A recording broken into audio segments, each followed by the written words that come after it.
And now, Mystery Theater.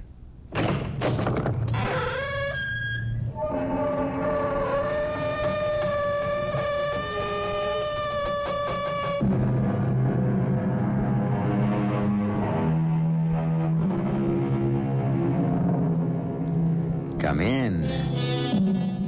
Welcome. I'm E.G. Marshall. From almost the beginning of time, the tellers of tales have been fascinated by the story of the being who leaves this life, makes a short trip to the regions of the dead, and then tries to find his way back again into the land of the living. Not always an easy thing to do. In fact, the ancient Roman poet Virgil said, if we may be permitted to update his words a bit, the way down to hell is a cinch, but the way back may present a few difficulties.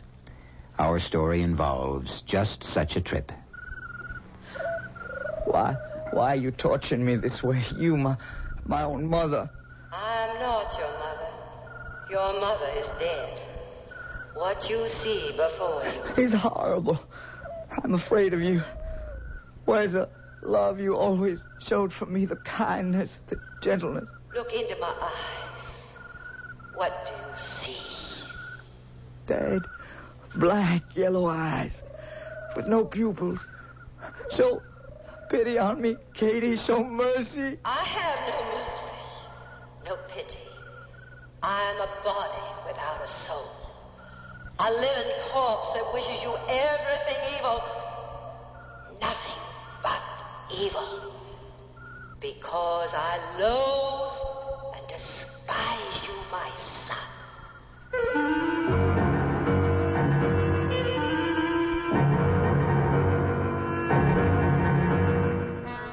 Our mystery drama, The Death of Halpin Fraser, is based on the classic short story by the celebrated American author Ambrose Bierce. It was adapted and especially written for the Mystery Theater by Arnold Moss. It stars Michael Wager.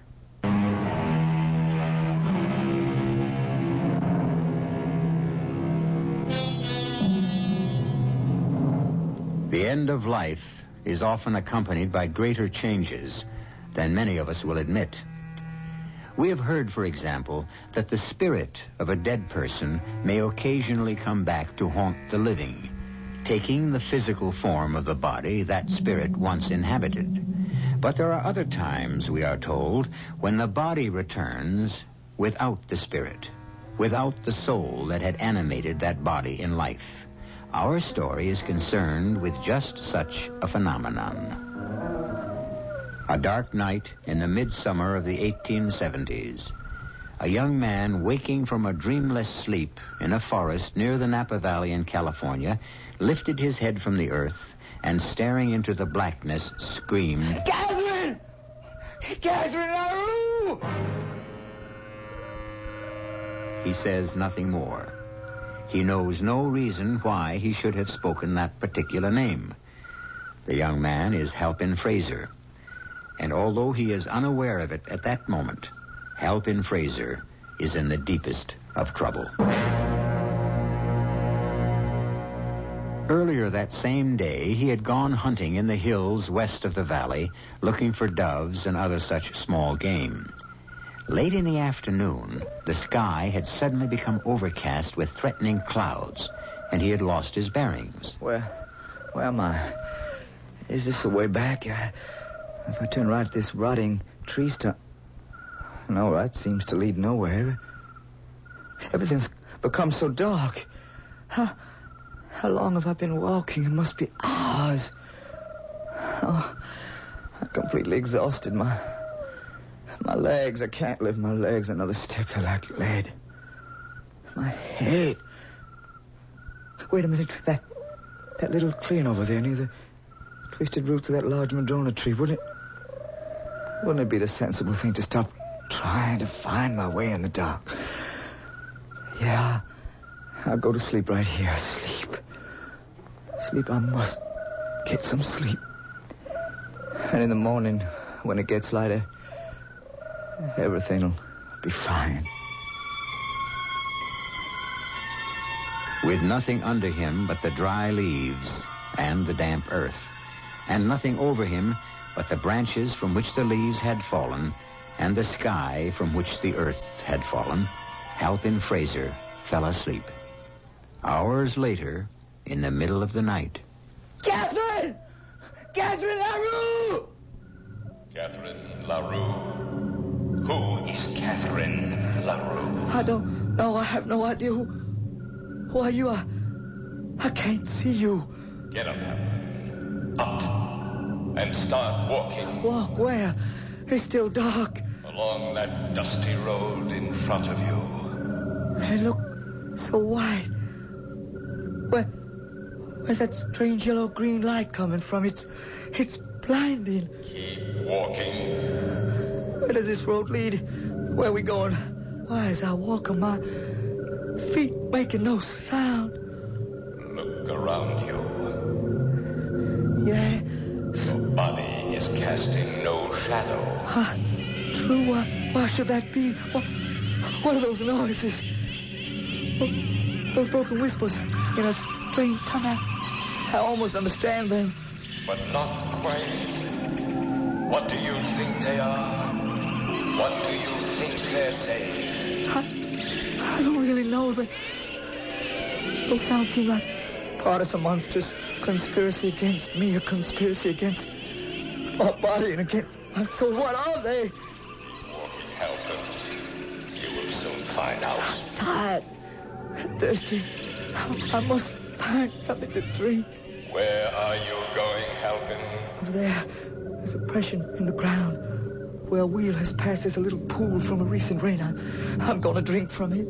Go ahead, Halpin. Cup your hands and drink deeply. Drink fully. There's no water at all. It's a pool of blood. My hands are dripping blood.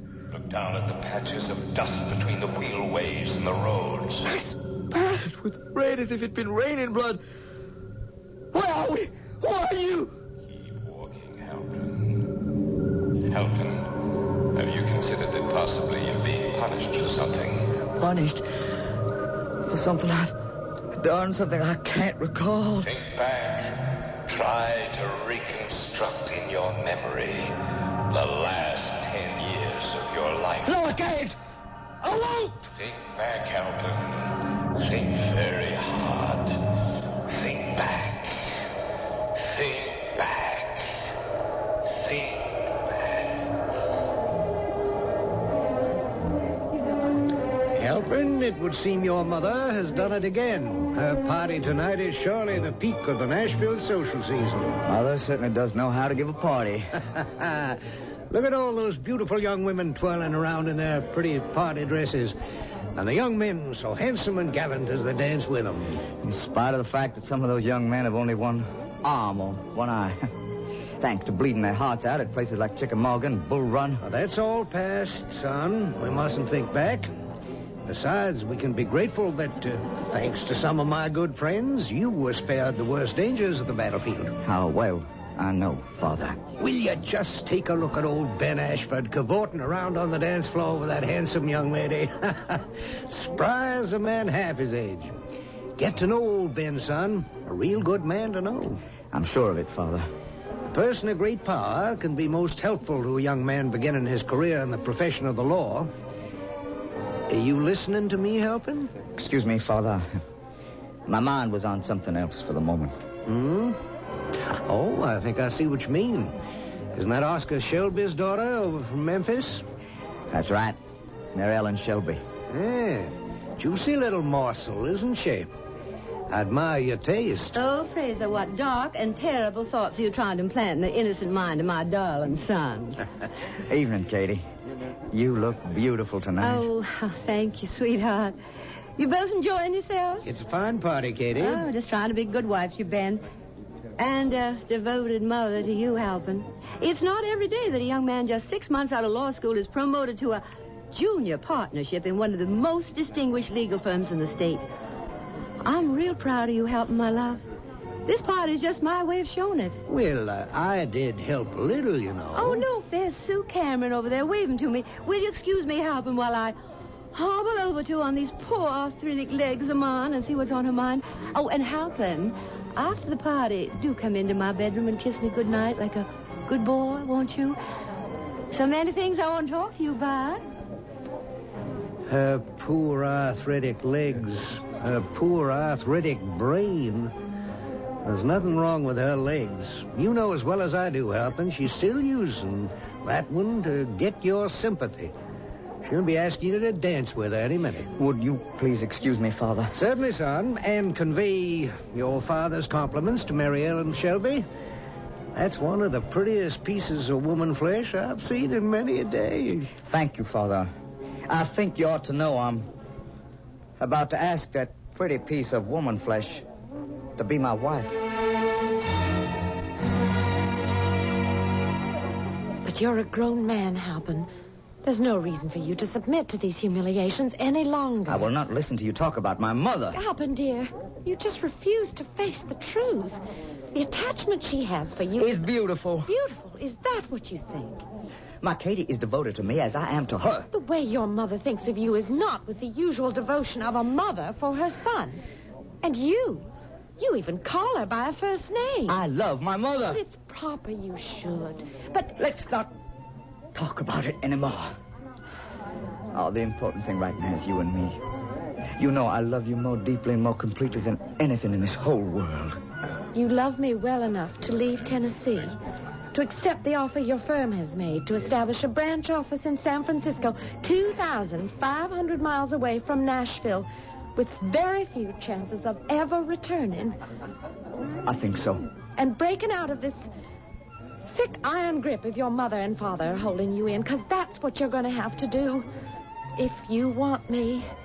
As long as you're by my side, my wise, my intelligent, my obstinate, my beautiful darling, I can do anything. Oh, I love you, Halpin, with all my heart, my body, and my soul.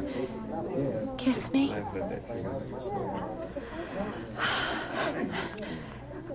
I'll tell Mother my decision tonight, after everyone's left. Oh, there you are, you two naughty children. Hiding away from the rest of us? Oh, not really, Katie. We thought we'd sit this one dance out, Mrs. Fraser. You have no idea how enjoyable it is to spend a moment or two alone with your very charming son. I have a very good idea, my dear. And I'm delighted to share it with you. But just for a moment or two. Besides, such beauty as yours, Miss Shelby, should not be hidden from the public view. Would you both excuse me, please? I'll be right back, Halpin. Well, there's no denying that Mary Ellen Shelby's a very attractive young woman. In a common sort of way. Mother. Katie. Mary Ellen and I are planning to get married.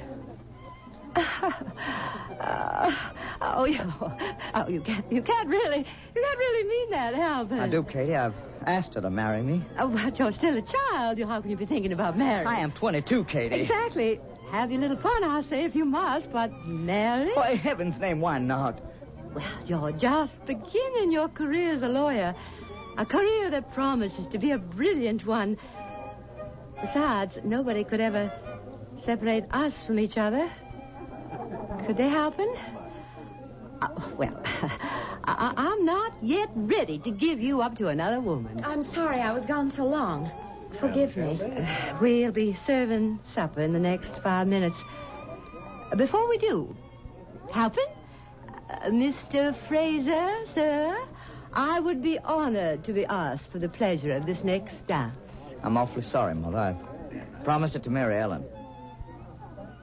You have? And the dance after that. And the one after that. You've made a fine beginning, Halpin. Keep thinking back and keep walking straight ahead, straight through this archway, this tunnel of overhanging trees. Those twisted yellow vines are blocking my way. They're catching me at the throat, choking me. Just follow the glare of that greenish light ahead of you. At the end of the tunnel, You haven't far to go. Just a few more steps, Halpin. Halpin, Fraser. Mother! We meet again, Halpin. I told you we would. It's taken a long time. Such a long time since they placed me in my grave. We read that the grave unites us all. The grave, where even the great find rest. That small piece of the churchyard that fits every one of us. And for most, a grave gives comfort. But for some, as we are about to see, the grave becomes a place of unrest rather than a place of rest. I'll return shortly with Act 2.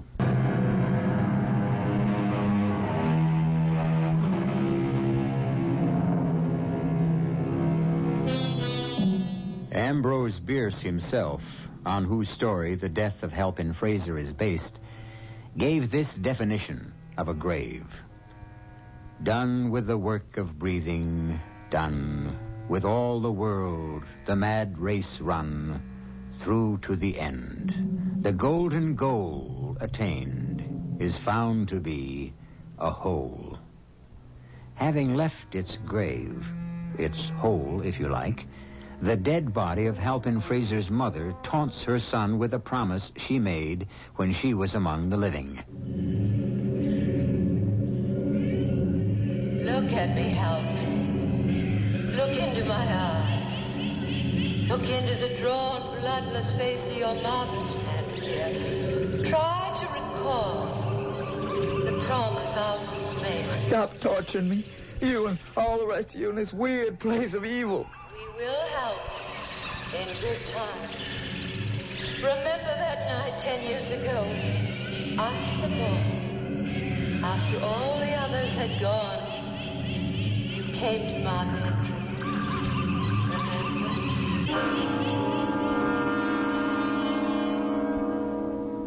Sit closer to me, Halpin. Here, near the head of the bed. Now, be a darling and massage the back of my neck, the littlest bit. Gently, lovingly, as long as you can. Oh, Katie, your hair is so long and so beautiful. And it smells so sweet. Oh. How's that? Feel good? Oh, wonderful, sweetheart. Wonderful. Your fingers are so strong. Ah, I'm beginning to relax for the first time in days. Katie, would you greatly mind if I decided to move to California, to San Francisco? I'm not sure I understand you, son. My firm has asked me to set up a new branch in California. They think there can be a great future there for the company and for me. Surely you'll never go. Oh, well, you don't mean you seriously think of moving away from Nashville forever? Possibly. And Mary Ellen would go with me as my wife. I just never thought you'd have the heart to do this to me, Halpin. Not after all we've been meant to each other. Send us away with your blessing, Katie. It's the best way. Well, all last night, I lay awake, tortured by this miserable, painful arthritis, my fingers, my legs. And by the light of the full moon that was pouring in through the window, I kept staring at that portrait of you on the wall over there. Katie, please. Now, don't interrupt me. There you were, as you are now, young, strong, handsome. And as I gazed at that painting, a mist, a cloud of some kind, seemed to cover over your beautiful features, to cover your face completely. As I looked, I realized it had been painted as if a thin cloth had been placed over your sweet face. The kind of cloth is placed over the features of a corpse. Oh, Katie, that's ridiculous. Look at that painting now. Now, you must not laugh at me. As I continued to study the painting, I saw below the edge of the cloth the dark blue marks of fingers on your throat. As if you had been strangled to death. Mother, why do you tell me this? Now, what is that supposed to mean? It means that you may never go to California. Katie, dear, that doesn't make sense. Well, I can hardly bring myself to say this. But If you go, somehow you will meet your death there in the next few years. By strangulation. Now, don't you take it lightly. I know what I'm saying. You take me with you. Oh, I'd be so little trouble. I hear they have fine medicinal springs over there. And in California, I could get better, and I could take care of my little boy. See that nothing evil ever happens Katie, you listen to me. You will be killed if you leave me. So will the Shelby girl. And I will die, too. Katie, Mary Ellen and I have decided we are leaving in a week. Well, in that case, I suppose there's nothing for me to do except give you the blessing you asked for. Thank you, Katie. Well, as a wedding present for your wife, I'll give her the brooch I wore tonight at the party. Grandma's pink coral brooch? And her mama's before her. Been in the family almost 200 years. And for you, well, go over to my dresser and open the top drawer on the right. You see anything unusual? This hunting knife? That's for you. My papa's pearl-handled hunting knife, forged out of the finest Toledo steel. And I'll take that little portrait of me in the gold frame, too. Oh, thank you, Katie. You are most generous as well as understanding. Mary Ellen will be pleased, and I am most grateful. Kiss me good night, Halpin. Good night, my darling Katie.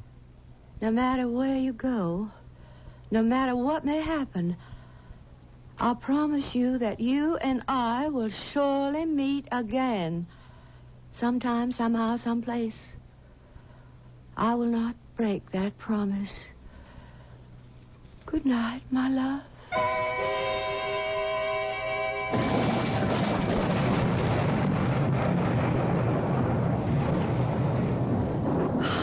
Oh, you coming to bed soon, Halpin? On my way, Mary Ellen. Oh, what a night. In all the years we've been in California, this must be the worst.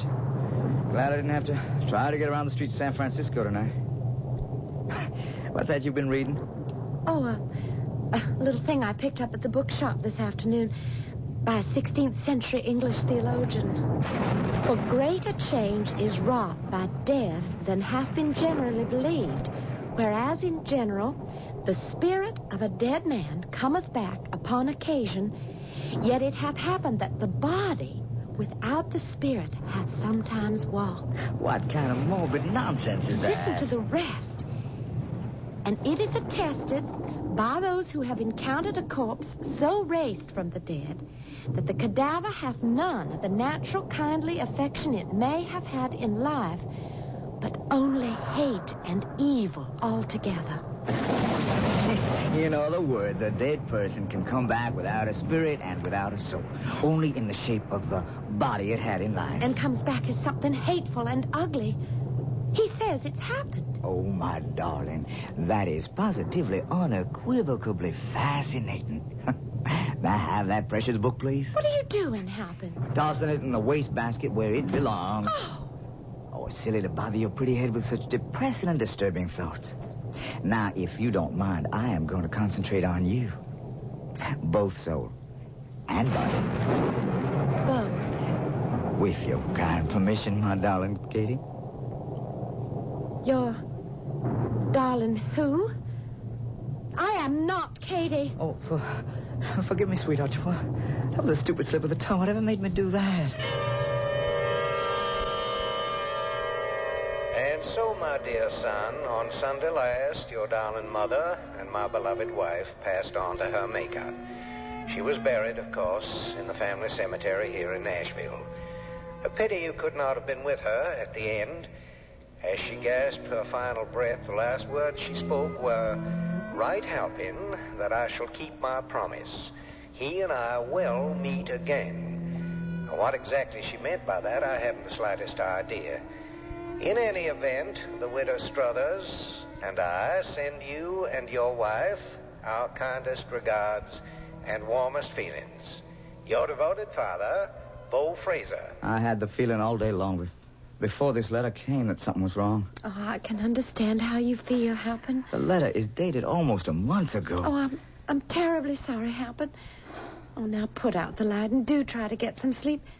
You said you had a busy day tomorrow. I have. Good night, sweetheart. Good night, dear. Where were you when I needed you most? I couldn't help it. I died without the solace of my son's gentle hands on my cheek, without his warm lips on my forehead. You never loved me, Halpin, did you? Never really loved me. You know, that's not true. I always loved you, Kate. I always will. Halpin, are you all right? What? Are you all right? What? Can I get you something? I'm fine, Mary Ellen. You've been talking in your sleep again. Oh, my darling, try to go back to sleep.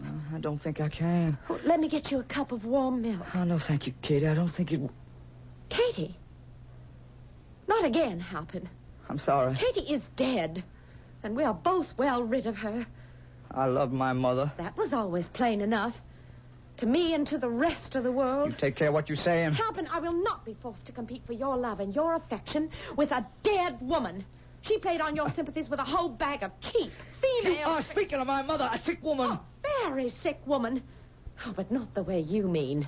You were her disease. You, her young, handsome son, tied to her with an unbreakable cord that led right back to her womb. Mary Ellen, I think you said enough. You've asked for it. Her strong young son who turns out to be nothing but a sad little weakling. Mary Ellen! Spit. That's enough! Oh. Oh. You will never speak to me that way again. You understand? And that is the last time you will ever strike me. The very last... Where are you going? What are you up to? Here are your precious mother's wedding gifts. The pink coral brooch she gave to me, which I have never worn. My grandmother's brooch, you've broken it. And this picture of your darling mother can keep it company. Mary Ellen. And here's your grandfather's beautiful pearl-handled hammer. Are you out of your mind? Put down that knife. We'll not until Drop that knife, you fool. Careful, you... Can't speak. Give me that knife. You cut me across my arm. Give me that knife. Try to get away from me, you mama's boy, you great big nothing who just looked like a man. Watch out, Mary Ellen. I have the knife now. Go back to your mother's grave and let her sucker you. No. Help me. Slash my throat. My neck is covered with blood. I can't see you murder. You murder.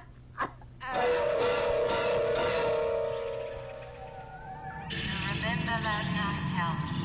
That scream in the middle of the night. You begin to remember. You begin to realize why you are here. I'm not sure. Do you begin to realize where you are? I think... Yeah, maybe I do. A place from which few of us return. Are you beginning to recognize who I am? That voice of yours is so familiar. I'm sure I know it. It should be familiar, Halpin. And you should know it. Who are you? I am you, Halpin. You.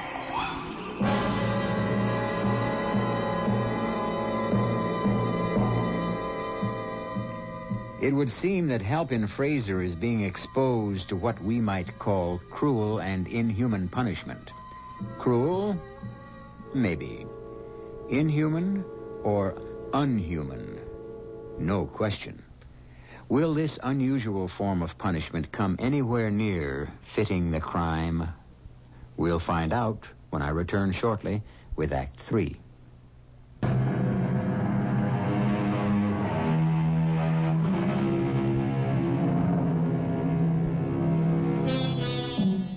In ancient Britain, a dead body, a corpse, was also known as a lich.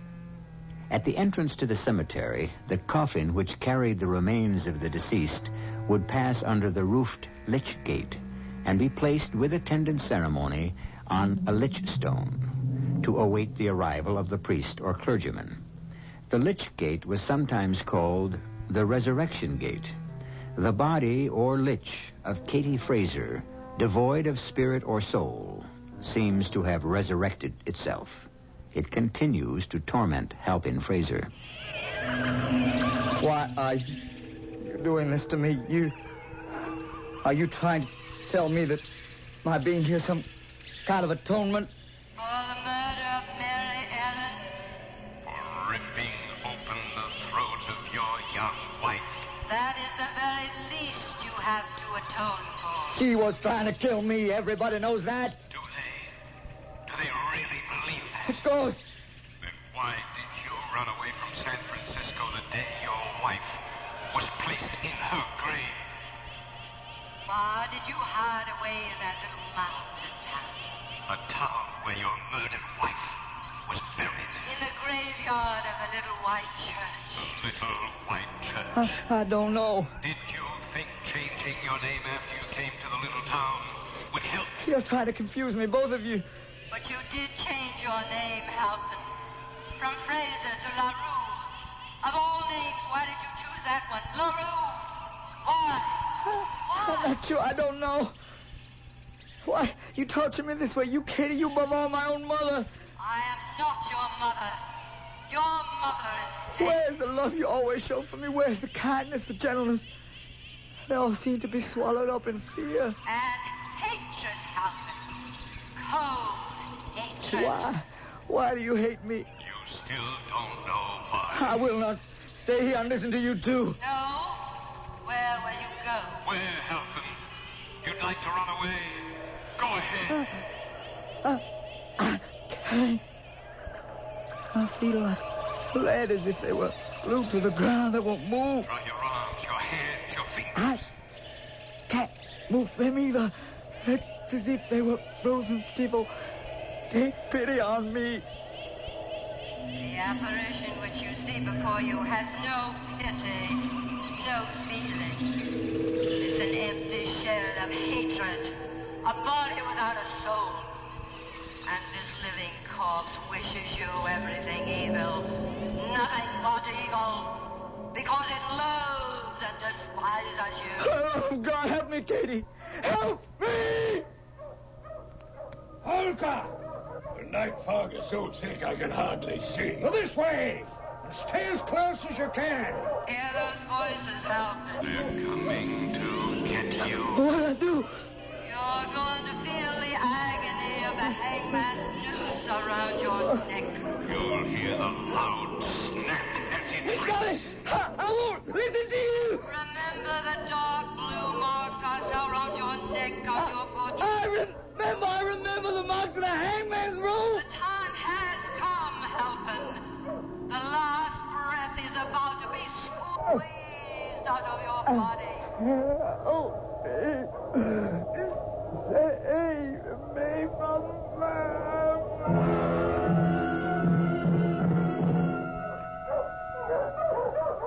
How much further, Geraldson?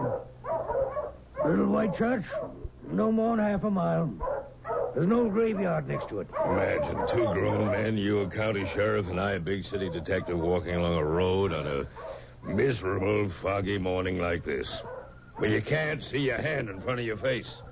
On their way to a little country graveyard. You know, I didn't get you here armed all the way from San Francisco just for a pleasant walk. There is the matter of the $500 reward for the capture of wife killer, Mr. Halpin Fraser, most recently known as LaRue. Every night, he comes to the old deserted graveyard with the little white church. Well, that's where they buried his wife. Couldn't you fellas have sense enough to suspect that he might sometime come back to pay a visit to our grave? Well, in fact, we figured it'd be the very last place he'd return to. He's been there every night for the last 3 weeks, and often stays till dawn. He's armed. Matter of fact, one night last week, he took a shot at me. If we can take him, half the reward is yours, of course. How much further?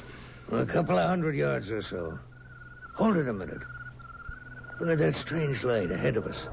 Even through this thick fog. Kind of sickly, greenish yellow light. Could that be him? They found something. Don't move! God, I'd let's go. Follow me into the graveyard. Watch your step. Right behind you. Just past this broken gate. All right. Quiet down, boys. Quiet. Well, there's nothing here. I've never seen anything like this in my life. You'd never even know these were graves. Just discolored stones and a few rotting boards leaning at the craziest angles. Some of the folks who live near here call it the village of the forgotten dead. There's that strange light again. Like a green ball of light swirling around in space on its own axis. Seems to be beckoning to us. Shall we go see what it is? Now, careful. Let's push our way through this growth of young trees. The dogs are onto something. I don't see anything yet. Well, let's follow that light. What on earth are they after? Mr. Holker, look over there. The body of a man lying on top of a grave. On his back, legs wide apart. One stiff arm reaching up into the air as if to push someone away, and the other near the throat. Both hands tightly clenched. It's beginning to disintegrate. Well, he's been dead for weeks. Until we can file a formal report with the county coroner, let's make note of what we've got here. Well, I've got a notebook and a pencil. Good. Now take this down. Attitude of the deceased indicates desperation and resistance. To what? Look here. There's a shotgun, a mesh game bag, remains of 2 birds. Yeah, now write this down. Evidence of furious struggle. The throat and face deep purple in color, almost black. The neck bent backwards, the eyes staring, ready to burst from their sockets. The lips dry and cracked open. The protruding tongue, black and swollen, throat covered with contusions. Not just finger marks, but bruises and lacerations. I'll bet $5 this was done by Fraser, the man we're looking for. You better save your money, Geraldson. Look there at his feet under those leaves. Little red leather notebook. The initials HF on the cover. Anything in it? Something scrawled in red ink. Hardly legible. Red ink? With some kind of crude writing instrument. Can you make it out? I, Halpin Fraser, most recently known as Halpin LaRue. LaRue being my mother's maiden name. Admit to the murder of my wife, Mary Ellen Fraser. I'm now about to face my own death. Death by strangulation. Well, I guess that settles the identity of the body. Now, how would he know he was going to be strangled and still be able to write about it? I'm just reading what's written. Well, let's clear away some of the weeds in front of the headstone. Mary Ellen Fraser. He was murdered on his own wife's grave. Let's get the coroner up here right away. What did you step on? Wooden board from the head of a grave. Fallen on the ground. Well, can you make out the lettering on the board? Just barely. Paint's faded away and part of the board's rotted off. Let's see. It says, here lies Catherine LaRue, F.R.A. That's all there is of the name. Born January 29. Can't make out the year. Died June 13, 1874. Nashville, Tennessee. Nashville? Well, what on earth is the headboard of a grave in Nashville, Tennessee? A whole continent away. Doing here in a graveyard in the Napa Valley of California. I wouldn't know, Mr. Holker.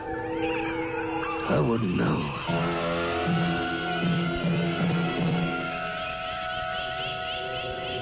Catherine LaRue. Catherine LaRue. Yes, Halpin. Here I am. I've traveled a long way. A lonely way. You and I, Kitty. We're together again. Together as we once were. But at last you and I are one again, Halpin. One again. You two are a body without a spirit. A body without a soul. Unloved. Unloving. Uncared for. Uncaring. But we are together again. Aren't we, Halpin? My son.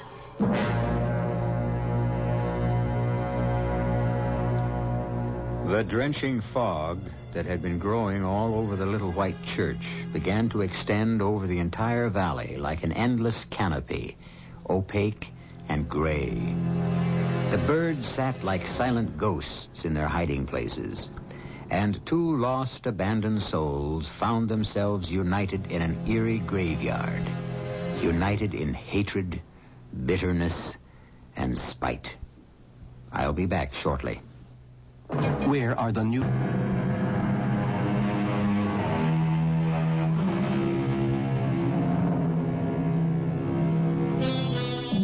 Ambrose Bierce, whose tale was the basis for our mystery, was born in a small town in Ohio in 1842. He moved to San Francisco, where his writing became extremely popular. In 1913, at the age of 71, he disappeared into Mexico. Every trace of him was lost forever. Is it conceivable that he, like Halpin Fraser, might have met his end at the hands of some Mexican lich? It's interesting to speculate. Our cast included Michael Wager, Grace Matthews, Arnold Moss, Patricia Elliott, and Court Benson. The entire production was under the direction of Hyman Brown. If it's time to add some excitement...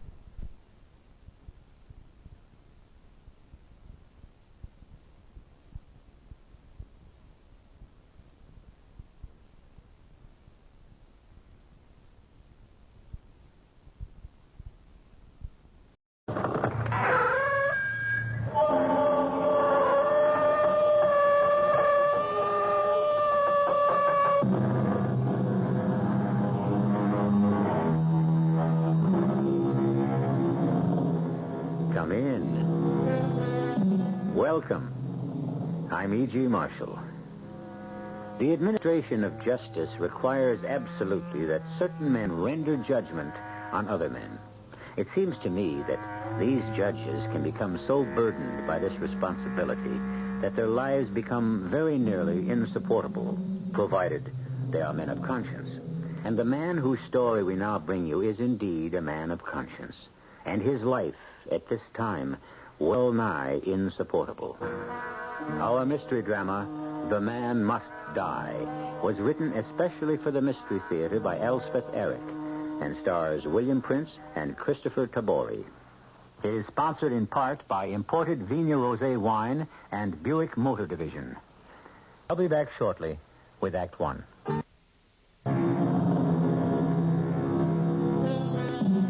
The Right Honorable Joseph Bailey is 50 years old, has a wife and a son, Jack, age 18. The judge is a man of both strength and sensitivity, a fine combination in anyone, but most especially in a man who holds and must exercise the power to dispose of the futures and sometimes the very lives of others. We first meet Judge Bailey at a time when his life has become almost insupportable. And don't eat so fast, Joe. You know what it does to you.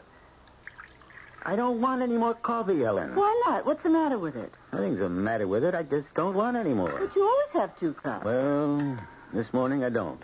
Oh. This is the day, isn't it?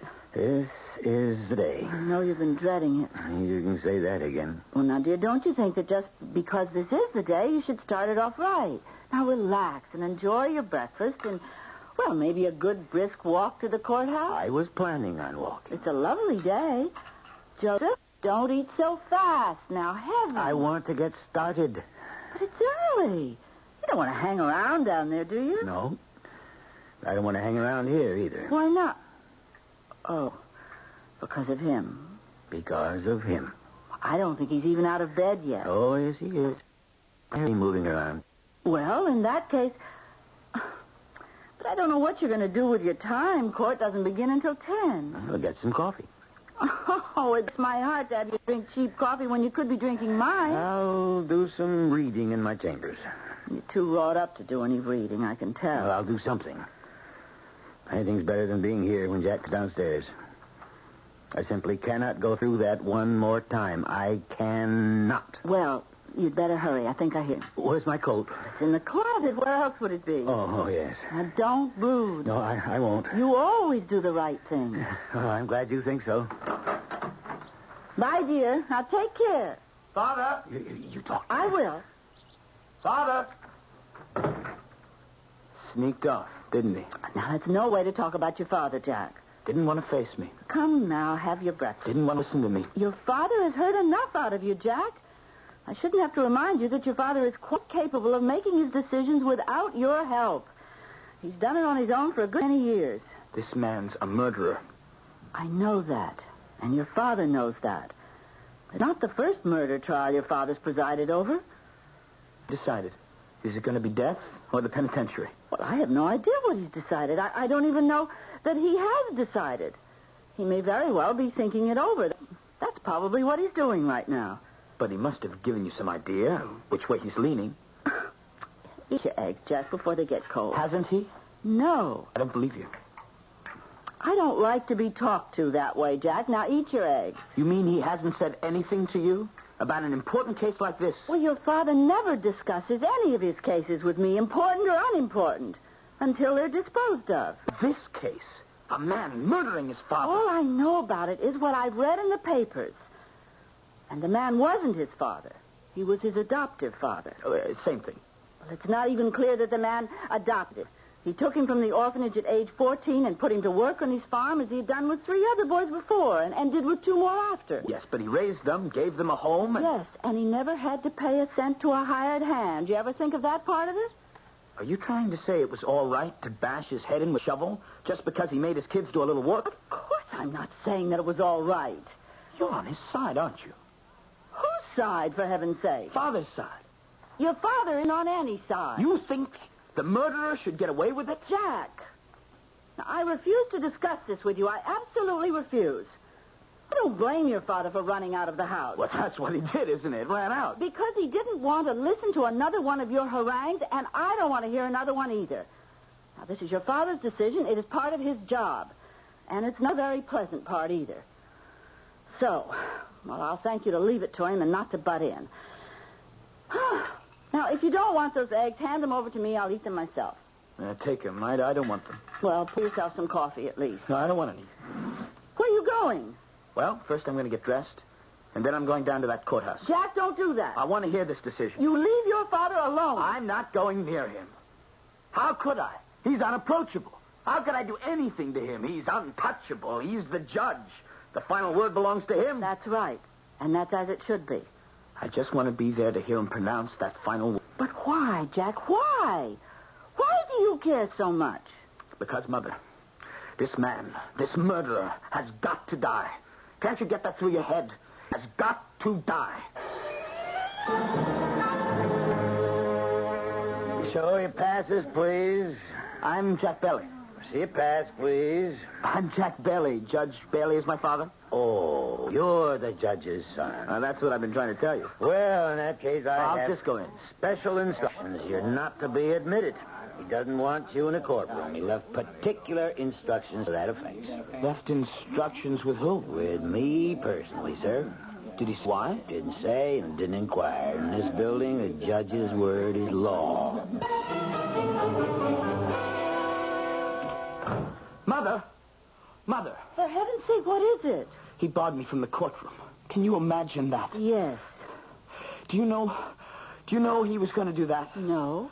He had no right. Oh, he had every right. It's his courtroom. What was he afraid of? Well, you know perfectly well what he was afraid of, that you'd make a scene. And probably you would have the state you've been in. I feel very strongly about this. That man should be punished for taking a life. He will be. He should give his own life in exchange for the life he took. Well, you know what the Supreme Court said about that. I don't care what the Supreme Court said. 20 states permit capital punishment, and ours is one of them. 20 states are trying to get around the Supreme Court decision. Now, it remains to be seen. The very least Father could have done is go on record that he's against the Supreme Court and for the state law. Well, maybe he will. He'd better. Well, you'd better watch how you talk about your father. And watch your attitude toward him, too. When will he be home? I don't know. He didn't say. The sentence will be in the afternoon paper. Yes, I imagine so. What time does that come out? About noon, something like that. It's almost 11:30. I'm going out to buy one. Oh, Jack, for heaven's sake, it's not out yet. Not for half an hour at least. Now, Johnny, sit down, cool off. I can't. Why in the world is this case so important to you? I can't for the life of me figure it out. Don't you understand? The whole mess we're in, the whole mess the world is in, you did it. Me? I did it? No, not you personally. Your generation. Oh. The generation of permissiveness. Bleeding hearts, understanding, tolerance, all that bilge. You swallowed it whole. You poisoned the world with all that compassion stuff. You raised me on it. I never saw anything wrong with the way we raised you. When I flunked out of college, you sent me to Paris, to art school. Didn't you like Paris or art school? Of course I liked it. That's not the point. Well, what is the point? I wasn't supposed to flunk out of school. No, but you did. What were we supposed to do about it? You weren't supposed to let me get away with it. But you'd already gotten away with it. You're back in school now. I don't see that any harm was done. That's not the point. It's the principle of the thing. Nobody is supposed to get away with anything. Oh, Jack. Oh, I'd hate to have that principle applied to everything I've done. I'm going out to see if that afternoon paper's on the stand. It isn't. Well, if it isn't, I'll go back to the courthouse. Somebody down there ought to be able to tell me what happened. Now, Jack? Oh. Jack, you came home. May I come in? Yes, sure. Well, you want to know what the sentence was? Of course I want to know. 20 years to life. You didn't... I didn't sentence him to death. No, I didn't. Now I'm going upstairs and lie down. Wait a minute. Wait one little minute. Jack, please. You can spare me a minute, can't you? I suppose I can. How do you justify what you did? You mean not sending the man to be killed? He can get out of jail in 20 years, you know. If he behaves himself, I know. He can get out and kill somebody else? But I don't think he will. You don't think? You're willing to take a chance because you don't think he will? Well, what else can I go on but my own judgment? How do you know he won't kill somebody? I don't. Any more than I know he won't. Or you won't. Or anybody else won't. Except possibly your mother, and I can't give you any guarantee about her if it comes to that. Now, if you don't mind, I'd like... You've done a terrible thing. I don't think so. And you're going to regret it. I hope not. Well, you will. You'll see. When you're responsible for another murder, you're going to be very, very sorry for what you've done.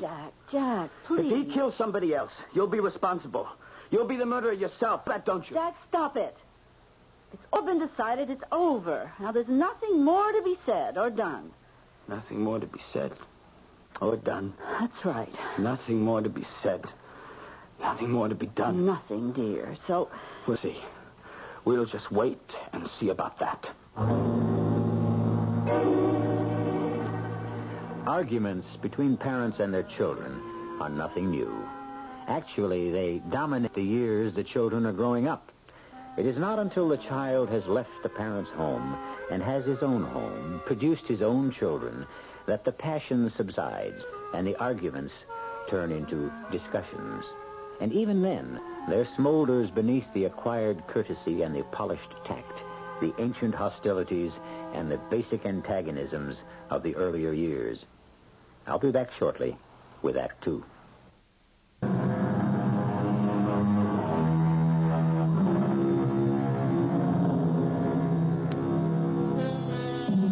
Nearly a month has passed since Judge Joseph Bailey sentenced a confessed murderer to 20 years to life. A month since his son Jack denounced him as worse than irresponsible for not having sent the murderer to his death. since his wife Helen said to their son, "There's nothing more to be said, nothing more to be done." A month since the boy replied, "Wait and see." Since that day, an unidentifiable mood has permeated the Bailey home. A mood which neither mother, nor father, nor son can break. You need more butter. Oh, I can make this do. No, muffins need plenty of butter. Helen, why doesn't Jack come down for breakfast anymore? Oh, really? It's up to him, Joseph. We can't make him. A month ago, I was avoiding him, and now he's avoiding me. Well, ever since the sentencing of that man. He's been different. Don't bother to deny it. He's been completely different. I wasn't going to deny it, though maybe I wouldn't say completely. He's been different. I thought by now... I thought so, too. I'll be in my study if you want me. I have some briefs to go over. Probably take all morning. Well, I won't want you because I'm finally going to put up those peaches that I bought a week ago, or they'll go bad. I'll see you around lunchtime. Yes, dear. Mother. Oh! Jack, you startled me. Sorry. My hands full of dishes and everything. Don't you sneak up on me with my hands full of dishes. Don't ever do that again. Okay, I won't do that again. And pour yourself some coffee, dear. Oh, and there's muffins, but you'll need butter. I'll bring it. Mother, sit down a minute. I want to clear the table. I want to tell you something. Come on. Put the dishes down. Oh, dear. Well, all right. What is it? I've made up my mind about something. Oh, what's that? I'm going to see that man. What man? That murderer. You know which one. That man is in jail. Well, of course he's in jail. Father put him there. Why do you want to see him? I want to ask him a few things. Like what? Oh, how he feels, walking around alive after he's killed a man, eating and sleeping and enjoying life. I rather doubt that he's enjoying life. Well, he's living, isn't he? And the man he killed isn't. Jack, you realize, don't you, that this man has gotten to be an obsession with you? Oh, no, it's not the man. It's the fact that he's alive. I want to know if he's feeling any remorse for what he did, if he regrets it, if he feels any sense of guilt at all. I think you can take it for granted that he feels all those things. Oh, but how do I know? For sure, unless I ask him. I'm sure your father won't approve. I can't help that. Well, when are you planning to go to see this man? I thought, now. Today? This morning. Oh, Jack, you've got to think about it. I've thought about it for weeks. Jack, please, don't rush into this. Please, talk to your father or somebody. Don't just go tearing off. Sorry. I'll be back sometime. What makes you think they'll even let you in? Why, I'm the son of the Right Honorable Joseph Bailey. That ought to get me in anywhere, don't you think? Except, of course, into his precious courtroom. Jack, wait. Let me ask him. Sorry. Jack? Joseph? Yes, Helen? I had to disturb you, dear. Oh, that's all right. Darling, Jack came downstairs right after you came in here. Well, didn't I just hear him go out? Yes, and that's why I had to disturb you. You'll never guess where he's gone. He's gone to see that man. You know, the murderer. He's gone down to the jail to talk to him. Talk to him? About what? About his feelings, he said. Whether he feels sorry that he did what he did, whether he feels remorse or guilt, all that. Joseph, I tried to stop him, but I really didn't quite realize till the very last minute that he actually meant it. That he meant to go now. He hardly listened to me, and before I knew it, he was out the door. Don't worry about it, Ellen. They won't let him in. They won't? Oh, I wonder. Well, of course they won't. Well, he seemed to think that being your son, all he had to do was mention your name. I don't think my name impresses the warden too much. Oh.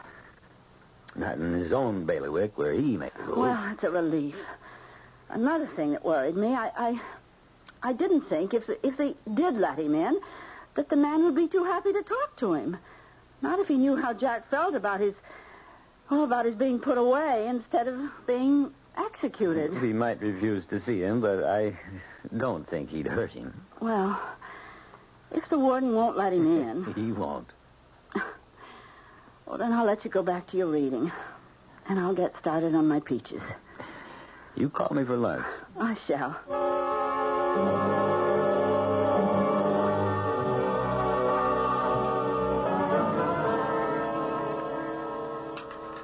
half pint of brandy. Oh, it seems like a lot of brandy. Oh, well. Mother. Oh, Jack. You've done it again. Done what? Snuck up on me with my hands full. Do you realize I almost dropped a whole cup of your father's best brandy? Oh, sorry. I'm making those brandied peaches. Jack, what's the matter? You look pale. Do I? Very pale. You look worn out. What is it? I saw him. You saw...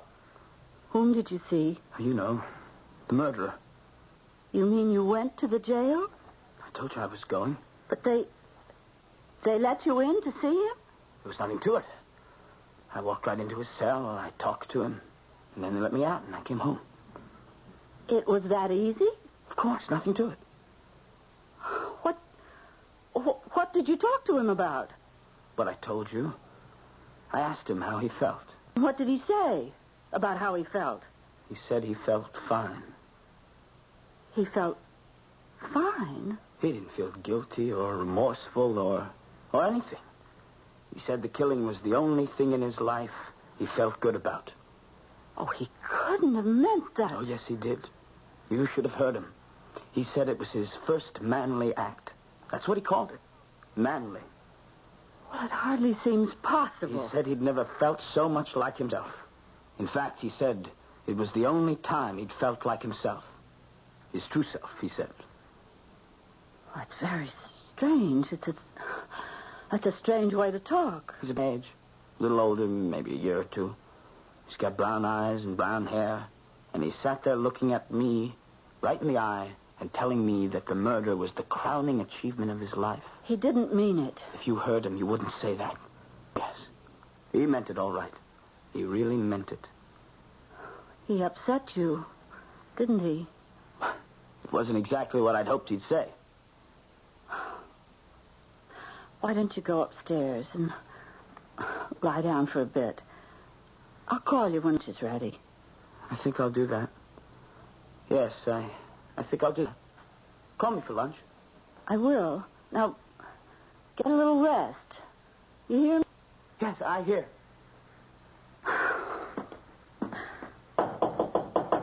Joseph, it's me. I have to talk to you. Come in, dear. Joe, they let him in. They let him in. The warden let Jack in to see that man. He did. Well, I must say I'm very surprised and not at all pleased. Joe, that's not the worst of it. It's what the man said to Jack. What did he say? Why, incredible things. He said that the killing was the only manly act of his life, the only thing he ever felt good about, his crowning achievement. My word. Joe, he said it was his first manly act. Perhaps for him it was. But Joe, how can you talk like that? Well, I didn't say I considered it a manly act. I said it's quite possible that he did. Well, I wish that he hadn't chosen it to say to our son. Jack said that he showed no remorse whatsoever. Can you imagine? Well, why should he show remorse if he didn't feel any? Well, I simply don't understand you at all. I really don't. Well, he was very badly treated by the man he killed. And that's an excuse for murder? I declare I'm beginning to see Jack's point. You should have sentenced him to death if that's his attitude. Why, if everybody felt that way, if everybody spent his life getting even with everybody who was unkind... Not everybody, Helen. Well, all I know is that Jack is very upset. He came home as though he'd been rocked to his very soul. He was not himself at all. Where is he now? Well, I told him to go upstairs and then lie down for a while, and he said he thought he would. Joe, don't be unkind to him. Please. I won't be unkind. I know that you've been terribly annoyed with him these past few weeks, keeping after you all the time about the trial, about the sentence, but... At the moment, I'm a lot more annoyed with the warden at the prison letting Jack talk to that man. I can't imagine what he was thinking of. Look, you go back to your kitchen. I'm going to call the warden and chew him out a little. All right. And don't forget, when Jack comes downstairs, be kind to him. Don't worry, I'll be kind. Good.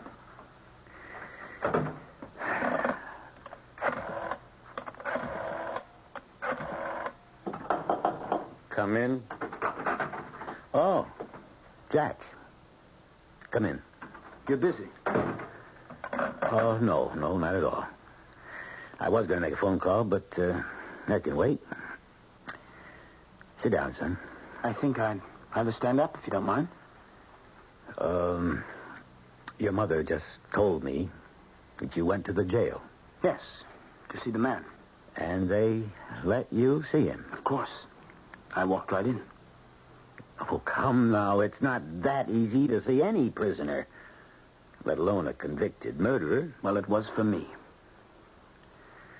I can't really say that I approve of your going there in the first place. And in the second place, I very strongly disapprove of the warden letting you in. And I'm very unhappy about what the man said to you. Mother told you? Yes. I was going to tell you myself, because I wanted you to see what you've done. What I've done? You let a murderer live. If he kills somebody else, it'll be your fault. You turned him loose. Now, Jack, I didn't turn him loose. The phone. Now let it ring. What? Never mind about the phone. Mother will answer it in the kitchen. I suppose she will. You and I have got something more important to take care of. Now, Jack, that's not a gun you have there, is it? It's a gun, all right. Well, put it down.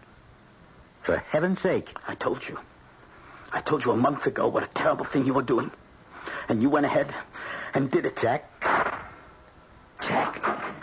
Joseph, the telephone's for Helen, you. be careful. What is it? Are you all right? I'm all right. Jack! Jack! Oh, my Lord, Jack! I told you. Didn't I tell you? Joseph! Joseph, has he gone mad? Joseph, is our son mad?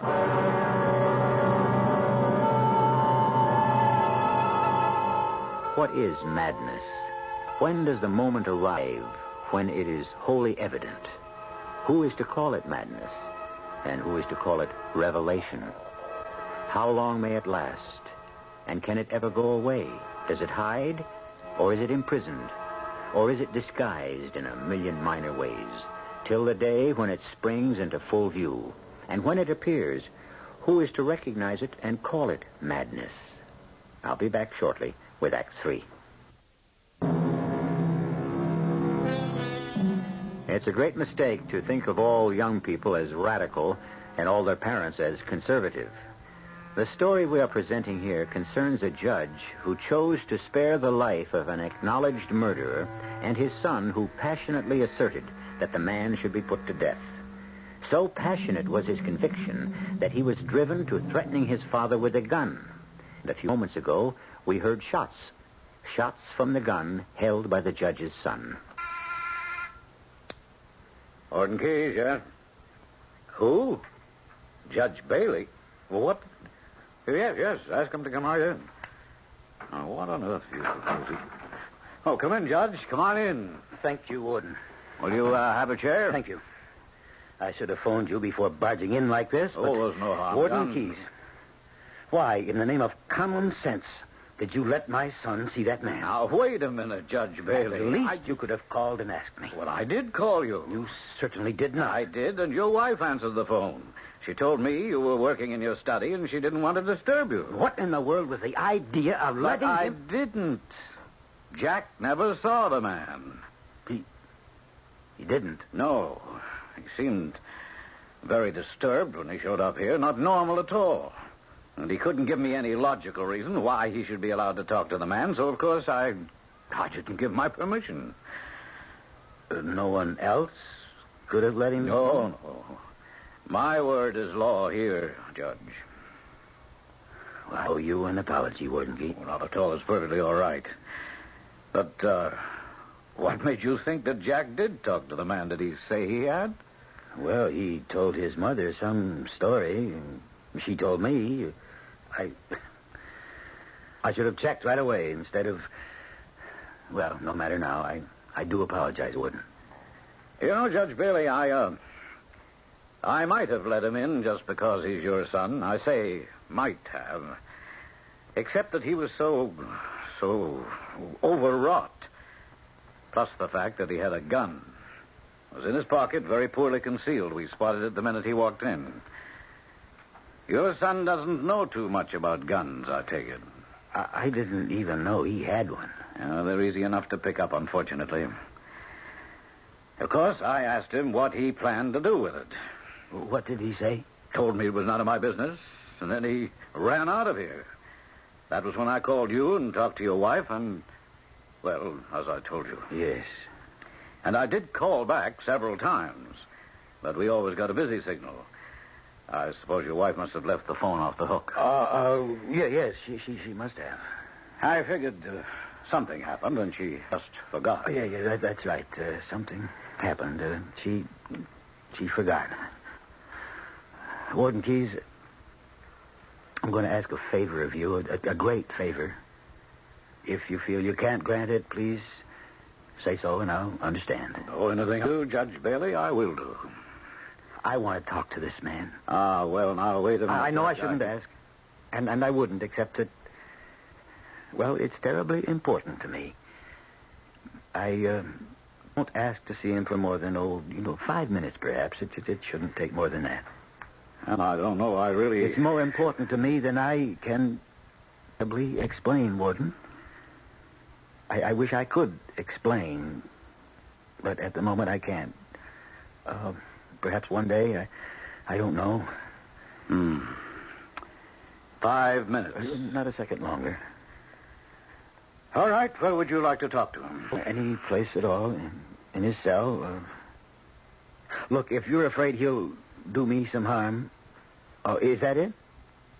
You're afraid he might attack me? Oh, no. Seeing as you're the man who spared his life, well, I don't... Even so, if you think he's dangerous, I'm willing to chance that. I mean, it's that important to me. I don't consider him dangerous at all.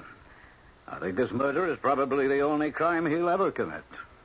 Mean that? Sure, it was a crime of passion, pure and simple. I think he'll make trustee within a year. Really?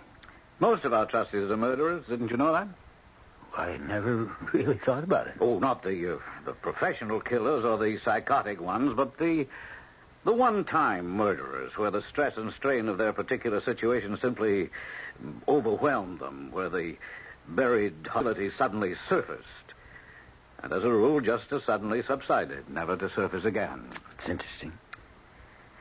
Well, now, how would you like to see this man right here in my office? Could I? 5 minutes? Have my word. Okay.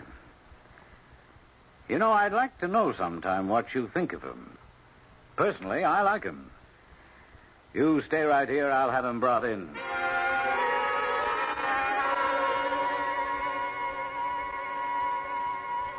You know who I am? I should, don't you think? Oh, yes, it was a silly thing to say. Look, we only have 5 minutes. I promised the warden. So if you don't mind, I'd like to come straight to the point. Yes, sure, okay. I have a son, about your age. He didn't agree with the 20 to life I give you. He thought you should have been given the death penalty. Oh, really? His name is Jack. Jack grew really exercised about it as the trial went on. Very, very vehement. Got so I avoided speaking to him for fear he'd bring it up. I didn't want to argue with him, and I didn't want him to take the chance of influencing me in the slightest. I guess you've earned your reputation. I mean, like, you really are a good judge. I actually barred him from the courtroom on the day I handed down my decision. And it made him even more agitated, more hostile. And then came the day, you'd been locked up here about a month, I guess, when he told his mother that he was going to come here to see you. Yeah, what for? I don't know precisely. To see how you were reacting to the crime, I guess. He never saw me. So the warden just told me. But Jack came home and told his mother that he had seen you. And that you were cool as a cucumber about the whole thing. Not quite. That you'd never felt so much like a man as when you killed your father. that it's the only thing you ever felt good about. Where could he have gotten such an idea? Oh, I couldn't say for sure, but maybe because that's exactly the way I do feel about it. You mean that? Yeah, sure. No remorse?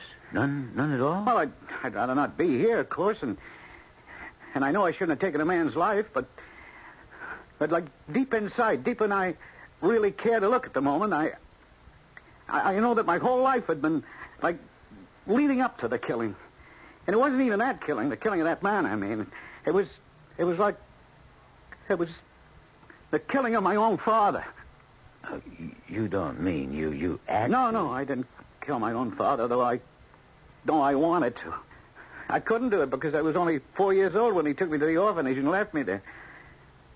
He never said he was coming back for me, but I always believed he would. I went on believing for a long time. And when this other man took you out of the orphanage... Oh, I pretended to myself my father had come for me. Of course, the pretense didn't work. Pretenses never do. I'm going to tell you something that I'd rather you didn't repeat to anyone. Okay? I have your word. You sure you need it? You got it? The warden wouldn't let Jack see you because... Well, I guess it's against regulations, but besides that, Jack had a gun on him. He came home after the warden had turned him down, and he came into my study where I was working, and he reproached me again for letting you live, and he fired a shot at me. His mother came into the room at that moment, telling me about a phone call, and he turned the gun on himself. Oh, no. Mind you, no one knows about this. Yeah, but I mean, like, it'll come out, won't it? How he died. Well, he isn't dead. He's wounded. He's in the hospital, but he'll live. Now, can you tell me why he'd have done such a thing? I mean, I realize you can't possibly know. Not really, but I'd like your opinion. Me? Okay, all right. For what it's worth. I think that, brooding about me, what I've done, your son read my feelings accurately. Now, whether this was thought transference or telepathy or whatever, I don't know too much about those things. But he discovered that this desire to kill the father is a universal wish. But I always thought my son loved me. Oh, he does. I'm sure he does. But that doesn't alter the other feeling, now, does it? I mean, it could keep it from, like, surfacing, but it doesn't really alter it. Nothing does. Nothing can. It's hard for me to accept the fact that my son tried to kill me. Oh, but he didn't, don't you see? You mustn't think that. He was standing right close to you, wasn't he, when he fired the shots? Well, about 6 feet away. Yeah, and you weren't moving, were you? You weren't trying to stop him? Well, I was too astonished and perhaps too afraid. So you were a perfect target, weren't you? Well, I suppose. Yes, I was. And yet he missed you completely, didn't he? Yes. Well, Judge, anyone who could miss a stationary target at 6 feet, he just didn't want to hit it. So he only succeeded in wounding himself. Am I right? Thank you. From the bottom of my heart. For all you said. No. Thank you, sir. For my life.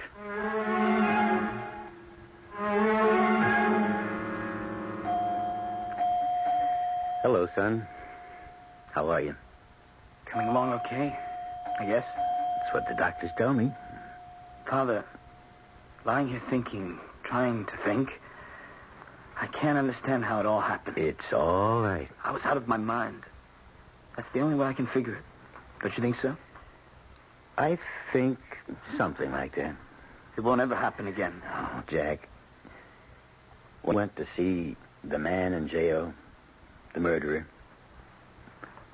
Why'd you take a gun with you? Oh, yes. The gun. Did you mean to kill him with it? Oh, no. No. Did you think you'd do what I hadn't done? Take his life? No. See, I thought he'd be so remorseful. I thought he'd be eaten up with remorse and guilt and sorrow for what he'd done. I thought he wouldn't want to live. So I thought I'd just hand him the gun and he'd do the rest. By that, you mean... I thought he'd kill himself. But I never got to see him. Did I? No. Funny. I thought, well, I did see him. And we talked a little bit, and he was arrogant. And he wasn't sorry at all. It was very clear to me at the time. Now I'm not so sure. Rest, son. It'll all come clear one day, son.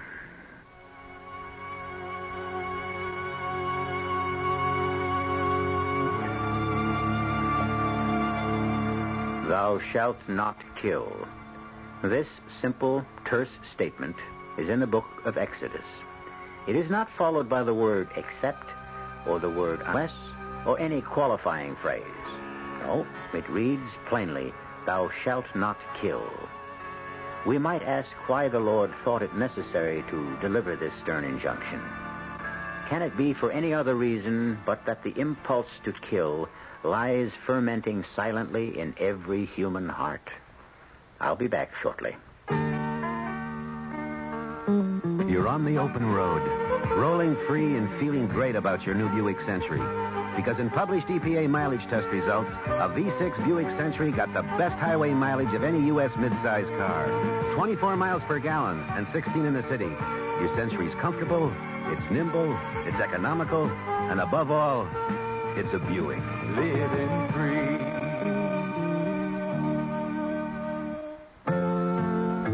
Hi, I'm Burl Ives. You know, nothing perks up a meal like an exciting side dish. And I'd like to tell you about one your family and your guests are sure to love and keep on loving. It's Uncle Ben's long grain and wild rice. It's a mouth-watering mixture of Uncle Ben's converted brand rice, wild rice, herbs, and seasonings. It's the kind of side dish that can make an ordinary meal a great meal and can keep a great meal from becoming ordinary. In fact, Uncle Ben's long grain and wild rice is so good, they tell me that most anyone who tries it comes back for more. That's because there are no compromises in quality, but that's the way Uncle Ben's does business. So, to make an ordinary meal a great meal, try Uncle Ben's long grain and wild rice. And to make sure you get the quality ingredients and good taste I've told you about, make sure it's Uncle Ben's. This is Sherry Henry with one of the most crucial and provocative issues of our day, the question of government. Is it adequate for the problems that it has to solve? That's Monday at 2:15.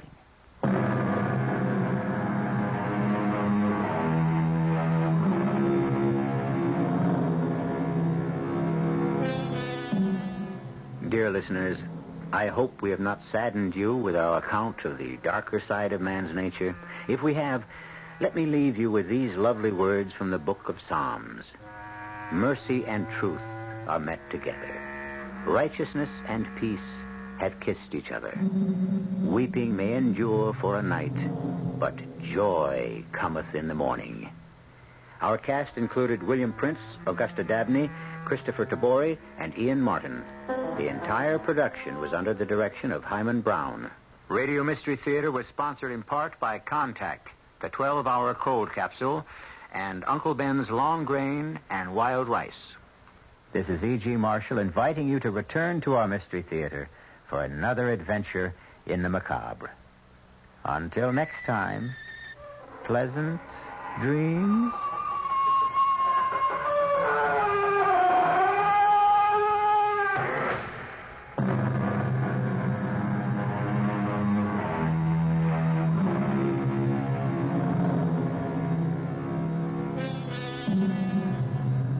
Tonight's WOR Mystery Theater was also brought to you in part by ShopRite Supermarkets. A lot more for a little less. The preceding program was furnished by the Columbia Broadcasting System.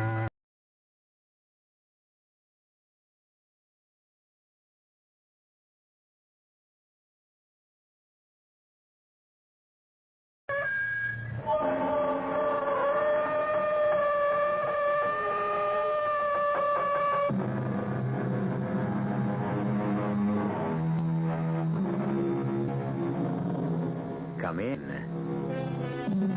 Welcome. I'm E.G. Marshall. Are you familiar with the old expression, when they made you, they threw away the mold, or there's nobody else like you in the whole world? What is it inside every human being that makes him or her unique, one of a kind? Our mystery drama, The Deadly Double, was written especially for the Mystery Theater by Vicki Dan and stars Marion Seldes. It is sponsored in part by Anheuser-Busch Incorporated, Brewers of Budweiser, and Buick Motor Division. I'll be back shortly with Act One.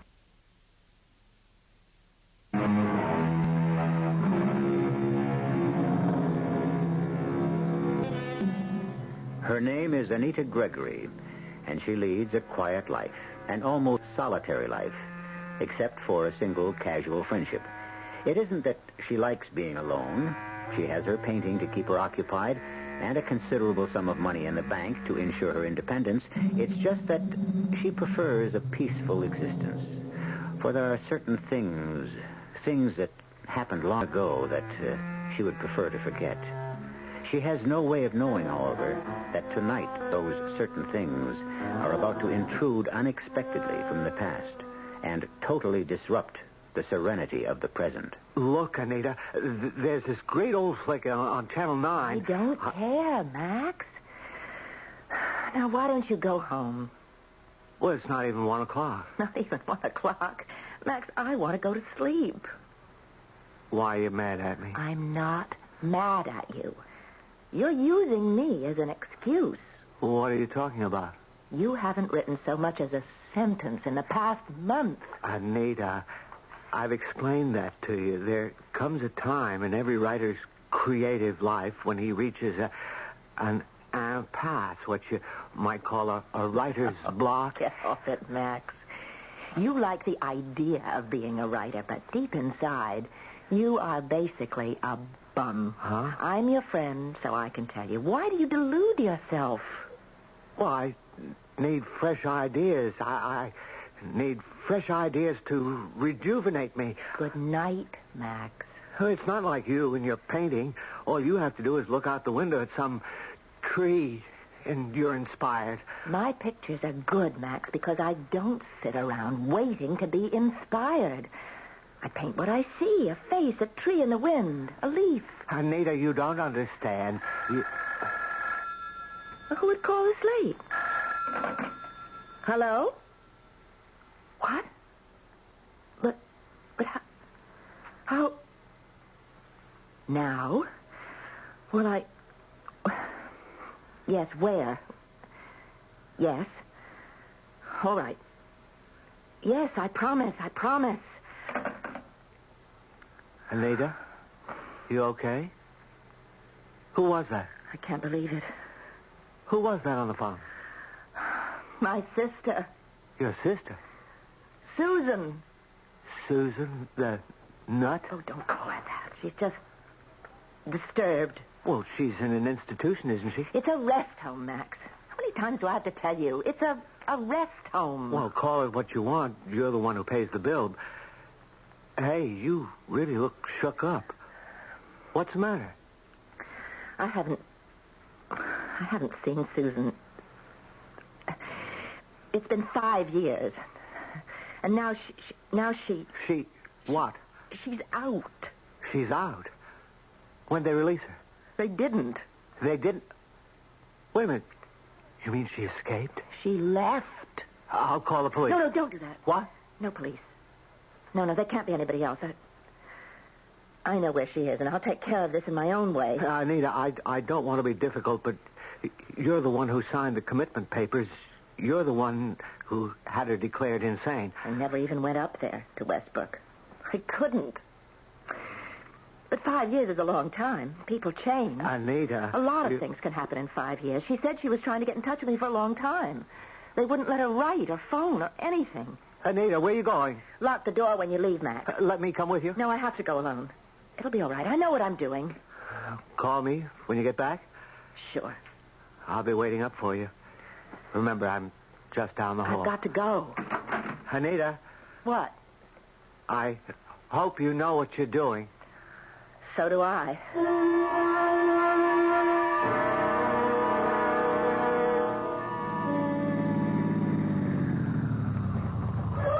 She said there'd be a phone booth. God, where is she? Susan?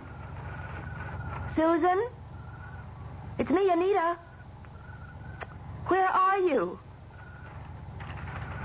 Susan? Is that you? Who's there? Susan, is that you? Oh. Yes, Anita, it's me. Susan. Thanks for being stupid enough to come.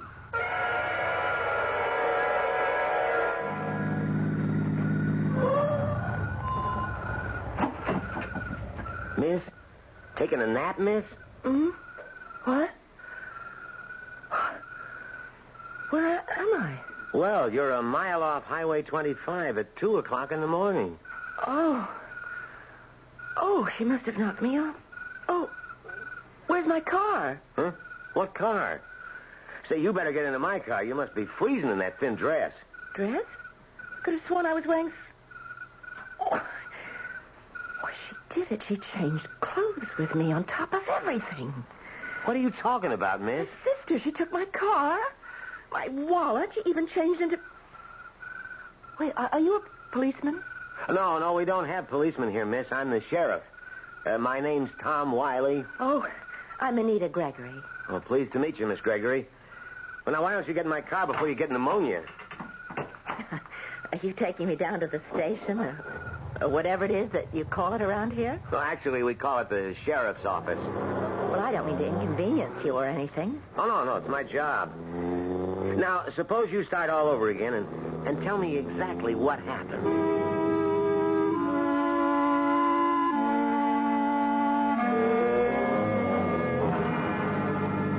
Now, you say Susan is your sister? Twin sister. Oh, twin sister. Miss Gregory, I still don't understand how you could agree to meet her on a deserted highway. Didn't you know she was dangerous? No. Well, I wasn't sure. You weren't sure? Well, you see, she sounded so upset. And I was so surprised to hear from her in the first place. It's been 5 years. Well, how did I know if she'd gotten better or not? Now, Miss Gregory, don't you Call me think that... Anita. I hate Miss Gregory. That sounds so hard. No, I never liked formality myself. Wait a minute. This doesn't look like a sheriff's... That sign says Westbrook. Why are we stopping here? Hey, Doc. Sheriff, where'd you find her? Well, you know where that phone booth is off exit 11? Well, she was practically lying in the road. Lucky I came by when I did. Susan, you might have gotten killed. My name is Anita Gregory. I don't think we've met. And I don't see why it's any of your business. Susan, do you realize that because of your little escapade, everybody's been up half the night trying to find you? Wait a minute. I don't think you heard me. I'm not... I heard what you said. Eric, take Susan Gregory back to her room. Sheriff? I'm sorry, but I had to bring you back.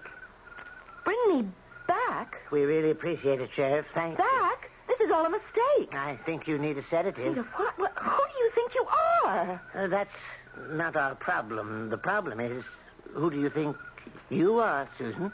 You think that I'm Susan? Eric? And you, Sheriff? You brought me here deliberately. You don't believe me either. That whole time in the car, you were playing along with me. All the time thinking I'm somebody else. Well, I'm sorry, but you might have gotten hurt. This is insane. It isn't really happening. Tomorrow I'll wake up and... Let go. of me. Take her to her room, Eric. Restrain her if necessary. Doctor, please, this is all a mistake. It's a horrible mistake. If I'm here, then Susan is out there somewhere. Miles away now in my car. Susan, you must Wait a minute. No, now, look. Find her before she hurts somebody, please. Sheriff, listen. Listen to me. My name is Anita Gregory. I live at 420 Oakleaf Terrace. Look, if you don't believe me, ask Max. That's right, Max knows. He was there when Susan called. Max will tell you. Please believe me. Please. That poor girl. It's really a shame about people like her. In the car, she seemed so normal. She's schizoid. Thinks she's two people. You mean this Anita character? That's the sad part. She does have a sister Anita, who put her here. There is a sister? That's right. A twin sister. As a matter of fact, I think that's part of the reason she has such a serious identity problem. Twin? Is it remotely possible that the girl I brought back is the other sister? Sheriff, you're not serious. Oh, I know I'm no psychiatrist, but looking back on it, she didn't seem that crazy to me. That girl was Susan. She couldn't fool me for a minute. A perfect example of being in the wrong place at the right time. As far as Dr. Cooper is concerned, Susan is back where she can't harm anybody. As far as Sheriff Wiley is concerned, he has just apprehended a dangerous lunatic. But what about Anita? She is about to discover that while it is relatively easy to prove a person is insane, it is quite a different matter to prove that a person is sane. I'll be back in a moment with Act 2.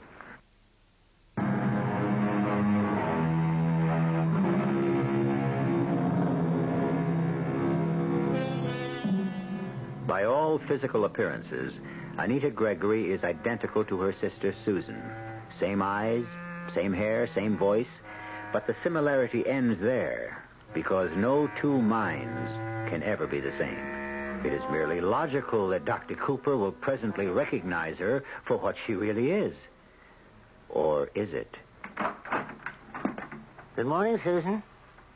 How do you feel? What? Oh, was it morning? Yes, morning, more or less. It's 11:30, but you had a rather late night. Oh, no. Oh, I thought I'd dreamt all this. Oh. No, Susan. And that's why after last night, we must make an even more determined effort to face reality. Call me Susan once more, and I'm going to scream. Good, go right ahead. It's good therapy. Let out all your hostility. Isn't it at all conceivable to you that being identical twins, Susan and I might have changed places? Well, yes, there is that possibility. Good. We're getting somewhere. Now, what about a phone call? I'm afraid that's out of question. We could clear this matter up entirely with a single phone call. Ah, you know the rules about phone calls. Besides, after last night's escapade, you've had all privileges suspended. Doctor, when I get out of here, I'll make sure you never practice again. Oh, that's excellent. Redirected hostility. I must be calm. I must maintain my cool. Doctor, explain to me about my case. Do you know all about your case? Please, humor me. Yeah, very well. Your name is Susan Gregory. 5 years ago, following a series of incidents where you repeatedly attempted to kill your sister, Anita, you were declared legally insane. Now, those incidents, couldn't they have been merely frustration or anger of the moment? Unfortunately, no. You see, it's been inside you since you were a child. No matter what you did, your sister did it better. The years went on, and you watched as Anita became a successful artist. You grew more and more resentful. Your jealousy became an obsession. Even now, you're often jealous enough to try to be her. In this way, You can have what she's always had. All right. Now, taking this a step further. Just pretend now, that the real Susan Gregory is out there, living in Anita's apartment and driving her car, pretending to be her. How long do you suppose she'll be able to carry it off before she gets caught? Not very long, of course. Little things, traits unique to Anita would be missing. Close friends notice these things. That is, if Anita has any close friends. Oh, she has? We'll discuss it all later. It's time for your treatment. What kind of treatment? Eric is waiting outside to take you to Therapy 3. I asked you, what kind of treatment? Eric, would you take her, please? I'll be down in a few minutes. Look, I'm not stupid. I took psychology in college. I know a little bit about behavior modification and the things they do in places like this. Now, what is it? Is it electric shock therapy? No, I don't know why you're so upset. You'll feel much better. You always do afterwards. It is. Now, listen. Staying here for a few days is one thing. Now, I've tried discussing the whole thing rationally with you, and what happens? You aren't going to give me any shock treatment. Eric? You call yourself a doctor. You're a charlatan. You're a quack. Now, you see, Susan, it's just a matter of time before your true nature comes through. You're hysterical. Just wait till I get out of here. I'm going to sue you. I'll sue this hospital. I'll sue everybody.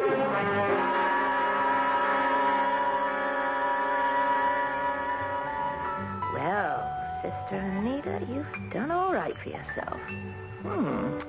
This is a nice little apartment. I think I'm going to like it here. Mustn't get excited. I can pull this off. Just remember, I'm Anita now. Yes? Well, aren't you going to let me in? Look, don't be mad. I can explain why I didn't wait up for you. I fell asleep. I just went out like a light the minute I hit the couch. Anyhow, tell me what happened. With what? Well, Anita, don't keep me in suspense like this. What happened with your crazy sister? I sent her back to Westbrook. We had a long chat, and then I drove her back. And that was it? Yeah, she just wanted to talk. So, everything's all right now? Everything's fine. Hey, this is your old friend Max. If something's bothering you, you can tell me. Of course not. I'm just tired. You sure nothing's bothering you? You're not mad at me? Oh, of course not. Come here. Here? Closer.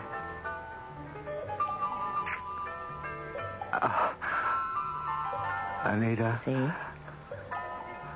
I'm not mad at you. Why? Why did you kiss me? Why? You never kissed me before. You said I wasn't ready for a serious relationship. You wanted to keep it platonic. I did? Oh. Well, sorry, Max. If you don't like it, I won't do it again. Oh, well, no, I'm not sorry. And Max, I have a headache. You asking me to leave, Anita? Yes, do you mind? No. No, sure, I understand. Maybe some other time, okay? Sure. Bye now. Bye. Oh, that was close. I hope that dummy swallowed it. Susan, how do we feel today? We? How do we feel? I only wish you could feel like I feel right now. I have a surprise for you. You have a visitor. What did you say? Someone's here to see you. He says he's an old friend. Max Hogan. Max? Max is here? Do you want to see him? Max! Oh, wonderful, beautiful Max. I'll send him in. You can come in, Mr. Hogan. I'll be right outside. Max. Anita. Oh, I'm so glad you came. I thought I was going crazy. Anita, it is you. Well, of course it's me. Well, I wasn't sure. Max, I've got to get out of this place. Don't worry. Never fear, Max is here. Wow, This is wild. But it isn't funny. Now, how did you figure I was here? Give me credit, honey. I had her pegged for Susan the minute she opened the door. She's in my apartment? Well, sure. Making like she's you. But she didn't fool me for a minute. No. What really did it was when she kissed me. She what? Now, you see, you'd never do that. I mean, she assumed I was your boyfriend. Oh, I can't wait to see the look on that doctor's face when you tell him. Max, would you get Dr. Cooper and tell him who I really am? Hey, what an idea for a story. Two sisters, twin sisters, who changed places. Yes, you have my permission to write the story. Now get Dr. Cooper and we can discuss it on the way home. Sure, of course. I have to go into greater depth, take more time to evolve my characters. You aren't thinking what I think you're thinking. I could come up a couple of times a week with a tape recorder. Oh, no, you can't be thinking that. Anita, please, just give me a few weeks. That's all I need. No. But can't you see? It's perfect. I haven't been inspired for months. You said so yourself. Absolutely not. And the story would practically write itself. It's a bestseller. We ripped the facade off mental institutions. What an expose. I said no. Oh, how can you be so selfish? Selfish? I'm being selfish? Can't you see? I'm 36 years old and I've never been published. You don't seem to understand that every day I'm in this place, I lose a little bit more of my grip. There's drugs. There's shock therapy. Do you know what that can do to a person? Oh, come on now. It can't be that bad. True to you. This place can drive anybody crazy. I thought that I could live through anything. Nothing ever really moved me or excited me. Well, that's just why you could pull it off. Yeah, but even if my mind was made of concrete, this place would erode it. We'd be rich, both of us. Hey, I'll tell you what. I'll give you 50%. And you're forgetting something else. Susan. All right. She'll get a percentage, too. Now, listen, Max. Forget about me for a minute. You can't let an insane person loose in the normal world. Why not? It's all relative, isn't it? Isn't the whole world going crazy? Who are we to say what is and what isn't normal? What a theme. Listen, hey, you don't know Susan. She's dangerous. She seemed all right. Besides, weren't you the one who said that maybe the doctors were wrong? I made a mistake. She hasn't changed at all. She's vicious. She could even kill. Don't try to talk me out of it. Listen, take me seriously for once. When we were little, even then, she did vicious things. She broke the heads off all my dolls. She took the goldfish out of the bowl and she watched them die. Typical healthy tomboy. I don't want to discuss it anymore. Now get me out of here, please. All right, Anita. Sure. That's how you want it. Doctor, I'm ready to go now. All right, now tell him, Max. Tell the doctor. Tell him what? Who I am. Doctor, Max knows. I think this has been too much of a strain for her. You'd better go immediately. Of course. Max! Goodbye, Max! Doctor. Goodbye, Susan. Oh, no, Max, she'll kill you. When she finds out that you know, she'll kill you.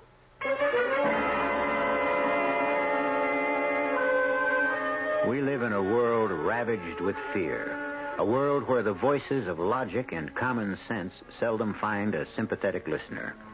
It is not so very unlike the purgatory in which Anita Gregory is now imprisoned.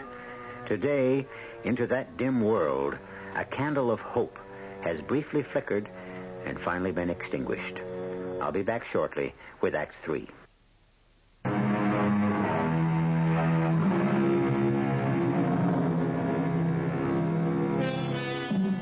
Je pense.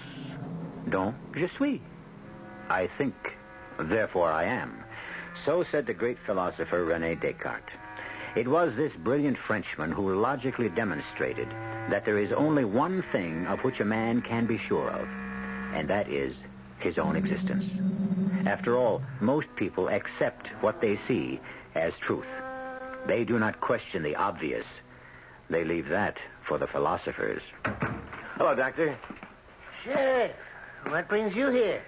Well, you know what happened was I was typing up the week's report, and I suddenly realized that I never got you to sign this release for that Gregory girl. It was such a hectic night, it totally slipped my mind. Of course. Also, could you fill in her sister's full name and address? I need it for the records. I'm glad you stopped by. She was asking for you. For me? Well, she says there's something she'd like to tell you. Well, you don't have to see her if you don't want to. I'm sure it isn't anything important. Oh, well, as long as I'm here, I'd like to see how she's doing. Hello, Susan. Sheriff? Oh, how you been? Just wonderful, can't you tell? Doc Cooper said you wanted to see me. I did? What was it you wanted to tell me? I forget. I think there was something. Why can't I remember? Oh, now take your time. What did I want to tell you? Nice paintings on the wall. Oh, that's the doctor's idea. He feels by giving us a creative outlet, it's releasing hostility. They're very good. Well, I'm a professional artist. I mean, Anita's a professional artist. I'm supposed to be Susan. Susan can't paint. Susan cooks.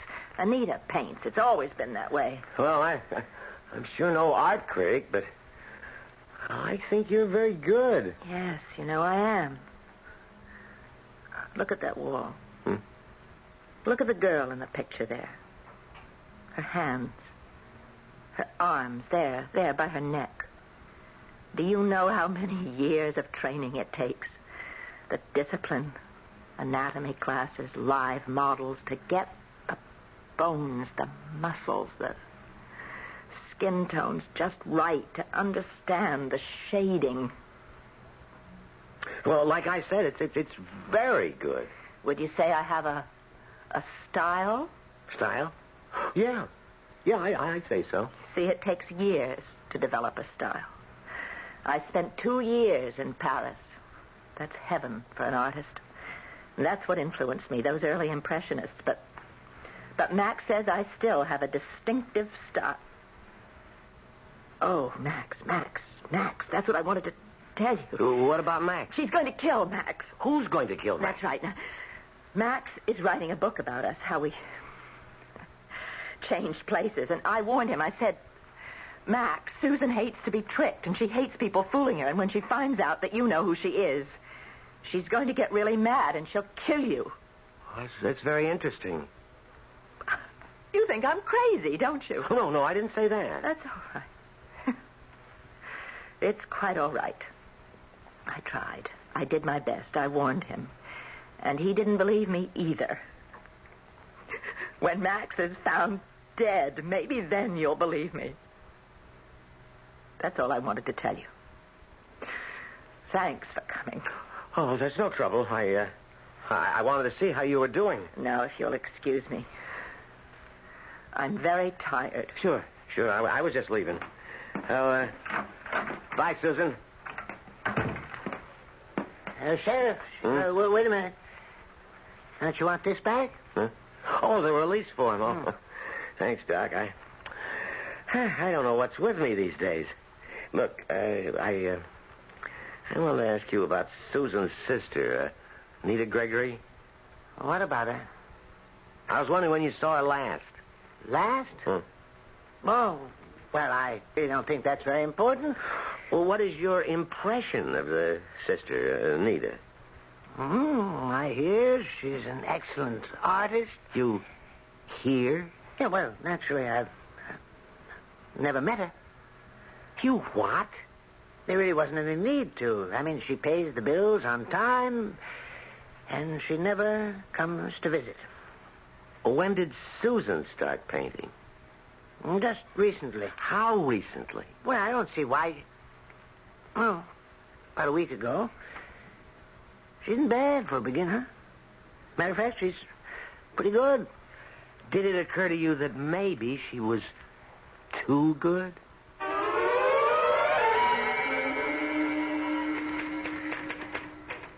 Chapter 2. The second week. Oh, that's good. Let's see what we've got so far. Meanwhile, Susan Gregory, in the guise of Anita, continued more and more to assume the identity of her sister. The door wasn't locked, so I just thought I'd come in. Oh, I never lock my door. What are you writing? Nothing, just the usual junk. Can I see? No. I never show an unfinished work to anybody. It just isn't done. Why not? Well, it's bad luck. Hey, give me that back. I just want to see. Come on, don't be such a... Give it back. Come on, Max, just let me see a Give little. it to me. Oh, now look what you've done. I'm sorry. Max, I'm really sorry. Sure. I mean it. You're so funny. You get so excited about a silly piece of paper. No, I wouldn't expect you to understand. Why not? Well, it's very personal. When a writer writes, what you did just now was almost like tearing me in half physically.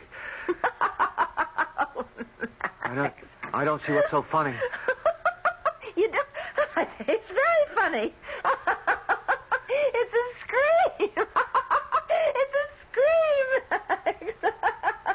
You know, it's a scream. No, You're a scream. You know that? As a matter of fact, you're plain crazy. Me crazy? You look so shocked. Don't fight it. It's no crime to be crazy. It happens to the best of us. Yeah, I know. Hey, you're not taking me seriously, are you, Max? I'm only kidding. Can't you take a joke? Oh, sure. I tell you what. You come over about 6, and I'll make you some chili. You'd like that, wouldn't you? Yes, I would. Okay. 6, then.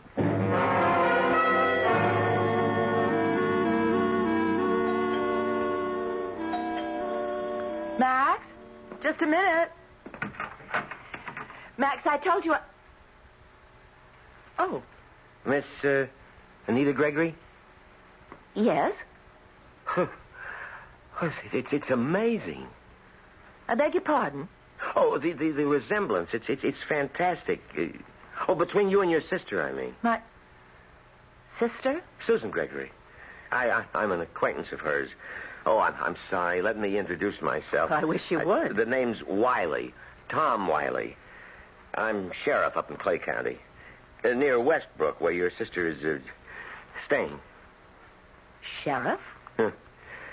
Could I come in for a minute? Oh, well, of course. Please. Thank you. Well, you have a very nice apartment, Miss Gregory. Well, thank you. Well, what can I do for you, Sheriff? You see, I'm the officer who apprehended your sister after she escaped from Westbrook, and well, she was really nice and likable, and, to be perfectly honest, Yes, be perfectly honest. Well, I have to admit there was a remote possibility that, well, she might have been a victim of mistaken identity. Oh. You know, you're not at all what I expected you to be. Oh, what were you expecting, an ogre? Oh, I don't know, really. Are you disappointed? Well, kind of. Oh. Something wrong? Well, these paintings. Yes? You, Oh, well, I almost hate to admit it, but look, I can't expect everyone to love my work. Oh, I didn't say that I didn't like them. It's just you have a style. It's very distinctive. Oh, here it comes. Everyone's a critic. I honestly like your work, Anita. Well, I really better get back. Thanks. Thanks for everything. Yes, sure. Oh, by the way, you wouldn't happen to know a guy named Max? Max? Oh, sure. He lives down the hall. I thought it was him at the door before. Why? Well, I'm wondering if it's the same Max. The same Max?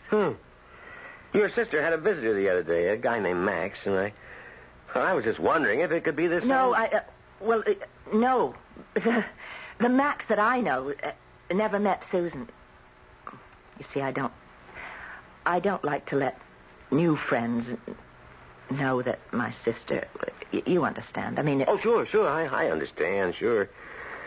Well, it was just a thought. Thanks anyway. Bye. Goodbye. So, Max does know. All this time I trusted that idiot. And he knew all along. That must have been what he was writing about and wanted to hide from me. It all fits. All this time he made a fool of me. He tricked me.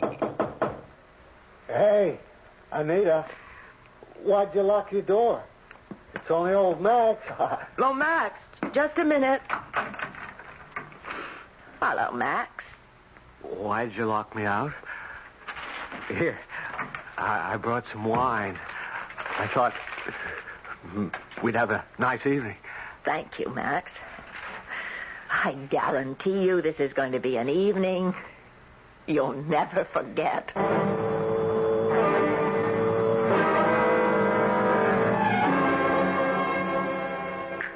Oh, I must say, Anita, you really outdid yourself. That chili was fantastic. Well, you certainly ate enough. Yeah, I'm positively stuffed. Let's have some more wine. But you finished it all. Oh. By the way, Max, how's your book coming? My book? Yeah, your book. You never did tell me what it was about. Well, it's just Tell me about... something, Max. Did you put me in it? You? Yeah, me. I'm your inspiration, aren't I? What's gotten into you, Anita? Don't call me Anita. I hate that name. You know very well I'm Susan. What? Oh, don't play dumb, Max. You knew all the time, didn't you? Didn't you? I don't know what you're talking about. I'm Susan, and you knew all about it. Oh, quit playing dumb. I happen to know all about your little visit to Westbrook. Oh, look, I can explain. I don't want to hear it. I'm not interested. I'm more interested in this bookend. Did you know, Max, that there are only two like it in the whole world, that they belong to my grandfather, that they came all the way from Spain? They're made of mahogany. They're hand-carved. But look, notice the base. That's solid bronze. Hey, what are you doing? I really thought you liked me, but you were just using me, making a fool of me. You tricked me. Susan, wait a second. Let me explain. Get mad when people fool me. I get really mad. Susan! No! Put that down. You could kill somebody with that. I intend to kill you. Oh, no! See, Max, you're such an easy target. Hey, you're crazy. I'll kill you. I'll kill you. Please. Kill Susan. you. You liar. I'll kill you. Susan, stand still. Don't move. You're too late. Sure, he's dead. I killed him. No, he's not dead. He just fainted. No, he's dead. He's alive, Susan. Not that I really care after what he did to your sister. I wanted to kill him. I'm not sorry. He tricked me, you know. I know. Now, are you ready to go back now, Susan? Susan. You know? How? You told me with your paintings. You see, your sister has a distinctive style. She tried to tell me that in Westbrook. She duplicated from memory those 3 paintings on that wall. Exactly. And Anita's the artist. But I don't care. Max, I didn't really mean to hurt him. I understand. But I'm still not sorry. I'm not sorry about anything. You can take me back now. All right, Susan. Susan. Susan. That's a nice name.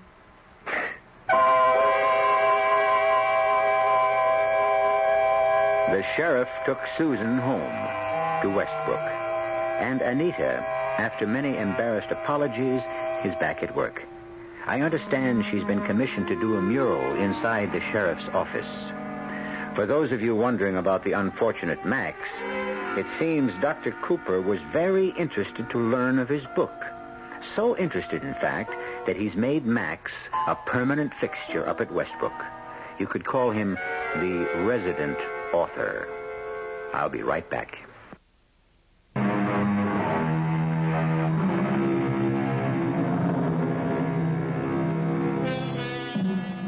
To any of you who are asking if there is a moral, a lesson to be learned from our little story, let me assure you, we do not attempt to moralize. We do not presume to teach. However, if you happen to be close friends with a writer who is hard up for a story, I would just say, be prepared for anything. Our cast included Marion Seldes, Robert Dryden, and Leon Janney. The entire production was under the direction of Hyman Brown. Radio Mystery Theater was sponsored in part by Uncle Ben's Long Grain and Wild Rice. This is E.G. Marshall inviting you to return to our Mystery Theater for another adventure in the macabre. Until next time, pleasant dreams.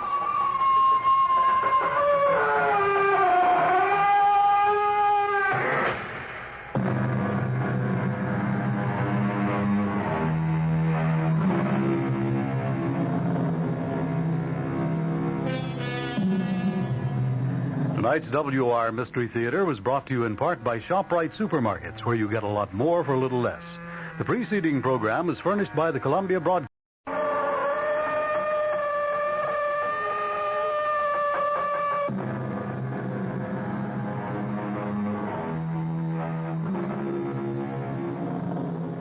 Come in. Welcome. I'm E.G. Marshall. Ready, if you are, to probe once again into the depths of imagination and the heights of illusion. Illusion. What is life? A philosopher asked. And to answer his own question, he replied, life is an illusion, a shadow, a story. And this may well be.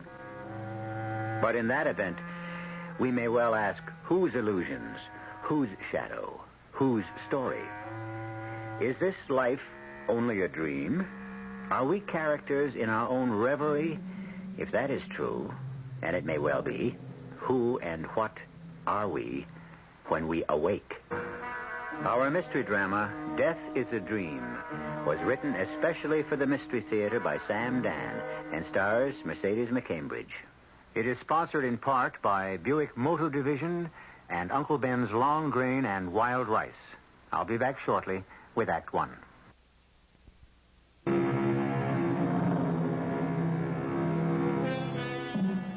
We are such stuff as dreams are made on, and our little world is rounded with a sleep. So said William Shakespeare, and so lives Mary Catherine Collins. Mary Catherine lives in a world of never-ending nightmare. It's a world of heart-stabbing terror and apprehension. Every night, there's the dream. The same dream. It refuses to leave her. She can only fight off sleep for so long, and then the dream once again overwhelms her. And each night, the dream is exactly the same in every minute detail. It's just the way it was when she dreamed it for the first time on that night of August the 14th. That night is seared in her memory forever. I see Joe. My brother Joe. And he's walking his beat. The night's dark, and a soft rain is falling, and drops of water glisten on his black policeman's raincoat. And he's whistling that tune, the tune I never heard anywhere else. And he always said, one day I'll tell you the name of it. And he's walking down that street, that old, tired, run-down street, alone, all alone. And because it's my dream, he doesn't see what I see, just around the corner. A man. It's too hard to make out his face in the dark, but he carries a box in one hand and a pistol in the other. And he's climbing out of the window of a warehouse just as my brother's about to turn the corner. And I scream, look out, Joe. Look out, he's got a gun. Joe! But he didn't hear me. He didn't hear me. My brother never hurt me.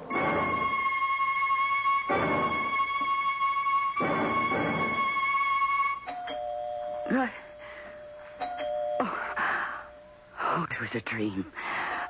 Yes. Hold. Yes, just a minute. Who is it? Mary, it's Frank Miller. Oh. Guess what? What is it, Frank? Come on in. Mary, You're here because of Joe. Yes, Mary. Something has happened to Joe, and you've come to tell me yourself. Mary. Joe is dead. He's dead, isn't he? Why else would you be here at this time of the night? Joe's dead. Yes, Mary. He was killed by some hoodlum who was robbing a warehouse at the end of Water Street. Mary, who told you? I saw it happen. Now, Mary, you must get a hold of yourself. He was shot just as he turned the corner. His revolver was still in his holster. He never had a chance. Joe never had a chance. I know how hard it is, Mary. I saw it happen. Oh, why? Why did I see it happen? I saw it happen as if I were sitting in a theater, and it was all taking place on a giant screen. And from that night on, I saw it happen. Every night I was condemned to relive it again, and again, and again.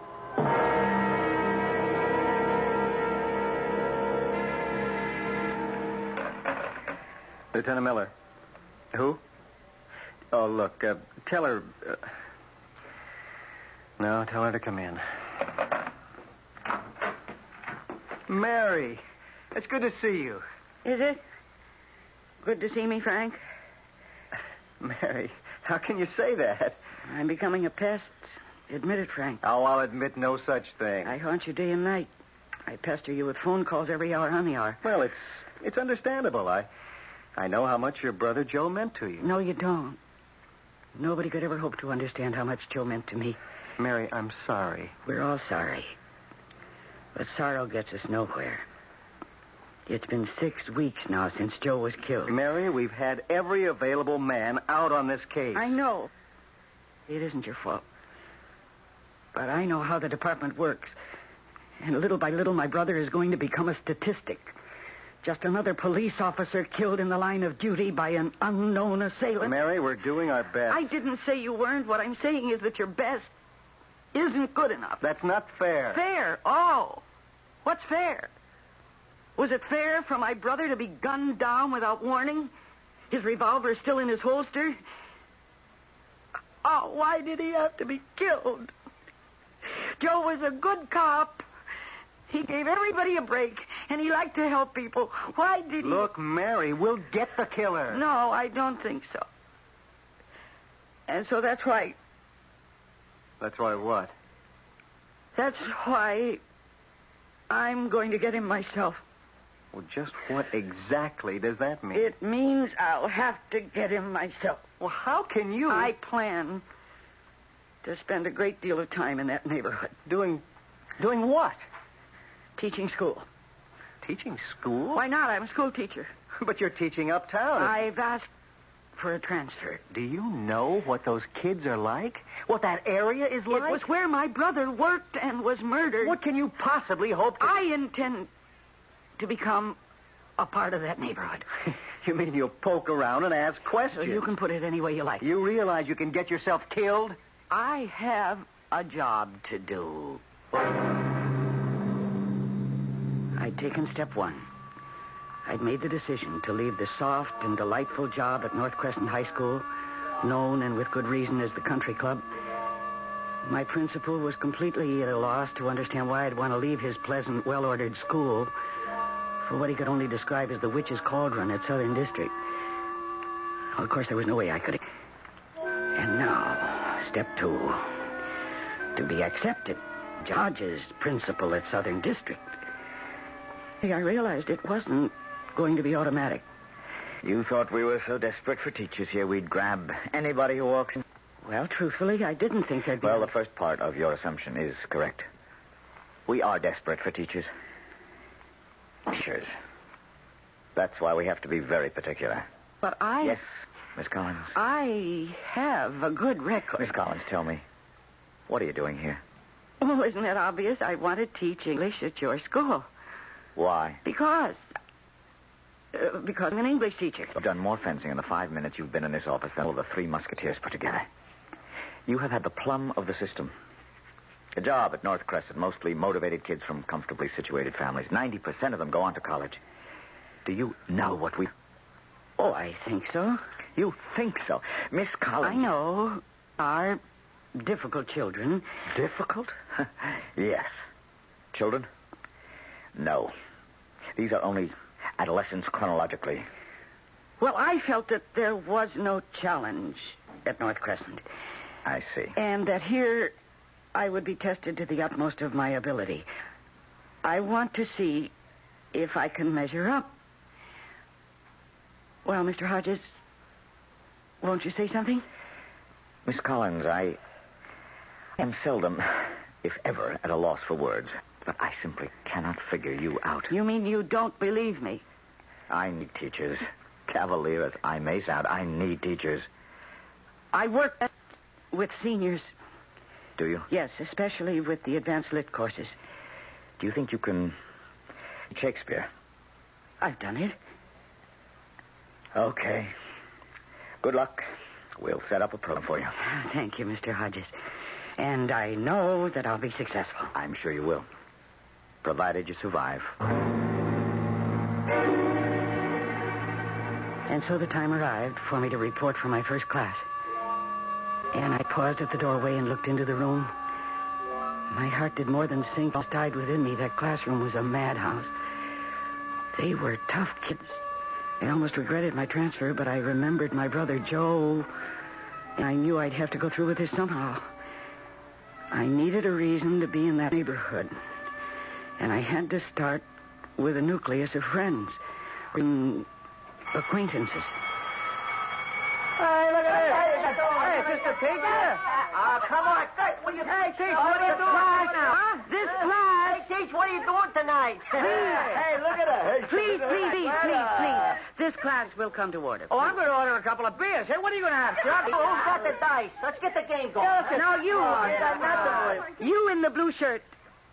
Yeah? You report to the principal's office. Oh, how about that? And you there with the red hair, will you please sit down? Oh, that's a wig. I'll take it off. The young lady near the window.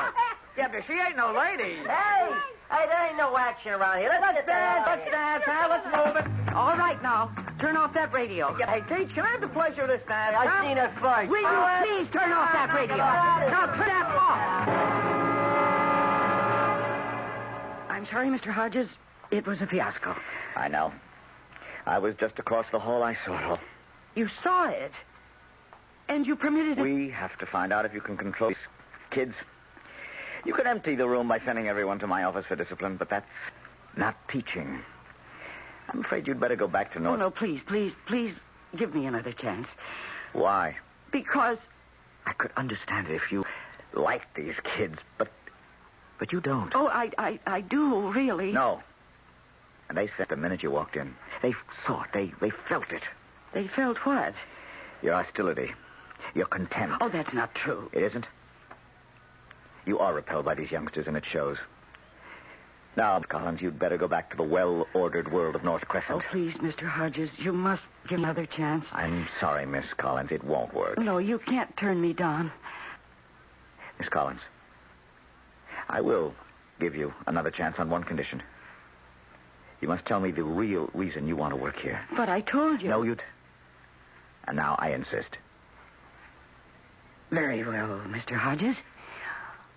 I'll tell you.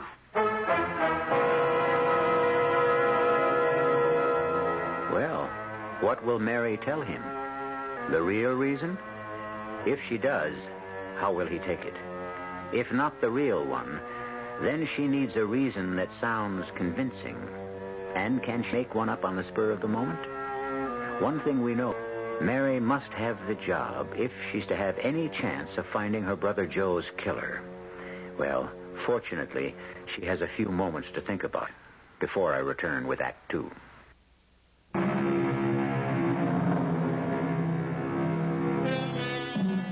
Things are seldom what they seem. Skilk masquerades as cream. It's one of Catherine Collins' favorite verses. And now it's going to form a pattern for the next portion of her life. She is attempting to masquerade as a dedicated teacher in a slum-district school in order to find out, if she can, the identity of her brother's killer. But her first problem is to get the job. And John Hodges, principal, has very grave doubts indeed. Mr. Hodges, I agree. It's time we told each other the truth. Let's say it's time you told me the truth. My name, Collins.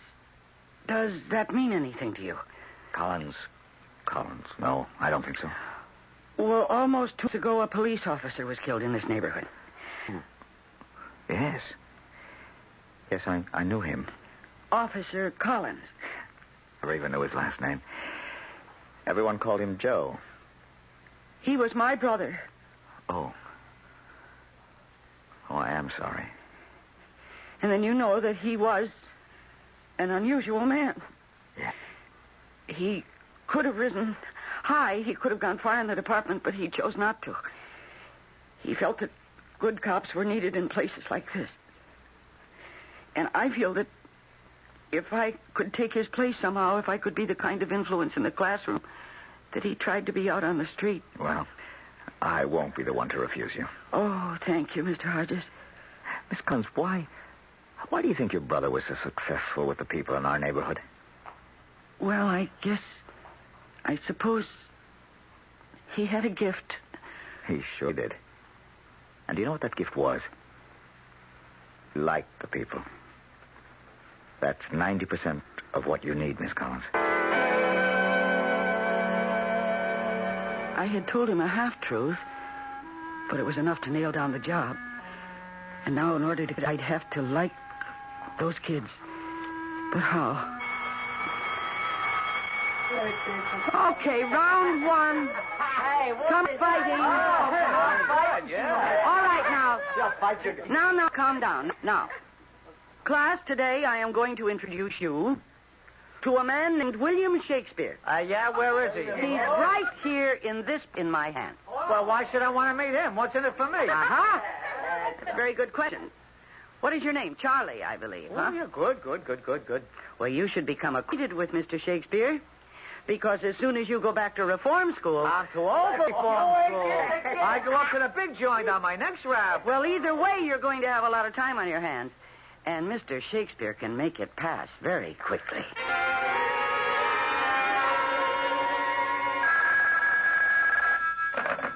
Hello? Mary, I finally tracked you down. Oh, hello, Frank. I didn't know you were going to live down there, too. Well, see, I found this little apartment. It's convenient to the school. Mary, the neighborhood. Oh, I know. Believe me, I know. But people do live here. Mary, what are you doing? You can't go around asking people, do you know who killed police officer Collins? Yes, I understand. Well, then what are you doing? I don't know. Frank, it's just being here. I mean, I could hear something or see something. The department is working on it. You can get hurt. Oh, Frank. What is it? What's the matter? Frank, Mary, is something wrong? I can have a cop over just a second. No, I'm all right. Are you sure?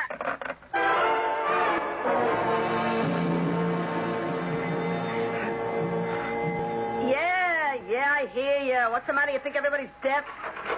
What do you want? Listen, I live upstairs in apartment 4F. Oh, yeah, you're the school teacher. Yes, I have to see the superintendent. Look, honey, down here we don't have no superintendents. We got to see him immediately. You can't do it. Why not? Because he's drunk.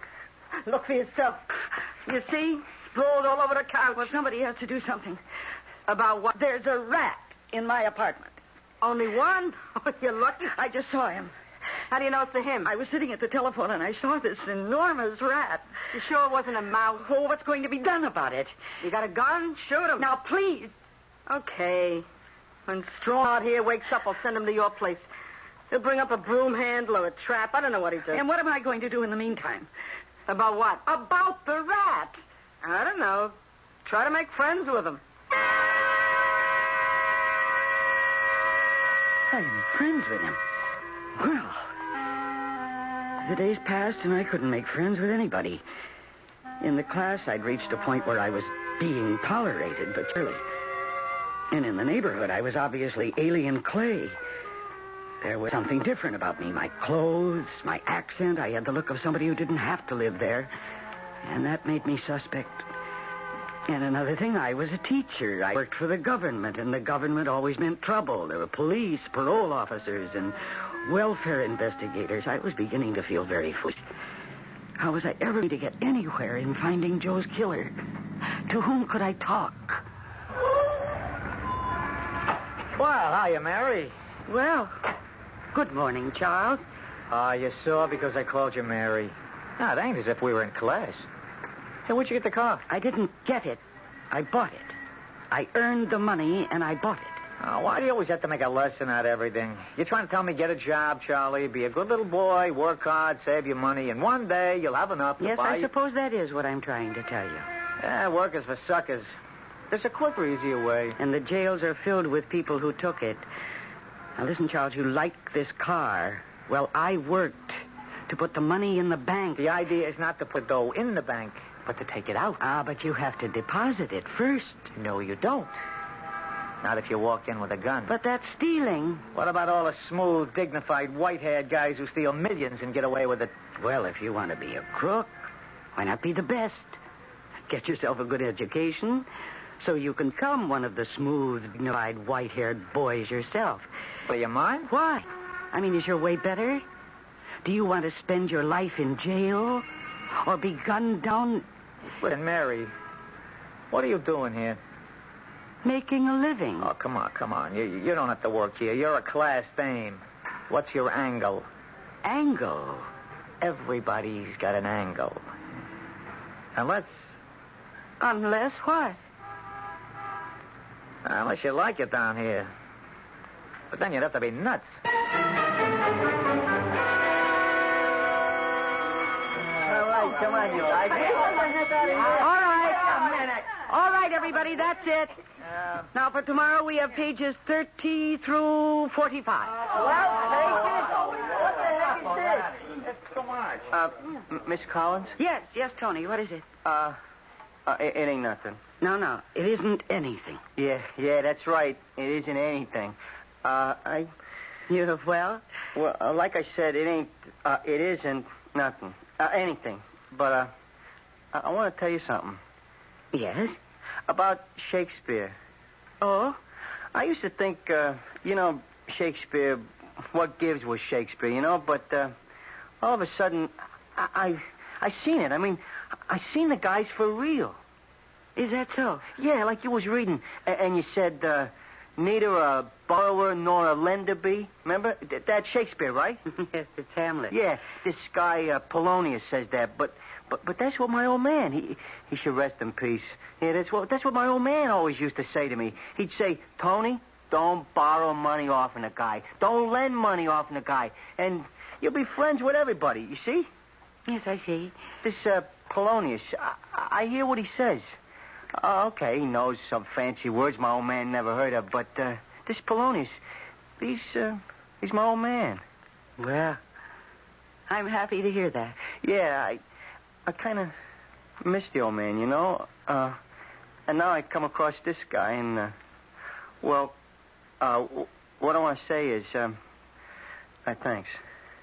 Well, I'm sure you're welcome, Tony. Look, if there's something I can do for you, I mean, you name it. Is there something I can do for you? How could I ask him? How could I say, do you know who killed Officer Joe Collins? What kind of a question would that be? And where would it lead? And why would he know? But I finally promised that I would call on him if ever I needed help.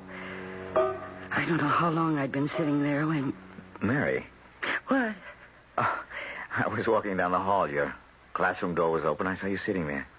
There was something very strange about you. Oh, really? Yes. For the first time since you've come here, I saw you smiling. Oh, I always smile. No. This was truly a smile. As if it came from the basic meaning of the word itself, which means to be astonished. What happened? Well, I think I just taught somebody something. And you're starting to get an inkling of the reason why your brother Joe worked down here. I think so.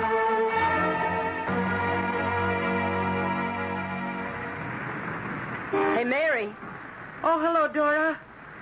Did you tell your husband about the leaky faucet? Oh, yeah. He'll get around to it one of these weeks. Listen. Now, tell me if I'm talking out of turn. Are you on the lam? What do you mean? Oh, you know what I mean, kid. Do the cops want you?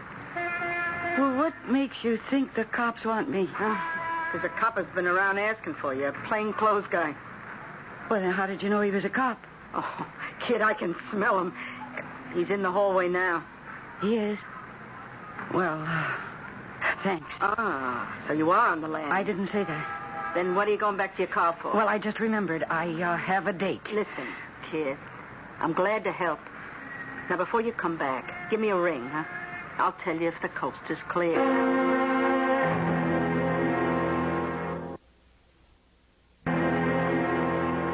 Of course, I knew it was only Frank.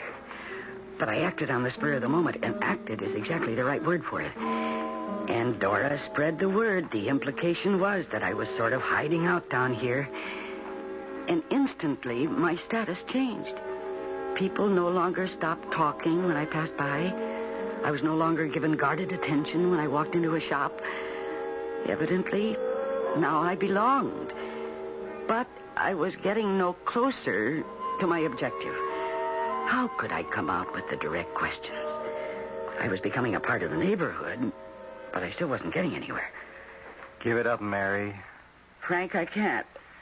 I've got to get that murder. I know, but it will have to be done in the usual way. And maybe it won't be done at all. That could happen. And the killer goes free, is that right? What am I going to do? Come home to where you belong. No, I belong where I can find Joe's killer. But it hasn't worked. Help me, Frank. How? Tell me how I should go about it. I don't know what moves to make. There are no moves you can make. I mean, if you were in my place, you are a trained detective, what would you do? Well, I'd have stool pigeons out. We did, but nobody picked up the slightest rumble. Very well, the informer angle has been covered. Then what? Well, the truth is we're doing what you're doing, and with no more success. What's got us licked is if we could only get a description, any kind of description. Then we could ask definite questions. We could ask, do you know a guy who codes like this or that? But there are no witnesses. What? What did you say, Frank? I said, there are no witnesses. But that isn't true. Well, what isn't true? There was a witness. Mary, what are you saying? There was a witness. There was a witness.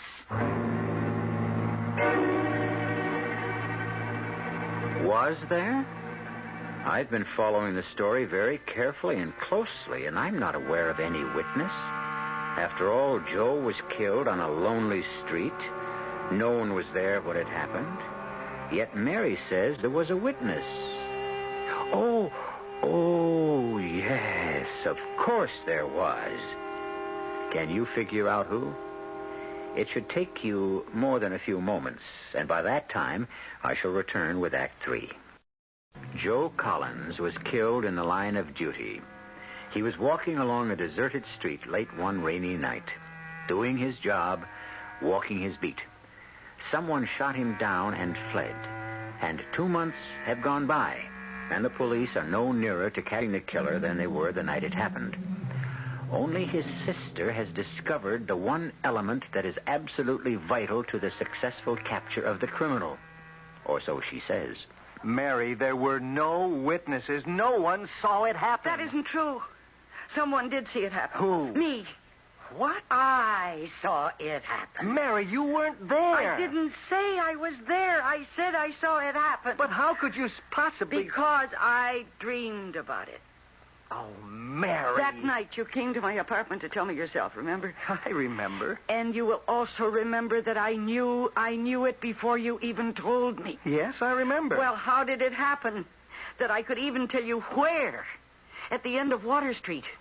And remember, you were shocked. Remember, you said, Mary, who told you? At the time, I was upset and nervous. How would I know that it was Water Street? I saw Joe turn that corner. And I saw the man coming out of the window of the warehouse. And I saw that he had a gun, and he fired as soon as he saw my brother. I am the witness because I saw the whole thing. All right, Mary. Fine, tell me, what does the killer look like?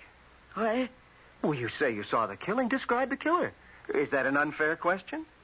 Oh, no, but I... Well, but what? Well, I didn't get a good look at him. Oh. See, I was so terrified, and I was so afraid for Joe that I... And besides, the man was in the shadow. I couldn't see him. I hate to say this, Mary, but your dream really doesn't do us any good. From a practical point of view, that is. Yes, but next time I'll concentrate on the killer. Next time? Yes, next time. Tonight. Every night I dream this dream, Frank. Every night. And this time I'm not going to fight it. I'll wait for it gladly. I'll welcome it. And this time I won't look at my brother. I'll look at the killer.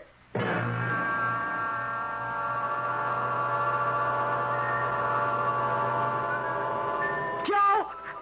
Joe, look out. He's got a gun. Joe! Joe!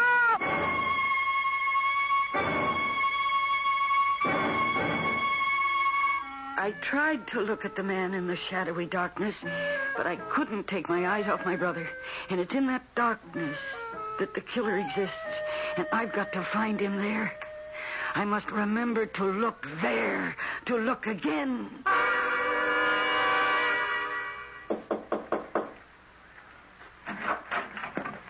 You sent for me, John? Oh, I'm sorry. I didn't know there was anyone here with you. Hi, Teach. Well, what's the trouble? You'll have to go to the police station and identify your car. Why? Well, it seems Charles here and a few of his buddies took your car and went joyriding and then piled it up against a telephone pole. They would have abandoned it except for the fact that a police cruiser happened along. The rest got away. Charles was caught. Oh? Preliminary estimates on the damage run about $900. What's everybody running a fee for the insurance pays, don't it? That's a great attitude. I'm glad you like it. This time I'm afraid it's jail. I've given up on you, Charles. Oh, you're breaking my heart. Oh, why does Charles have to go to jail? Stealing a car is against the law. Who says he stole the car? What? Who says he stole the car? The truth is, I gave him permission to use the car. Mary, it's wrong for you. No, you see, I don't use it very much, and I understand if you don't run a car regularly, you get carbon deposits, isn't that so? This is not the way to do things. Well, that's the truth. I won't permit it. John, it's the way it happened. Okay. Okay, I'll hold still. But on one condition. This one and his pals. They've got to get jobs and cover the insurance bill. Oh, that sounds reasonable. I'm foreman at Jackson's warehouse. You fellas can all work there after school. And now, if you'll excuse me. Thanks. I said you were a class dame. What's been done is done, Charles. And you will have to pay to have it fixed. Oh, listen, me and the guys can steal you a better one. Oh, no. I don't think so. Now, listen, you're smart, Charles. Why be a cheap crook? How about becoming one of those smooth, dignified guys? For that, you got to go to college. So? Me? Yes, you. Oh, you got to have rocks in your skull. Me go to college? Why not? Yeah, why not? That's it. Say why not. Say it and keep saying it and say it all the time. And after a while, you won't find a single reason against it. Why are you doing this? Because as a teacher, it's my job to inspire you to get all the education you can handle. And you are bright enough to handle a great deal. Yeah, but... Why'd you get me off that stolen car rap? Oh, that? Yeah, I can't figure it. Nobody ever done nothing for me before. I mean, zilch, zero, nada. Well, isn't it a better world when people try to help each other? Yeah, sure. All right, what can I do to help you? Oh, someday I might ask you some questions. Questions? Like what? Well, like, would you know a certain person? So ask. What do you want to know? Well, I don't know yet. But when you find out, you'll ask, won't you? Oh, yes. I'll ask.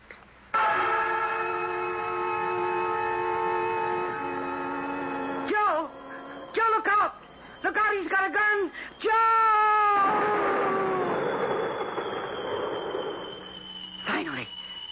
Finally, something happened. In the dream, I saw the man. Clearly. For the first time. Not his face, I didn't get the chance. But I saw his body.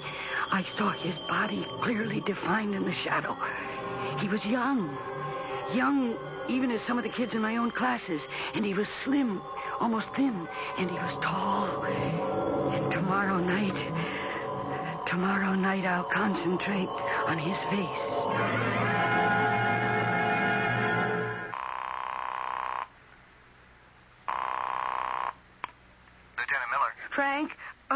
Frank, suppose I could give you a description of the killer. That'd be great. But where would you get it? Well, every night in my nightmare, I see him more and more clearly. You mean you want a jury to believe that a man you see in a dream is Well, why not? I've seen all the rest of the crime. Can you imagine what a defense attorney would do with you on the stand? Frank, the man I see in the dream is the killer. We'll need more than a dream to convict. Well, maybe you do, but I don't. And what does that mean? Well, that means that I can handle all of it myself. Mary, you're not saying what I think you're saying. The murderer who killed my brother will be dealt with, if not by the law, then by me. Mary! I must sleep. I must fall asleep. Right now. Now, while I'm still calm and relaxed. I need all my energy to look into that shadow along the wall of the warehouse. I've got to see his face tonight. I must see his face, the face of the killer. And then I shall hunt him down. Tonight. Tonight I will see. Joe! Look out, he's got a gun! Look out, Joe! That tall kid with the blonde hair and the scar across his... Oh, my God! It's... Joe!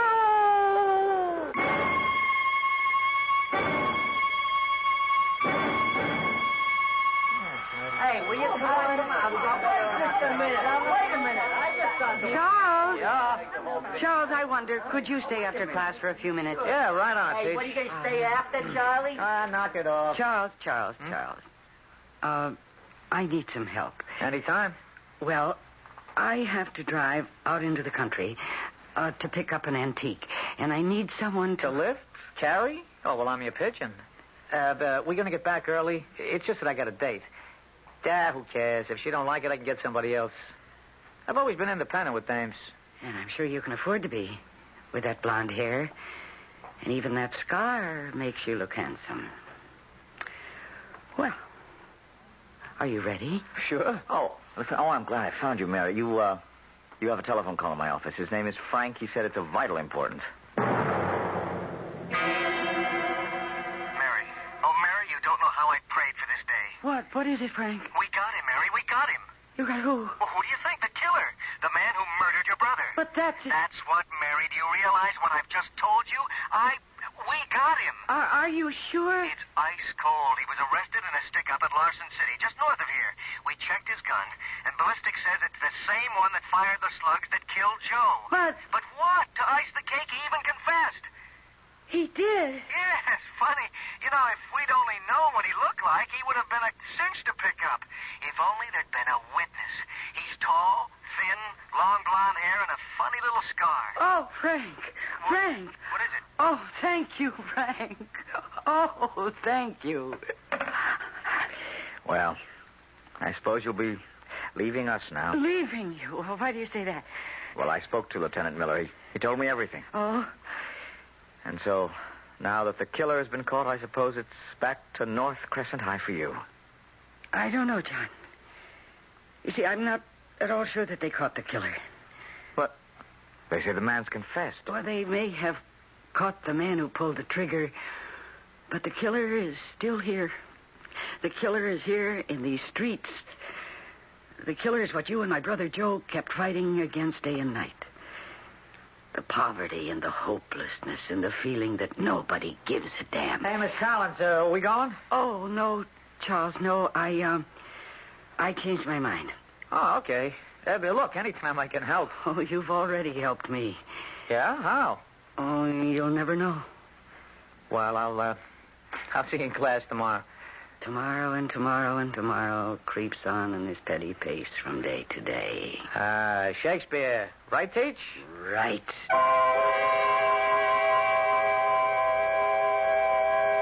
Tomorrow. That's the greatest gift of all gifts. A tomorrow.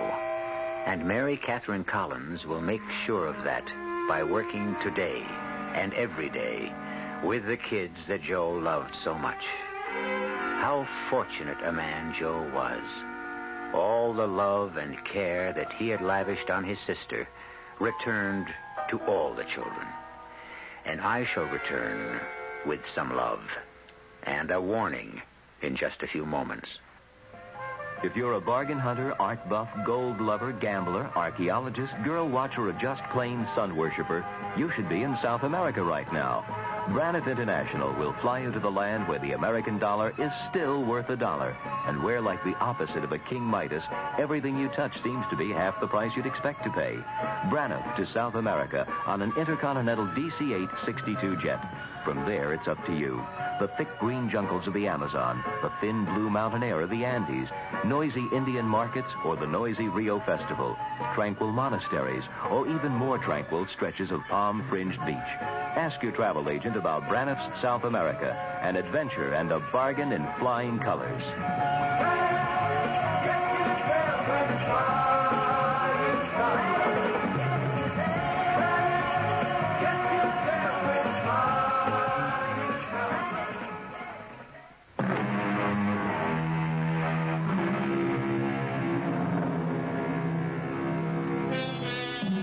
Is the dream the extension of reality? Who can say? It was given to Mary to dream of her brother's death. Why? And to see the face of his killer. The true face. Not the visage of a man, but the entire countenance of society.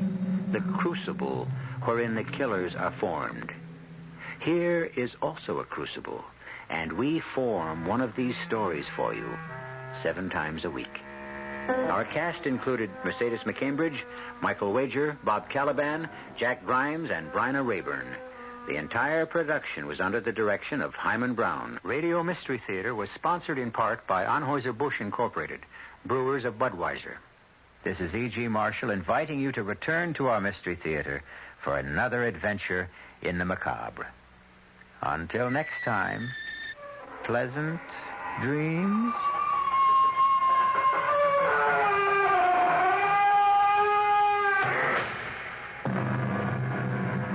Tonight's WOR Mystery Theater was also brought to you in part by ShopRite Supermarkets, where you get a lot more for a little less.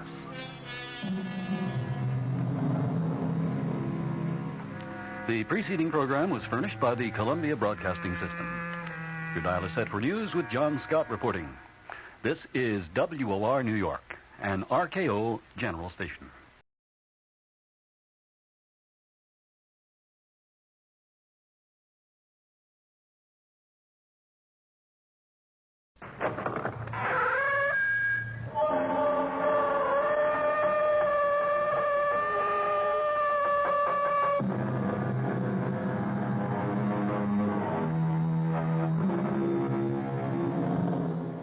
Come in. Welcome. I'm E.G. Marshall. A man may rid himself of a wife, a house, and all his worldly possessions and flee to the farthest corner of the earth, or even, today, to the moon. But there remains one tie he cannot sever as long as he lives, his memories. But how far back can man remember? Childhood? Birth? Or do the ties of memory stretch back over a span of years and reach into other places and other times? Our mystery drama, The Velvet Claws, was written especially for the Mystery Theater by Murray Burnett and stars Gordon Gould. It is sponsored in part by imported Vigna Rosé wine and Buick Motor Division.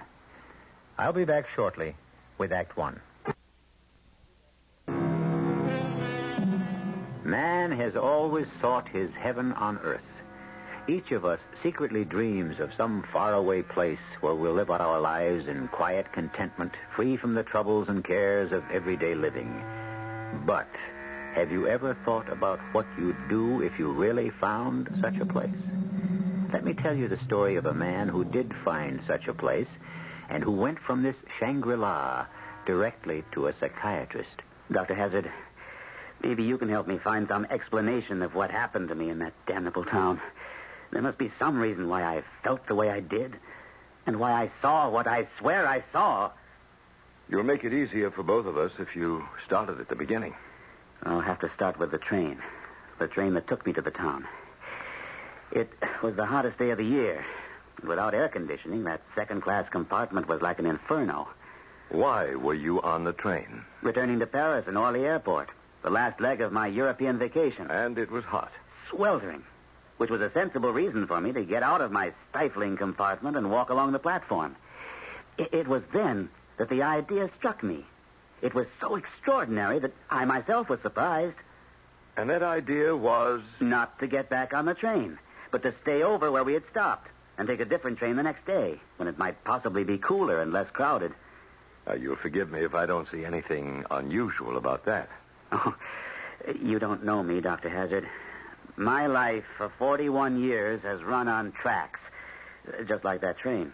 I get up at the same time every morning, eat the same breakfast that my sister cooks for me, catch the same train to the same office, and get home at the same time. I'm an accountant, and I always take my 1-month vacation in the same place. So when I suddenly decided not to get back on the train, I was surprised at myself.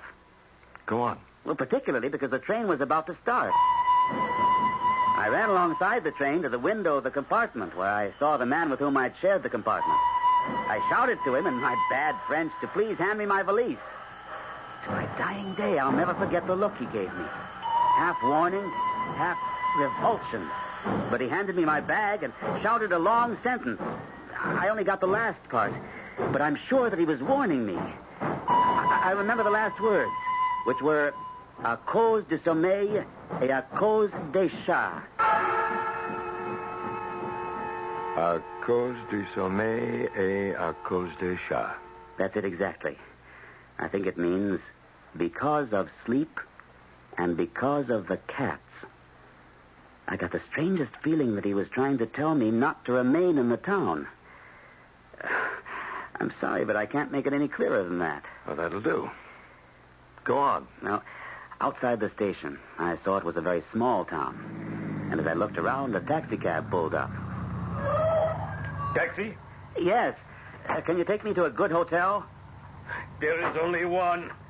The inn. They will make you very comfortable. It doesn't really matter. I'm only going to be here one night. You might change your mind. Our little town has a way of growing on people. Do you happen to know what time the train to Paris comes through here tomorrow? Same time every day. 3:45. Could I arrange with you to pick me up tomorrow in time to catch the 3:45? Sure thing. Good. But if you happen to change your mind and want to stay a while, all you have to do is tell Madame Duchesne. She runs the inn. You're quite a booster for this town. So is everybody who lives here. Here we are, the inn. What's that racket? Well, just cats. People around here keep a lot of them. Because of the cats, the man had said. Maybe it was those words, or perhaps the cats I'd heard, that fired my imagination, so that my first glimpse of Madame Duchesne, sitting in a chair near the desk, knitting, reminded me of a tremendous cat, a large, fat mouser. She looked up as I entered. Do you have any other bags? No, I'm only staying the night. Do you want me to pay in advance? No, not sensible. You might decide to stay longer. Whatever you say. Should I sign the register? It is on the desk. I will get someone to take your bag up. Well, that won't be necessary. What's this? The register. No. My name's down here. It's written here. John Latour. Dr. Hazard, my name was there. Written clearly and spelled correctly. I swear it, Doctor. I believe you. Well, can you explain it? Well, how did Madame Duchesne explain it?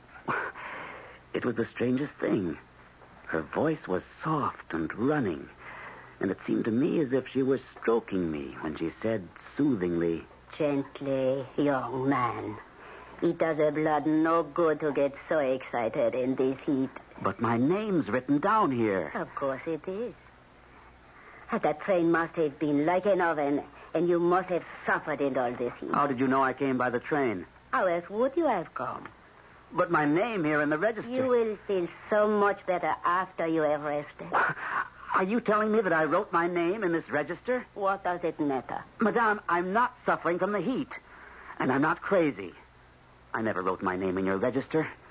And I intend to find out how my name got there. And so you shall. After you have had some rest. Dinner is at 6:30.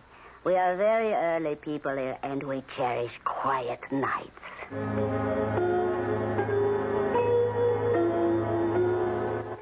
Peaceful. That's the only word I can think of to describe the way I felt. I felt soothed and stroked like a cat. Like a cat? Yes. It's silly, but the warmth and stillness made me feel like purring. And yet you experienced no feeling of alarm? Not then. It's hard to remember feelings, Dr. Hazard, although they were very strong at the time.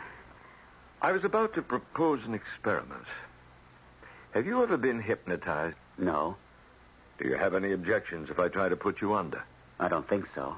But is this part of your usual procedure? I have used hypnosis where I thought it might help.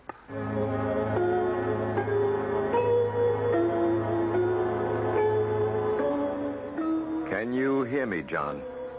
I hear you. It's your first day at the inn. You're in your room. How do you feel? Peaceful. Quiet. Everything's velvetized. Velvetized? Smooth and furry. Like the room is fur-lined. And you're going down to dinner? Not yet. First, I want to take a walk in the town. It's just after sunset, and dusk is covering the quiet, peaceful streets. Are there any people? Oh, yes. Men and women all busy and paying no attention to me. No, that's wrong. They're watching me. Closely. Very closely. Ignoring me is all a sham, a pretense. They're watching me. You discover this right away? No, not right away. Not till after I sit down. Where? Where did you sit?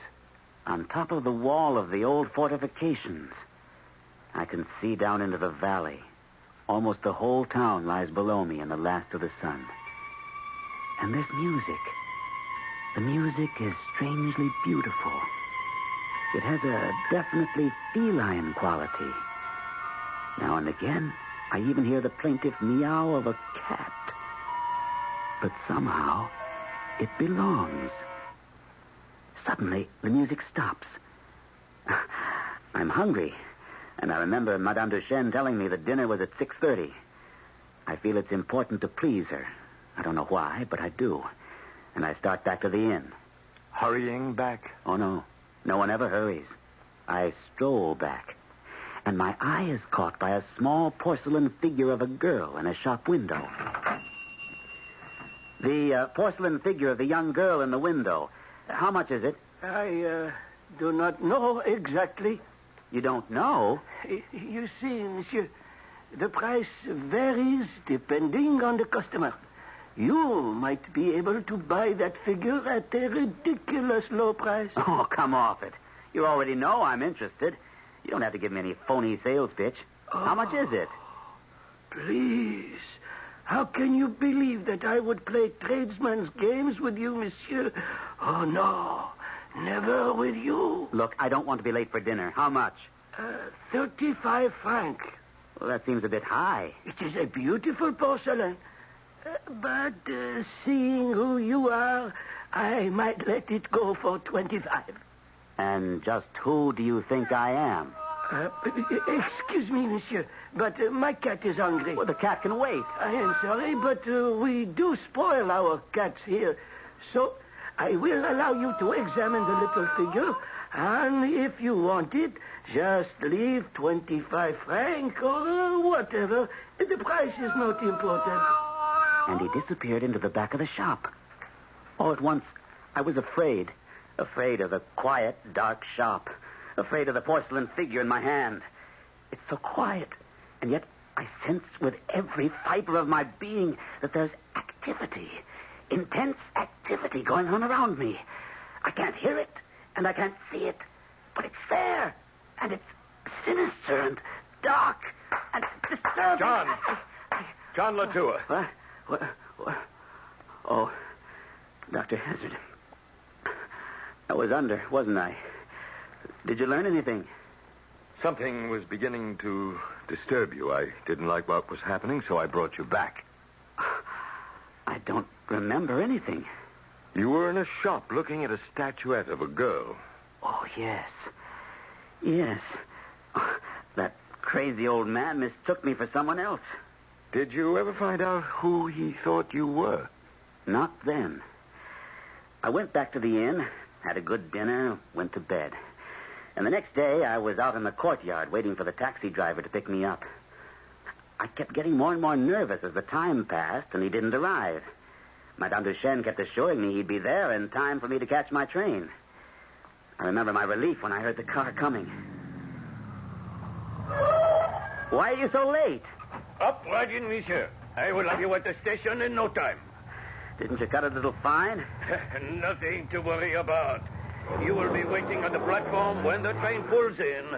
Although I must admit I am surprised. I thought you would decide to stay over. I know you did. I told you I wouldn't. So you did. What's wrong? Nothing. Just the engine acting up. I will take a look under the hood and have her running in a moment. Are you sure you have enough gas? I had a full tank this morning. There is no need for you to get out, sir. I can fix it. There's a train. Get my bag. Not too much use in that. You could never make it working. Can't you fix it? I am afraid not. It looks like my battery is gone. You mean I'm going to miss the train? Today's train. There will be another one tomorrow. But I wanted to... Why don't you walk back to the inn and stay over one more night? I will bring your bag after I get this thing moving.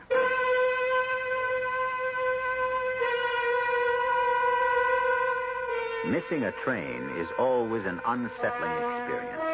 But when that missed connection forces you to return to a town seemingly possessing a secret life, where the townspeople seem intent on spinning some soft, invisible web to catch and hold you, then the simple fact that you've missed a train takes on overtones of terror. I'll be back in a moment with Act Two.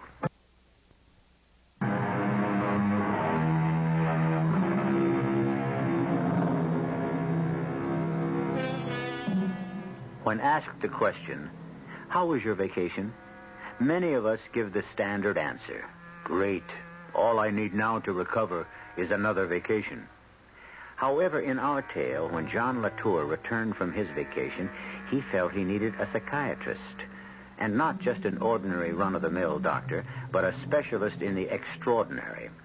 A man Latour hoped would be able to find a semblance of sanity in the strange and sinister events that befell him in the tiny French town of Roanne. Dr. Hazard, it's difficult sitting here to do justice to the emotions that tore at me as I walked back to the inn after missing the train. A mixture of rage, curiosity, and surprisingly, relief. Well, can you tell me which was the strongest? No, I can't. Well, now, let's try to sort them out. You were angry because you thought you'd been tricked into missing the train. I didn't think. I knew. That taxi driver's battery was fine. He deliberately... All right. We'll assume that was so. Now, why curiosity? Everyone seemed to know me. Why? Who did they think I was? I felt very strongly that I had to do something. Had to make a decision. And last you mentioned relief. Yes. In a strange way, I was happy to be going back to the inn. But I didn't go directly.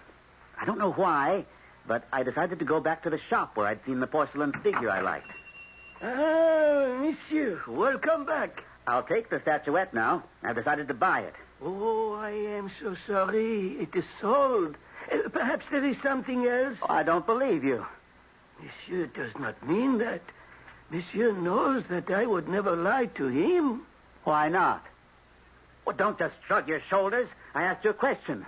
So special about me. Monsieur should know that there are others who can answer that question better than I. Who? For one, the King of Cats. The King of Cats? Are you kidding? Or the Queen, monsieur. The Queen. When I returned to the inn and passed Madame Duchesne knitting placidly in the courtyard, I had the strangest feeling that this big woman might leap upon me when my back was turned and with a single blow break my neck as if I were a mouse. At any rate, nothing happened. And as it was growing dark, I went up to my room to wash before dinner. There were no lights in the hall to my room. There was a sharp turn just before my door, and as I put out my hand to feel my way, my fingers touched something that moved. Terrifying? Strangely enough, no. What I touched was soft and warm, indescribably fragrant, and about the height of my shoulder. It reminded me somehow of a furry, sweet-smelling kitten. But I knew it wasn't, because I heard the rustle of skirts and then footsteps as whatever it was slipped past me and was gone. And then you realized it was a woman. A girl. And, Doctor, I felt... I can't tell you how or why, but I felt she had kissed me full on the lips. And I liked it. There's nothing strange about that reaction? For me, Doctor, I'm 41 years old, and as you know, a bachelor, living a very ordered existence. Believe me when I tell you that that kiss, if it was a kiss, set my veins on fire. But that was nothing compared to what happened when I went down to dinner. Monsieur, allow me to introduce myself. I'm Ilse, Madame Duchesne's daughter. I hope you are enjoying your stay with us. You can hardly call it a stay, mademoiselle. I've been here only one day, and I leave tomorrow. Oh, but Monsieur must not leave so soon.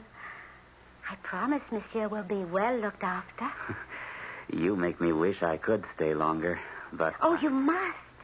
There are so many things Monsieur has not seen yet in our little town. Isn't it strange? I have that feeling, too. Oh, then it is settled. You will stay. Why do I feel that not only you, but everyone else is interested in me? Why do all of you find me so interesting? Monsieur has only to look inside himself for the answer. Don't think I haven't.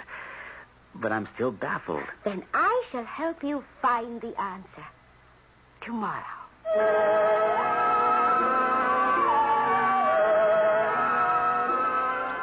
Look. From the top of this wall, you can see the whole town. Oh, is it not beautiful? You're beautiful. Oh, thank you. Look, you see that old house there? Yes, it seems abandoned. It is. That is where my family lived many years ago. Oh, and that big aristocratic-looking mansion. Who lives there? Oh, no one now. But that was my mother's house. Also years ago. What happened to make your mother decide to abandon a great house like that? Oh, this wasn't always the quiet little town you see now. It was full of tourists and townspeople. But it was the ignorance of the people that made it as you see it now. Ignorance? You see that large square over there to your right? Yes. That was where they burned the men and women the ignorant called witches. Witches? There were witches here? so many people believed years ago. And after they burned many good people, the town died with them. And now it is peaceful, quiet. Precisely. And there are many of us who think perhaps it is better this way. My mother enjoys running the inn. And you? Oh, I adore it. After all, how else would I have met you? Well, that's smoke from the burning leaves. Smoke? Over there. See? Watch and you'll see some flames now and then. Oh, no. Maybe if we got closer, we could smell it. It's one of the most delightful scents in the world. No, run. Come quickly. Run. What's the matter? No, hurry. We must run. Ilsa, wait a minute. Can you get up? Can you walk at all? I don't know. It's twisted pretty badly. We must get you back to your room.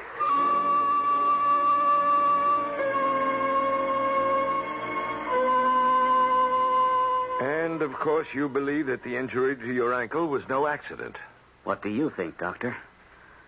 Did the charming Mademoiselle Ilse nurse you as she promised?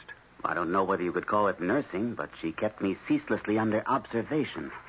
She was always there, always quiet, always restful, but everywhere at once. I was continually meeting the stare and laughter of her great eyes. She always made me conscious of her female presence. Mm-hmm. How did you feel about it? Delighted. And terrified. Why terrified? Because she seemed to sum up in herself all the strange, hidden forces that operated so mysteriously in the town.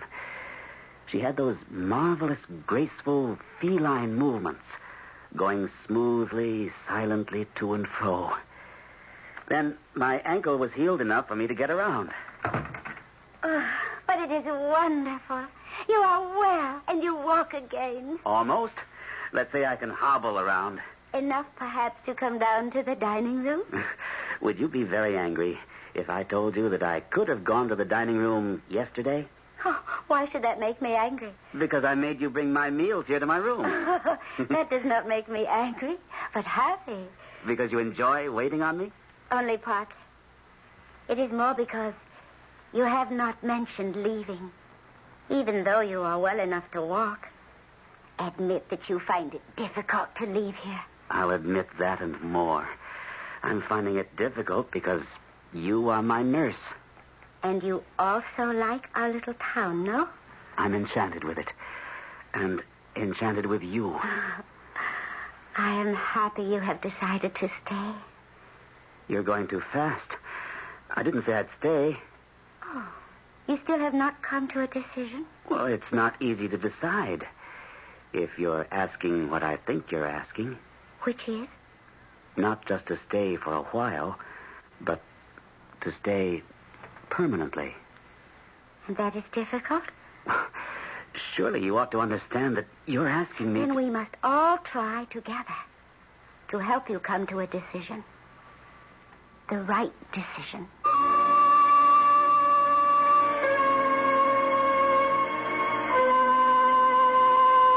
We can't always choose our enemies, but we do have the choice when it comes to our friends. I can almost hear someone quip, when you make a girl like Ilsa your friend, you won't need enemies. But who is Ilsa? And what is she? An enemy of John Latour? Or is she to be his salvation? I'll return with the answer and Act 3 in a moment. You're on the open road, rolling free and feeling great about your new Buick Century. Because in published EPA mileage test results, a V6 Buick Century got the best highway mileage of any U.S. midsize car. 24 miles per gallon and 16 in the city. Your Century's comfortable, it's nimble, it's economical, and above all, it's a Buick. Living free. Which high-potency vitamin do physicians and pharmacists recommend most? Theragran and Theragran M with minerals by Squibb. The name Squibb on the label means that you have no doubt about the honor or integrity of the maker. And right now you can take advantage of a great special offer. Buy 100 Theragran or Theragran M tablets at the regular price and get 30 extra tablets at no extra cost. 30 free when you buy 100. That's a month's supply for one person. But the offer's limited. Get your Theragram by Squid now. It's the brand physicians and pharmacists recommend most for mixed vitamin deficiencies. Available at all fine neighborhood Genovese drugstore outlets. Excuse me, sir. Sir? Yes? Aren't you Josiah S. Carberry, the world's most traveled man? I am. Oh, good. Only you can help me. Yeah, there. My boss travels all the time, and I have to get his plane tickets, but I never know who flies where or how to get American Express. American Express? American Express travel service will solve all your problems. Really? They can get you a ticket on virtually anything that flies. Anything? The best connections, the lowest available fares, and... Oh, my boss will be so pleased. Yeah.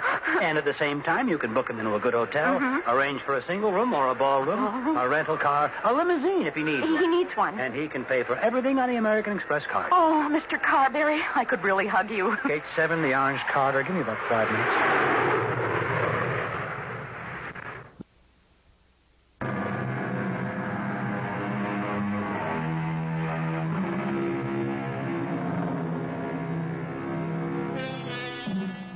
The hero of today's story, John Latour, fell in love with a strange, beguiling French girl in a small French town he'd never even heard of.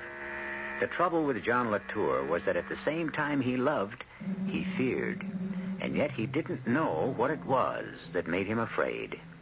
He hoped to find an answer from psychiatrist Dr. Kenneth Hazard. And now I come to that afternoon, Doctor. The afternoon when, for the first time, Ilsa gave me a glimpse of the dark and secret life of the people of Rouen. Yes? I think you're going to find what I'm going to say incredible. Well, why don't you try me? We were walking again along the ruined ramparts. We stopped. I don't remember why. But I remember leaning across the ramparts with Ilsa close beside me. Ilsa, you don't know how much these past few days have meant to me. How much you mean to me. I look at you, and it's as if my eyes were open for the first time. You're the most beautiful thing I've ever seen. You do like me, then? You know I do. If you like me, you must also like what I do and what I belong to. Belong to? You must take part in our real life. You will come back to us. Come back? The past, present, and future are all one, John. What is this real life you speak of? The old life of long ago. The life to which you too once belonged, and to which you still belong. Why do your words make me think of death? Not death, my love, but the past. This old life, what was it? Our life. The life we led once before and will again. The life you came back to and do not wish to leave. But I did want to leave. I tried to go, you know that. I know. But I have the spell to hold you.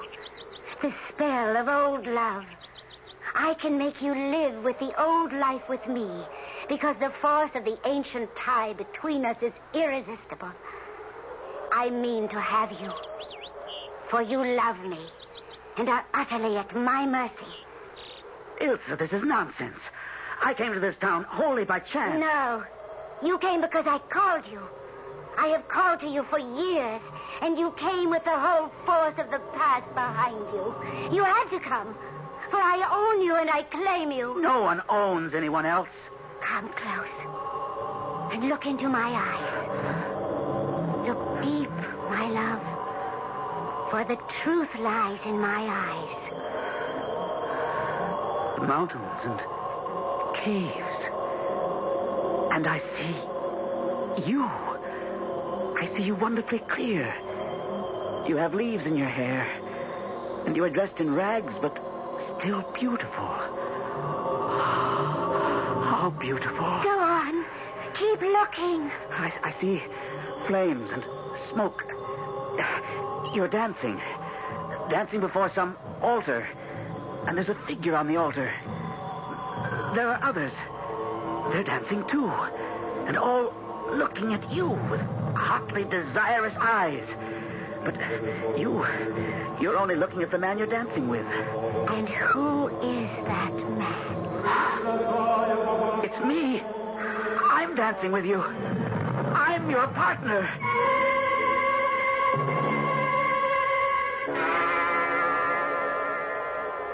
And now you have seen me and us together. Now you have seen the past, and you understand everything. No, I don't understand. In the life you saw in my eyes, I am a princess. A princess? And my mother is a queen. And now you may kiss your princess. You have not forgotten how to kiss. I will show you I, too, have not forgotten.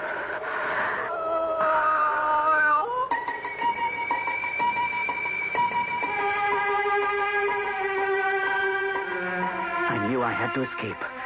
I ran back to the inn, hoping to reach my room unobserved. But the hall wasn't empty. A large, dark thing lay against the wall to my left. When it moved, I thought it was a cat. But then it rose straight up before me, and I saw it was Ilse's mother. Monsieur has decided then. That is well. I am content. Here, give me your hands. My hands? But of course, for the dance. We go this night to celebrate. Ilse, come to us. Come quickly. And suddenly, Ilse was there, and we joined hands, and we danced some steps that seemed oddly and horribly familiar to me. Ilse was dressed in rags, as I had seen her before. And then others were there, all dancing. And I heard voices crying, "To the Sabbath! To the Sabbath! On to the witches' Sabbath!" And suddenly, Ilse's mother shouted, "It is time! It is time, and we must go!" They released my hands, and I found myself alone in the hall. Yes? Now you're alone in the hall of the inn. And what happened then? I decided to go to my room and lock myself in. I thought I would be safe there. After I'd locked the door, I went to the window and peered out, trying to see what was going on. All around me, the windows of the rooms I thought had been unoccupied were opening, and human forms were dropping from them into the courtyard. But once they were in the yard, they fell upon all fours, and in a split second, they changed into huge, silent cats. Which amazed you? No, that's just it. It was familiar to me. I remembered it all. I remembered that it had happened just like that hundreds of times before, and that I myself had been part of it.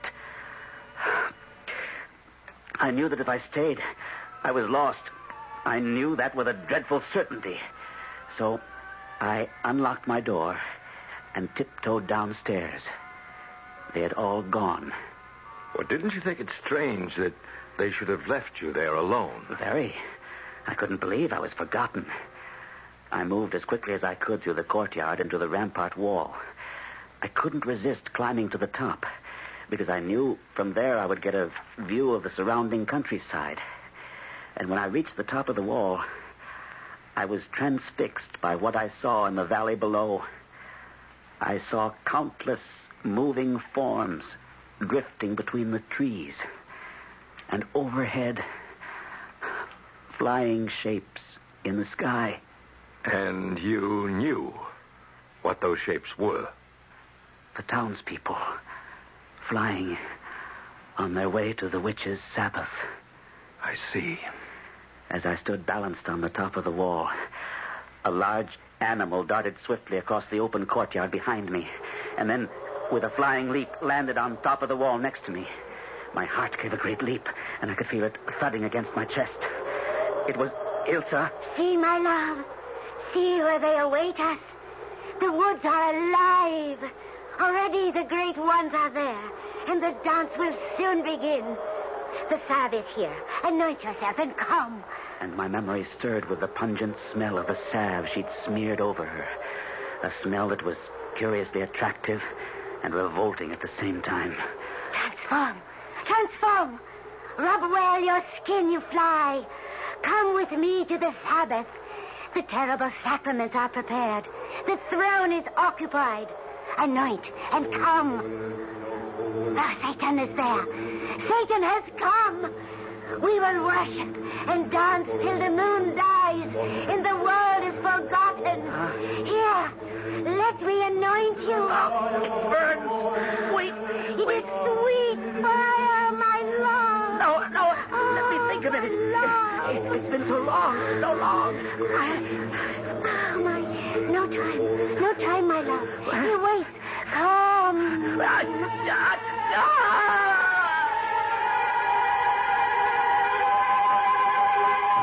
Suddenly, intuitively, I knew what I had to do. I had matches in my pocket, and I struck one and set fire to the leaves lying against the wall.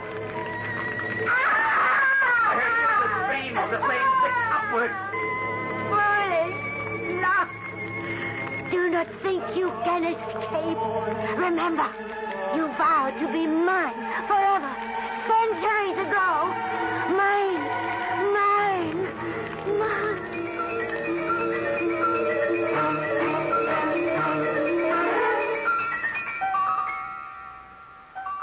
I know I never returned to the inn, but how I got back to this country, I don't remember. All I know is that I'm here, and I'm frightened. Of what? Demons, Doctor. The demons Ilsa unleashed in me. Can you help me fight them? Will you? Before we can talk about fighting, we must understand exactly what it was that happened to you.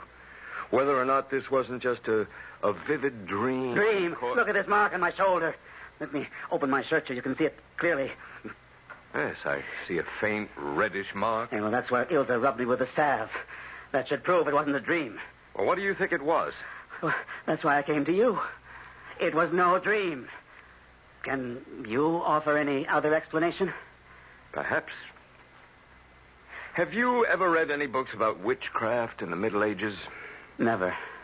Then there would be no way of your knowing that in the year 1700, the town where you stayed had been a sort of headquarters for all the sorcerers and alleged witches of the entire region.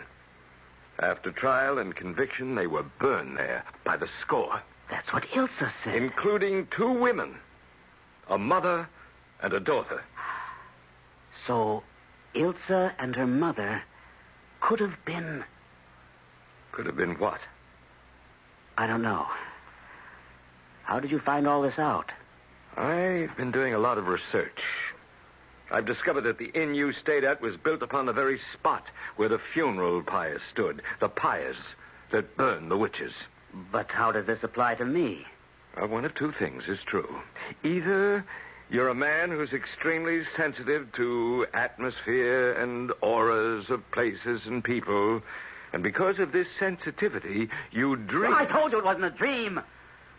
Or, and this possibility is fascinating, you and Ilsa and her mother were somehow in that time long ago tangled up in the events that took place there. Are you suggesting I'm a reincarnation of some 18th century warlock? No. I'm not suggesting anything. You see, we have evidence that some people under hypnosis can recall events and people and conversations that took place centuries ago, and you may very well be one of those. And how do we find out? Well, I'm not sure.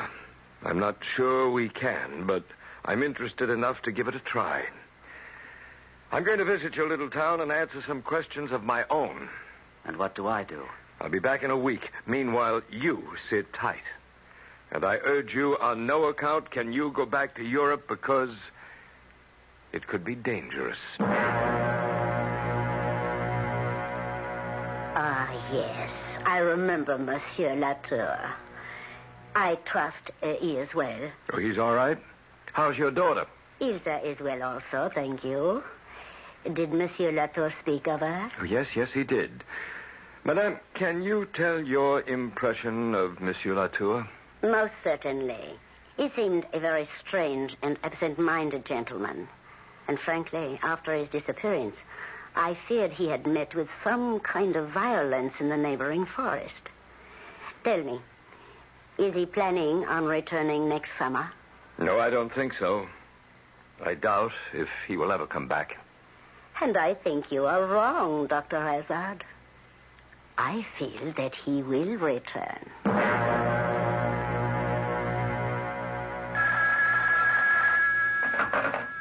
Dr. Hazard? Hello, Doctor. This is John Latour. I know we had an appointment as soon as you got back, but I'm calling to cancel it. Well, when do you want to make it? I don't know. I owe you an apology, Doctor. An apology? For what? For wasting your time. I really believe that it was all just a bad dream. At any rate, I won't be able to make another appointment for a while because I'm calling from the airport. I'm off to Europe in half an hour. I'll drop you a line from the old inn at Rouen when I get there.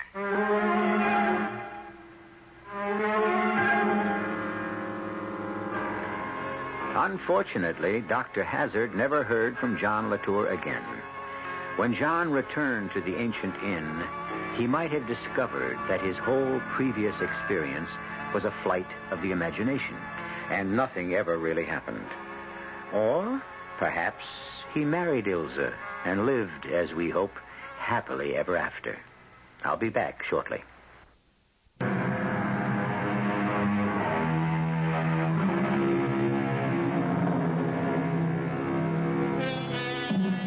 We've all had the experience of coming to a place and finding it strangely familiar. In fact, we're sure we've been there before.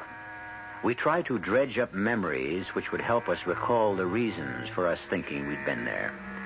After this tale, maybe some of us will be happy to let our memories remain cloudy and our subconscious happy. Our cast included Gordon Gould, Arnold Moss, Evie Juster, and Gilbert Mack. The entire production was under the direction of Hyman Brown. Radio Mystery Theater was sponsored in part by Uncle Ben's Long Grain and Wild Rice. This is E.G. Marshall inviting you to return to our Mystery Theater for another adventure in the macabre.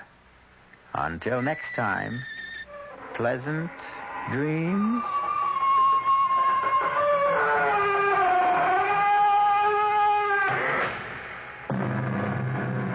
Tonight's WOR Mystery Theater was also brought to you in part by ShopRite Supermarkets, where you get a lot more for a little less.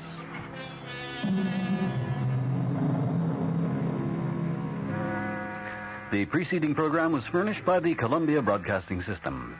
Your dial is set for news with John Scott reporting. This is WOR New York, an RKO General Station. Stay tuned for Mystery Theater.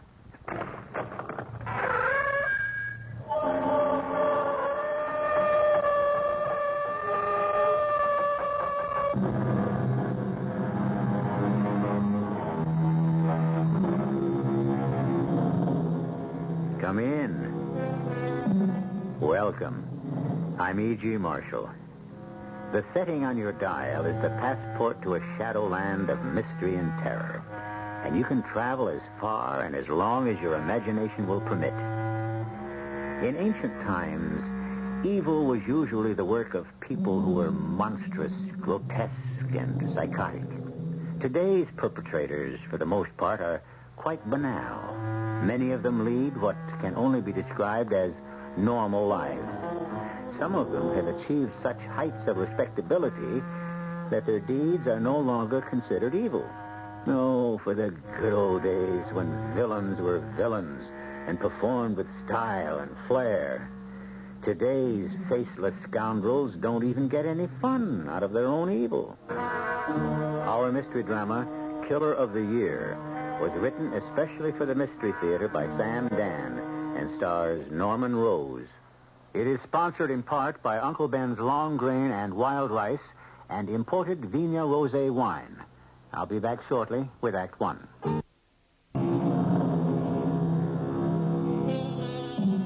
Evil. What's evil? Since the beginning of the human race, men have speculated on the nature of evil. Saints, philosophers, psychologists, all have deliberated, and still the answer eludes us.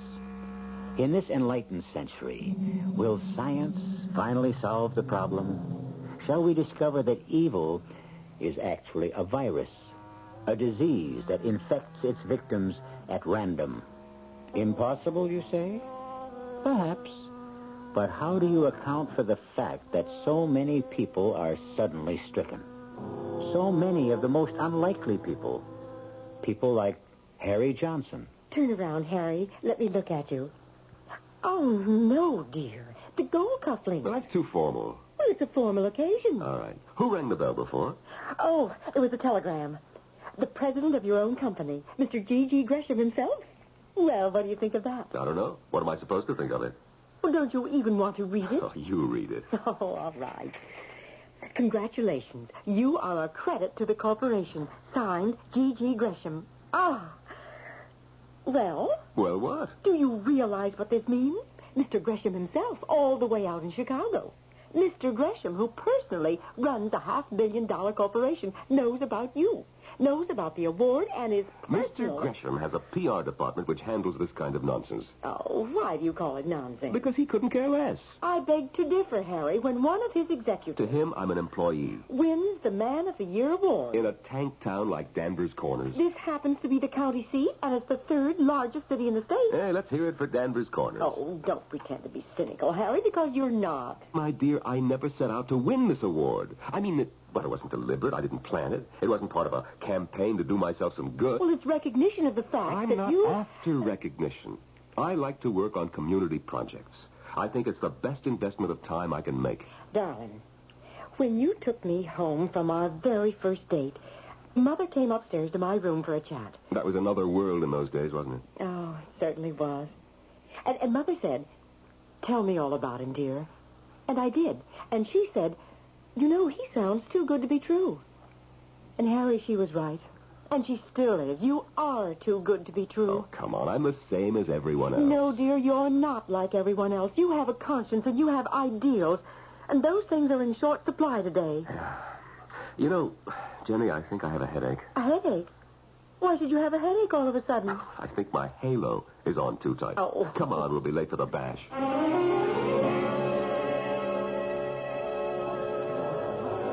Hey, Man of the Year, buddy. This is the first chance I've had to offer my congratulations. Thank you, Pete.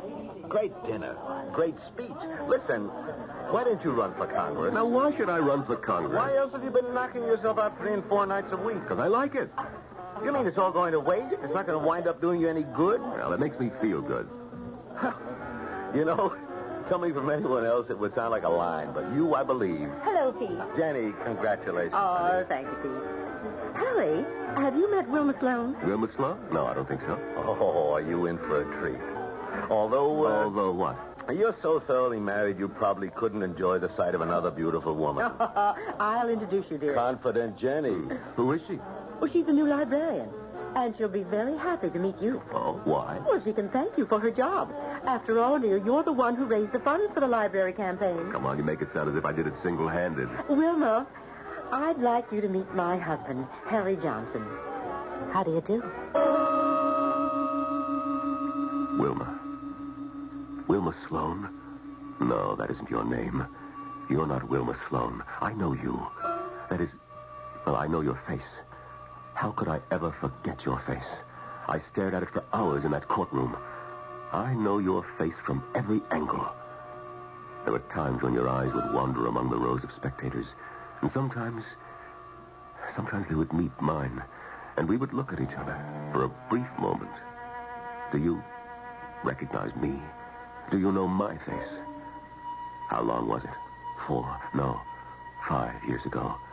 The company had sent me way up and out to the northwest, to a place called Centerville. Centerville. It makes Danvers Corners seem like Paris. Centerville. Got to be with us a spell, Mr. Johnson? Oh, 10 days, 2 weeks, I suppose. You from the Gresham Company? Yes, I have to run some sales training sessions.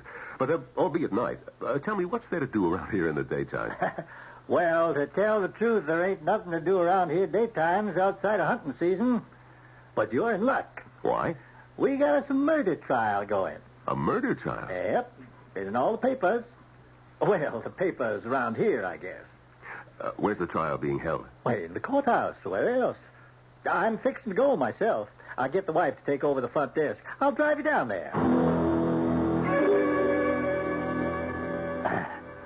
That's her. She's the defendant? That's her. Tessie Bonner. She works in the library. Maybe I should say she worked in the library. Well, she's a very beautiful woman. Yep. She's good looking, but she's a killer. Well, isn't that what the jury's supposed to decide? The jury's already decided. I know every one of them in that box. I can tell. But that's not right. You just listen to the testimony. You'll see.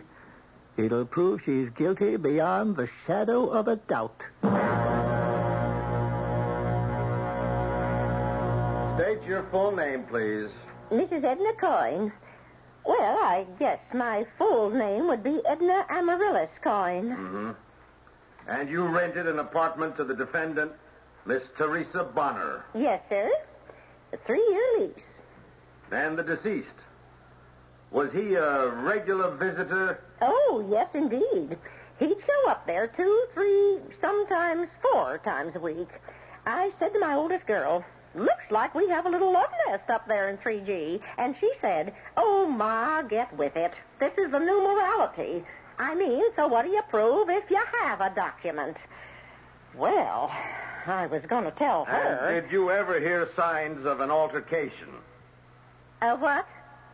Arguments. Fights. Oh, no, I can't say that I did. I didn't hear a word until that night. Now then, suppose you tell us just exactly what you heard. Well, I was surprised. Surprised? Why? Well, you know, they was very quiet usually.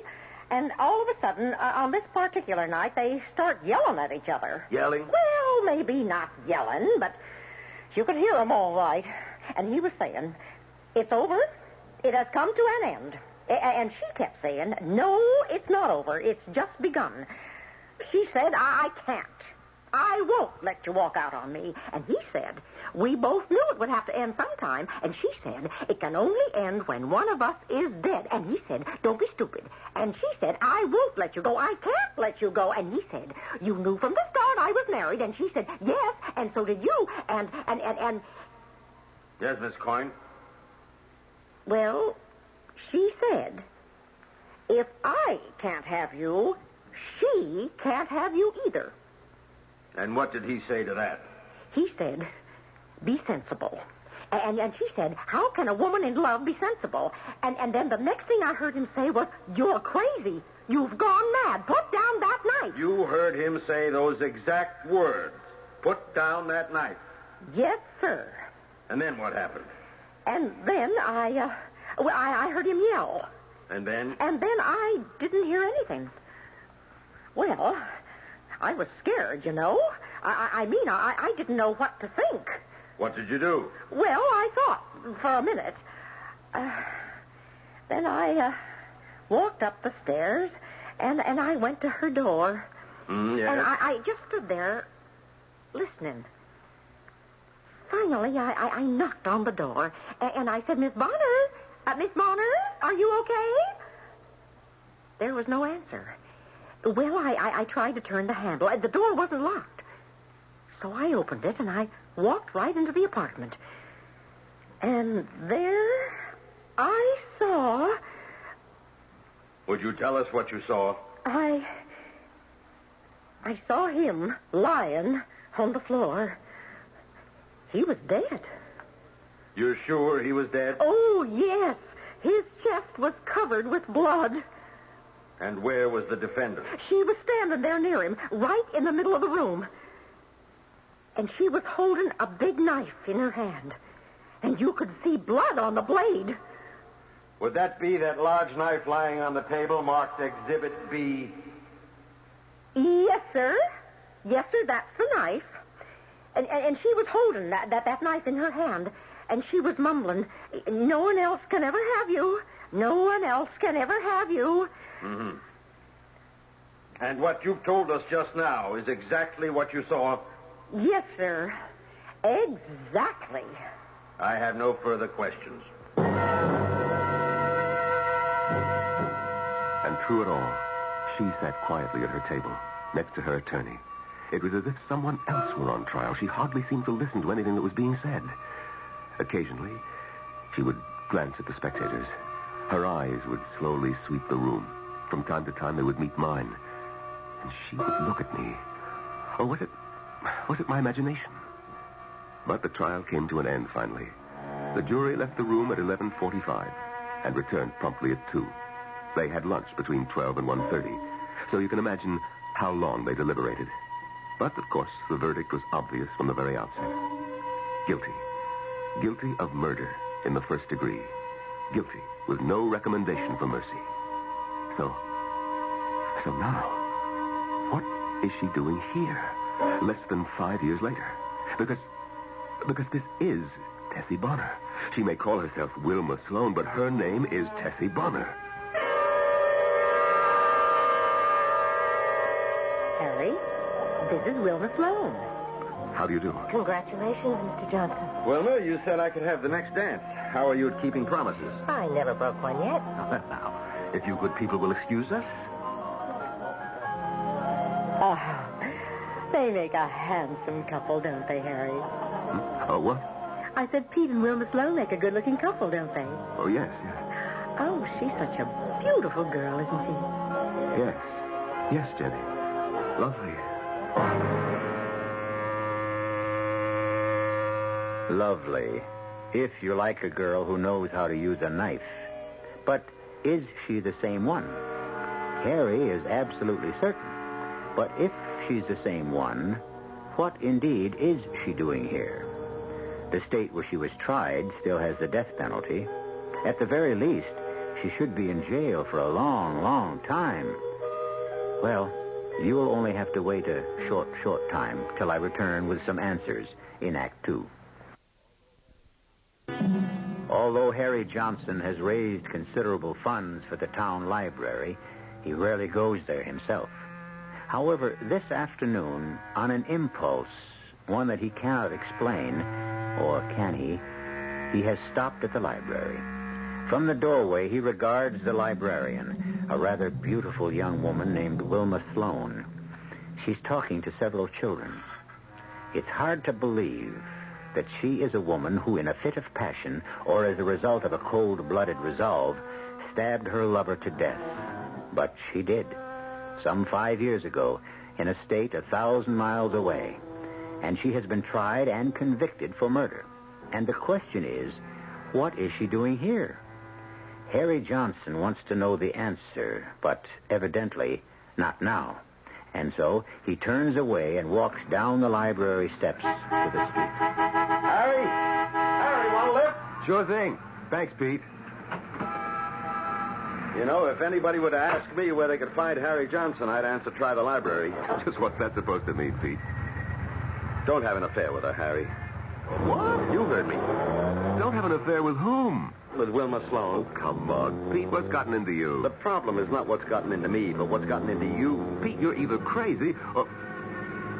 Or what? Well, I don't know. Look, what are you driving at? What I'm driving at is that man is not naturally monogamous. Oh, let's not start this nonsense That's again. why I never got married. You may be deeply in love with a woman, but suddenly someone happens along and... And what? And you're gone. I think that's ridiculous. It probably is. But unfortunately, it happens. And it happened to you last night. Pete, I wish you would tell me what you're talking about. I'm talking about Wilma Sloan. What about Wilma Sloan? All right, let's do it in steps, huh? Last night you were introduced to her. One look at your face convinced me. Convinced you of what? Convinced me I'd better ask her to dance so I could get her away from you. And have her for yourself, no doubt. Don't get me wrong. I'd take her if I could get her. But she's not for me. I know. See, I'm an expert in these affairs. Oh, so modest. Look, you may disapprove of my attitude toward life and love. But I do have both experience and expertise. So I took her away from where you and Jenny were standing before... Before what? Before what you were thinking. Before that look on your face could become obvious to everyone else, including my poor dear sister. You know, I think that you are crazy. Yeah. And so now it's the afternoon of the next day, the late afternoon. I'm downtown. I stopped for a traffic light. Idly, I glanced toward the library steps, thinking, of course, of that delectable new librarian. When who do I see walking up the steps? Why, my most faithful brother-in-law, Harry. A man whose rectitude has just earned him the Man of the Year award here in Danvers Corners. Oh, I can explain that. But I can explain it better. You walked up the steps. You paused. You're new at this business. You don't quite know how to go about it. So at the last minute, you lost your nerve and beat a hasty retreat. But, Pete, not one word of what you say is true. But you'll come back again. There always has to be a first time, Harry. And your first time is waiting in the wings. Or I should say, behind the desk. Harry, don't do it. I have no intention of... You do. think you don't. Pete, if you don't mind, I insist that we change the subject. Why? Is it so painful? No, it's ridiculous. Then why are you becoming so excited? I'm not excited. But what are you? Pete, look, I'm very much in love with my wife. Your kind of guy needs watching. Well, don't judge everybody's morality by your own. What were you doing at the library? I thought I needed a certain book. And then... Well, then I remembered that I had it in the house. Sure. It's true. Do you know what Nero said about truth? He said the truth is whatever you want it to be. I must say you choose a strange model. But that's where you are right now, Harry. And don't say I didn't warn you.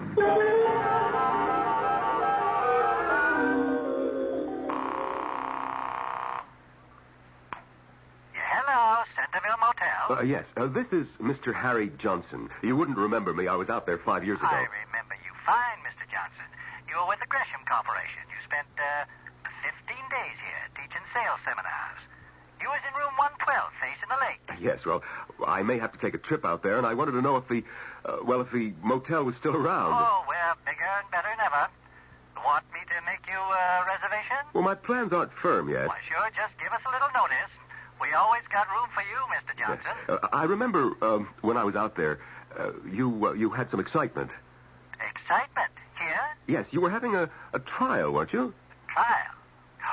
Oh, yeah. Tessie Bonner. That's who it was. Yes. I remember I was in the courtroom when the jury brought in a guilty verdict. Oh, yes. That they did. Now, I wasn't there when the judge sentenced her. Tell me, what did she get? The rope. But then the governor said, oh, come on, you can't hang a woman. So he gave her life instead. Oh. Well, I guess she's still in jail. No, she's dead. Dead? But I say dead. That's the only way to figure. You see, they had a breakout from the women's penitentiary a couple of years ago. Wilma and a couple of others escaped. Oh, well, then why do you say that she's dead? Well, they made it up to the mountains, but they got caught in a snowstorm. And I guarantee you nobody could live through that one. Well, it's been nice talking to you, Mr. Johnson. You come up and see us real soon. Yes, thank you. Harry? Oh, hello, dear. Oh, I thought I heard someone come in the back door. I wanted to make sure it was you. Well, I saw a whole line of cars parked in front of the house, and then I remembered it's your women's club afternoon. Oh, we're just breaking up now. I didn't want to disturb anyone, so I just sneaked up the rear staircase. Oh, that's hardly a word you use in your own house. Sneaked. Incidentally, what are you doing home so early? Jenny, I have a problem. I just want to, sit and think it out. Oh, sounds grim. It probably is. What's it about? Well, it's concerned with the duties of a citizen. Uh-huh. Well, let me know how it works out. Oh, darling, would you mind doing something for me? You name it. Wilma Sloan is here, and she doesn't have her car, and nobody else is going her way. Oh, Wilma Sloan? You remember? You met her the other night at your award dinner. Darling, would you mind giving her a lift home? Would I mind? Well, I'd do it myself, except I've got to get dinner started.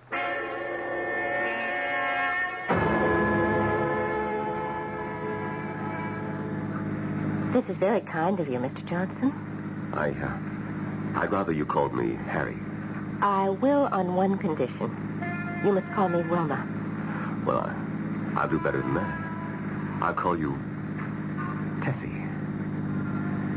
Tessie? Or Teresa. Or Miss Bonner. Which do you prefer? I see. Well, what do we do now? I know what I should do. And what's that? Head for the police station and turn you over to the authorities. Why? Because you're an escaped convict. I know I'm an escaped convict, but why should you turn me over to the police? Why? Because it's my duty as a citizen. Oh. And you always do your duty as a citizen? I try to. At least to the best of my ability. And as you see it, it's your duty to return me to the penitentiary. Yes. Why? I never did you any harm. I killed a man who needed killing. You can't kill another human because you want to. What else was I to do? He used me, and then he tossed me aside as if I or an object of no consequence. What kind of society would we have if people were free to kill at their own pleasure? You haven't answered my question, which is, what do we do now? I should turn you over to the police. I know you said that. Is this the road to the police station? No, Why aren't we headed that way? because Yes. It's clear. It's very clear to what do me. you mean it's very clear to you? How could it be very clear when it isn't clear to me? I don't even know what I'm doing or why. In the interests of clarity, why do you hesitate to do your duty? Would you hesitate for a moment if I were a man? I don't think so. Again, would you hesitate if I were old, ugly? Oh, no, look, that's... That's what? Why do you hesitate? I heard you speak at the banquet the other night. The fabric of society is woven by each single individual and so forth. I recognized you. I remembered you from the courtroom. You did? Oh, yes. And I said to myself, oh, if he remembers me, I'm gone. This is Mr. Pillar of the community himself in the flesh. I should turn you in, I should. But you won't. How do you know? Because you want me. Oh, come on, that's Of course it is, but you want me. And you're saying to yourself, here's the most attractive woman I ever met. You have an extremely high opinion of yourself. I must be the most attractive woman you ever met. Do you know why? Because I'm making you go against the habits of a lifetime. I haven't done anything yet. Oh, yes, you have. You're thinking, what a waste it would be to send her back to prison. You're not interrupting me now, are you? You're 40 years old. You never stepped out of line in your life. Aren't you bored with Jenny? I'm afraid you don't know everything. Oh, I admit I was tempted for a moment. You should be. I made you quite an offer. Offer? What offer? Myself. What? You would sell yourself to buy my silence? Most women sell themselves for something. That isn't true. They sell themselves for security, for advancement, for the illusion of romance. For me right now, there is nothing more valuable in all the world than your silence. Well, it's not for sale. Why not? Not so that I could engage in a tawdry affair. Oh, I see. It's not that you're opposed to an affair. Just a tawdry affair. Would always be tawdry. Because... It's not how these things begin. It's what they become. Both of us are attractive. We're intelligent. In a week, a month, we would love each other. I love my wife. Then why aren't we headed toward the police station? We are. It's about 3 miles to the station house, and it should take 4 or 5 minutes to get there. An awful lot can take place in 4 or 5 minutes. Will she simply submit quietly and return to a sentence of life in prison? After all, she got in there because she killed one man. Would she kill another man to stay out? From a different perspective, how solid is Harry's resolve to turn her over to the police? Questions, possibilities. We shall weigh them all when I return shortly with Act 3.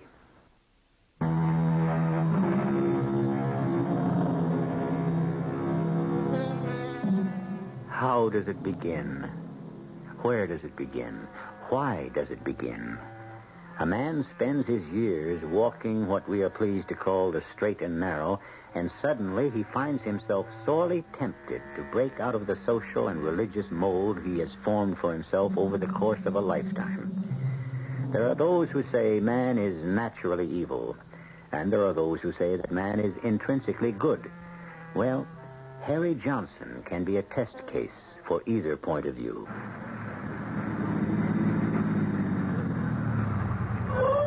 Here we are. Yes, here we are. At the police station. Do your duty, Mr. Harry Johnson. Do your duty as an upright, dedicated, concerned citizen. I will. Let's go. Oh? Well, sure. Send him in.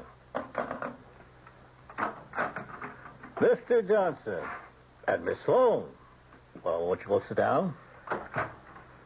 Well, what can I do for you? Lieutenant Craven. By the way, I was going to go to that banquet the other night, Mr. Johnson, but I was on the desks. Somebody has to mind the stove. Yeah, that's right. Congratulations. Everybody says, for once, the Man of the Year committee picked the right guy. Oh, thank you. Well, now, what can your police department do for you folks? Lieutenant, I am here to report... Yes, sir? I wish to report that Miss Wilma Sloan... Well, hold it just a second. I didn't think I'd have to write anything down. Let me get my pad here. Okay. Shoot. I have to report that Miss Wilma Sloan... That's Sloan spelled with an E at the end, right? That's right. We got some Sloans over to North Gap, but they don't have the E. So you wouldn't be related, I suppose. I don't suppose so. You were saying, Mr. Johnson, about Miss Sloan? I wish to report that I... Say, you sound like it's something serious. Well, I... Look, you see, Miss Sloan here is... Well, she's a... Yeah? She's a very shy and timid person, and...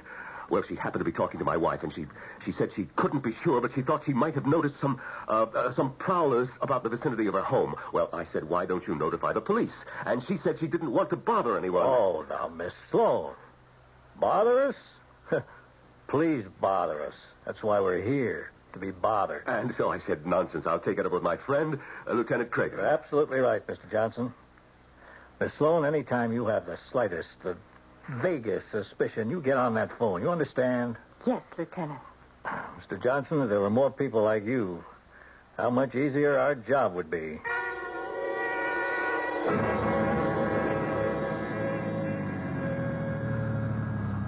Thanks for the lift. Won't you come in? You know, you haven't said a word since we left the police station. I know. Good night. Good night? Just like that? No. Not just like that. I suppose you should know why I did it. But I do know. It's not at all what you're thinking. It isn't? I thought about it. I kept thinking about what you had done. You killed a man who had behaved badly toward you. After all, he was married, and he had no right... Well, you were sentenced to prison. You had already served 2 years. Please. It isn't as if you're a professional killer. You won't do it again. You've been frightened enough, punished enough. In jail, you'd be a burden on society. Here, you're an asset to the community. You're productive. Harry, you can kiss me. I'm doing this because I think no useful purpose would be served. Harry, why don't you kiss me? You wanted to kiss me since you first saw me in that courtroom. Harry, kiss me. Wilma.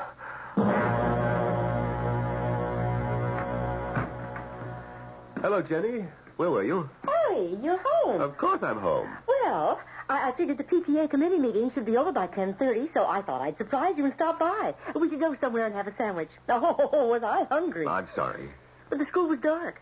I guess the meeting ended early. Well, no. As a matter of fact, it never began. Oh? What do you mean? Well, there was no meeting. It was the wrong night. Oh. Well, what did you do? Oh, I figured since I was out anyway, I'd pay old Jerry Phelan a visit. Jerry Phelan? Yes, you remember Jerry. He ran the newsstand near the railroad station since, I guess it must be the Civil War or something like that. Oh. Well, you see, now he's laid up sick. Everybody's forgotten him, and, he lives near the school. Oh, darling, that was very thoughtful and very sweet. Incidentally, dear, are you free Wednesday night? Well, sure. Why do you ask? Well, you do have a great many demands on your time. Do I? Well, yes, I suppose I do. But the way you asked that question. What do you mean? Are you free Wednesday night? A woman shouldn't have to talk that way to her own husband. Oh, Harry, you're the kind of a man who has to keep active working for the community, and, I don't mind at all. You don't? No, because, darling, it's the thing you need. You have to do it. You need fulfillment. It makes you a better man and a better husband. You know, Jenny, I never realized what a remarkable woman you are. Oh, thank you, kind sir. Why don't we go out now? Have a snack somewhere. No, Harry, it's too late. Wednesday night.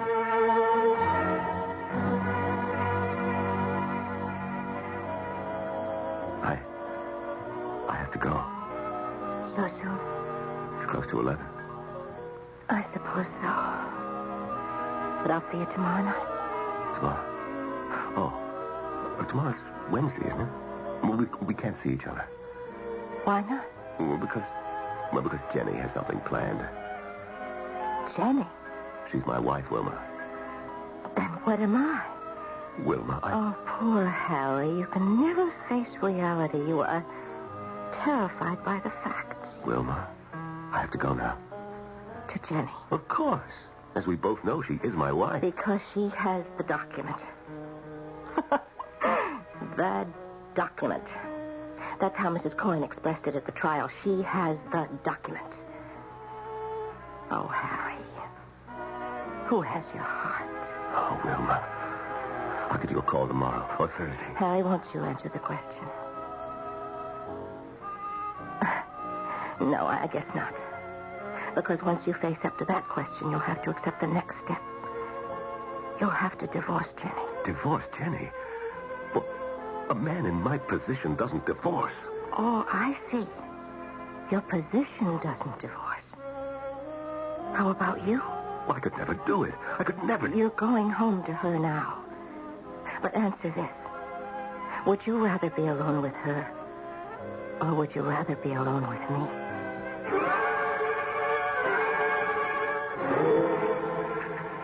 Well, Pete, it's about time for the dessert, and I always skip mine.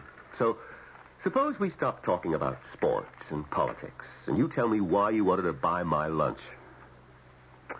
A couple of months ago, I warned you, Harry. About what? I warned you not to have an affair with Wilma Sloan. Now, Pete. Harry, I spoke with Lieutenant Craven of the police department. Oh, Lieutenant Craven? Or rather, he spoke with me. I will say he was embarrassed. What does Lieutenant Craven have to do with... Some time ago, you brought Wilma in to see him. It seems that she was too bashful to complain about prowlers in her neighborhood. Oh, yes? Yes. So, Craven's had a squad car cruising the area, and the patrolman noticed a man who keeps coming and going. Oh. Yeah. Oh. Well, Craven's a good friend of mine, and he's put two and two together. What right does he have? Come on, Jerry, come on. Craven worships the ground you walk on. He thinks you should be president. He's afraid if this gets out, and this kind of thing always does, you'll become a laughingstock. A guy like you, Mr. Morality himself. Why, people will eat this up. Oh, Pete, I don't know what to do. Okay, let's break it down. You in love with her? I don't know. Will you divorce Jenny? I don't want to. Harry, break it up now, before it goes too far. Walk away. Because after a while, she won't let you. What? What do you mean? It's in her eyes. Those brilliant eyes. There's something sharp, like steel. To get what she wants, she'll do anything. She's the kind who could kill you. Oh, that's ridiculous. Harry, you've been married 15 years. Now, I don't say this because she's my sister, but she's a girl in a million, Jenny is, and you know it. Pete, it's like... It's like an illness. I know. I've been there before. But you can't end every illness by letting it run its course, because that way you take the chance it'll kill you. Harry, cure it. I don't know how to do that. You don't know how to, or you don't want to? Look, your life's in a mess right now. Go away for a week. Go away? How? Come on, a guy in your position can suddenly realize he has to make a business trip. Get away from both of them and think out your problem. Decide what's important. Make up your mind. What do you really want?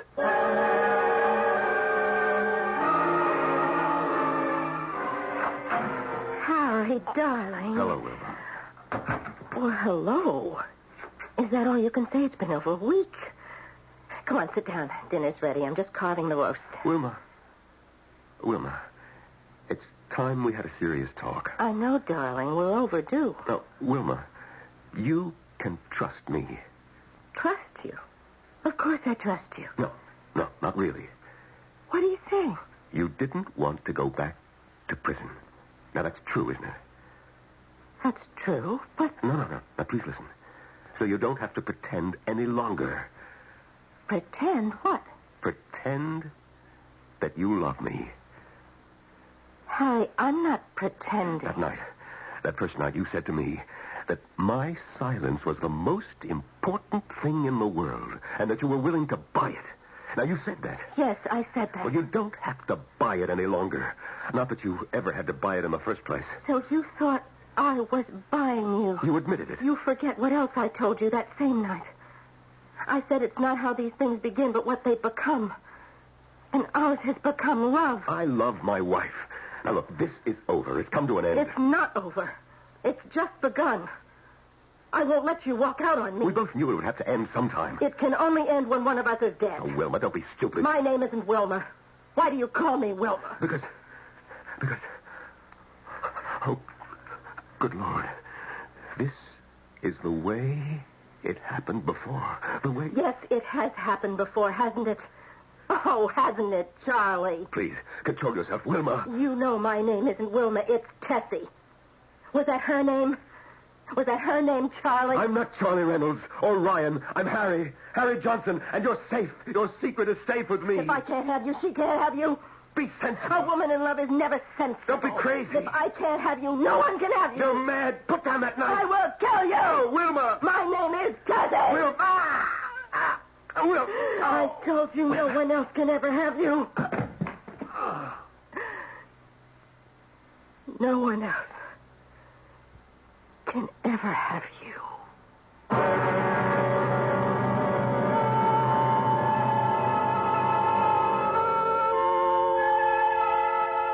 Wilma Sloan, Tessie Bonner, Charlie Reynolds, Harry Johnson. So many times, in so many places, they act and reenact the same roles, over and over again. And it's a mixture of love, deceit, madness, and evil. And to taste it is to risk the arrival of death.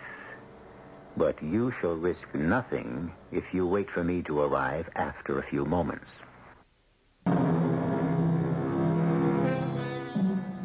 And so, what is it? What is evil? Need it be nurtured carefully before it springs forth from the human breast? Or can it be a sudden thing, an alien thing? Our cast included Norman Rose, Terry Keane, Joan Shea, Nat Polan, and Ken Harvey. The entire production was under the direction of Hyman Brown.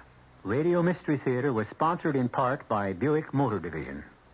This is E.G. Marshall inviting you to return to our Mystery Theater for another adventure in the macabre. Until next time, pleasant dreams.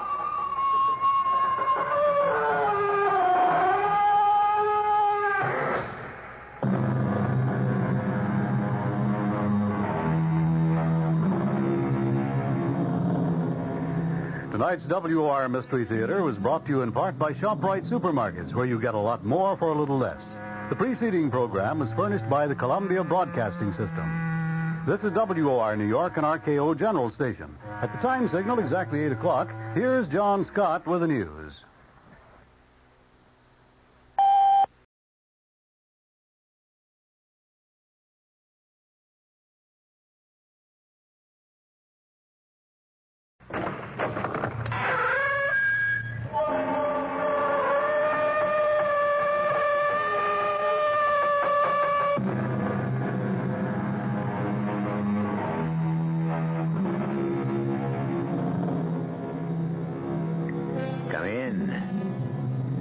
Welcome. I'm E.G. Marshall. There are two worlds. The first is the one we know. It has rules, it has boundaries, it has structure. For lack of a better name, we call it the real world. The second world, the other world, is always waiting somewhere just beyond the edge of understanding. Perhaps it is perceived most clearly in dreams. It is a world without form or shape, without reason or logic. And that world still threatens to overwhelm us. That world with its demons and dangers and madness.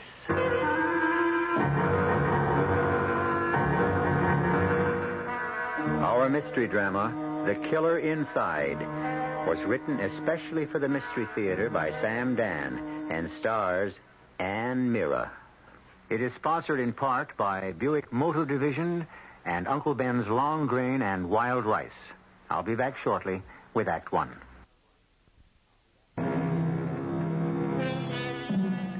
Perhaps you know a girl like Gwendolyn. Her mother generally introduces her as my unmarried daughter. What Mama conveniently overlooks is the fact that Gwendolyn may be unmarried because she is the kid who stayed home to look after her parents. Gwendolyn believes in being sensible. The only nonsensible thing that Gwendolyn ever did was to buy a raffle ticket. Although it wasn't completely frivolous either. After all, it was for a charitable cause. However, maybe doing something that isn't completely sensible might be catching because lightning, figuratively speaking, has struck. And Gwendolyn's was the winning ticket. And the prize is a 10-day trip to London. And that's what the argument is about. But you don't have to go on the trip.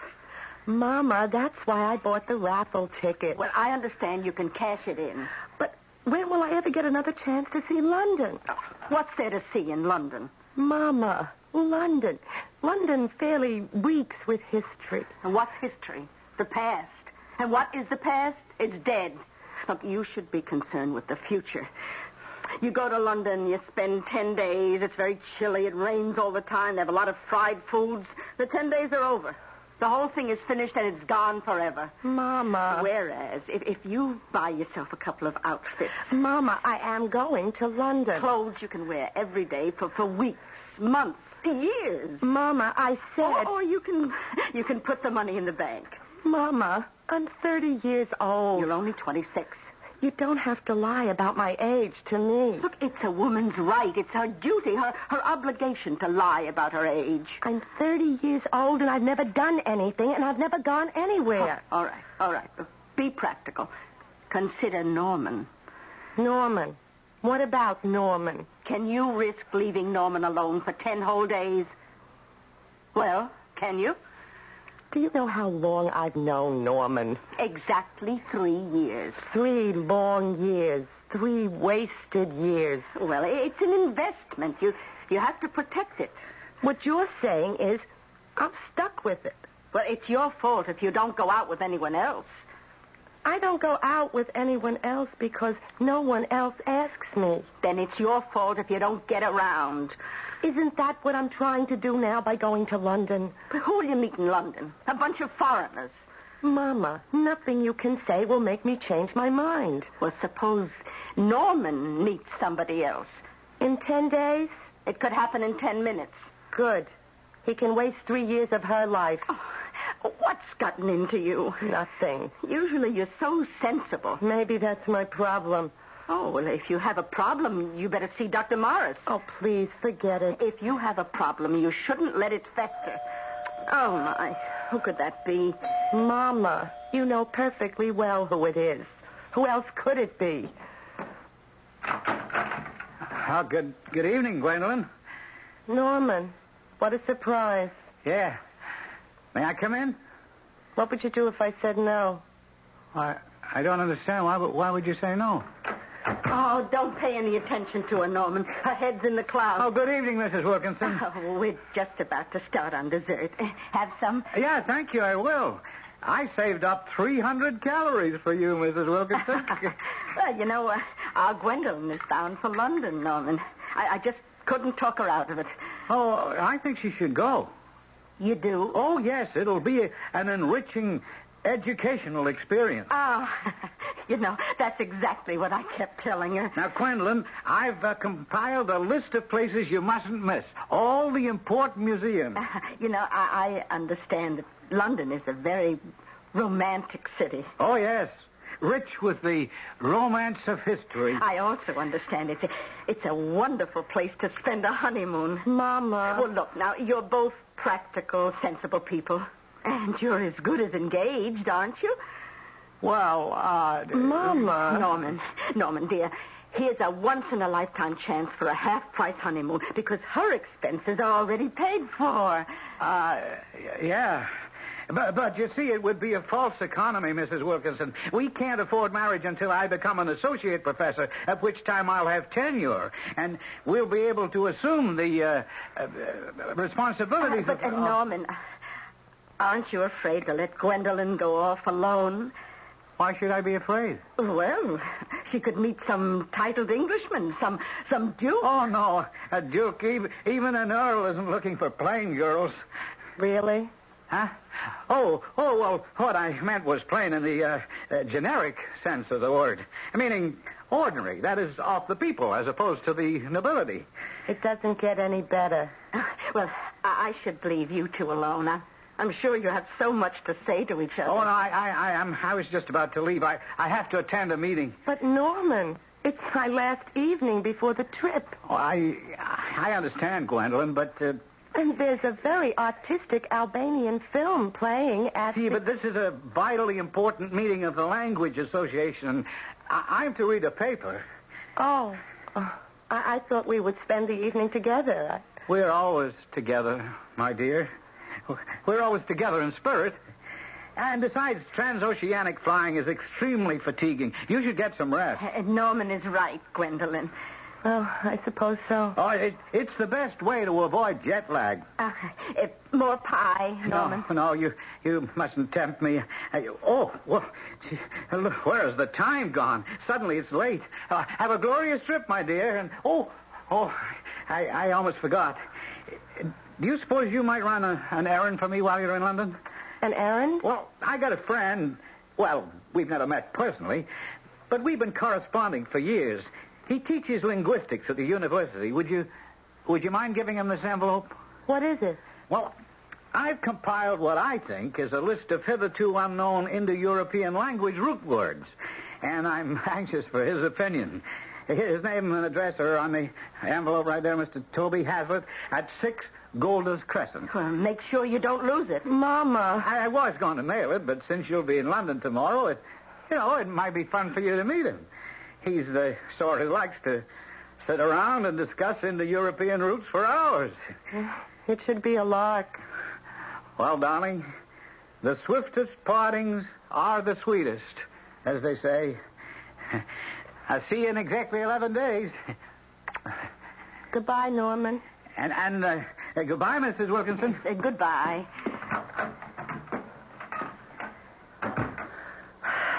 Yes. Goodbye, Norman. Well, I admit he isn't very exciting, but his kind make the best husbands. Sure. Well, let me help you pack. Huh? You better take along sensible shoes. I don't think I have any other kind. And a heavy sweater. Mama, maybe I shouldn't go. What? Oh, what's the use? Look, nothing's going to happen to me over there. Well, what do you want to happen? I don't know. Something different. Something exciting. But it won't. I don't know anyone. I won't meet anyone. Well, that's not true. There's this man. Oh, what's his name again? Tony Hazlitt? Well, he might be interesting. Mama, how can he possibly be interesting?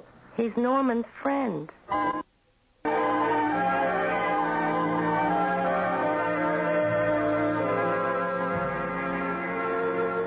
Carling Street, and this corner should be Golders Crescent. Mm-hmm. Number 2, 4. Aha, 6. I'll just hand him the envelope and leave. I don't intend to get sidetracked by any of Norman's stuffy old... Yes? Oh, my name is Gwendolyn Wilkinson. Nice. How'd you do? I have something for Mr. Hazlitt. Mr. Toby Hazlitt? Yes, well, I'm your man. Oh, but you can't be. Well, why'd you say that? Because Do you know Mr. Hazlitt? No. Well, then how can you say that I'm not Toby Hazlitt? Huh? The fact suggests that sparkling blue eyes does not give you the right to deny people their identity. Well, I was sent here by Mr. Norman Radcliffe. Ah, Norman, yes. The Indo-European root words, the new ones, he's compiled this list for you. Oh, yes, of course. The Indo-European roots. Won't you come in? Well, Now, won't you have a chair? Oh, thank you. Good. Well, this is a most attractive place you have here. I wouldn't have thought that you were a university professor. And why not? Well, most faculty people I know have rooms that are cluttered with books. Ah, and how is Norman? What's the old scoundrel up to these days? Well, Mr. Hazlitt... No, you must call me Toby. And I shall call you Gwen. Oh, no one ever calls me Gwen. Well, I refuse to call you Miss Wilkinson. Too old maid school teacherish, you know.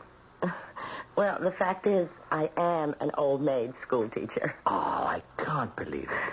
Well, why can't you? I mean, I look it, don't I? Well, I'm rather plain. Oh, no.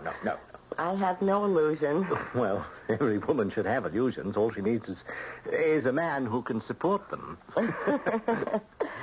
Well, Norman and I, we're both on the faculty at Metropolitan University. Oh, and what do you teach? Higher mathematics. Seminars mostly in the theory of numbers. It really has no practical application. Oh, well, is that why everything else about you is so practical? You're not at all the way I imagined you, Mr. Hazlitt. Ah, Toby. Toby. I thought you'd be a stuffy, conservative old gentleman. Why? Because you're a friend of Norman's. Who happens to be a rather stuffy, conservative, young gentleman. I really should be going. Why? Well, because I have so many things to do. Well, can you have them all attended to by, say, 7:30? Why? Because that's when I intend to pick you up for dinner. Well, I couldn't go out to dinner with you. Well, why not? Why not? Why not? I don't really know why not.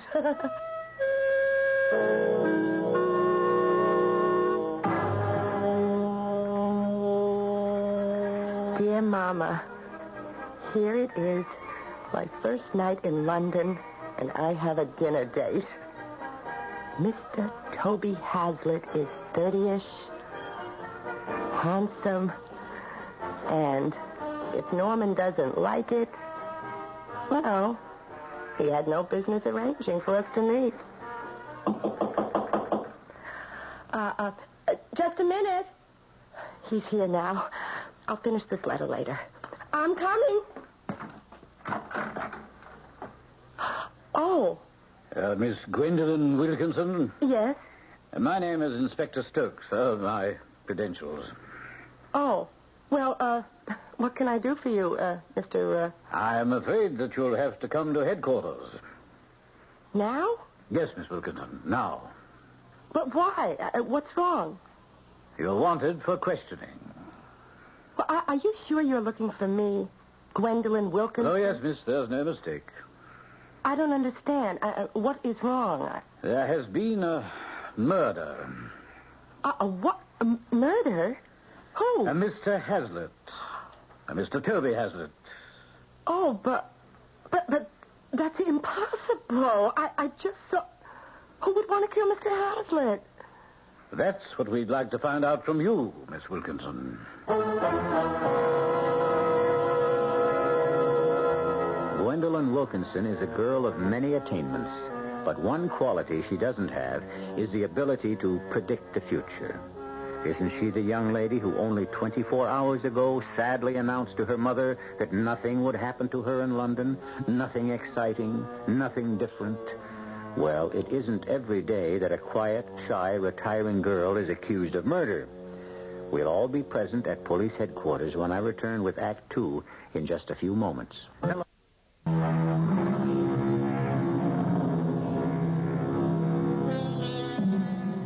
For most people, the world is a well-ordered place. What happens when one is no longer a working part of the social engine and indeed discovers that the machine of society is no longer something that offers protection, but seems instead bent on one's destruction. It's bad enough to be accused of a murder that one didn't commit. It's infinitely worse to have to meet that accusation when one is a stranger and alone in a foreign country. Inspector Stokes here. Why, no, sir, she hasn't confessed. Oh, I'm quite sure she'll see reason, Sir Frederick. Yes, that's true. We have time. We have all the time in the world. I will, sir. Well, as you might have assumed, Miss Wilkinson, that call concerned you.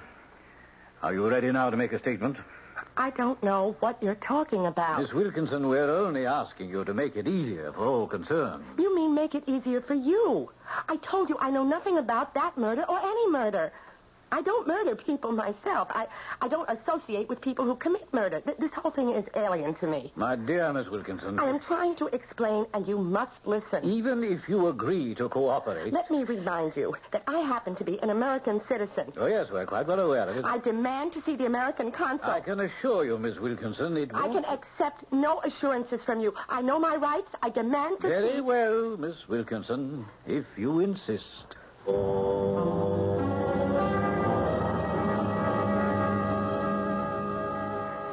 I don't think you understand, Mrs. Plover. Mrs. Plover. Is it possible you haven't heard a single word I've said? I heard every word you said, Miss Wilkinson. You heard every word I said. And you can sit there and tell me there's nothing you can do for me? I thought I had explained. But I don't understand. I have always been a law-abiding citizen of the United States. I've never asked for anything. And are you telling me that when I am being railroaded for murder, my country, the strongest country in the world, is just going to stand by quietly? Miss Wilkinson, your American citizenship is not a suit of armor that protects you from the laws of the country you happen to be visiting. Mrs. Clover, please. Listen, I am being framed. Framed. That word, framed, I hear it in gangster movies. Strange word. But now, right now, this is happening to me. I am being framed. And everyone simply stands by. Miss Wilkinson, you, ma'am, are standing by. You are subject to the laws of this land. I admit it, and that's the way it should be. But I didn't break any of the laws of this country. Well, that will be a matter for the jury to decide. Jury? Our office has discussed the case with the police. And they have a case. They have what? They have enough evidence to go to trial. What evidence? You are entitled to a fair trial and to competent counsel, and you'll get it. There has been a mistake. It's a dreadful mistake. I never met Mr. Toby Hazlitt before. If I murdered him, what was my motive? Why would I kill him? Why? Miss Wilkinson, we are fully aware of the other thing. Why would I want to kill... What? What other thing? Oh, you know, Miss Wilkinson. What other thing? We are aware of the activities you've been engaged in for the past 3 years at least. Activities? And we are aware of Mr. Norman Radcliffe's activities also. Norman? Oh, no.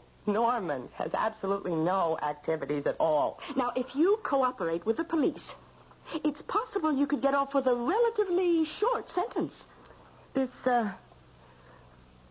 other thing you're talking about, what is it? I'm sorry, Miss Wilkinson.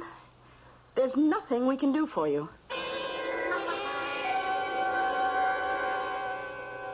Well then, Miss Wilkinson, are we ready finally to face the facts? You killed Toby Hazlitt. I met Toby Hazlitt for the first time yesterday afternoon. I wasn't with him for more than 10 minutes. I even liked him. I agreed to have dinner with him. Those are the only facts. Oh, no, the true facts are in this folder. Shall we go through them? Inspector Stokes, my name is Gwendolyn Wilkinson. I teach mathematics. I've never done anything wrong. Why would I want to kill Toby Hazlitt? Because he decided to defect to our side. I haven't the faintest idea what you're talking about. Toby Hazlitt ran the central message point for an espionage network. Well, what would that mean to me? Please, Miss Wilkinson, we are not idiots. You delivered a message to Toby Hazard yesterday. Will you deny it? Oh, that. Yes, that.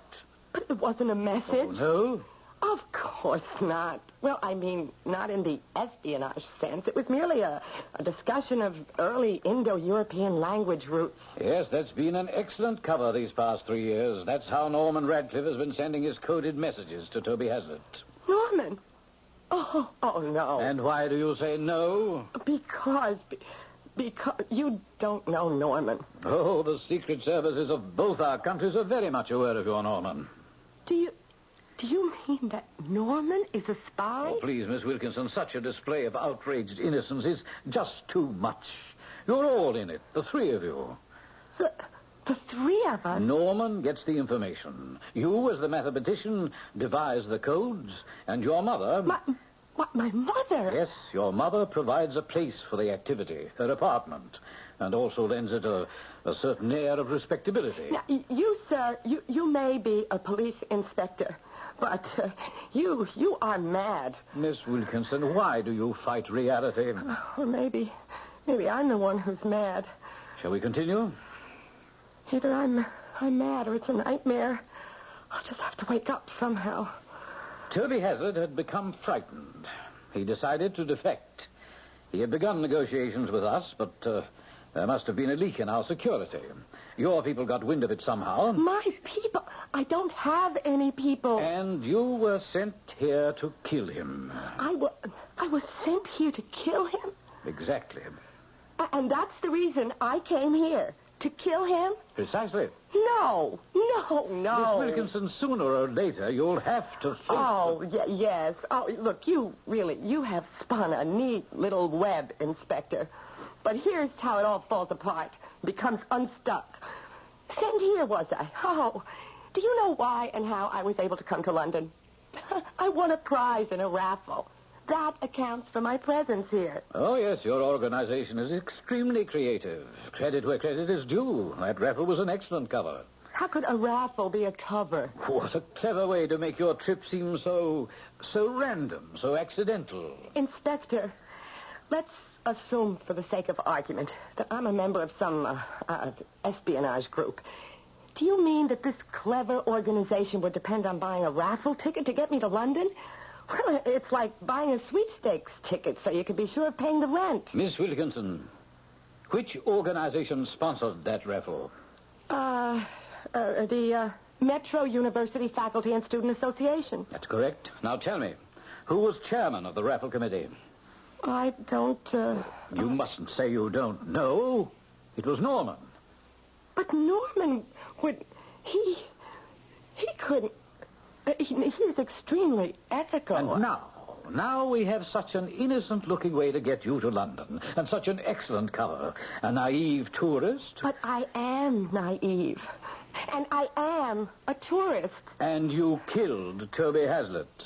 Oh, please. Please, look, whatever I say, you can turn it and twist it. Miss Wilkinson. No, let me alone. No, please, I'm just so tired. I can't even think straight. Just... let me alone. Well, as I've been saying all along, we have time. We have plenty of time. My name is Gwendolyn Wilkinson. I didn't do anything. I've never done anything. I'm innocent. I'm not a spy. Let me out of here. Norman.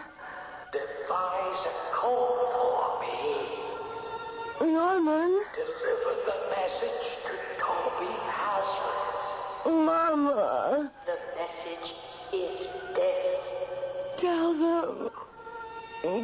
Please tell them. Now, my dear, don't talk. Remember, you must not talk. If you have a problem, see Dr. Mouse. Oh, Mama. Don't let it fester. I'm not a spy. I'm not a murderer. I have a list of places. Norman. You're perfect. No one would suspect a plain girl. But we're not spies. We're not spies. is that? Oh, it's you. May I come in? What would you do if I said no? Oh, that's funny. What's funny? No, I said that to someone once before. Miss Wilkinson. What are we going to do, Inspector? You'll accuse, I'll deny. We'll go round and round. Very well, if that's the way you want it. You'll keep it up long enough, and little by little, I'll start losing my mind, and after a while, I might even come to believe what you're saying. I didn't think they did that to people in a free country. I've come here this morning to suggest a way out of the impasse. Let's make a deal. You have access to certain information that's vital to us. But I'm trying to tell you... One hand washes the other. The only way out of the difficulty is for you to become a double agent. But I'm not even a single agent. Go back to your people, tell them we couldn't break your story, and then report to us on a regular basis. Go back to whom? The other agents in your group. But I don't... Your great assets, your tower of strength, is your air of innocence. You know, as one professional to another, I pay you the highest compliment. And as one professional to another, you owe me the courtesy of admitting it's just a front. But I am... You'll be released in 1 hour. Now, remember, we have your passport. And in any event, you would be no better off at home. You will be watched. Make contact with the other agents, let us know who they are, and keep us informed of their plans. Well, have we made a bargain? Miss Wilkinson, please accept reality. Reality? The real world you live in. These bars, this cell, these are real. And who am I? How can I keep fighting what's real to everyone else? Miss Wilkinson, do you accept? But I don't know anybody. Oh, what's the use? I accept.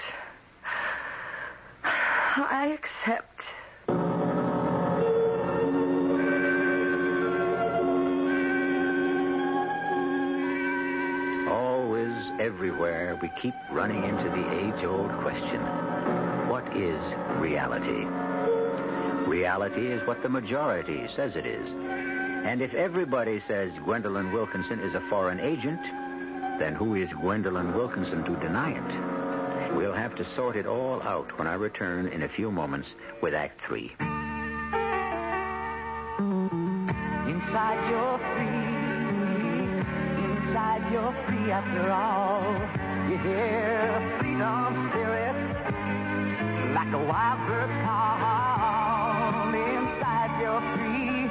Inside you're free after all. Living free. Living free. You're driving a car you knew you were going to buy the minute you saw it. Skyhawk. Buick Skyhawk.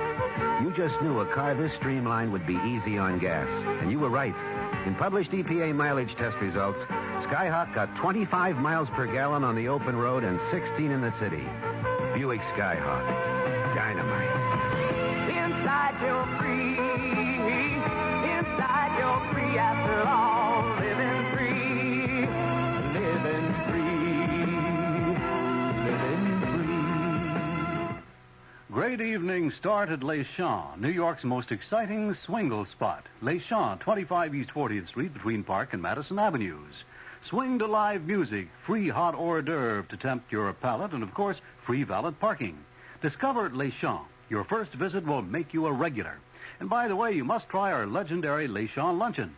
Excellent food and drink in gracious surroundings ensure a successful business lunch or just plain good eating. For meetings and parties, it's Les Champs.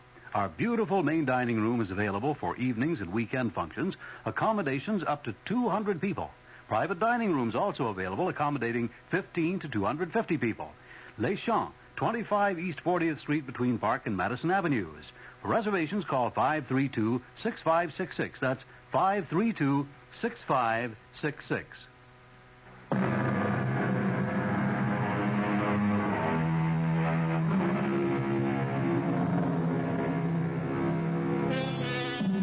The roses on a bush. They are part of a living, breathing, functioning organism. Rose, branch, stem, leaf, root. All have a dynamic relationship. Each part is interconnected. Each is dependent on every other. When a rose is severed from the bush, the color, the freshness, the beauty stays but briefly.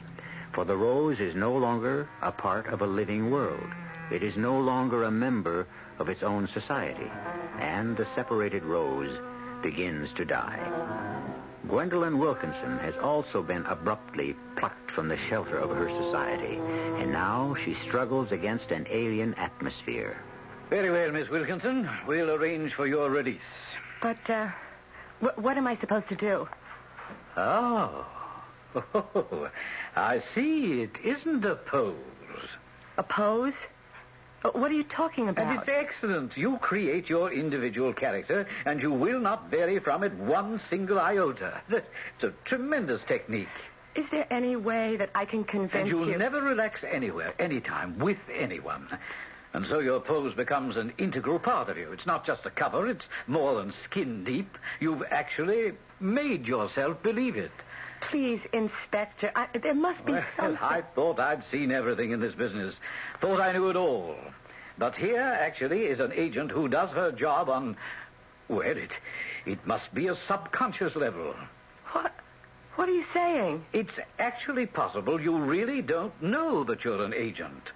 Your conscious mind will not accept your undercover actions. You function on two levels. I do?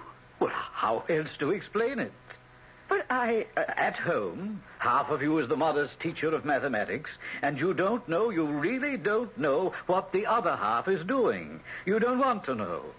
Well, it certainly is good to have you working on our side. But I don't know. I'm an agent. Oh, Lord, listen to me. I almost believe you. Well, is there another explanation? But if I don't know who the other agents are, how do you expect me to find them? You know who they are in your subconscious mind. You'll find them. Where? Oh, you'll know where to go. Trust your subconscious. It's been working for you all these years.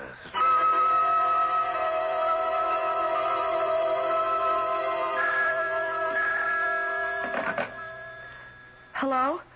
Gwendolyn? Yes? Can you talk? Yes, but who... Meet me downstairs at the coffee shop.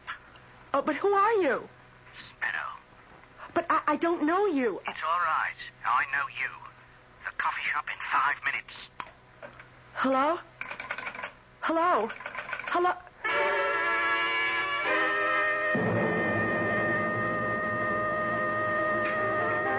Anyone sitting there, miss? Why, no, It's kind of crowded, what? There are no empty tables, so are you? It's all right. Keep your voice low, Gwynnie. Smile a lot, that's fine. Who are you? I told you. Sparrow. Well, what do you want? Well, how was it in the cooler? How do you know me? We've been watching the house. So, who sent you? Nobody sent me. Oh, come on, love. I myself spotted you holding that big white envelope. No, I was only holding... Yes, you were in Secret Service. You had to be one of us now. Which branch? Branch? Group, cell, any way you want to call it.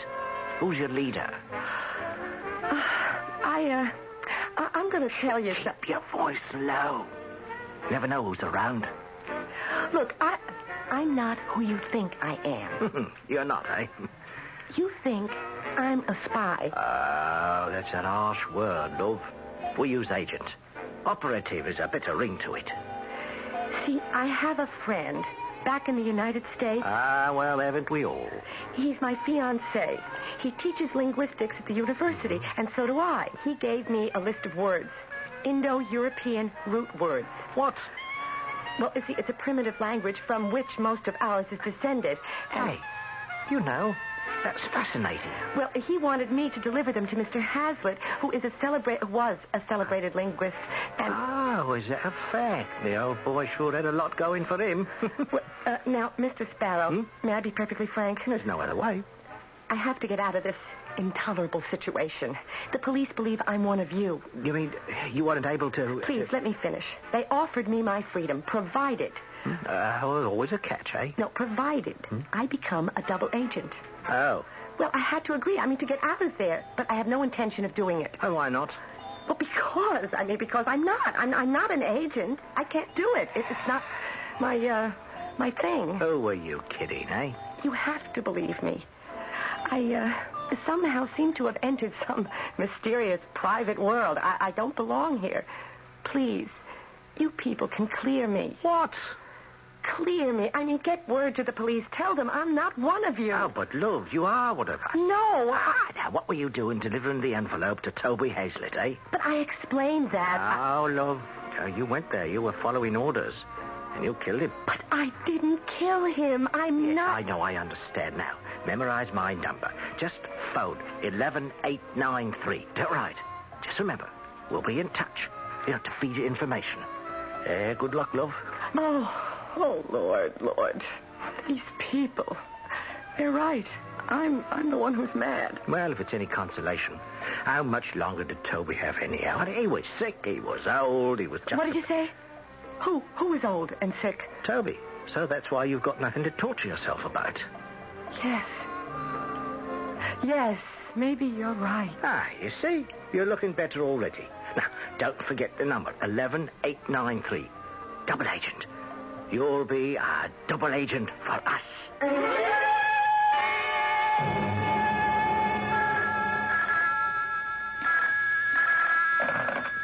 Inspector Stokes here. Who? What? You mean she just masked up in broad daylight? In full view of the whole world? Is that girl crazy? No, sir, I was crazy because I let all of you drive me crazy, but I am completely sane now. Now, look here, Miss Wilkinson. Don't you dare, Miss Wilkinson, me. You can't openly come to headquarters. You'll probably be being followed. All communication between us must be by telephone. There is not going to be any more communication between us. You were given your option. Stand trial for the murder of Toby Hazlitt or cooperate with... So I murdered Toby Hazlitt. We have enough evidence. I saw Toby Hazlitt. I spoke to Toby Hazlitt. And when I left that house, Toby Hazlitt was alive and well. Young Toby Hazlitt was alive and well. Now, what does the police force have to say about that? Well, I suppose we owe you an explanation. You're Toby Hazlitt, and you're here. Well, I'm here, but I'm not Toby Hazlitt. I'm Fred Spellman. Matter of fact, he's Colonel Sir Frederick Spellman of the Counterintelligence. Sir Frederick? Yes, well, I happen to be the Earl of Carrollshire, but you mustn't hold that against me. You're an Earl? But you mustn't call me Earl. Well, I'll call you something worse than that. I will call you an incompetent... If you'll permit me to explain. Oh, you had me believing I was a spy. No. The man known as Toby Hazlitt was a foreign agent. He was getting old, tired, scared. So he got in touch with us. You had me believing my own mother was a spy. Well, I arranged a meeting at his house, but he probably couldn't go through with it. Maybe the thought of betraying old friends was too much, and so... Well, he had committed suicide. You had me believing my own fiancé was a spy. Norman, well, yes, he is a spy. We've been watching that correspondence for years. No, you can't be serious. We figured you were one also. All the circumstantial evidence was there. But you know I didn't kill Toby. But of course. But since we were convinced that you were an agent, you were fair game. I mean, you almost had me believing it. I mean, this subconscious mumbo-jumbo. The stakes were very high. They still are. We know nobody else, none of Hazlitt's associates. Were you contacted yet? Well, why should I tell you? Were you? Look, all I want to do is go home. We could use your help. Oh, no. I'm not an agent. I don't want to be an agent. I have no intention of becoming an agent. Who contacted you? A man named Sparrow. Sparrow? Do we know him, Stokes? Well, I know, Sir Frederick. Miss Wilkinson, perhaps you would be good enough to assist us. Oh, well, now. Oh, this is something. Listen to that. Listen to old Torquemada here. Listen to that sweet, polite tone. Stokes was only doing his job. Will you help us, Gwen? Well, why? I mean, why should I? What? Wait. Why shouldn't I? It is your patriotic duty. The gang is also an enemy of your own country. Norman. That's why I'm going to help you. Because of Norman. He used me, and I don't even care about that so much. But all the time, the whole time, he was a man of mystery, and adventure, and intrigue. Except when he was with me. With me, he was always Mr. Milquetoast. And I can never forgive him for that. What do you want me to do? Oh, you'll be in no danger whatsoever. And what's the good of it? Well, you'll merely call Sparrow on the phone, give him certain information that we would like him to have. Is that all I'm going to do? Yes, that's all. Except when you're having dinner with me.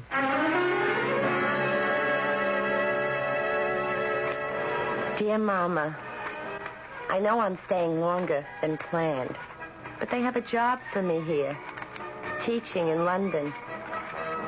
I can't imagine why Norman should have disappeared so suddenly.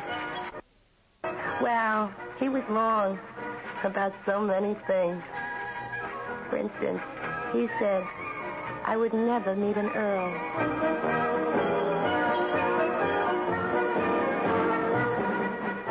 You never know. Obviously, Gwendolyn Wilkinson has become an agent. But is it for the first time? Has she been an agent before without knowing it? Do all of us have another life that we're unaware of? I don't know about you, but I have enough to do in this one, as I shall explain when I return shortly. Well, food fans, New York Magazine's famous eater, Mimi Sheraton, has done it again. The lady who once ate every item in Bloomingdale's gourmet shop has just emerged after submerging herself in our city's seafood restaurants. Now, this is no fish story. Miss Sheraton ate 200 seafood meals in 72 restaurants in the 5 boroughs. And this week in New York Magazine, she rates the best of them for you. You also get a great pull-out guide to the city's seafood. So get this week's New York Magazine. And if you run into Mimi Sheraton, buy her a lamb chop. It's Academy Award time again. Time to pick your winners on Channel 9's Gala Hollywood Spectacular, Your Choice for the Oscars. Sunday, April 6th at 8 p.m., see excerpts from the year's top films, plus the results of your vote. To make your vote count, call right now. In New York City, 985-9940. That's 985-9940. Out of town, dial area code 212.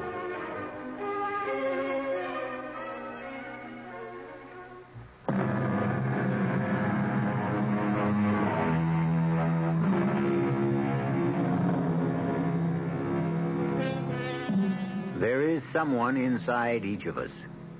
Fortunate is the person who knows his inner someone. And sometimes, even more fortunate is the person who doesn't.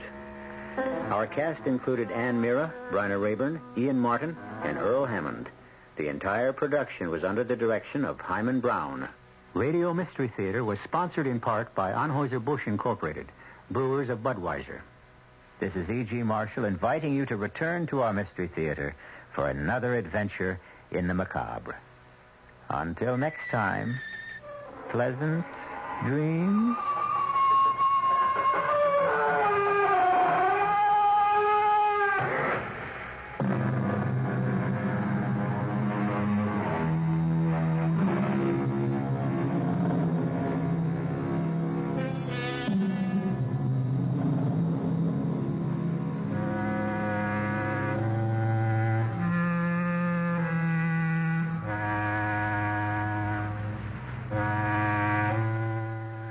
The WR Mystery Theater has been brought to you by ShopRite Supermarkets, where you get a lot more for a little less. The preceding program is furnished by the Columbia...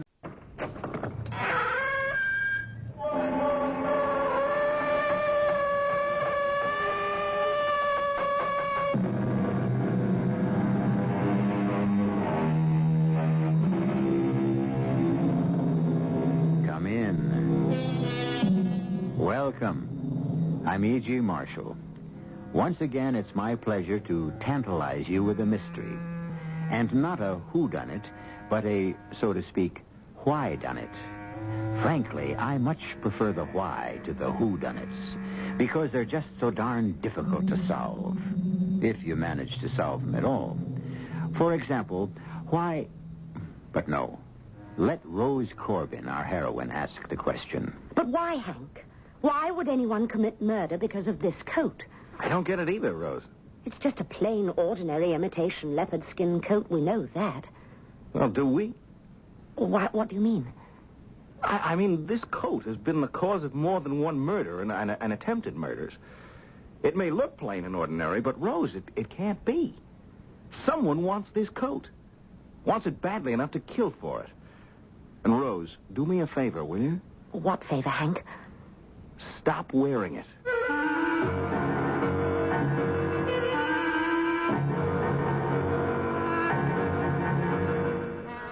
Our mystery drama, Roses Are for Funerals, was written especially for the Mystery Theater by George Lothar and stars Carol Shelley. It is sponsored in part by True Value Hardware Stores. I'll be back shortly with Act One.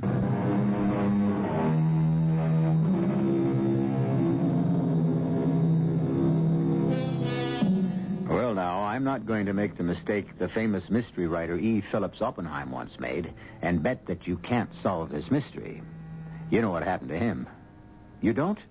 Well, he bet his readers a large sum of money that they couldn't solve the mystery. And many of them did. So, no bets. Tell you what I will do, though. I'll play fair, as always, and make sure you have all the clues I have. Every single one. I'll even tell you when you've got all the pieces you need to put the puzzle together. And nothing can be fairer than that, right? Okay, then. Let's start at Kennedy International Airport, in a passenger lounge where a very attractive young lady named Rose Corbin sits patiently waiting for her cousin, Hank North. Pardon, mademoiselle. Yes? Please, may I introduce myself? My name is Simon Lavaux. Yes? Please, I must talk quickly, very fast, because my flight has already been announced for Paris. What is it you want? You will think it is such a foolishness, mademoiselle, but I wish to buy your coat. You wish to buy my coat, the coat I'm wearing? Yes, please.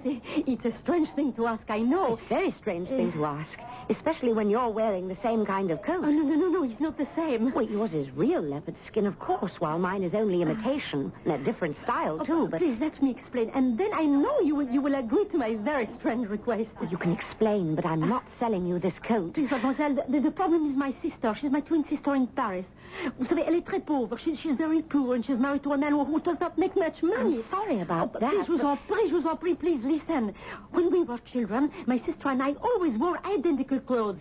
Dresses, coats, hats, everything was the same. And so today, when I buy something, well, like this coat I am wearing, which I bought here in the city, I always buy for her a duplicate. Oh, it's very thoughtful, yes. Very kind. But you see, I'm very selfish. When I see this coat, I want it. Oh, I want it so much. And so I said to the salesperson, I will take this and another one just like it. Of course, for my sister, you understand.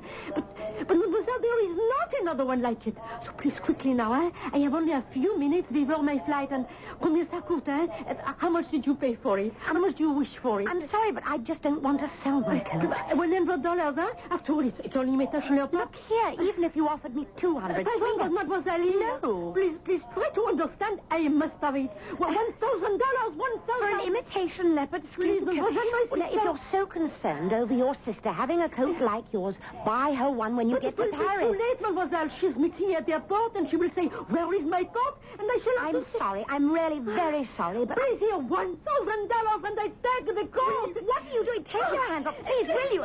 Don't you look, you tall. You rip full of hell. Hey, cool it. Go away. Yes, I'll be happy to if one of you isn't Rose Corbin. So that's me. Are you Hank? Yeah, that's me. I was pretty sure you were Rose. You're wearing that rose in your coat lapel. What is all of this? Well, this woman insists that I sell her my coat. But they have offered her $1,000. But if my cousin doesn't want to sell, you don't want to, do you, Rose? No. Well... But I do not have time to argue. I shall miss my flight. Please, I beg of you, send it to me.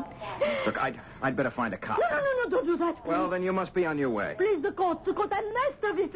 Okay, there's a cop over there. I'll just go and... No, please, I'm going. I'm going small. Oh, thank you, Hank.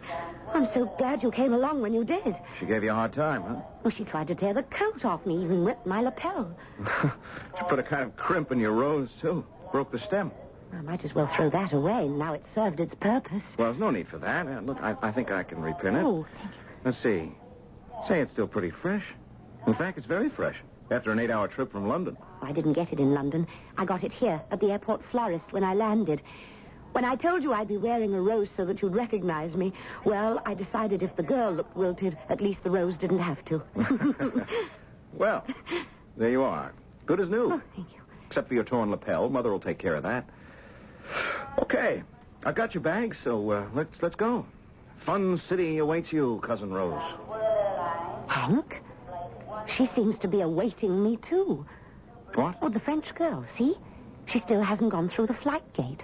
She's standing there looking at us as if she was still hoping to buy this coat. Ah, forget it. The world is full of nuts. Let's go.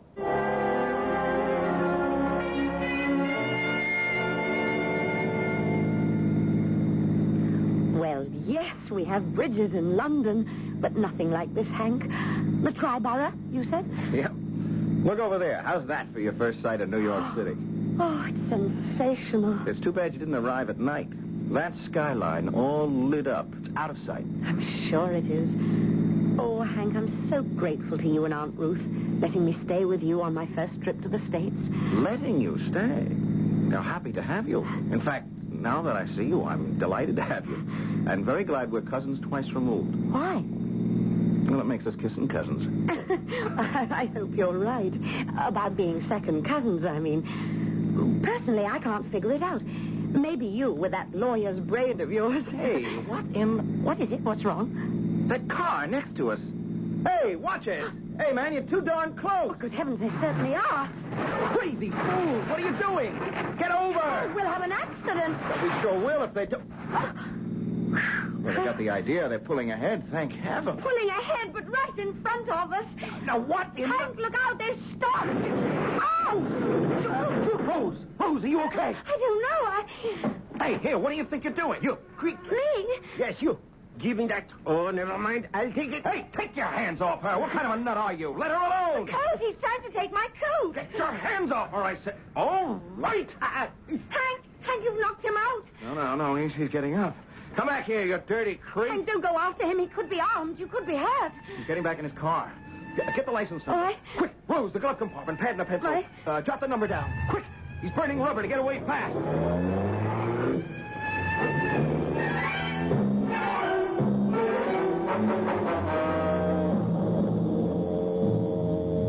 They tried to kill us, Mother.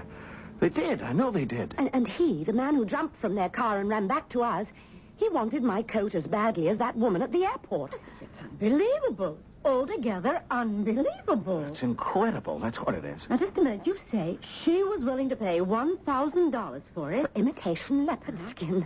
But she wanted it and had to have it for her twin sister? Yeah, well, I don't buy that, Mother.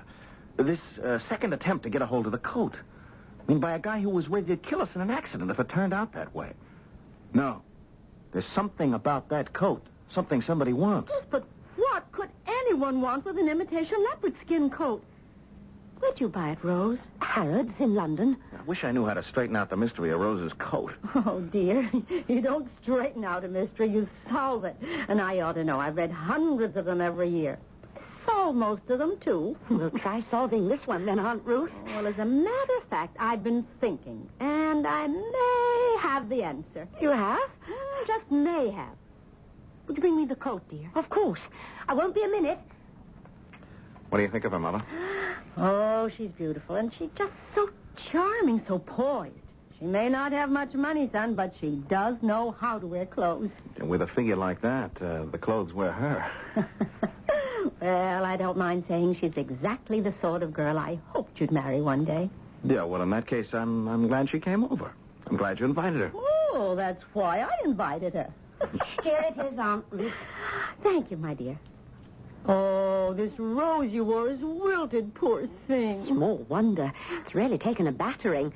I suppose it just decided to give up. Mother, what are you doing? Now you know my methods, Watson. Apply them. I'm examining the lining. The lining? Oh, no, I could be wrong, but it wouldn't surprise me if something were hidden in this lining. For what, for goodness sake? Well, let me see. Certainly not jewels, or I'd be able to feel them. You're going over that lining like an expert, Mother. Well, that's what comes of being a mystery story addict. Oh, wait. Not heroin either. Heroin? Oh, it's been done. Well, not anymore, though. The customs people were onto that, ages ago. I'll go.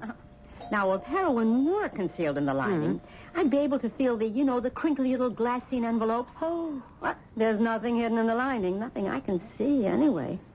Oh, was it paper delivery, dear? Yeah. Now, why are you looking at the front page? It's as if you've just been shocked out of a year's growth. Because it could be I just have been. Hank? Listen to this. Headline reads, Woman murdered on Paris-bound plane. What? A woman identified as Simone Laveau of Paris, France. Her. That's the woman who wanted to buy my coat. I know. Just listen now. Was found dead in her seat aboard Flight 219 for Paris late this afternoon. An hour after takeoff, a hostess, Andrea Klein, noticed that Miss Laveau was slumped in her seat and thought she was asleep. She secured a cushion to place behind the young woman's head, and on doing so, discovered she was dead. Oh, no. Further examination disclosed a deep knife wound in her left side. Since the flight was only an hour out from New York City, Hostess Klein recalls that a man was seated next to her just before takeoff, was nowhere to be found on board following the discovery of the murder. What does this mean, Hank? I'll tell you one thing it means, Mother. I'm going to police headquarters right now, and I'm taking that coat with me. Yes, but Hank... Rose, a woman who was willing to pay $1,000 for this piece of imitation leopard skin, was murdered an hour or so later. Why? A man neither of us ever saw before nearly killed us in a crash on the Triborough so he could get this coat off you. Why? Well, we better find out why, because... Yes, because? I could be wrong. I hope I am. But this coat, it could be a death warrant, Rose. Whose? Yours. Now, of course, you're thinking, so Ruth North, Hank's mother, examined the lining of that coat and found nothing. So what? Obviously, the coat contains something. Maybe it does, then again, maybe it doesn't. In fact, to be absolutely truthful with you, no. Why should I be? You have all the clues. Use them. I'll be back shortly for Act 2.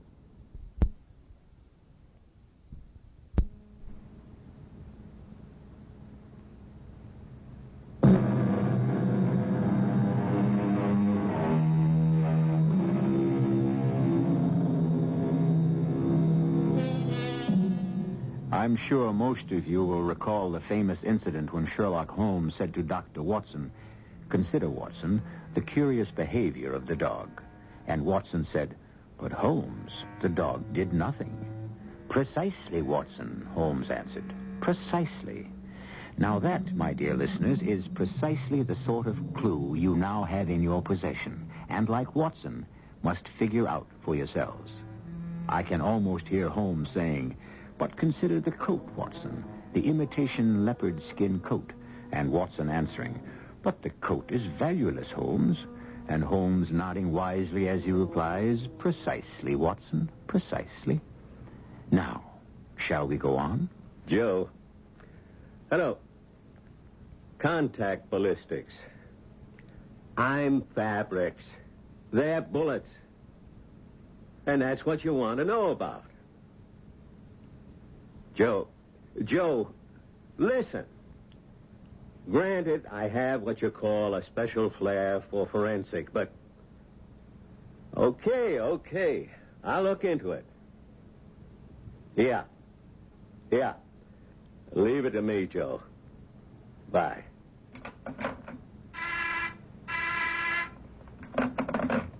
Lieutenant Maxwell. Show him in. Come in, Mr. North, Miss Corbin. Thank you, Lieutenant. Sit down, please. Coffee? No, thanks. Rose? No, thank you. Well, here's your coat, Miss Corbin. We found nothing. Not a thing. Nothing?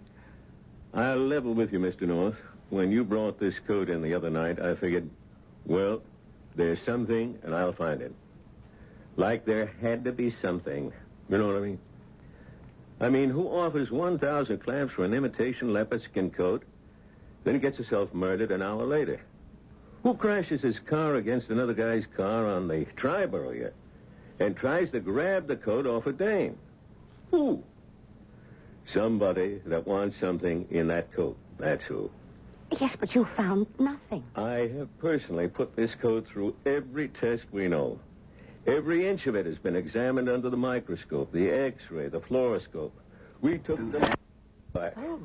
And don't worry, we put it back together again better than before. It's beautiful. And, pull the blank.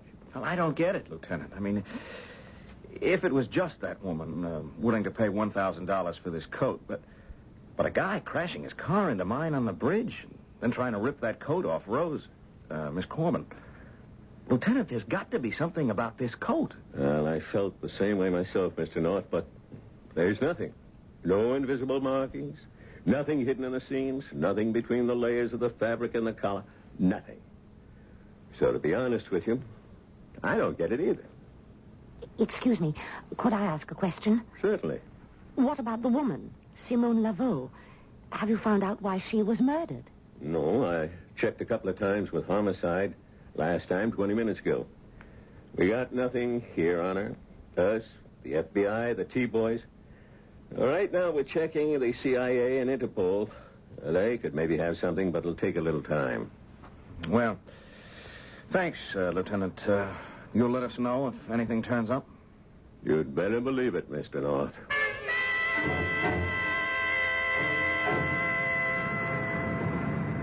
Well, so much for the coat, Rose. That's that, I guess. What would you like to do?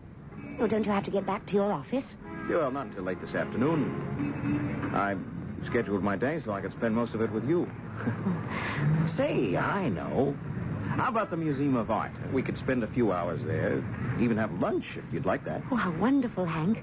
Only I don't like the idea of having to carry this coat around all day. Well, you won't have to. I mean, we'll check it at the museum. Okay? Okay. Hey, taxi! Taxi!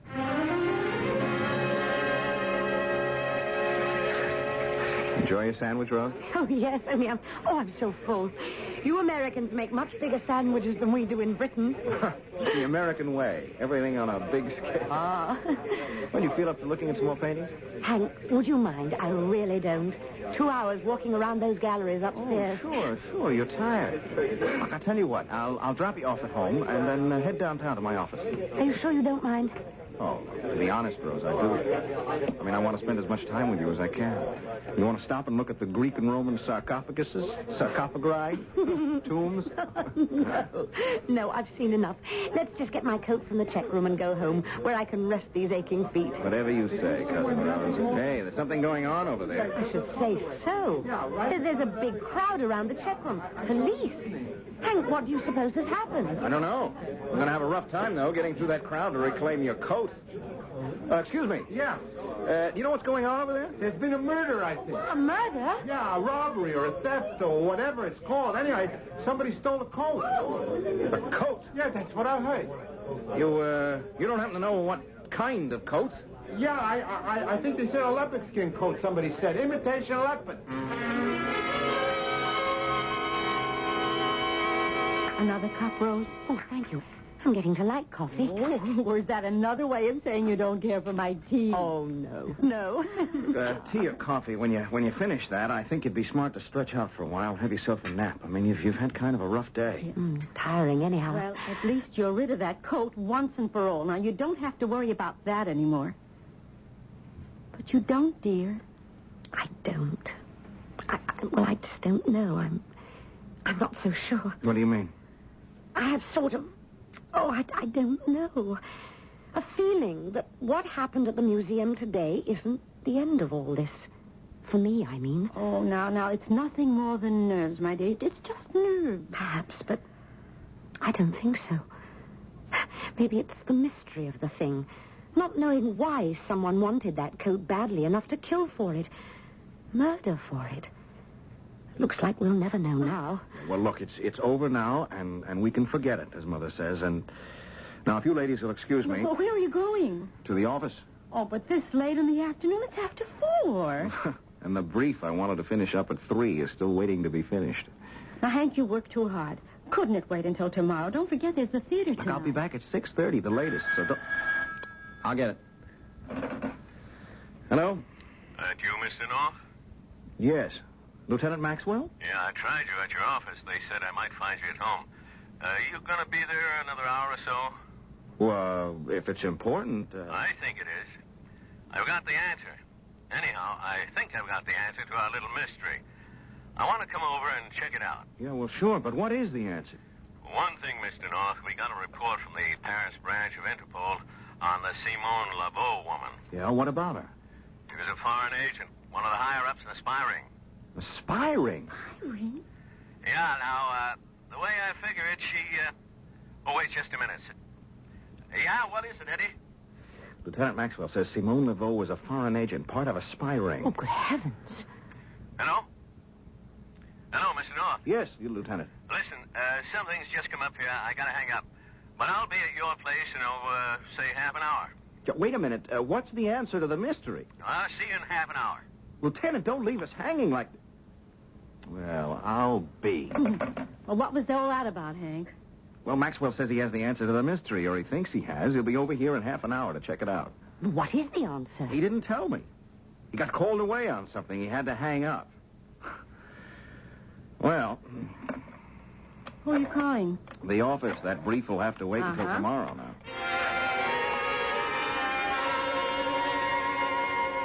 Well, where is he? Well, give him time, Mother. Give him time. But it's nearly 6 o'clock. He should have been here at least an hour ago, and we are going to the theater tonight, remember? Yeah, well, we may have to skip that. I'm so sorry, Aunt Ruth. Oh, that's all right, my dear. It's not your fault. Well, somehow I feel it is. Rose, how could it possibly be your fault? Well, I'm the one who bought that silly coat at Harrods, and if I hadn't bought it, none of this would have happened. Not to you, perhaps, but certainly to someone else, if someone did buy it. Now, for all we know, if you hadn't bought it, it could still be hanging on the rack in London. Yes, well, I wish it were. It isn't nerves, Aunt Ruth. It's knowing that because of that coat, 2 people were murdered.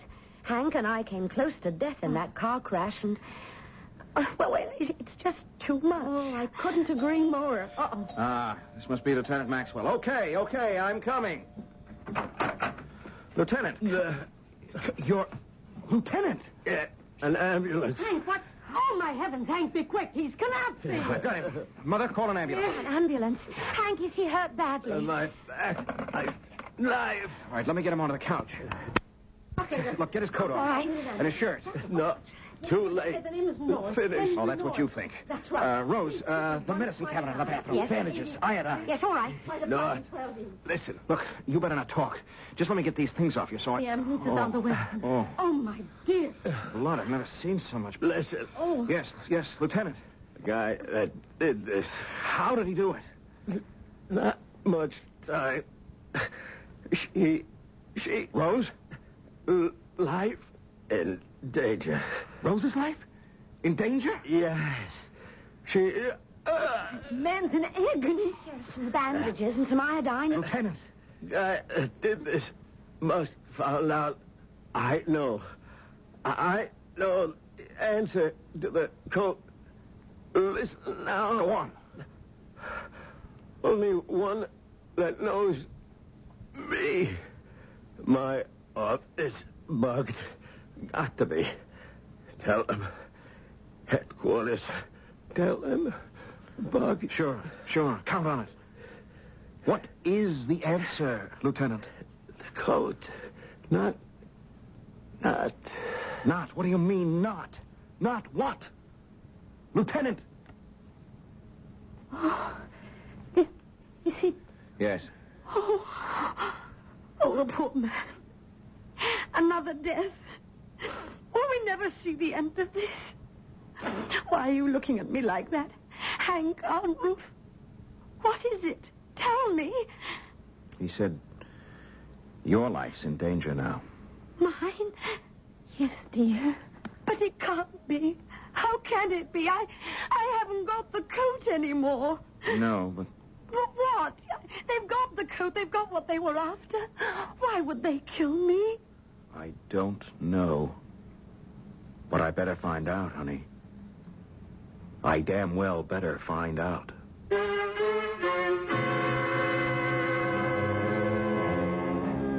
He'd certainly better do just that, or Rose Corbin, the very attractive young woman Hank North has fallen in love with, may not live much longer. But how can he find out the answer to this baffling mystery? Where does one start? What does one do? Where would you start? What would you do? I'll be back shortly for Act 3.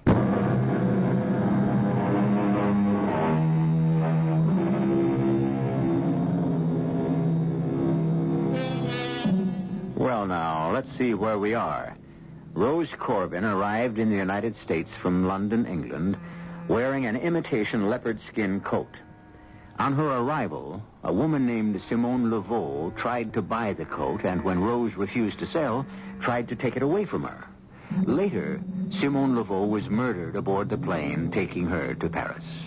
Since then, the coat seems to have triggered 2 more murders, that of a check room attendant at the Museum of Art, at which time the murderer made off with the coat, and, as we heard only minutes ago, that of Lieutenant Maxwell of the police. All right, Rose, let's go over it and over it. Hank, we've gone over it and over it. I know, but Maxwell said your life is in danger now, and Rose, if anything happened to you, well, it isn't going to, not if I can help it.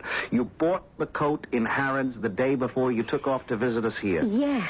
And no one accosted you at Heathrow before you boarded the plane, or on the plane. Nobody even mentioned the coat. No, no one. But the minute you got off the plane at Kennedy International, this Simone Laveau... Well, not the minute I got off the plane. First, I went to the florist to buy the flower. The rose I said I'd wear so you'd recognize me. Yeah, but just after that... She came up to me and asked to buy the coat and got very upset when I said I wouldn't sell it. And practically began to tear it off me. I just don't get it. We know there was nothing hidden in the coat. No invisible message, nothing. But we do know that Simone Laveau was a foreign agent. Now, there's just got to be some connection between the coat and her being a foreign agent. There's got to be. Hank, dear, why don't we forget it till after we've had dinner? We're all so tired and upset. Yeah, you're right. Go and get ready, and we'll take off for Antonelli's, huh? I won't be long. All right.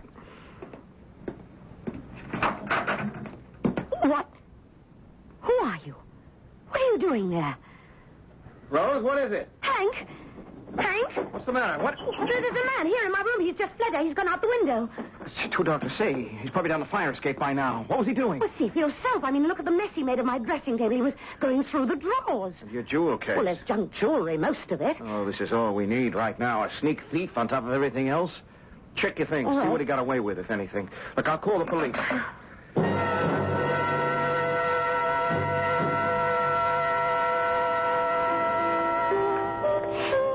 And to what, Mr. North, do I owe this royal treatment? Royal treatment? Well, a call from your secretary saying to meet you at 5 o'clock at this swank watering hole, and then the arrival by messenger of this absolutely lovely little nosegay with instructions to wear it. Well, you leave tomorrow for England, and there's something I want to say to you. Something important. That's why I wanted to meet you here, alone and without Mother this time. And, well, as for the little nosegay, it's just a little something to make the occasion. Well, here I am, wearing my most attractive suit and the nosegay. So what do you want to say? Good afternoon. May I take your order? Martini, Rose? Rose? What? Martini? Oh, yes. 2 martinis, waiter. Very dry. Yes, sir. Would Madame like me to take her jacket? Take my jacket? It's a bit warm in here this afternoon, and I thought... No, thank you. I'm quite comfortable.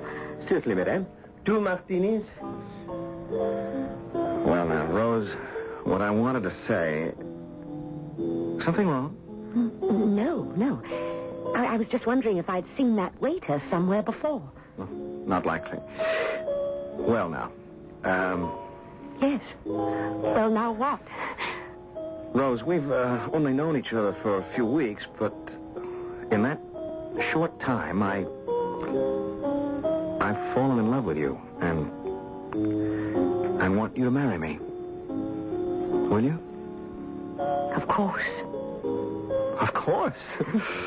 Just like that? What did you expect me to say? Oh, sir, this is so sudden. No, but... I'm in love with you too, Hank. Head over heels. Oh, Rose. Well, I guess it's time then for me to give you this. Oh, Hank. Oh, it's gorgeous. Oh, darling, that diamond must have cost a fortune. You're worth a fortune. Hold out your hand. There. Oh, thank you, dearest. Thank you so much.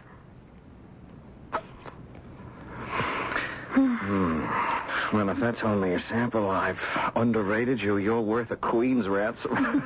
We ourselves to martinis. Ah, thank you. One for madame. Oh, madame, I'm sorry. You spilled it all over my jacket. Oh, forgive me, madame. Forgive me. For one of those things, it just slipped from my fingers. Oh. But allow me. I will take care of everything. Let me have the jacket, madame, and I will dry it in the kitchen. It's all right. I can wipe it with my napkin. No, madame. It is my fault. You must allow me Please, will you take your hands off me? I said But I insist, All right, madame. now, will you stop? I only wish... Well, the lady doesn't wish. Now, just forget it and bring another martini. Yes, sir. Very good, sir. Oh, I'm awfully sorry this happened, darling. Are you sure you... Rose, what... That waiter. What about him? I remember now. Why does he want this coat? This jacket? What? First he wanted me to take it off, pretending it was hot in here.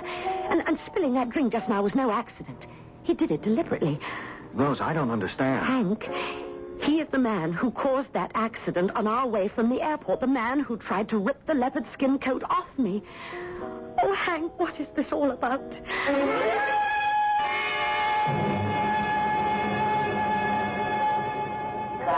Oh, that's your flight they just called. Now have a good trip home, Rose, and we'll be looking forward to seeing you again in a week or 10 days, dear. Quicker than that, Aunt Ruth, if I can wind up my affairs in London sooner. Oh, don't look so down in the mouth, darling. Well, I don't like even letting you out of my sight, Rose, especially after last night. That waiter... It'll be all right, darling. Don't worry. Oh, and thank you for the rose. And it's our flower, like, our song. You arrive wearing a rose, you depart wearing one. Goodbye, sweetheart. Dearest. Goodbye, Aunt Ruth. Not goodbye, Rose. Au revoir. Now, don't worry about the wedding now. I'll arrange everything. Oh, you're a dear.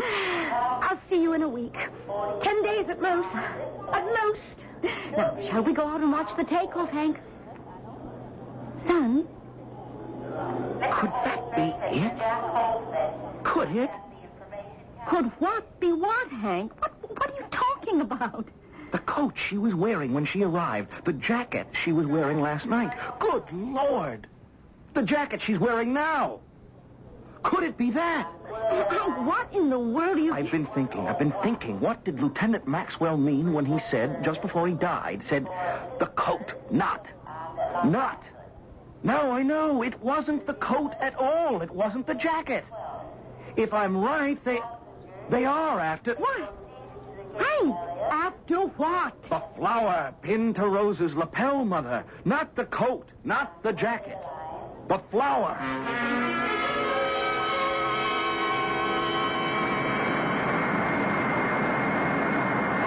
Well, airborne at last, and headed for the old England, young lady. Oh, yes. Since we're seated next to each other, let me introduce myself. Emil Tenko. Rose Corbin.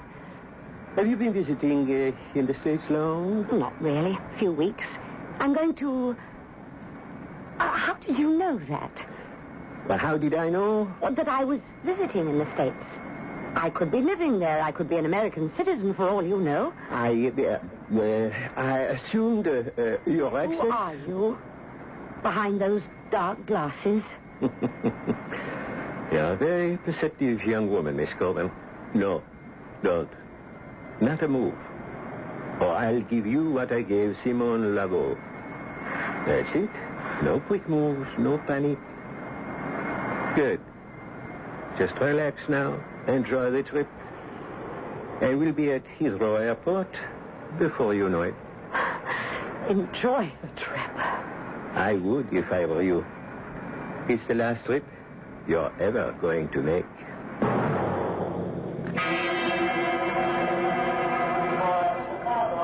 Thank you. Thank you very much.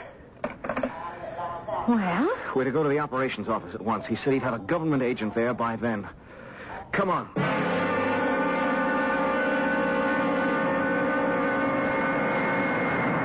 Why won't you tell me? There is no need for you to know. Since you're going to kill me when we get to Heathrow. No, not at Heathrow. I'll take you to my place in London, in Soho.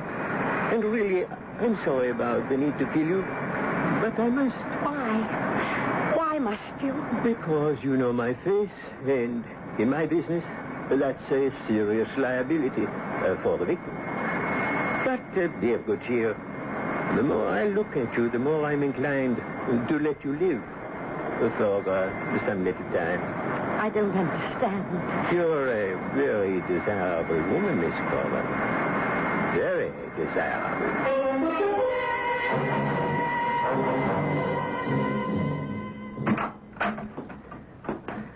Yes, Hank, what? The government men said to wait here. Yes, but... They're going to radio the pilot. Oh. I gave them as clear a description of the man, the guy who tried to get the coat from Rose in that accident on the bridge and who palmed himself off as a waiter last night. And then what? Well, he'll check the plane. You know, the way the captain comes through the plane now and then, chats with the passengers. Yes, and then... Well, he'll check to see if this guy's on the plane, and if he is... Yes, and if he is, what? We'll take it from there, he said. The government man. We'll take it from there.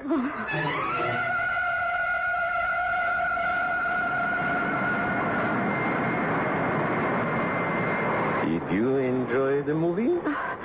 Are you joking? Just making small talk. If you must talk, why not tell me what it is you want? Why did you cause that accident on the Triborough Bridge and try to get the jacket I had on last night? What is it you're after? Fashions, Miss Corbin. We'll be landing at the Heathrow in half an hour. Another hour or so, we'll be at my place in Soho. And perhaps an hour or so after that, I'll tell you. And perhaps not.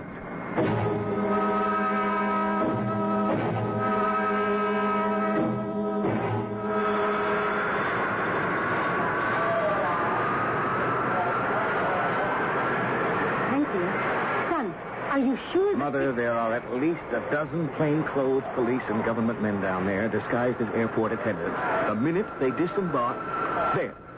They've rolled the landing platform in place.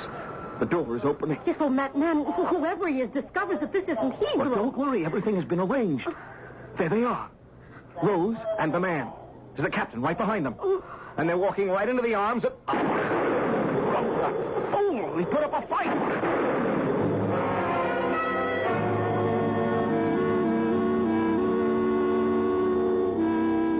It was as simple as that, Rose. I mean, the captain turned the plane around and circled Kennedy International for a few hours, pretending you were flying to Heathrow. He fooled me, but not him. Halfway down the steps of that landing platform, he realized... And he foolishly tried to shoot things out. Oh, I know. I suppose I ought to feel sorry for him, but I just... It's understandable. Oh, it's all just unbelievable.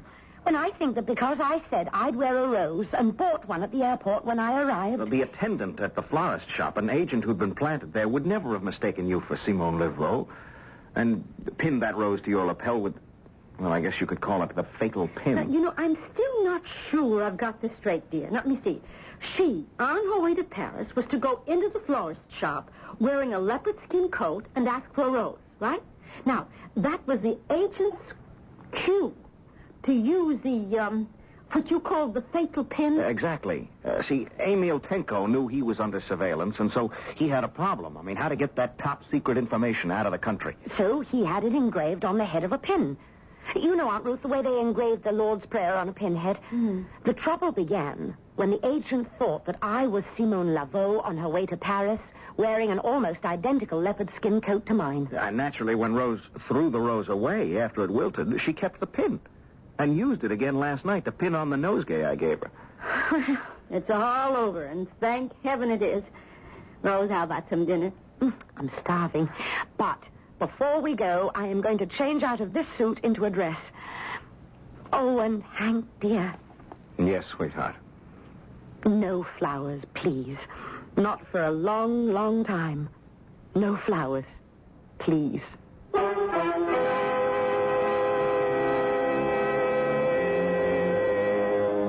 And so, as you see, like all good, seemingly insoluble mysteries, the solution to Roses Are for Funerals was very simple indeed. In fact, I even gave you a clue in the title. What could be fairer than that? I'll be back shortly.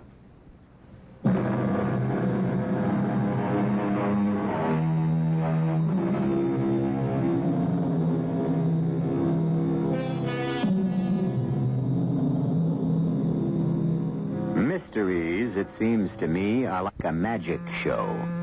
Like the magician, the author shows you everything, but directs your attention elsewhere. Perhaps I should say misdirects it. So be on your guard next time. Oh, yes, there will be a next time.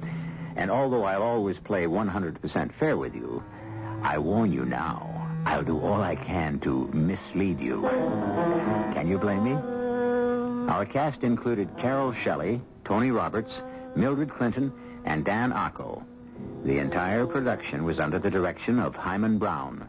This is E.G. Marshall inviting you to return to our Mystery Theater for another adventure in the macabre. Until next time, pleasant dreams.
Welcome. I'm E.G. Marshall. New York is a city of subways. Old, new, in construction, and projected. And of the masses of people who ride them daily, commuting to and from work. This is the story of an old and battle-scarred subway user.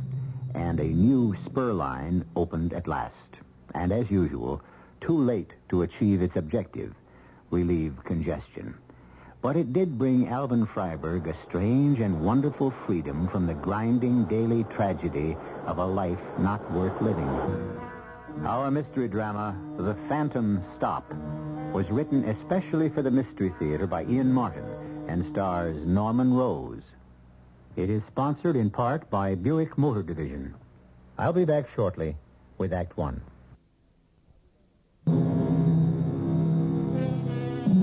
Al Freiberg and Marvin Schreiber shared the same treadmill. They both worked for Goldman Incorporated. Al as a pattern maker, Marv as a cutter. They both rode the subway morning and night.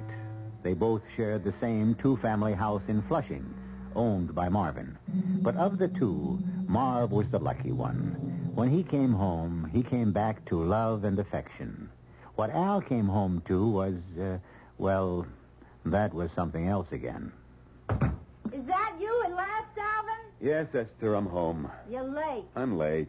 That's all you got to say? What else should I say? I was making hanky-panky with one of the models. Who'll give you even a look? Models I don't worry about, but you and that mob downstairs could have stopped maybe for a beer. Let me smell your breath. I wouldn't advise it. I had a garlic pickle with lunch. A comedian I married. So why you late? Oh, Esther, have a heart. We're behind the fall deadline. We've got to get out the garments. Oh, don't give me a story that Fink Goldman's running you into overtime. He'd have a heart attack if he had to pay a dime over take-home pay. Give a little, take a little. A few minutes overtime isn't going to make me run to the shop steward. Give a little, sure. That's the story of your life. When did you take? Person makes his own choices. Oh, I want to sit down. I've been on my feet all day. It was just the subway was late. Now the subway don't run on time. I mean, me and Marv, we missed the regular train. Oh, he was working overtime too, huh? No. He stopped to buy a present for his wife. It's a pity you couldn't have the same excuse. It's a birthday. You had yours. Don't talk about birthdays and don't sit down. I want you to fix Rebecca's hairdryer. What's the matter with it?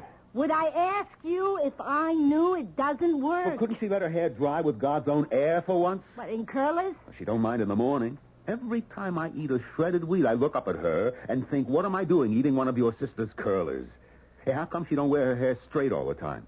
Nothing helps. Tonight is special. She's going to the community center. She's wasting her time. There isn't a nice boy who isn't already taken. Essie, is that Alvin at last? Yeah, he just walked in. Well, tell him to run down to the drugstore and get me some glow prunes. Couldn't she go down to get it herself all day? All she does is sit. Her lumbago is bothering her. Maybe she's just waking up to what she is, a big pain in the... Is he going? I've run out of hair set and I'm only half curled. Half boiled is more like it. Is that any way to talk about your own flesh and blood? She's your sister. Are you going down to the drugstore or not? Yes. Yes.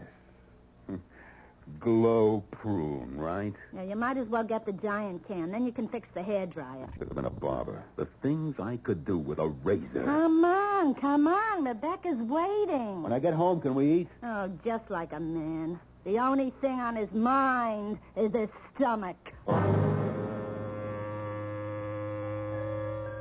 To tell the truth, limping down the drugstore, the only thing on my mind was my sister-in-law. Except maybe my wife. And a razor. The things that go through a man's mind, it would frighten you. What you could settle with one simple stroke. All day long at the shop, the boss screams at me. And then at night and weekends, I got my wife and her sister yelling at me. Oh, it's not like it used to be in the old days. With Sarah, my first wife. With Sarah, when I got home, it was altogether different. Hello, Shucksy. Hello, sweetheart. Come into the living room and sit down. I got your slippers and the paper and a nice glass of tea with a little you-know-what. Go on, rest up a little before dinner. Oh, you're such a good wife, Sarah. Oh, what's so hard? I got a good man. Here, darling, sit. Oh, give me your shoes. Now, how's business? Well, we'll talk later after we eat. What's for dinner? A favorite. Yes. What's the difference? Anything you cook is my favorite. I never really realized how much Sarah meant to me until she died. And I married Esther. If Sarah had lived, it would have been just like Marvin and Rachel downstairs. Love, warmth, kids, a real family. I made more money, but he was the one with a life. Oh, Marv was a lucky guy with his Rachel. Say goodnight to the kids, Marv. Yeah. They're growing like weeds. Thank God they both look like you. Oh, go on. Well, sit already and drink your coffee. Where's yours? Right over here.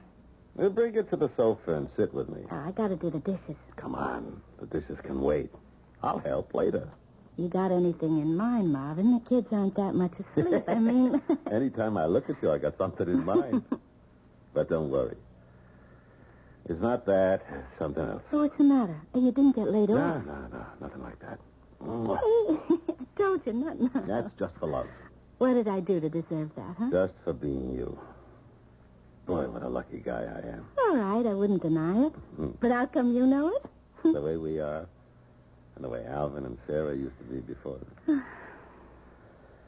Why do some guys get all the breaks and the rest get a kick in the pants? Oh, it was a terrible thing that happened to Sarah. Bad enough to lose your first child, but a wife as well. Remember how it used to be with the four of us when we first moved into this house? Sure, it was a whole family. Two-family house, but one family living in it. Yeah, you, me, Sarah, Alvin. Dinner every Sunday.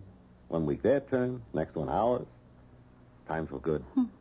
Remember the picnics at Jones Beach? Oh, do I? Sarah's potato salad. Nobody could make potato salad like Sarah. Oh, boy. And your pot roast, the best. And what a cut-up that Al used to be. He could have been on the stage. What laughs we had. Especially that last time I remember with Sarah and me both out here with our kids, and you wanted to take a picture. Oh, I miss Sarah. I try to get on with Esther. That loudmouth. She'd burn your ear off with nothing good to say about anybody. And the sister's worse. Well, she can't help it if she's got a face that'd stop a horse. She could keep her big nose out of everybody's business.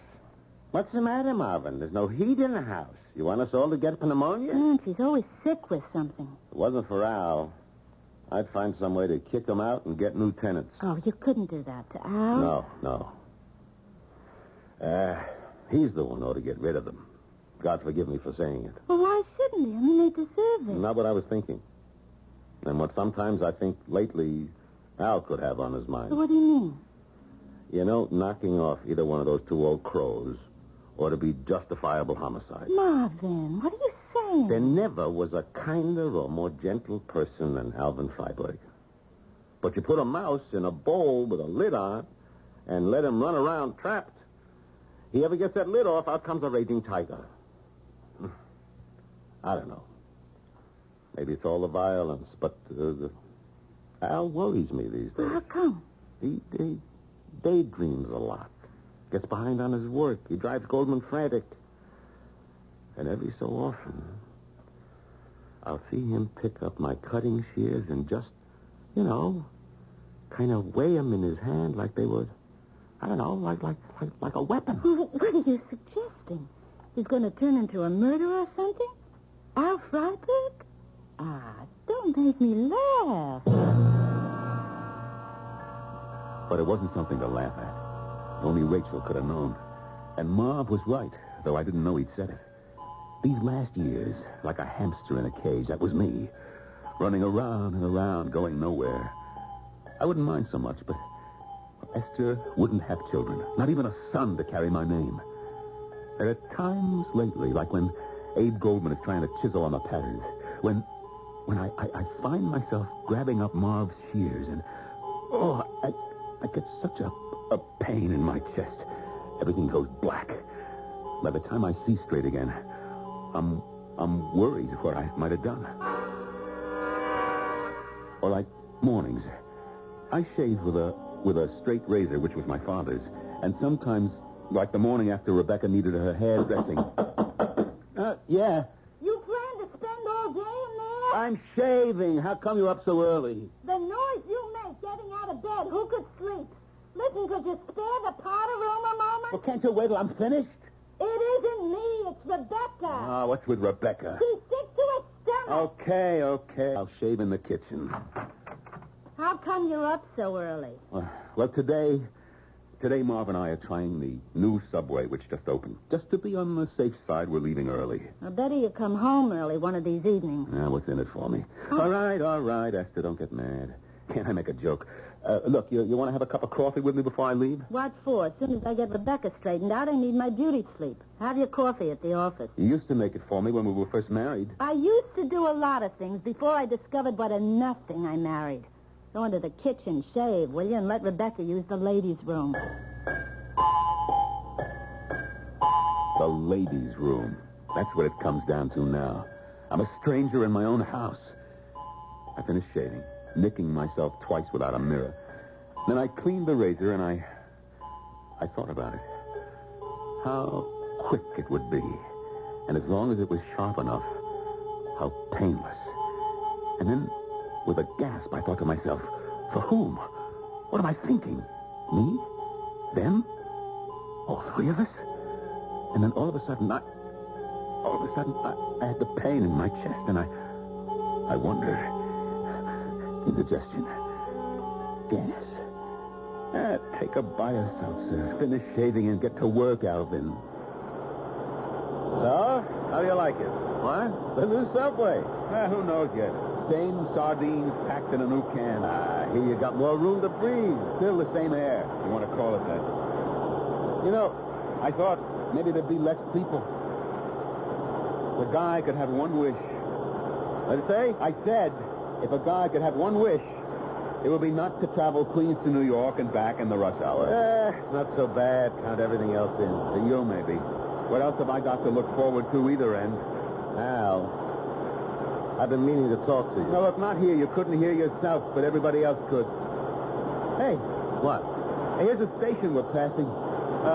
35th and Neely Avenue. Hey, how come the train doesn't stop? Express, I guess. I didn't see a station. Clear as the nose on your face. I wasn't looking. What's the difference?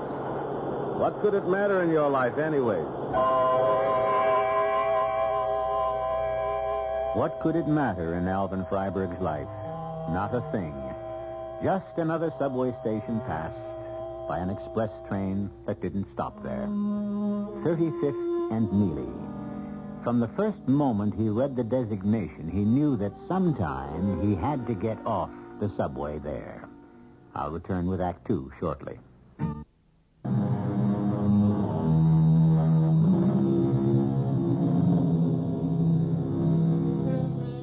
It wasn't a good day in Alvin Freiberg's life. The patterns for the new styles were hard to work out. 70 yards of cloth on a bolt. You have to lay out the patterns so that you waste the least amount of material. If you're a first-rate firm, you don't cut corners. But if you're just an ordinary firm and times are hard, there's a little temptation to shortchange. I can't do it, Mr. Goldman. Are you telling me? I brought you up in the business. So we'll be a little tight with the seams. We'll still make up. A little tight? Look, here under the arms and on the sides. A woman buys the wrong size, so she takes a deep breath and the seams go... That's her problem.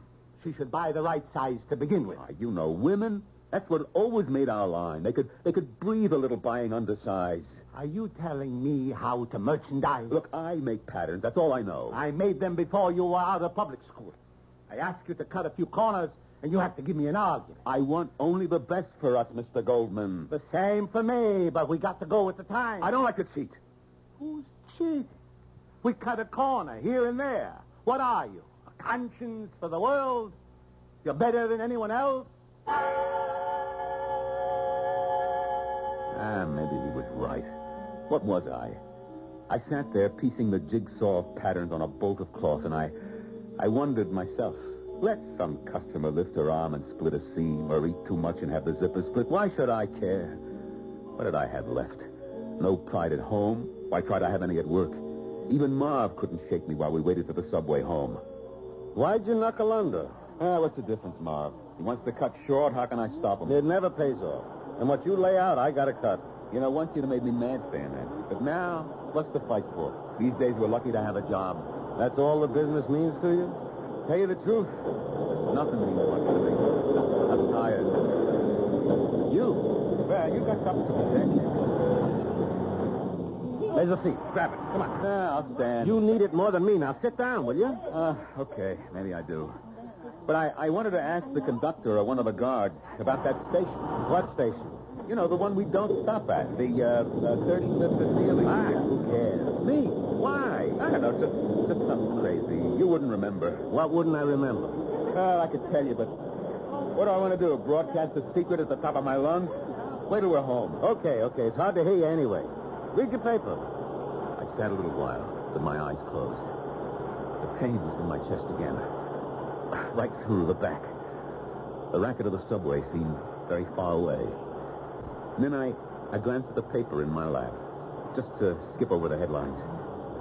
General Charles de Gaulle takes over premiership of France. So let him, what do I care?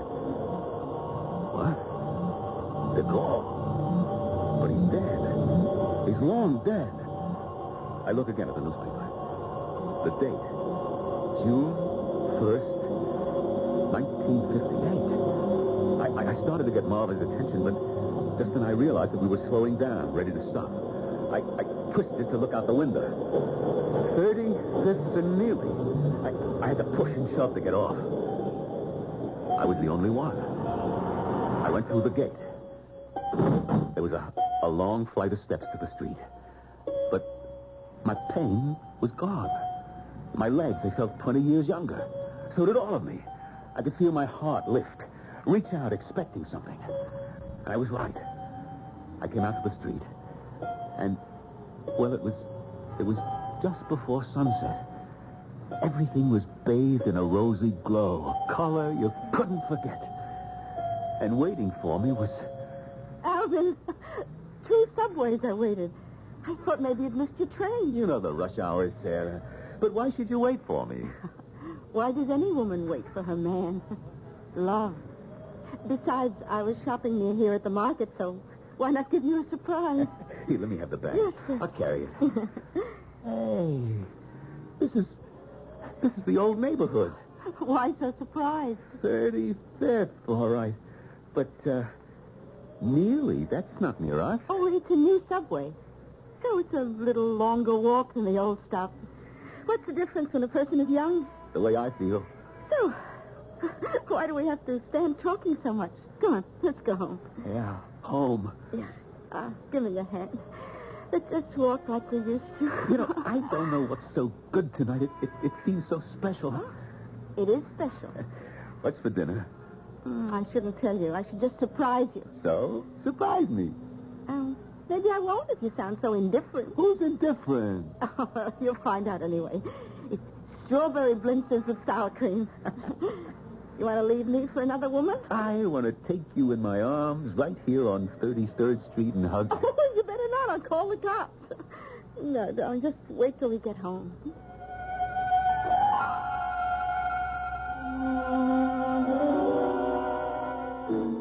You want coffee or a glass of tea? I just want you. Come on, sit by me on the couch. Oh, I'm not sure I could trust you. There's more than one kind of love, Caroline. This is just old people, quiet, just to touch, to know, to feel that you're there. And I'm next to you. Come on, sit. Maybe just a little. Because you have to go. What do you mean? How come I have to go? Don't ask questions, Alvin. Take what we got. But this is my home. I'm not leaving. You have to leave.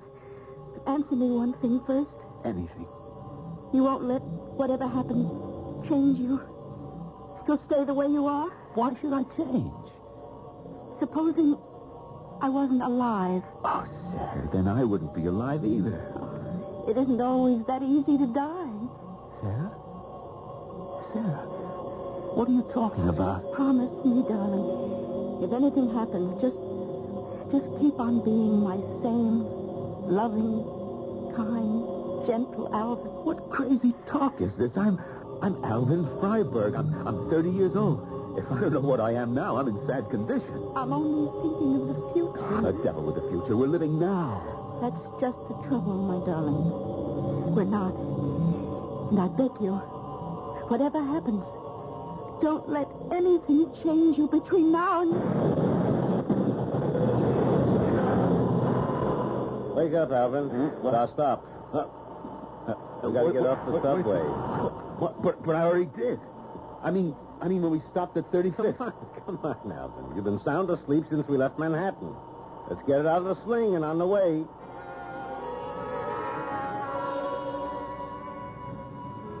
What are you talking about? You got off the subway on the way home. I did, at 35th and Neely. You got a hole in the head. You were asleep by 57th Street, Manhattan, and you never woke up till we hit Flushing. I didn't get off and see Sarah. Sarah? My wife, It was a dream, man. It was a dream. You were tired, you went to sleep, and you had a dream. Oh, such a dream, Ma. You know, it was so real, just like it used to be. But, hey, listen, I didn't get off at that station. The train doesn't stop there, Al. It did. In my dream. If it could only be like that. Could I say something to you which is none of my business? What, a friend like you could say anything. I'm worried about you. Yeah. That makes the two of us. I think you should see a doctor. What could a head shrinker tell me that I don't know already? I didn't mean a psychiatrist. I meant a doctor. Who needs him? I'm healthy. I could be if I had the chance. I was thinking about, you should excuse the expression, your home life. Yeah, you should excuse the expression, all right. Alvin, you ever hear of the French painter called Gauguin? Yeah, sure. You know what he did? He went to Tahiti or somewhere, and he painted pictures. Yeah, well, first off, he was a banker, and he was unhappy. So he separated from his wife and just took off. Are you trying to tell me something? Yeah. Who likes Esther? Do you? I'm married to her. You were married to Sarah. That was different. Sure it was. Everybody loved Sarah. But Esther... Who likes Esther? You got to say it out loud. Not even me. I wish she was dead. You don't have to go that far. Why don't you just walk out on her? What would happen to Rebecca? That's your problem? They're driving you crazy, the two of them. Rachel and me, we only live downstairs, and they're driving us around the corner. Why don't we all get out from under? You're not going to renew our lease. Al, I ain't talking as a landlord, but as a friend. Rachel and me, we can make out. But we want to save you. From what? We're almost home now. Take a good look at yourself. Do a little thinking. You got a ding-a-ling hung around your neck. I'm your buddy. What else can I say? Ma, I don't know what to answer yet. I don't blame you. I don't know how I had the guts to say all I said to you. Yeah, see you 7:30 in the morning. We'll walk to the subway.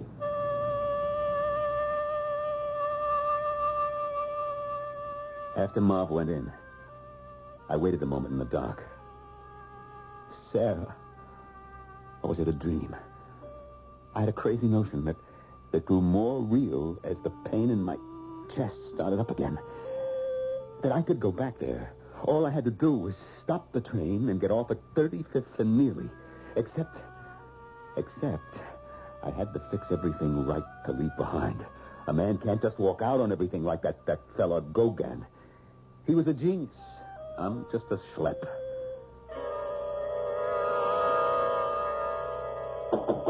Yeah, Alvin, you in there again? What are you doing? I'm shaving. 10 o'clock in the night and you're shaving? I'm coming in. So come in, the door's open. What are you shaving this time of night? Well, the morning traffic gets so heavy, I thought maybe I'd take a load off of it. I don't understand you, Alvin Freiberg. Well, say something. What am I to say? I don't think you ever did. What? You asked me to say something, I said it. I didn't ask to be insulted. Who insulted? You said I didn't understand you. Well, you think you do? No, I certainly don't understand a man shaving 10 o'clock at night and tying up the only bathroom in the house. I shave in the morning. I'm in the way, too. What should I do? Shave at the garment house? You don't have to make a thing. Who is making a thing? You are. I was just trying to make things easy. Don't give me that, Alvin. You just try to make things a problem because me and Rebecca haven't ever been good enough for you. Did I ever say that? Well, it's what you think. Sarah, she was so great. Your first wife, nobody could live up to her. You leave Sarah out of Who it. brought her in? I didn't. Don't try to fool me. Ever since we were married, you compared the two of us. Esther, that honestly is not true. Don't try to pull the wool over my eyes. I know what I know. And let me tell you something, Alvin Freiberg. Your first wife was a nothing.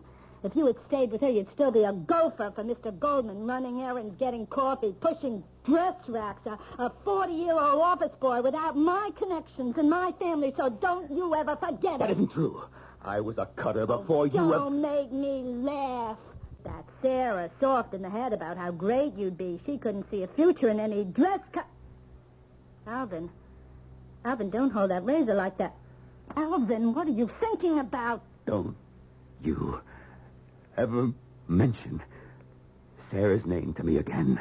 Don't you ever... Alvin, are you crazy or something? I was just trying to bring you to your senses. Now, don't take offense about Sarah. Sarah's been dead for 16 years. Get out. Get out. Get out! You leave me alone. You and Rebecca, you leave me alone. Or I don't know what I'm going to do. What are you, a crazy man or something? Right at the moment, I'm yes. Well, so what made you... You and your nagging sister, you get out! For the first time in her life, Esther knuckled under to me. She fled from the bathroom in terror. And as she slammed the door shut behind her, I stopped in terror myself because I realized that I had advanced on her with the razor in my hand, held like a weapon. I couldn't kid myself that I didn't want to use it against her and her sister. And suddenly, all alone, I started to shake from head to foot. What had I become? Because I knew that I was near the end of control. And if something didn't happen, I would lose my mind, and destroy both of these women as surely as they had been destroying me day by day for the last 15 years.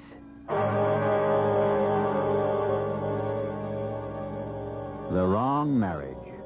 Two selfish women driving against a quiet and simple man. The day-by-day deterioration of what had once been a human relationship is as devastating as the Chinese water torture, and as inescapable without violent reaction or some miracle to end it. Which is the deciding factor? I'll be back with that solution shortly when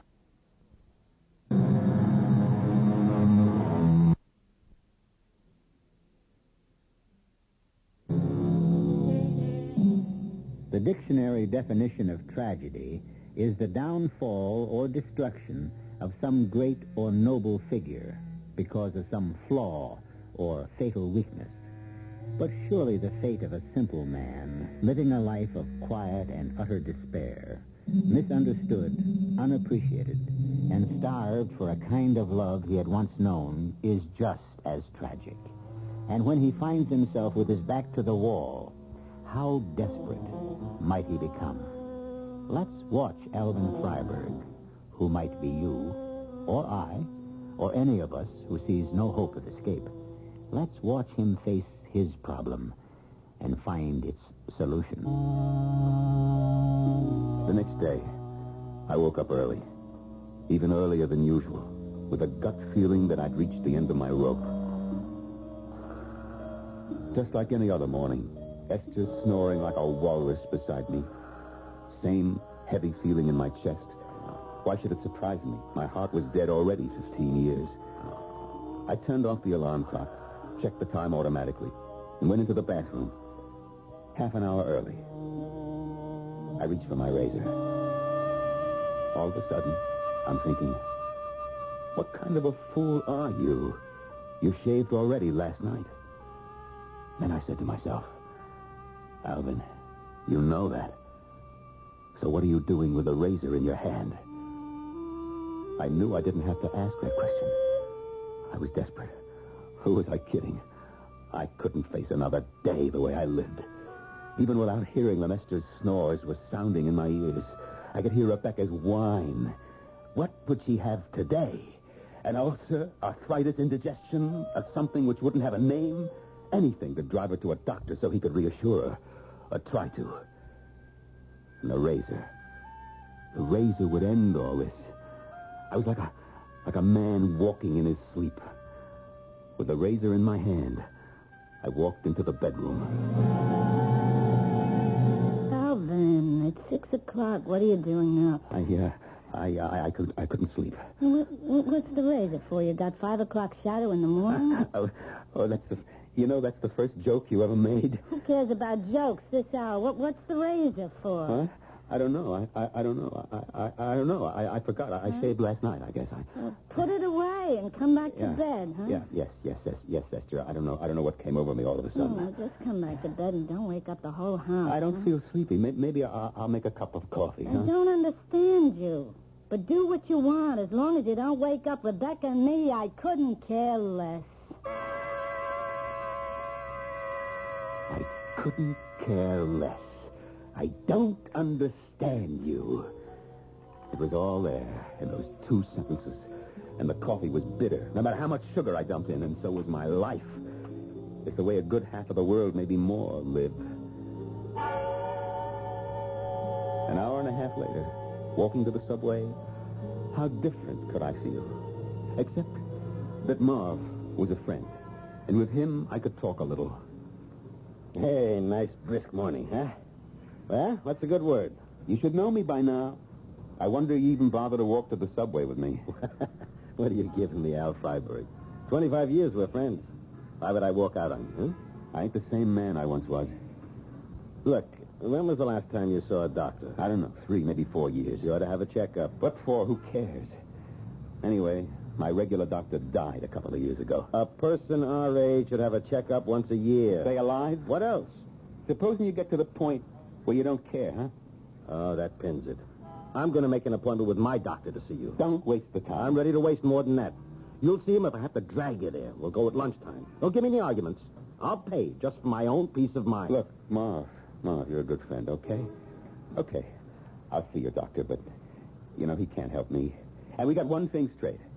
I pay. Come on, we're at the subway.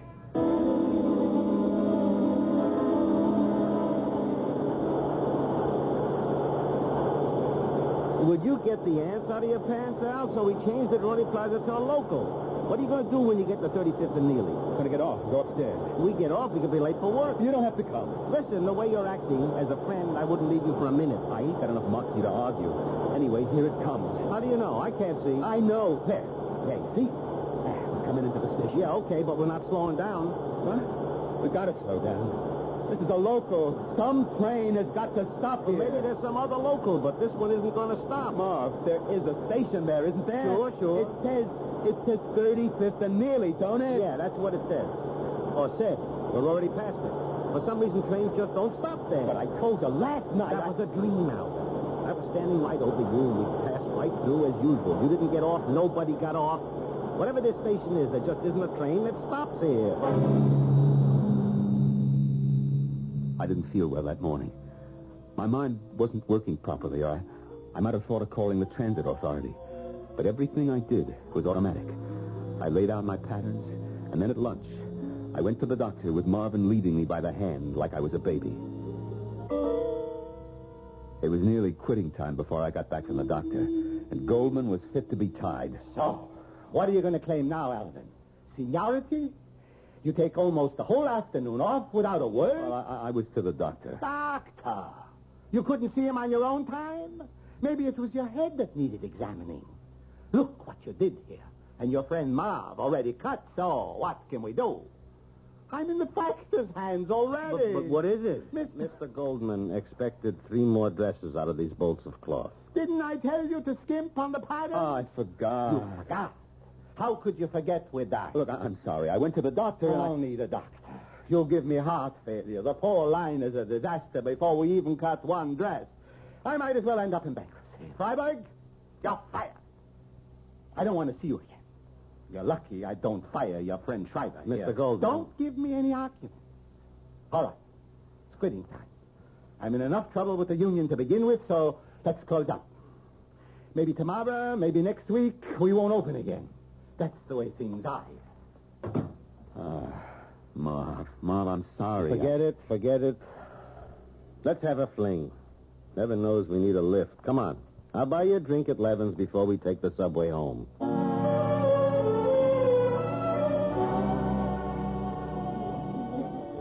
Well, L'chaim. I don't know what I'm wishing you good luck for the way it goes. That don't matter. I'll get the severance pay, some pension. And the beauty part, the insurance. What insurance? The life insurance. That should take care of Esther and Rebecca. What are you talking about, life insurance? You made me see the doctor, huh? So? What did he say? Yeah. I got a something I ain't sure I know how to tell you. Ventricular fibrillation. The doctor wanted I should go in the hospital right away. So why didn't you? Well, I ate up all the money in hospital bills. I'll go home. I'll rest. I haven't got a job anymore. Rest? With Esther and Rebecca? I'll give it a try. Thanks for the drink. You wouldn't believe, Marvin, a glass of whiskey could make me feel so good. Come on, let's go home. Over Marv's protests, we got into the subway. I did feel good. Like I was young again. Like I didn't care. And I had this crazy idea I was going to try. Because the possibility to find out would never come around again. I'm not going to pass it ever again. The subway don't stop at this station. Why not? What do I know why not? There's got to be a reason. So how come the conductor doesn't know? It's a brand new subway, Al. Call the transit system. I never had the chance. But the same, here it comes. 35th and Neely. This time I gotta know. Alvin, wait. I gotta know. Are you out of your mind? I gotta find out. Raphael, the door's open. You can't open these. I'll get out between the cars. Wait. Wait, Alvin, wait. Hold it, Alvin, hold it. Just a minute, mister. What's going on here? You pulled the emergency brake? No, it was my friend. He wanted to get off here. Why? I don't exactly know. Why doesn't the train stop anyway? Well, there's nothing up there but mud flats and an old city dump. Then what's the point of this station? The city is filling in the dump. There's a big housing project going to go up there. Won't be finished in a couple of years, but they'll need to stop then. Come on, we got to pick up your kooky friend. He can't get out of here. It's all blocked up. You going to arrest him? Sure. He could have caused a panic. I got a lot of people hurt. What's the matter with him anyway?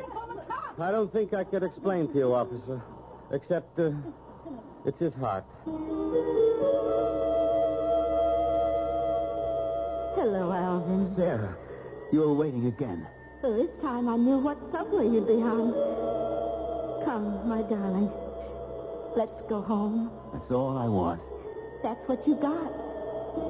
This time, for good. See? I told you there was no way out. Oh, what's he lying there for? He get fits or something? No. He, just hasn't been well lately. What?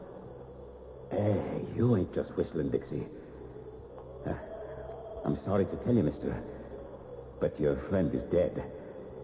Heart attack, huh? Yeah, something like that. I wonder. What do you mean? I hope he found what he wanted. And, for the record, God, there's no doubt. It was his heart.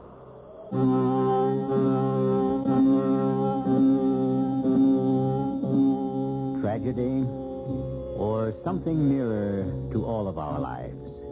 Escape. Death, of course, is always tragic. But if you have belief in something beyond, Alvin Freiberg, slippers on his feet, Sarah by his side, and something too delectable to name cooking in the kitchen for dinner, is a happier man dead than alive. I'll be back shortly.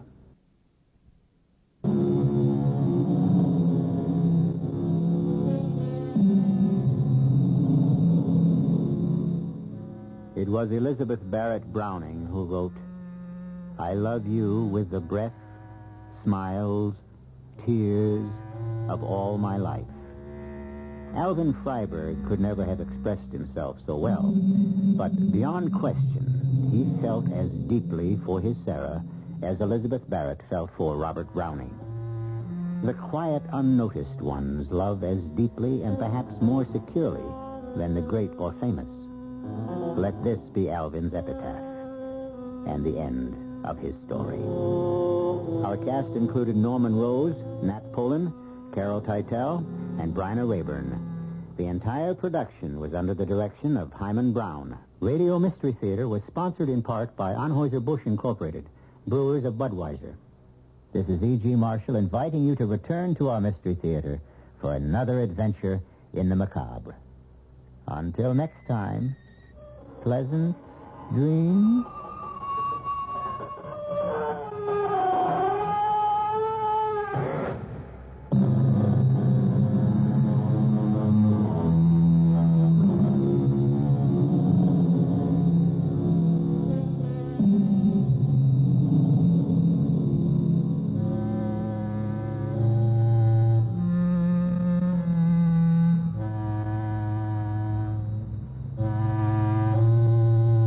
Tonight's WOR Mystery Theater was brought to you in part by ShopRite Supermarkets, where you get a lot more for a little less. The preceding program is furnished by...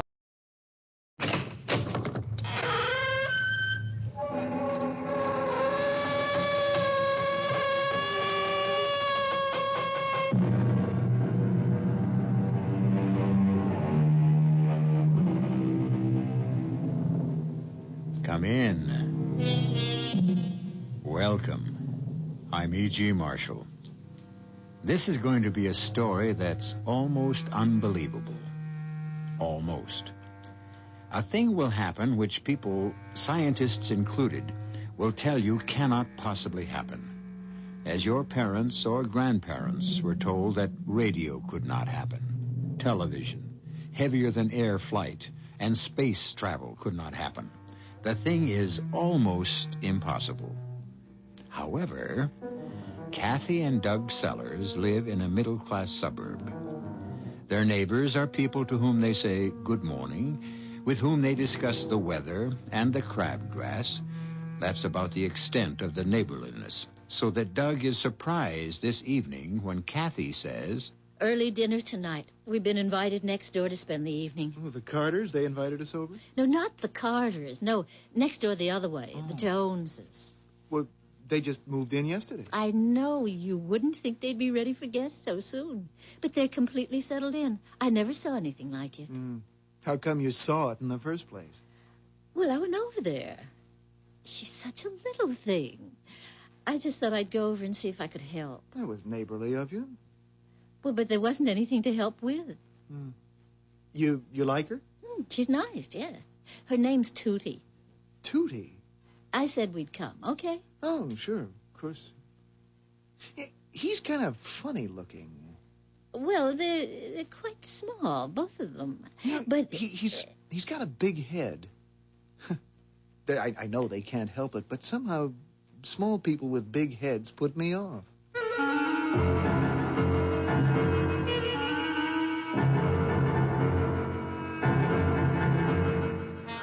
Our mystery drama, Through the Looking Glass, was written especially for the Mystery Theater by Fielden Farrington and stars Anne Shepard.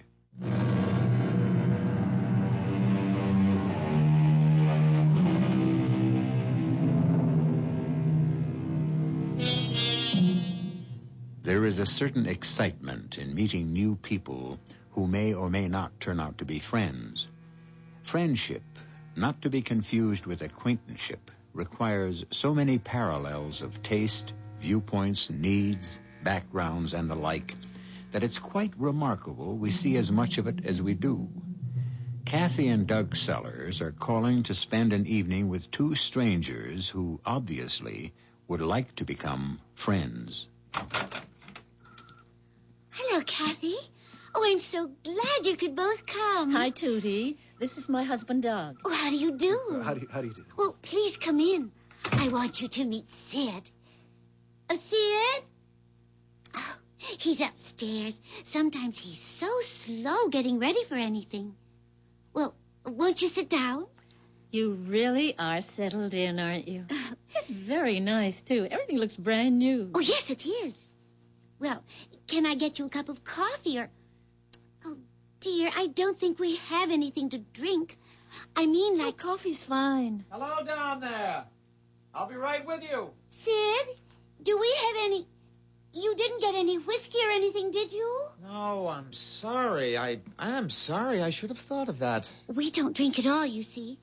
And it's just easy to forget. That's no excuse. I should have been... that's all right. We don't drink either. Not really. Hardly ever. You see, where we come from, people just don't drink. Oh. You must come from a far distance. I'm trying to think of a place where nobody drinks. Well, things are very different here. We're really very... Oh, what is that word, Sid? Backwoodsy. We're very backwoodsy. Yes. Uh-huh. You're putting us on, right? We're... What? You're putting us on, kidding us. Oh. Well, I mean, this furniture looks as if it had been designed for 20 years from now. You backwoodsy? Well, the furniture's all new, you know. And you've got it all arranged so quickly. As I told Doug earlier, it looks as though you've been living here for years. And he's right, you know. It's very advanced. Is it? Well, is it too... It's all right, Tootie. She's so afraid we're going to seem, you know, different.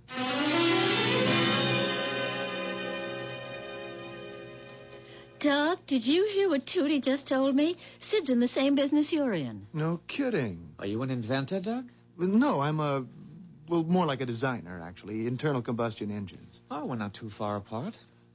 As a matter of fact, I'm working on something right now that may put you out of business. Oh? What would that be? I've got a motor that's powered by solar energy. Oh. By sunlight? Just sunlight? Yes. Well, not the light itself, of course, by the emanations. Does it work? Oh, yes. Would you like to see it? See it? I've got a working model down in the basement. A solar energy motor in the basement? Oh, I see. It doesn't need the direct light. And besides, it stores. Do you want to see it? Aren't you afraid I'll steal it? I mean, if you've got a solar energy engine that really works... No, I'm not afraid. Now, please don't be offended.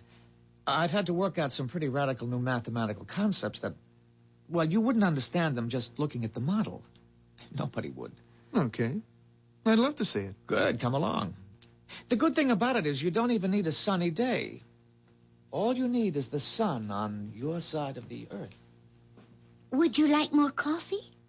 If Doug's anything like Sid, they'll be down there for hours. No, I don't think I could handle any more coffee, thank you. You're right about Doug, though.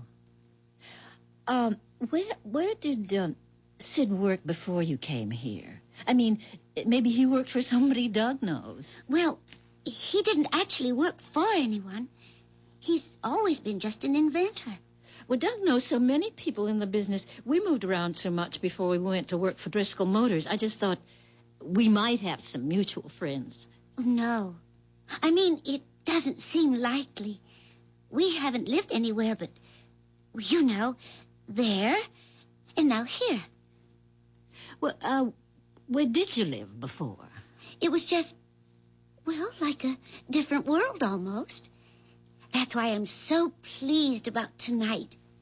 We're the kind of people who just can't live without friends, you know? Mm. We were afraid there wouldn't be anyone we could, well, be friends with. So that makes tonight so good. Oh, Tootie, you don't have to worry. We have a lot of friends you'll probably meet. Where we used to live, we knew everyone. Just everyone. Oh, that must have been nice wherever it was. Oh, yes. It was all we knew, of course. In many ways, it's better here. Much better.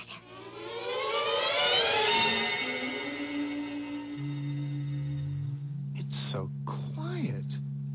How can a motor with any guts to it be so quiet? I've heard cats purr louder. Well, there's nothing to make noise, actually, except the friction. And there's very little of that. It's beautiful.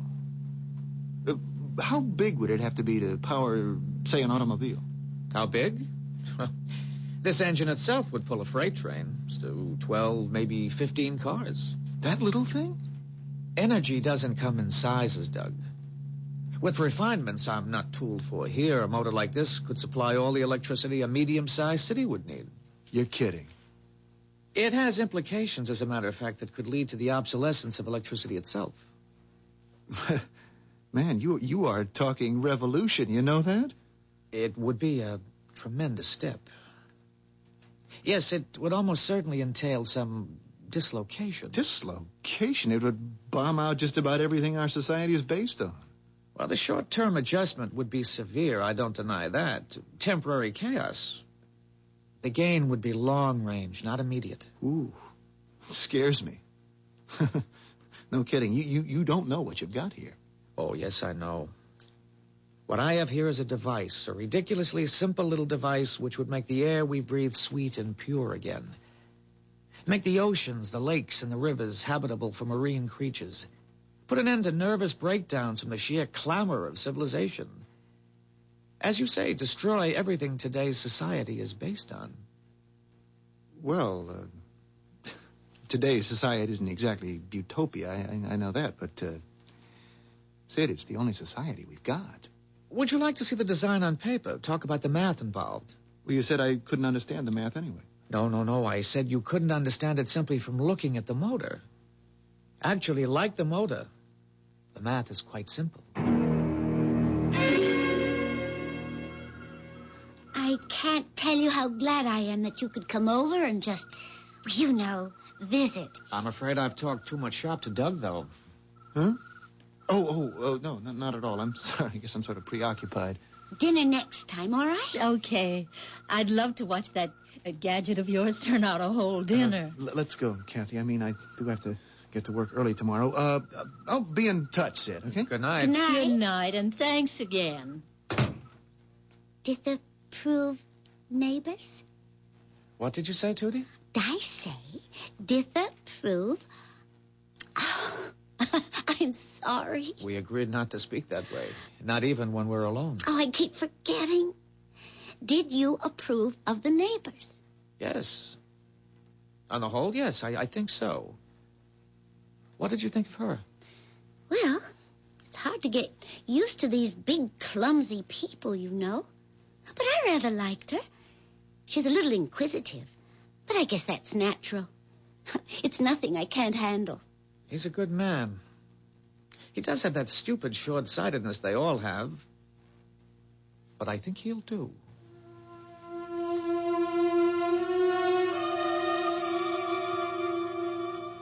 Well, I don't care what you told them about us hardly drinking. I want a good solid slug of bourbon. Okay.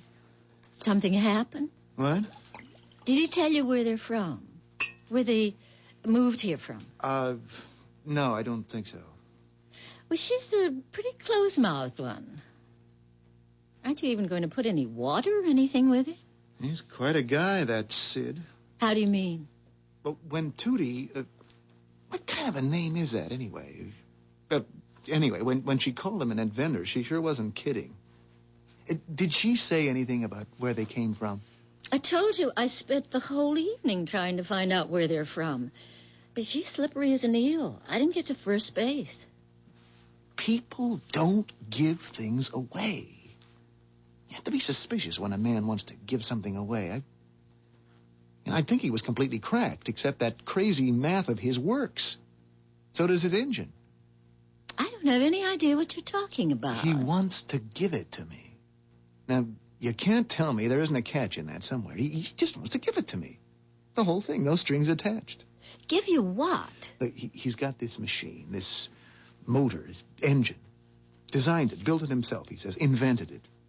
Draws its power from sunlight, sun rays. Now, there's a difference, and it's just gonna...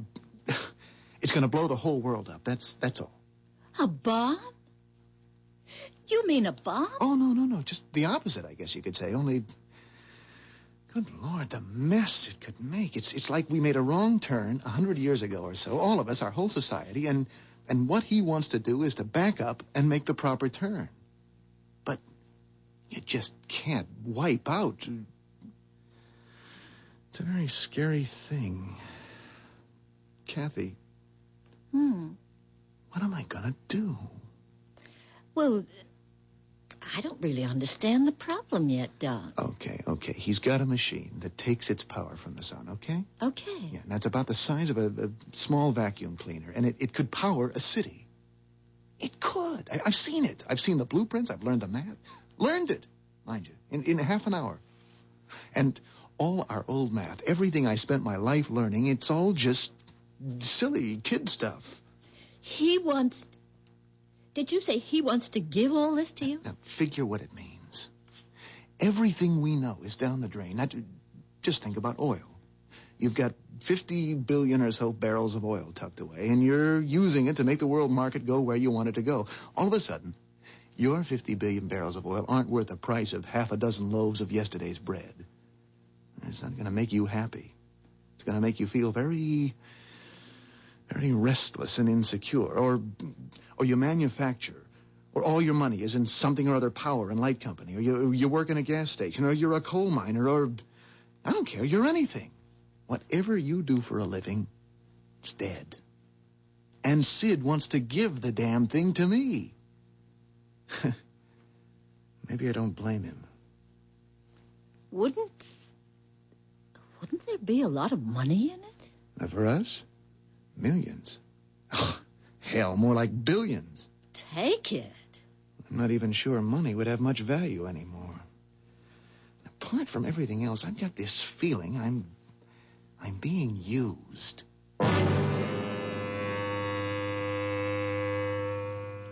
There's a very good chance that Doug is being used. In a good cause, perhaps, but used all the same. There's a worn-out old cliche that says you can't make an omelet without breaking an egg. All well and good.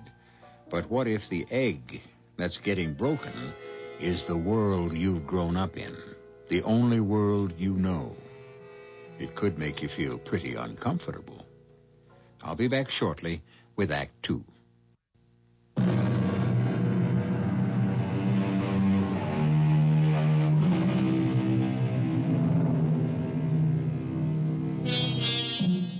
Doug Sellers didn't have a very good night's sleep.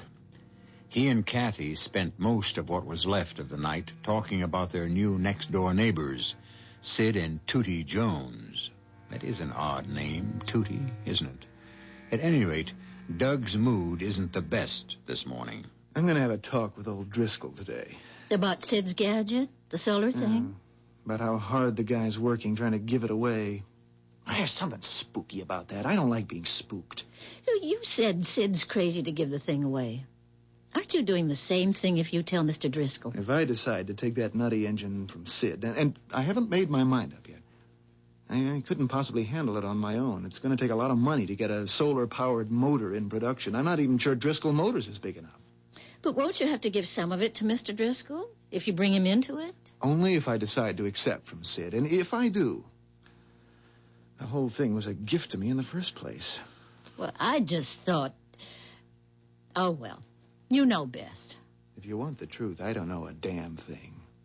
Except that I'm sitting on a keg of very high explosive, and it's making me very uneasy.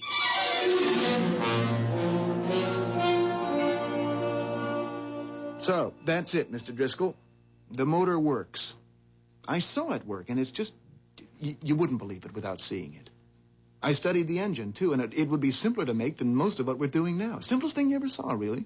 Except it's based on a completely new concept. My first reaction, Doug, is nonsense. Sure, that'd be anybody's first reaction.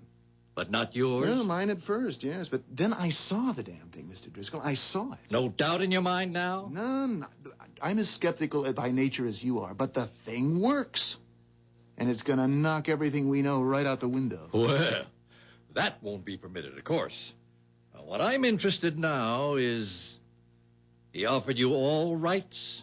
Yes. You sign any papers, either of you? No, I said I wanted time to think it over. You say this thing works, and I'm prepared to take your word for it. I want 50% of the rights. Straight down the middle. You agree to that? Well, sure, I'm but going to call Al Dobson. He can get the ball rolling faster than anybody I know. I'll get Ed Cahill moving on it, too. And, when can you get this, what's his name, the inventor in here? Look, Mr. Driscoll, all I wanted to do was to tell you about this thing and ask your advice. Now, as You've told me, and I'm advising you. Now, you pass the ball to me, and I run with it, right? Mr. Driscoll, I don't have a ball to pass. If you don't have a ball, we know where it is. Your inventor has fumbled it, and we'll take it over. He's no businessman, Sid.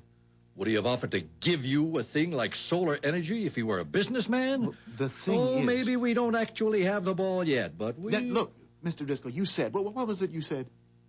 I told you it was going to knock everything we know right out the window, and you said that wouldn't be permitted. Now you talk as if you want to go ahead with it. It'll be suppressed.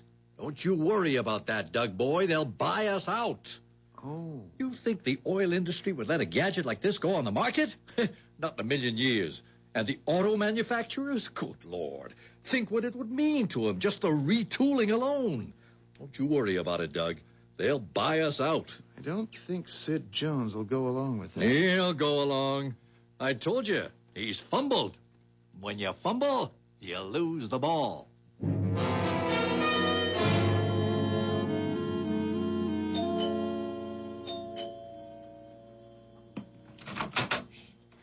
Oh, hello, Kathy. Hi. I washed the breakfast dishes, did 2 loads of laundry, and vacuumed the living room. I figured it was time to take a break. You mind? Oh, mind? No, I'm delighted. Come on in. Let's go in the sitting room. Living room. Oh, which do you call it? Living room. Doesn't matter. Well, anyway, come on in and sit down. I didn't have anything to do either. I was just... Oh, I forgot to turn off the television. That's a television set? Oh, you know Sid. It's one of his inventions. He'll drive me crazy with his inventions one of these days. But the screen's the wrong shape. It's so big. It looks... What it looks like when you turn it off is a full-length mirror. Well, that's the idea, I guess. People would rather have a mirror in their sitting room than a box with that big blank screen staring at them. Oh, I don't know. I don't try to keep up with Sid's inventions. Doug says he's very good. Oh, yes. He's good. Doug says he's way ahead of his time. Ahead of his time? Yeah. You know, inventing things the world just isn't ready for yet. Like that solar energy thing. Well, he is very advanced in his thinking. Yes, Sid is very advanced. And he's worried about what do you call it?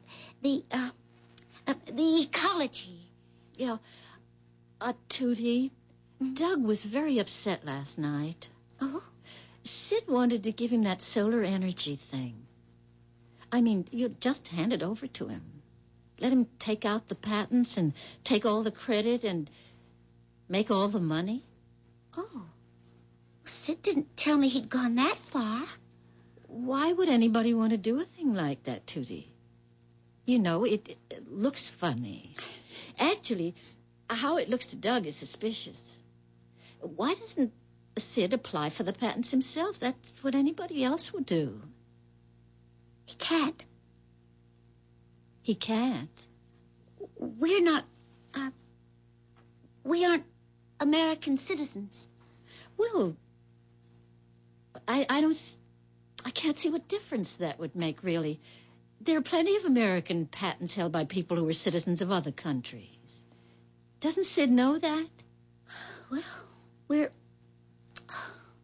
Kathy, I don't know exactly what they'd call us.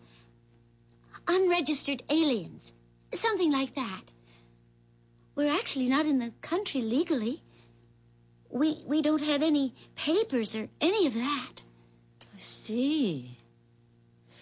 Tootie, where are you from? I can't tell you. Maybe Sid will want to later on. I expect he will. But I'm afraid I've already told you more than he'd want me to right now. Damn it, Doug, what is this thing you've dumped in my lap? What do you mean? There's something mighty queer going on. I called Al Dobson and told him to get the ball rolling. Didn't tell him a damn thing except it was a solar-powered motor. And he had me back on the phone 20 minutes later. 20 minutes! Saying the thing was already out of hand and he had to know more. Out of hand? They want it. Everybody wants it. Ed Cahill says... Ed Cahill, the patent lawyer? They called him. The patent office called him. Now, you can believe that or not, but that's what Ed Cahill told me. They'd been hearing talk about solar energy down there, they said, and they called him. Well, it looks like... Somebody's pushing this thing. That's what it looks like to me. Somebody very big. Well, after all, solar power... I want you to see this, whatever his name is, this kook that's trying to give the rights away. I want you to get this paper signed. What is it? Don't waste time reading it. It's a simple release. Later on, there'll be reams of paperwork, but right now, I want that release signed. All right, Mr. Driscoll. And Doug. Yes? If you don't get that release signed, or if this nutty solar thing turns out to be phony, I'm going to bury you so deep they'll never dig you out. I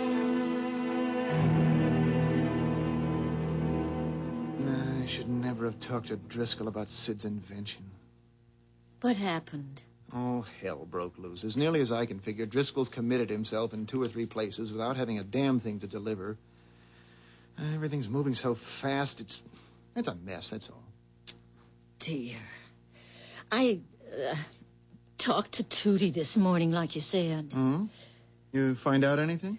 They're what she called unregistered aliens. She said that herself. They're in the country illegally. Oh, good Lord. Doug, what does it mean? I don't know what it means. Trouble, that's for sure. That was why he wanted to turn the invention over to you, Tootie said. He doesn't have any papers or anything. I mean, no ID, no Social Security, nothing. And he knew he'd get into trouble, I guess, if he started messing around with patents and all that. He's in trouble, all right. Why? You going to do something about it? I'm going to call Driscoll and tell him. Oh, Doug, do you think you ought to? Couldn't you just... Oh, poor Sid. What about him, Doug? I'm afraid that'll just have to be his problem. I've got a couple of my own. Well, but do you have to tell Mr. Driscoll? Look, I've been working for Driscoll for over 8 years. I'm one of the top men in the company. I met Sid for the first time last night. Now, which one am I supposed to be loyal to? Yes, Driscoll here. Mr. Driscoll, this is Doug Sellers. Did you get that release signed? Not yet. I just found out something I think you ought to know. The inventor, Sid Jones, the guy's not an American citizen. He's in the country illegally. Say that again. He's in this country illegally. A spy? No, I'm sure it's nothing like that. He's, I know him, Mr. Driscoll. I don't think he's a spy. I might have known. Solar energy, my foot. He's a lousy spy. That thing of his is probably some kind of bomb or something. He's made you believe that... Come on, Mr. Driscoll. I'm not that stupid. That engine that I saw last night was... All right, I'll fix his wagon. You watch me. Thinks he can make a fool of Thomas P. Driscoll, does he? What are you going to do? Never you mind. Oh, boy. What'd he say? He's decided Sid's a spy. I guess he means to blow the whistle on him. You don't think he is, do you? Sid? A spy? No, I don't know. I don't think so. Shouldn't we go over and tell them? I mean, after all, if they're in trouble, it's our fault, too, isn't... Well, at least it's partly our fault.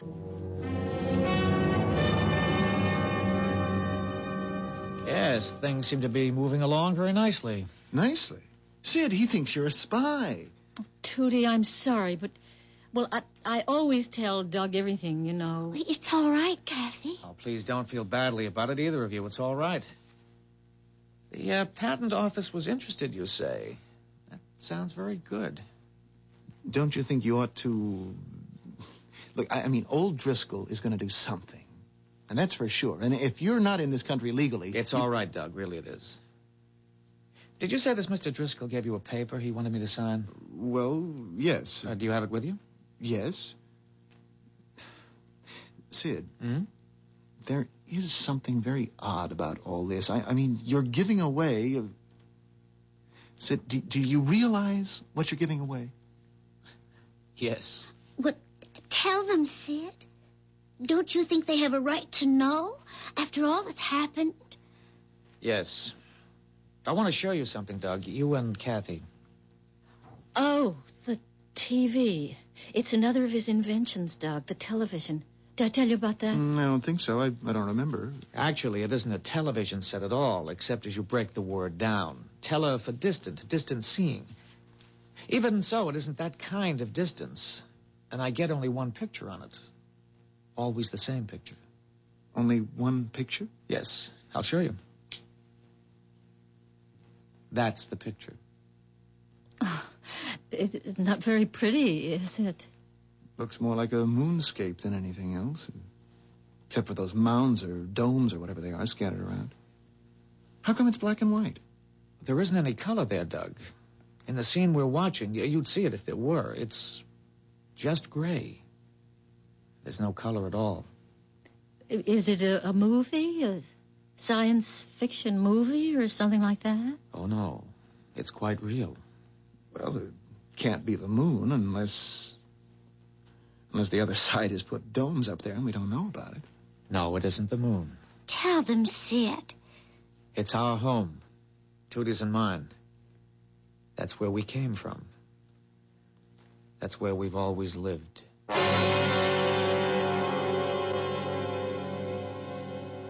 An alien world, old enough and weathered enough to look like our moon. Well, we've all heard or read stories about such places. That was fiction, of course. But it hasn't been so very long since it was only in fiction that men put on spacesuits and blasted off from Earth and later walked on the moon. Today's science fiction has an unsettling way of becoming tomorrow's fact. I'll return shortly with Act 3.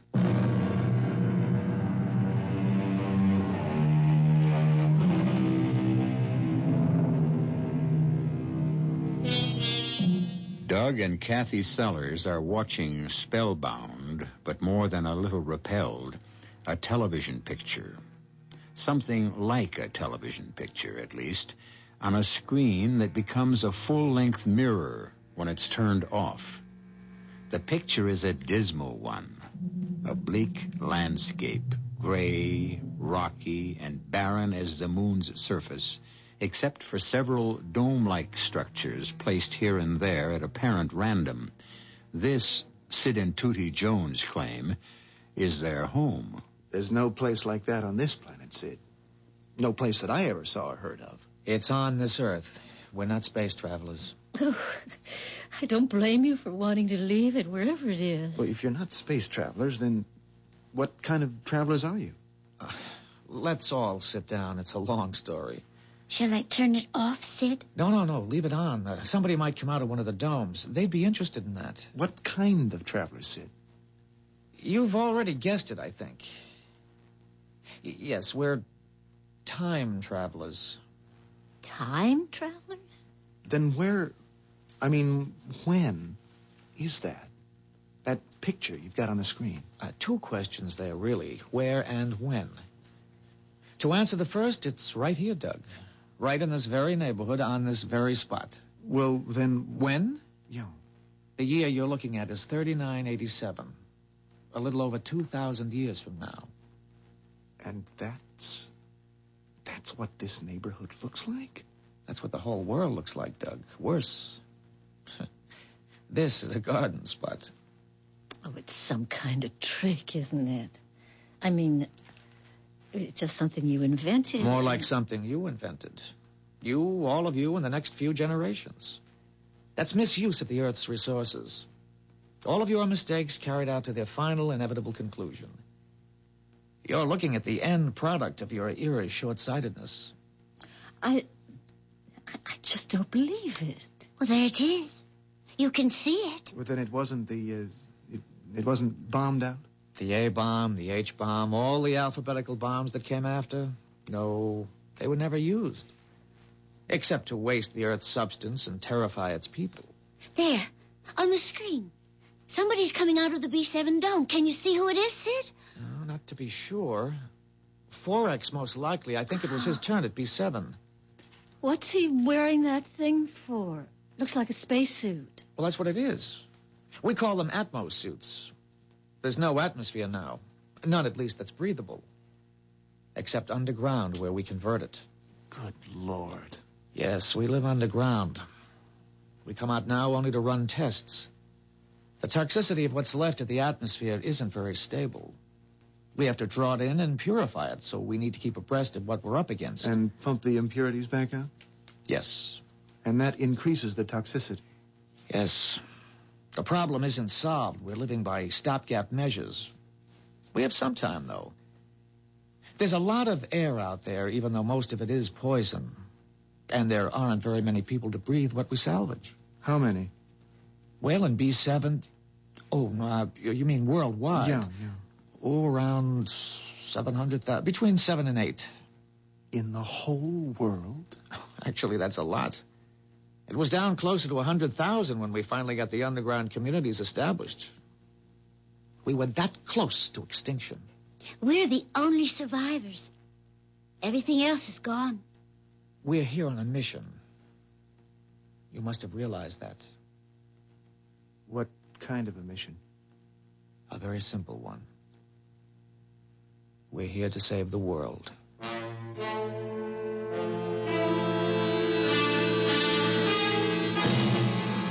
Sergeant Wilson. Yeah, I want to talk to the chief of police. He's out of town. What can I do for you? Listen, I'm Thomas P. Driscoll of Driscoll Motors. I want to report a spy. Report a spy. You'd like to give me the details? I can only give the chief the details. No way, Mr. Driscoll. I offer you a spy, a genuine spy, and you won't put me... All right. I'm coming over there. By God, I pay my taxes, and I'm entitled. I'll be over there in 10 minutes. Did you say save the world? You're here to save that world 2,000 years from now? That world, which of course is simply this one grown old. That's a dead world. It's beyond saving in our time. We have a few 100,000 people living inside it. Like people on one of your life rafts. If the people on the raft aren't rescued, they'll die. The same with our people.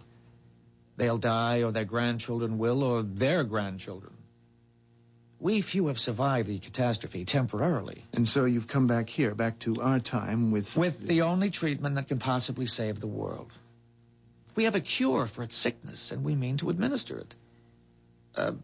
Call me one of the doctors. There are many of us. Many of you? Oh, yes. One man could never do it. Your Mr. Driscoll was very right about that, Doug. We have many people in this time, some of them in very high places where pressure can be applied, where red tape can be bypassed. Speaking of Driscoll, Sid, I think you ought to... Don't worry about it. It isn't important.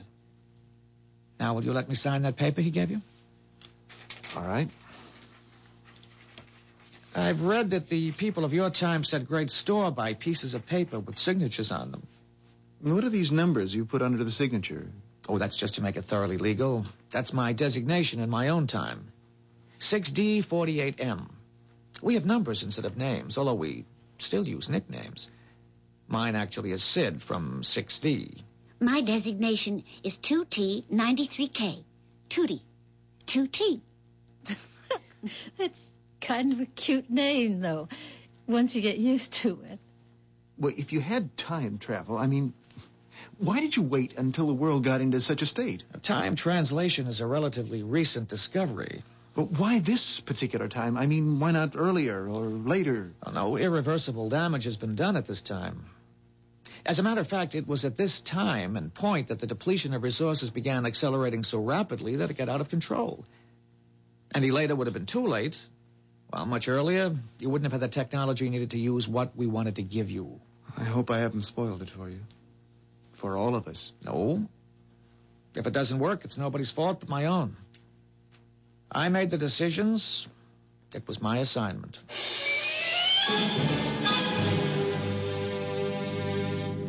I told you I'd get to the chief, and you said he was out of town. Orders, Mr. Driscoll. I still don't know why he took me off the desk and handed me the job. It's FBI work. Well, don't you worry about that, Wilson.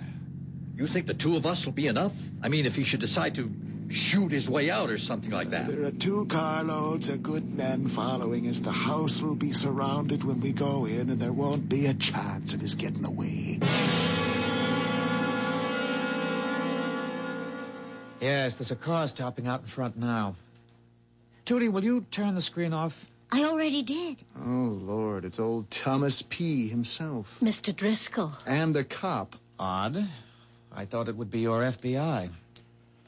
Oh, Mr. Driscoll looks very determined. Mad as a wet hen, that's how he looks. Well, he shouldn't be angry. He may make a great deal of the money you people prize so highly. Oh, you will, too, of course, if things work out. How can things work out if they're coming to pick you up? There are many others, as I told you. My being found out shouldn't affect anything. Maybe you could still get out the back way, Sid. Oh, I'm sure we're surrounded.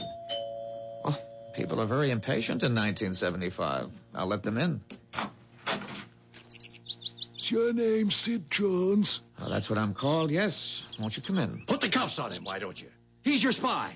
What are you waiting for? Jones, is it true that you showed Mr. Sellers, is it that you showed him an invention of yours last night? Well, yes, it's still down in the basement if you'd like to take a look at it. Sergeant, you'll be making a great mistake if you arrest this man. Have you lost your mind? Sergeant, I can prove beyond any question that I am not a spy. Will you allow me to show you the proof? Watch him, Wilson. He's up to something. We got only your word, Mr. Driscoll. Go ahead, Jones. Thank you. Tootie, will you help me with this? Wilson, are you out of your head? What's back of that looking glass, Jones? What's the glass got to do with this? Well, that's what I'd like to show you.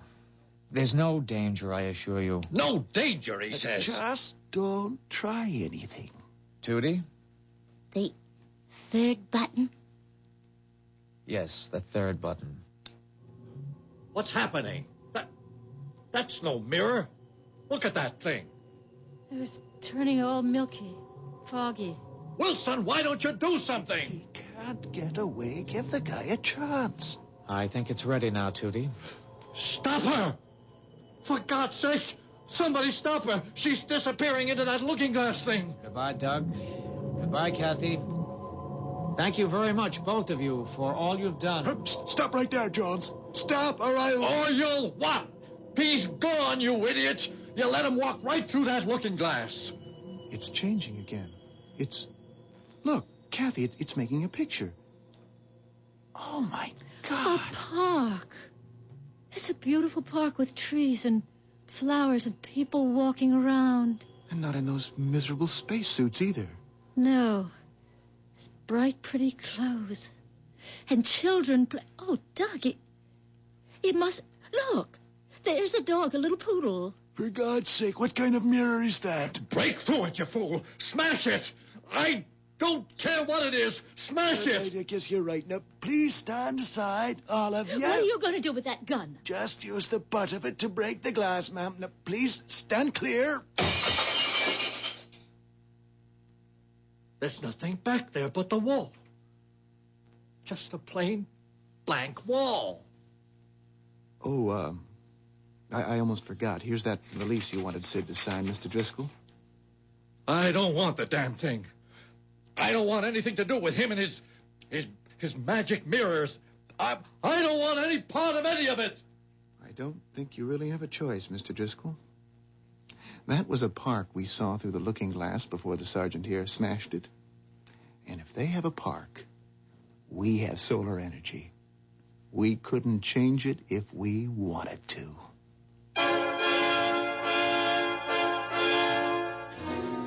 A park where there was a desolate wasteland only a few minutes ago. But wait, it wasn't a few minutes ago at all, was it? It was over 2,000 years in the future.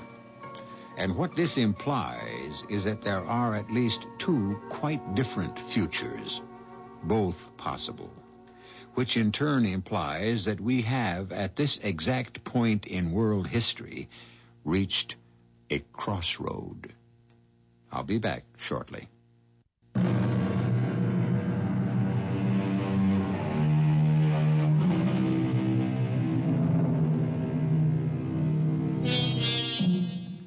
Perhaps we shouldn't be surprised if one day, before too terribly long, we hear that solar energy is in the process of being harnessed.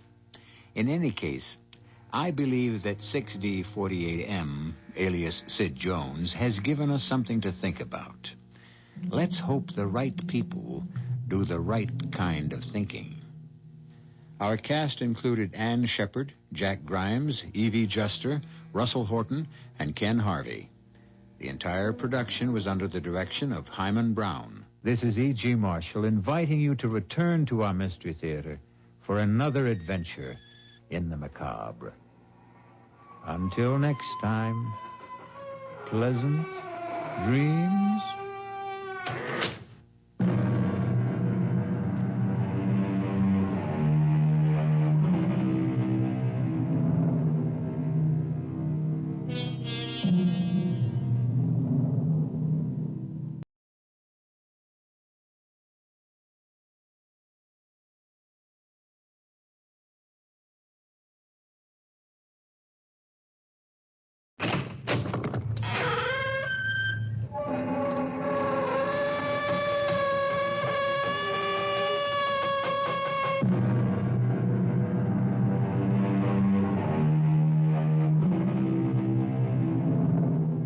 Come in.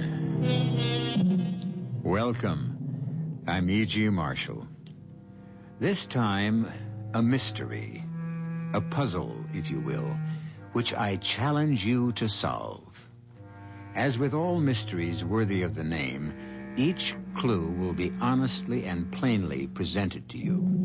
And yet, unless I miss my guess, the answer to the puzzle will elude you till the very end. We'll play a game of wits, you and I, just for the fun of it, and see who wins. Unhappily, one of the characters you'll meet lost. I found the shrunken head on the pillow of my bed, and that clock points to 12. That means I die at 12. Question is, Elizabeth dear, 12 what? 12 what? 12 noon or 12 midnight? The drum clock. 12 o'clock. Noon. Maybe you'll be dead on the stroke of 12, Elizabeth. And maybe you'll have to wait till midnight.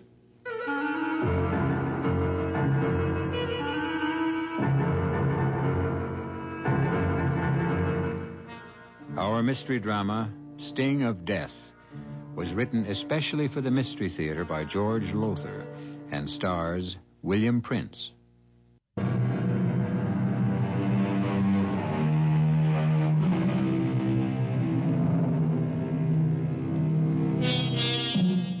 My first move is to describe the huge barn-like living room of the country home of Trevor Costain, explorer, adventurer, author. And the living room reflects the trophies of his travels. On the north wall, headdresses of native tribal chiefs from all over the world. The south wall is covered with awards, trophies. The west wall is hung with native spears, shields, primitive weapons. And on the east wall, above the huge fireplace, hangs a clock, a most bizarre clock. The face is made of a Tugari war shield. Headhunters, you know, the Tugari. The hands of the clock are made of, human thigh bones. And the hours, from 1 to 12, are marked by shrunken human heads. Well, don't look so horrified. I told you the Tugari were headhunters, and when I told you that, I gave you your first important clue.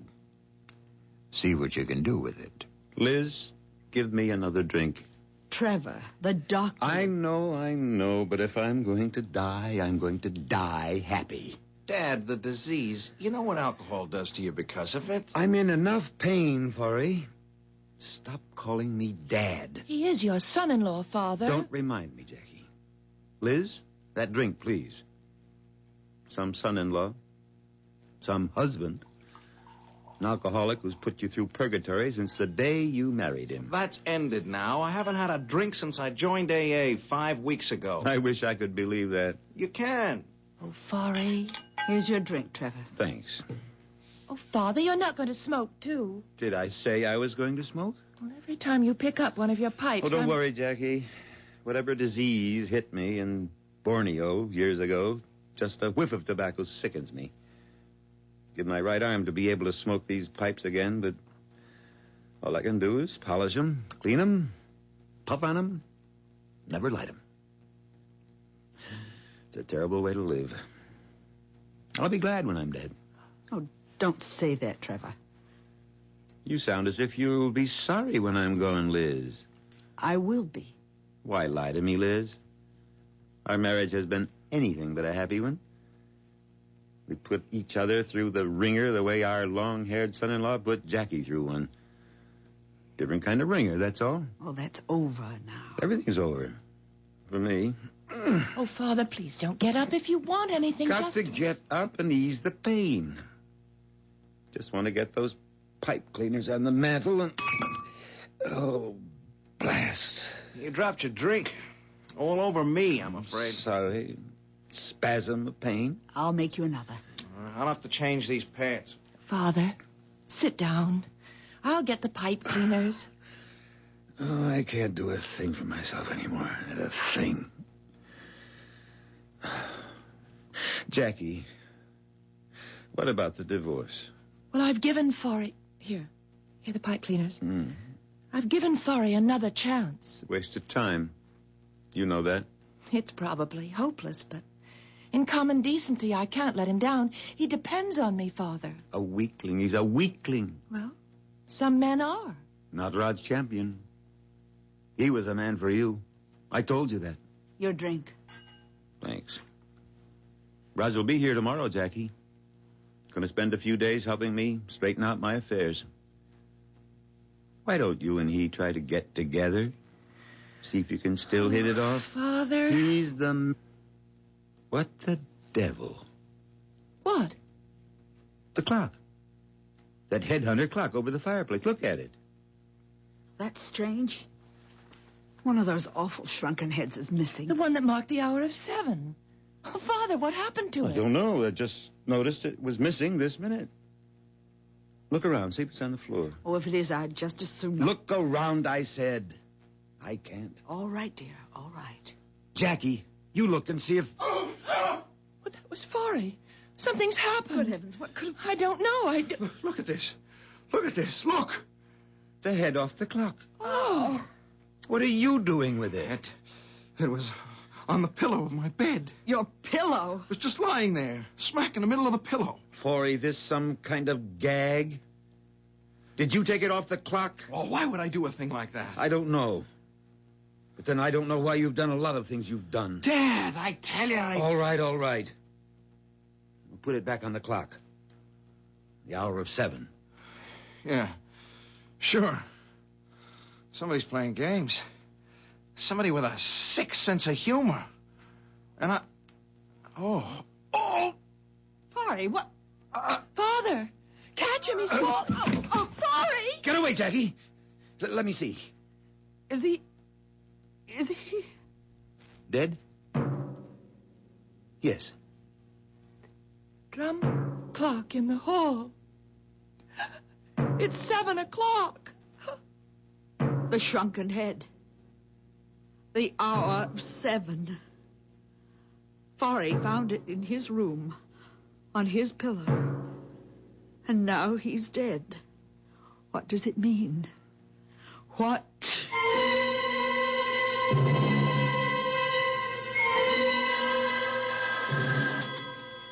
Yes? Oh, this is Trevor Costain. I see. Yes. Well, I want to be informed the minute you find out. Fine. Goodbye. Who was that? At the coroner's office. I've been bugging them all through the night to tell me what killed that husband of yours. And? Just wanted to let me know they're starting the autopsy now. Oh. Jackie? Yes, Father. We've never pulled any punches with each other, you and me, so don't let's pull any now. You really sorry Forey's dead? What a thing to ask.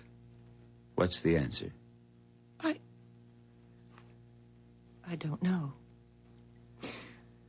Marriage to Forey was purgatory, as you said last night, but he was starting a new life, joining AA, and... Oh, it isn't fair somehow. Not to him, maybe. But it's very fair to you. What do you mean? You can do what you should have done in the first place. You can marry Roger. Oh, Father, you're taking an awful lot for granted. You love him, don't you? Yes, I guess I do, but... No buts about it. When Roger gets here...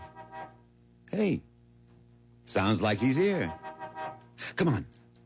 Let's meet him at the door. Are you strong enough to walk? Sure. Having a good day. Come on.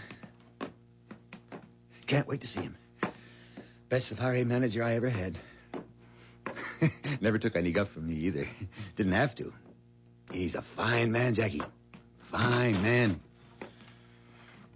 Hey, Trevor. Jackie. Good to see you. Rod, you old son of a gun. I can't tell you how good it is to... Who's this? Trevor. Jackie. Meet Virginia. My wife.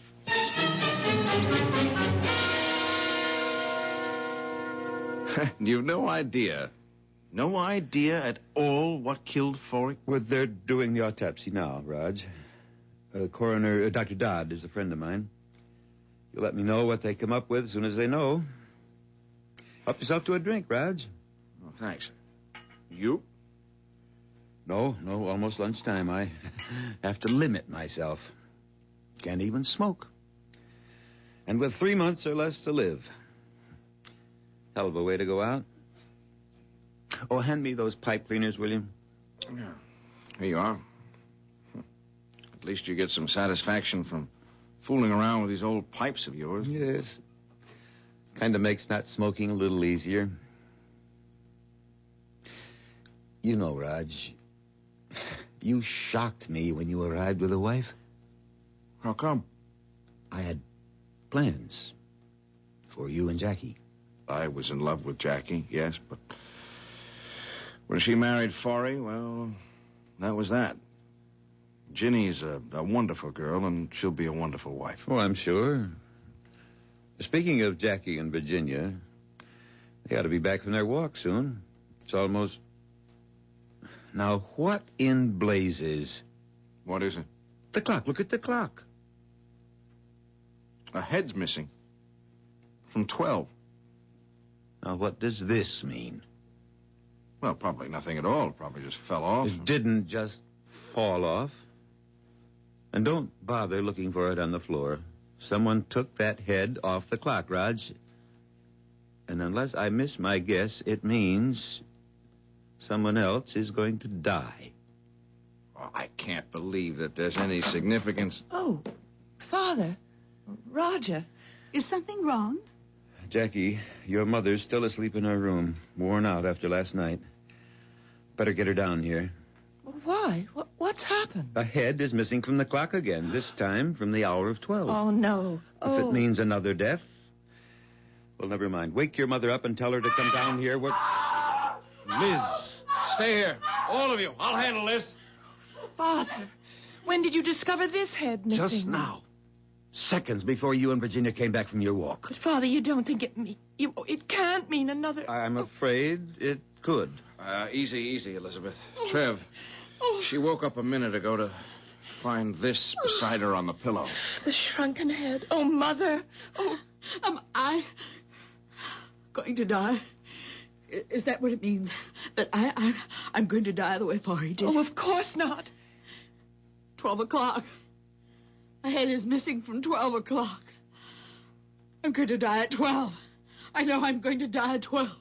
Question is, 12 noon or 12 midnight? Oh. I didn't think of that. Well, you'd better. Oh, how can you be so callous? That head. That shrunken head. You put it on my pillow. What? It would be just like you to do something crazy like this. Because you're sick, Trevor. Mother, He is please. sick. I don't know how he killed Forey. Before our eyes, yours and mine. Killed him. But he did. And he's going to do it again. This time to me. Take it easy, Elizabeth. You, When? When is he going to do it? That's the only question now. The only question that interests me. When, Trevor? 12 noon? 12 midnight? I don't mind dying, but I can't bear not knowing when. Tell me, Trevor. Tell me.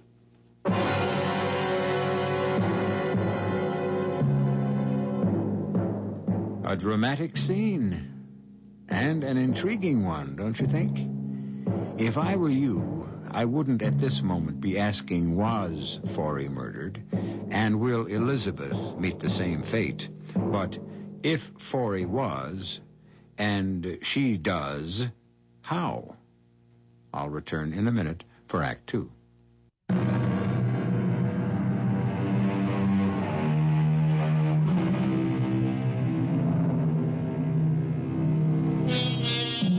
At this moment, you have all the clues you need. In fact, all the clues you're going to get, because that's all there are to answer the riddle of how Forey Prescott died. And, let's face it is murder, and who killed him. If it comes to that, who will murder Elizabeth, and how? For surely she, too, is going to die. 9. 10. 11. 12. Catch her. She's falling. I've got her. Elizabeth? I'm all right. Oh, Mother, thank heaven you're alive. So you see, my dear Elizabeth, I didn't murder you after all. Oh. Only because you mean to prolong the agony, Trevor. Now I must wait till midnight. Why? What do you mean, why? You can simply leave. Get out of here now. Yes, Mother, you can do that. I'll drive you to town. You could stay at the motel. Or if you want, I'll take you to New York. You could... No. But, Elizabeth, if you're afraid of being murdered at midnight... Then let it be at midnight. Get it over with. It's crazy. You know, all this talk about murder. You, all of you, you're assuming Forey was murdered when you don't even know what he died of. For all you know, he could simply have dropped dead. A heart attack. Cerebral hemorrhage. Why have you assumed, the three of you, you, Jackie, you, Trev, you, Elizabeth, why have you assumed from the start that Forey was murdered? But if he wasn't, Raj, what's the meaning behind the shrunken head? We discovered the head was missing from the hour of 7 on that awful clock above the fireplace. And then Forey found it on the pillow of his bed, and Forey died at exactly 7 o'clock. This time a head is missing from 12, and it's on the pillow of my bed, where I found it when I woke up from my nap. Hello? Oh, hello, Ed. Dr. Dodd, the coroner. I see. Mm-hmm. Well, how long will that take? Will you let me know? Thanks, Ed. Thanks very much. What did Dr. Dodd say, Father? Forey was murdered. No. The autopsy revealed poison in the body tissues. What kind of poison? Well, they don't know yet. Ed's sending a tissue sample to the New York police lab to find out. No doubt about it now, though. Forey was murdered. As you will murder me at midnight.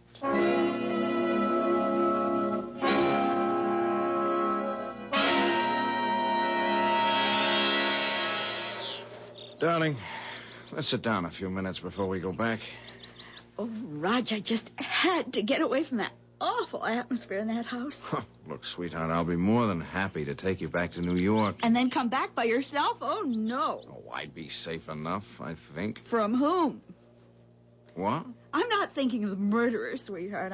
I'm thinking of the danger you'd be in, and I'd be in from the very attractive and decidedly sexy Jacqueline.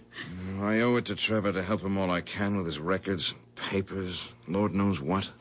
Help him get them in order before he dies. Raj, what do you make of all this? Who do you think murdered Trevor's son-in-law? I don't know. Could be Trevor. He hated Forey, but then it could be Jackie. She hated him, too. What about Mrs. Costain? Elizabeth? I know what you mean. With that shrunken head on her pillow, she could have put it there. Yeah. A red herring, a blind. Something to throw the police off the scent when they get here. The police will come again, you think? Well, sure. I'd say all they're waiting for is a toxicology report on whatever poison killed Forey, and that can come any minute, any hour. It's almost 5. I guess we've been gone at least a couple of hours. I guess we'd better think of getting back. Ginny, you sure now? You don't want me to take you back to New York? You're a brave little girl who deserves a kiss. I'm a scared little girl, but don't let that stop you. Don't tell me what to do, Jackie. If I want to change my will, I'll change it. In fact, my attorneys are changing it right now. Well, damn it, don't look at me as if I'd done some terrible thing to you. Or maybe you misunderstood me. No, I didn't misunderstand. You're cutting Mother off and leaving your fortune to me. Why? Plain enough. I want to be sure you're financially safe and secure. Oh, no, Father. There's more behind it than that. You know as well as I do Mother would take good care of me, share what she has with me. You don't know her like I know her. Oh, I know her better than you. I've spent my life with her. You've spent yours elsewhere. I'm an explorer, or I was. Oh, you could have spent more time with her. I don't tolerate fools easily. Well, we've got off the subject. What's your real reason for changing the will? All right. Let me tell you. You're still hoping I'll marry Roger Campion. You're hoping that if I'm an heiress, the money will help induce him to divorce Virginia and marry me. You said it, not me. Well, you think it. You must. I can't think of any other reason for changing your will. Oh, Father, Roger and I are through with each other. If only you hadn't married Fari. Damn. Well, if you'd put a brake on your temper, you wouldn't break so many of those pipe stems. One of my best pipes, too. Well, I have to send it for repair. I wish I could repair the mess you've made of your life as easily. All right, I made a mess of my life, but that's over now. Fari's dead, and that's over. And I mean to keep you from making another. Now, you listen to me. Roger's the man for you. He always has been. And why you didn't marry him years ago... You know why? I wanted a husband I could live with, be with. Not a wanderer like you. I saw what happened to Mother because of you. The emptiness, loneliness, and I made up my mind it would never happen to me. Fari was no bargain, as it turned out, but he stayed at home. So does Roger now. He runs his safaris from an office in New York. That disease you picked up in Borneo, it's just making you see things in a warped way, a distorted way. You're not yourself. You think it's crazy of me to change my will? It's crazy of me to hope that you'll persuade Roger to get a divorce and marry you. That what I want so much, the two people I love most in this world, should make it together. If I haven't got a prayer, it'll happen. Well, it won't. I'm sorry, but it won't. It will. I want... You can't always have what you want. You're wrong. I always have, and always will. Till the day I die.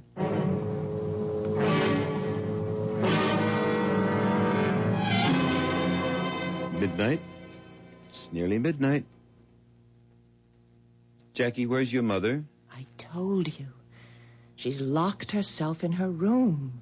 And I told you I want her here in this living room at midnight. Go get her. She won't unlock the door. She feels safer locked in her room. If you won't go and get her, I will. Weak as I am, I'll go up there and break the door down. I want her here. Give it another try, Jackie. All right. And tell her I'll come up and break the door down. And you go get that piece of fluff you married. I want her here, too. That little piece of fluff I married is probably fast asleep. And Trev, I'm not waking her.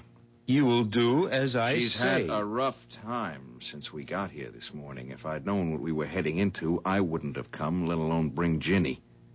She went to bed after dinner, and that's where she's going to stay. All right. You know, that's the one thing I always liked about you, Raj. You never failed to stand up to me.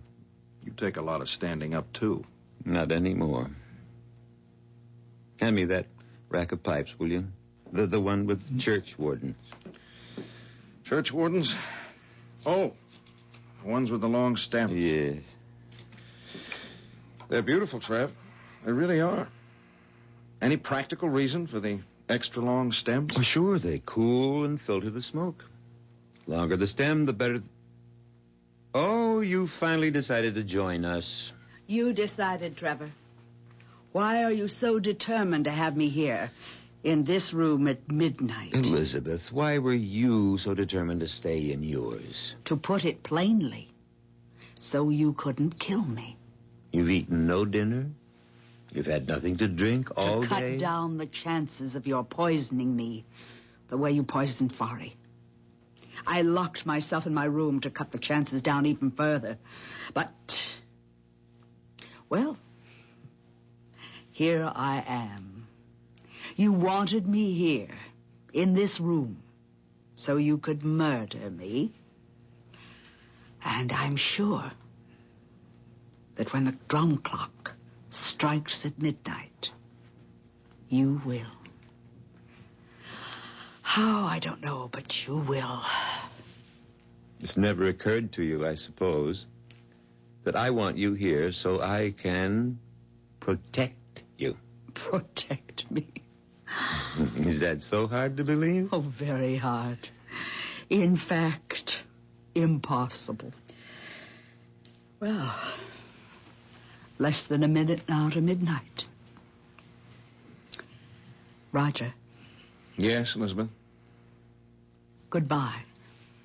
I want you to know that, like Trevor, I too have always been very fond of you, respected you, hoped you and Jackie would marry. But I also want you to know that you couldn't have done better when you married Virginia. She's a fine girl, Roger. Just the kind of wife you need. Goodbye, Roger. Elizabeth, you're sounding as if you were going to your execution. In a way, that's what it will be. Nonsense. You're not going to die. You're standing here in this room, as healthy a woman as I've ever seen. We've let Fari's death overshadow everything, warp our thinking, make us expect death. But look around you, Elizabeth. Where could you possibly find a more home-like scene? A scene that ought to reflect contentment rather than anything else. Contentment? I mean, look around. The fire blazing in the fireplace, Trev polishing his pipe, the friendly warmth of an old house where... Midnight. Jackie. Mother. Let me hold you. Mother, you're not going to die. You I am, I know it. Elizabeth, this is nonsense. It's ridiculous. Trevor, I'm waiting.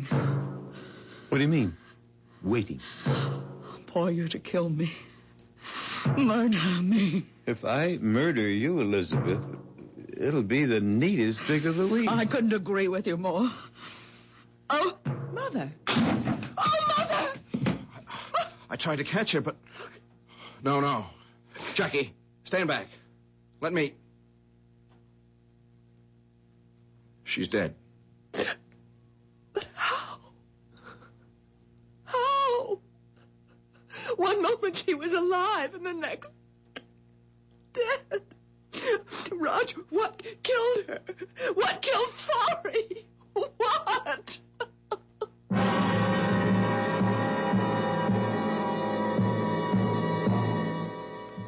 What? How? Do you know? Have you figured it all out? As I told you, you have all the clues I have, and I've figured it out. Well, I think I have. I'll be back shortly for Act 3.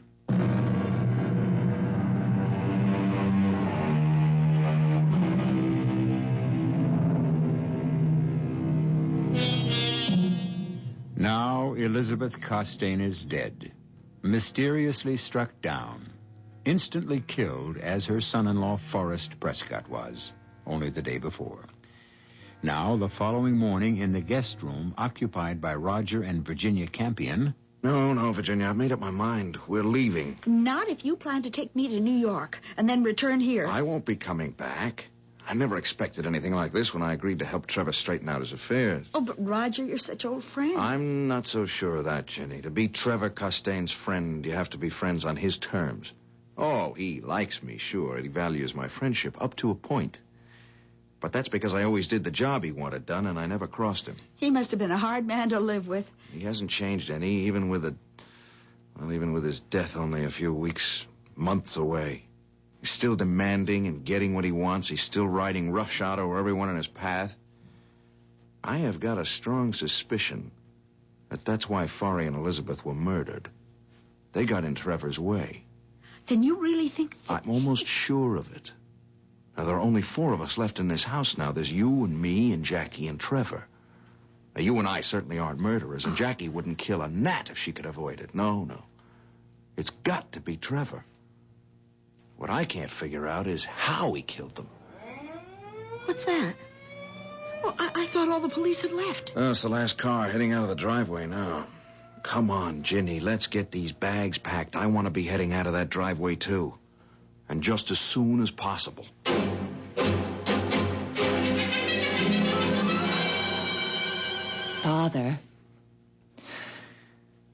Father, will you please stop polishing that damn pipe and listen to me? What do you want, Jackie? The police have just left. I wondered if you'd like a cup of coffee. Give me a drink. No, you're not supposed to drink. I know what I'm not supposed to do. All right. Whatever you say. And hand me those pipe cleaners. Here you are. Here's your drink. Thanks. It's good, good. I'll miss this fine old scotch when I'm gone. One consolation, though. Roger always enjoyed it, too. And it'll all be his when I've kicked the bucket. You willed it to him? Your supply of scotch? No, of course not. I meant all of this will be his. I don't understand. You said you willed everything to me. Well, I did. Maybe I shouldn't have said this will all be Roger's. I should have said yours and Roger's.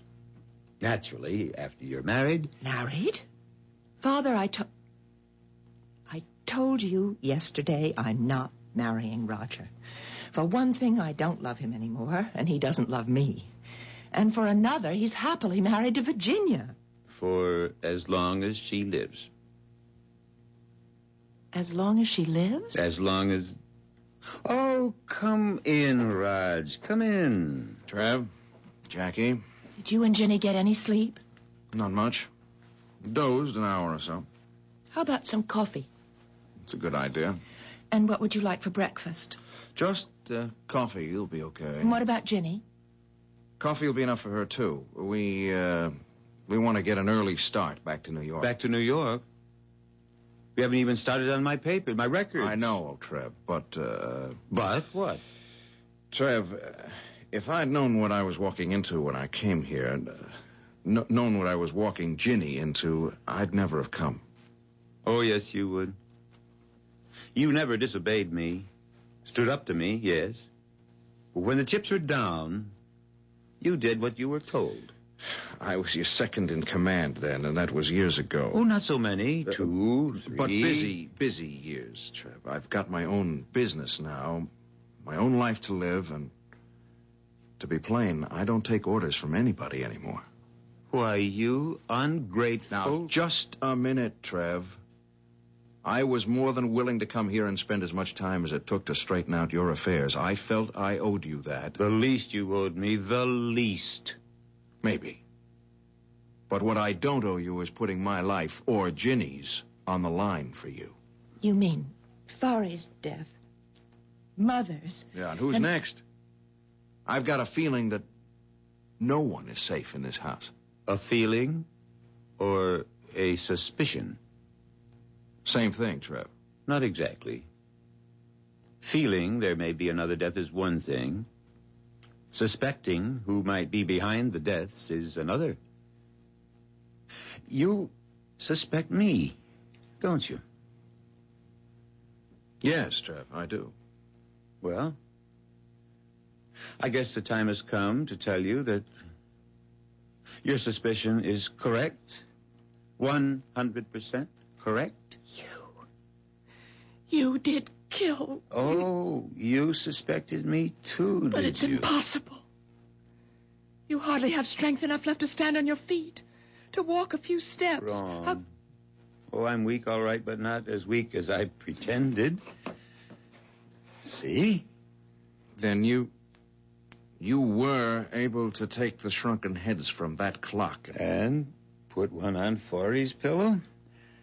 And the other on Elizabeth's? But even so, I still don't see how you killed them exactly on the hour.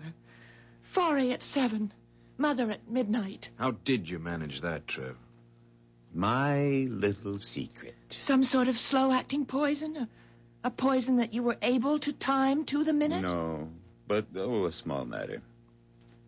All that matters to me now is that you and Roger marry. You're out of your head. Father. You're sick. Right now, you're overly tired. You're exhausted. You're a little mixed up. Crazy. Say it. You said it yesterday. Say it again. Crazy. But sane or crazy, the two of you will do as I wish. Obey my final order. No way, Trev. I love Virginia. I'm married to Virginia. I'll stay married to Virginia. You can't very well stay married to a corpse, Raj. Now, what do you mean by that? Why, no more than what is stated in the marriage vows. Till death do us part. And death is going to do just that in a few short minutes. When I kill Virginia, as I kill Forey and Elizabeth. Trev, you've gone crazy. Ginny and I are getting out of here and fast. Don't move. What? I said don't move. Try, and I'll kill you where you stand. And be warned, Raj, I can do it. Jackie? Yes? Get Virginia. Bring her here. Father, Do as I order you. But Do you want him to die now, before your eyes? Jackie, no. I'd better do what he wants, or he will kill you, Raj. Get her in here, Jackie. No need. I'm here. Ginny. I heard every word he said. He will kill you, Raj. Unless you let him kill me. Let me kill you? He can't prevent me. What I mean is it's my death you want. Not his. I don't know how you do it. But go ahead. And do it. Kill me. Ginny, you're out of your mind. I love you, Raj. Too much to see you die. Answer that, Jackie. Hello? Yes, Dr. Dodd. It's for you, Father. You talk to him. I can't at the moment. Oh, if Father can't come to the phone, Dr. Dodd, could you give me... Oh, I see. Yeah. Yes, I'll tell him. Well? The poison that killed Forey. And Mother, too. I guess. The New York police identified it. Curare. Curare? So, that's how you did it. What is curare? It's a poison used by New Guinea headhunters to kill their victims, kill them instantly. How? With darts, thorns, dipped in the stuff, shot through blowguns. Yes, but how could Father... Oh, good Lord. Oh, Lord. The pipes. The pipes. You've sat there polishing and cleaning, blowing through the stems to clear them, you said. But blowing a poison dart through them when you wanted to. The stem of a pipe makes an excellent blowgun, especially the very long stem of a churchwarden like this one. And the thorn inside this stem, a thorn dipped in curare, kills instantly. Virginia? Yes. Doesn't hurt, Virginia. All you'll feel is a little sting when the thorn pricks the skin. Second later, you'll be dead. Roger, I warned you. Drop it, Trev. Drop that pipe stem or blowgun or whatever you call it. I don't see anything funny. You standing there holding that Masai war spear over your head, ready to throw it. You look a little silly, Raj. You're not exactly the Masai warrior type. I know how to throw one of these things, and you know I do. You've seen me do it. In Africa, yes. Those Masai spears fascinated you. Well, you practiced every day. Got quite good, too.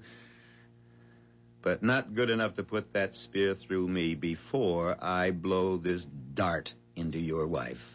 Not you. I'm not going to throw it into you. I'm going to throw it into her. Me? Kill Jackie? You leave me no choice, Trev. You love your daughter. You love her more than anything, anyone on this earth. Kill Jenny, and I'll kill her. You haven't the guts. Yeah, try me. Jackie, take that pipe stem away from him. Give it to me, Father. Take it. I know when I'm licked. What are you doing? Calling the police. All things considered, Trev, the quicker you're taken into custody, the better. If you want to move really fast, call the morgue. The morgue?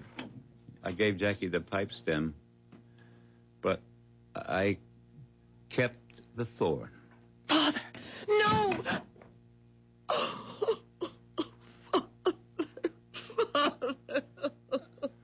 Police headquarters.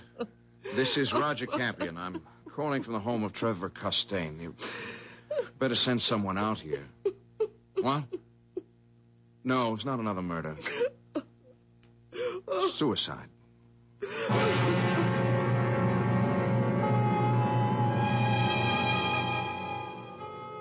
You'll admit I did play fair with you.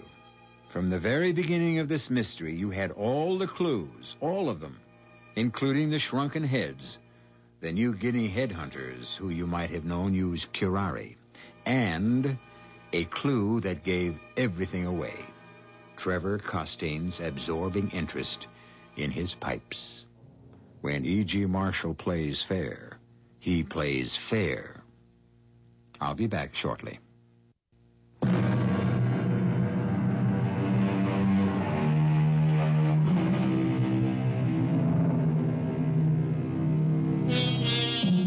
Hope you enjoyed our mystery. I certainly enjoyed playing a little game with you, because that's what all mysteries are, you know, a game of wits. Oh, sure, I have the advantage. I know the answer before I start. But in fairness to you, whenever I bring you a mystery, I'll make sure you have all the clues from the start. After that, it's up to you, entirely. Our cast included William Prince, Tony Roberts, Marion Seldes, and Martha Greenhouse. The entire production was under the direction of Hyman Brown. This is E.G. Marshall inviting you to return to our Mystery Theater for another adventure in the macabre. Until next time, pleasant dreams.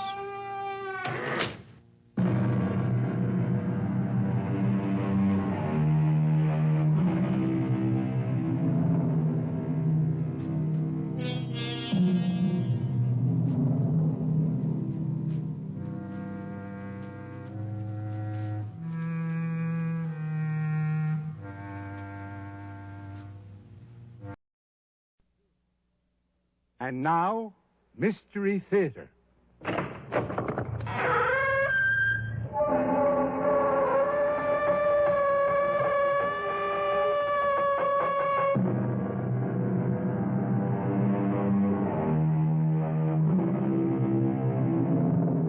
Come in. Welcome. I'm E.G. Marshall. Thus, conscience does make cowards of us all. A quote, naturally, and almost as naturally from Shakespeare. On the other hand, like proverbs, quotes tend to contradict themselves. It was Oliver Goldsmith who said, "Conscience is a coward, and those faults it has not strength enough to prevent, it seldom has justice enough to accuse." That contradiction is what this story is all about. What are you doing in that closet? Oh, why, Aunt Hester, I was just trying to make myself at home. Never poke your nose into anything in this house that isn't your business. I didn't mean to. What's that you have in your hand? It's so queer. All leather and steel and buckles and things. I don't know what it is. Nor is it your business to. While you stay here, don't you ever meddle with anything that doesn't belong to you. That's the first and last thing you have to learn about Malvern Grange.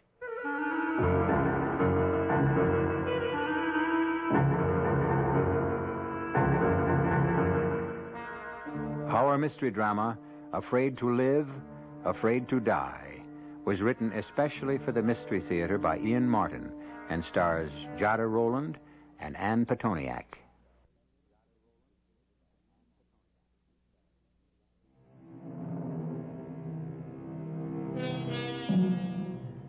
She's an old lady now, and an old friend in my family, and she is a remarkable woman. She's more sedentary than in past years, since she's in her 90s. But she is still slim, and her white hair frames a shrewd and kindly face. She never married, and for most of her years was a baby nurse. Only the last quarter of her life has she taken to being companion to other elderly and lonesome ladies, except for one other time, near the beginning of her life. And this is Ellen Muir's story about that haunting and terrifying experience.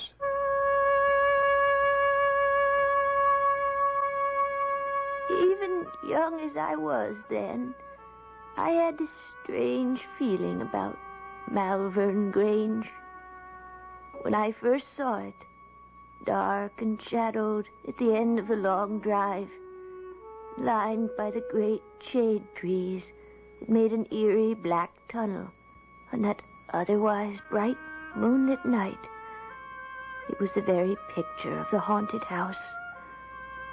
And fat, wheezy old Joe Wellman driving me by trap from the railroad station didn't help me to feel much easier in my mind.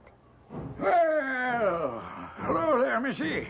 I reckon you'd be Hester Milgram's niece she's expecting. Yes, sir. Helen Muir, right? That's me. I'm Joe Wellman. Pleased to meet you. Jack of all trades. Gardener, groom, handyman, and general bodyguard to all them lonesome women out to the Grange. This, all the luggage you got? Yes, sir. Oh, no, I can carry it. Oh, why, bless you, little one. Ain't no weight at all, even for an old geezer like me. Now, come on. I got a horse and trap waiting to drive you off to the Grange. Yes, sir, you sure don't take after Hester. You're a right pretty little thing. What's the matter? Cat got your tongue? Oh, no, sir. I didn't say anything out of line, did I? It wasn't that. I just didn't know what to answer. Helen, I want you to meet Jenny. She's a filly, just like yourself. Hello, Jenny. Oh, what a soft nose she has. All right, there. Your bag's aboard. It's getting on to twilight, and we'd best be on our way. It's a long drive, so up you go. Did you get anything to eat on the way down the train? Oh, no, sir. Oh, wasn't it a dining car? Oh, yes, Mr. Wellman, but I didn't have enough money. Well, right beside you on the seat, there's a bag of apples there. Hey, Jenny. I don't want to take your apples. Oh, bless you, little miss. I brought you those from the Golden Lion, where I was having a pint while waiting for the train. So just fire away. Well, that was very kind of you. And to tell you the truth, I am powerful hungry. Well, those will keep you going till you get to the Grange. Only don't fill up all the way, 'cause I know your Aunt Hester has tea and a currant cake all waiting for you time you get home. Now, what'd I say wrong?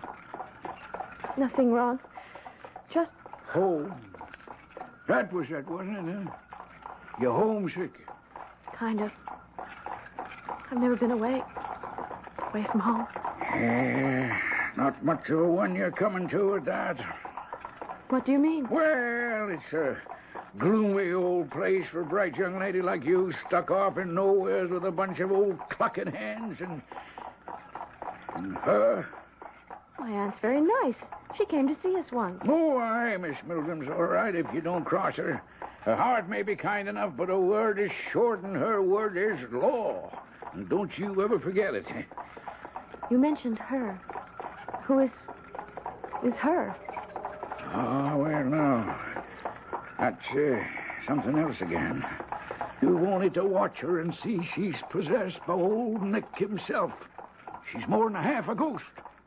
Ghost? A ghost, yes, sir. She's near 100, you know. All wizened up and wrinkled like a witch with long, pointy nails and hands that are all skin and bone. You mean the madam? Madam Lytton. Who else? Lord knows how she's lived this long. But the good Lord also knows we all hope and pray she'll live to be 150. Our jobs depend on it. When she goes, we go. And so does Malvern Grange. But there's a grandson. Doesn't he live there? Dr. Lytton. Sakes alive, no, he can't abide the place. He lives and practices in the city. Now, here it is dark enough for the moon to be the only light and me scaring the living daylights out of you. I'm sorry. Oh, that's all right, Mr. Wellman. I didn't mean to, Miss Muir. I just wanted to prepare you for your visit. Well, this isn't a visit. I've come here to work. A little thing like you? I'm strong. And I can cook and clean as good as any. And things haven't been so good with my pa. My sister Becky is old enough now to help Ma out with the 6 young ones, and also I had to hire out. And my aunt needed help. That's why I'm here. Well, I see you can talk up well enough when you're of a mind to. Well, mainly when I'm nervous, sort of, and it does sound a bit scary. Well, we won't talk on it anymore. So I must say, it's a queer household, right enough.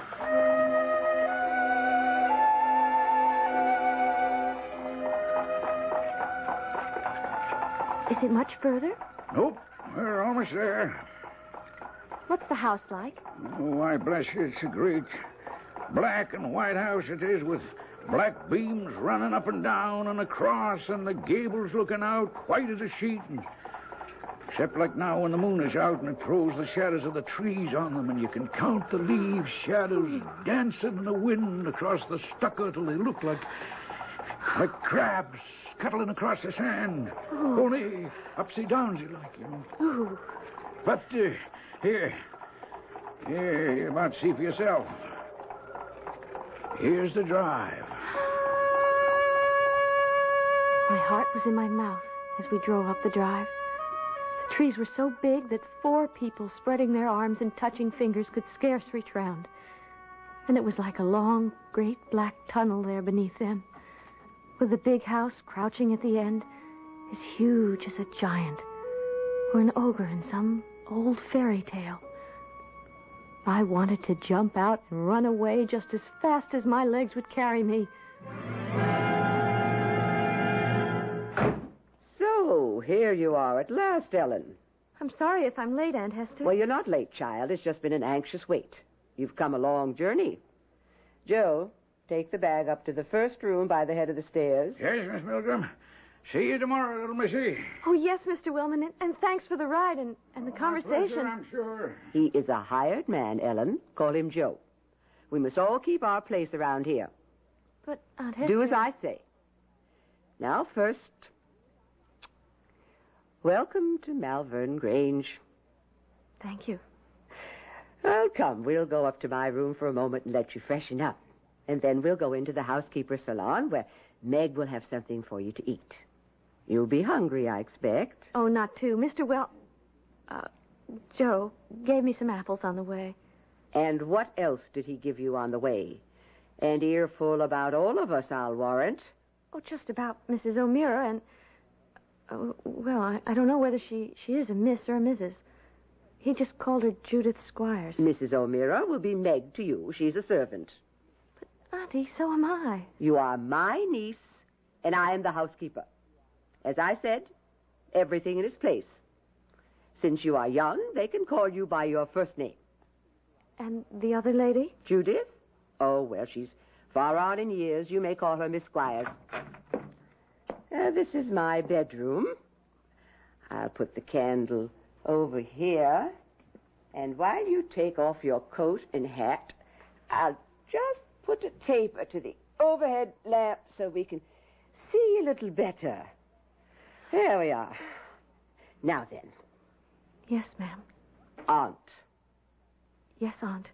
What did Joe tell you about the madam? You mean the old lady who's sick?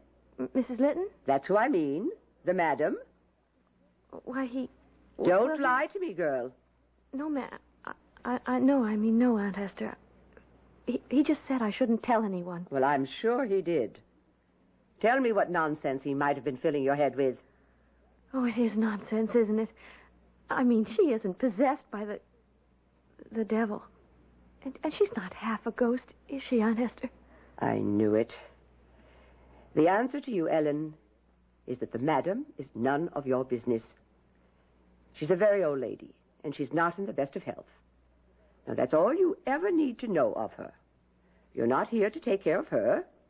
You're here to do housework that the rest of us haven't time for. Now, that's the end of that. Come. We'll go into my dining sitting room, and you can meet Meg and get something to eat. Where's Mrs. Squires? She's upstairs sitting with the madam. Is that Judith? Fallen asleep again. You'll find Meg through that door. I have to go upstairs to the madam. In a second, my aunt was hurrying up the stairs, one black mittened hand shielding the candle flame from blowing out in the rush. And as the dark closed around me, I hurried for the door she had pointed out to me while I could still see it. The room I entered was all paneled in oak. A fine fire blazing away, plenty of light and tea, and hot cakes and meat smoking away on the table. And there was Meg, fat and jolly, big as a house. Well, and here's our new companion at last. Oh, a pretty little thing that'll put a bit of light in this gloomy old house, maybe. You'll be Ellen. Well, I'm Meg O'Meara. Pleased to meet you, Mrs. O'Meara. No, let's make it Meg Bevorning. For though I've a year or 20 on you, we're the only ones in this house with the juice of youth still bubbling in our veins. Thank you. Oh, my darling, you must be hungry. Sit down then and eat. Oh, where's Miss Milgram? Something happened upstairs. Oh?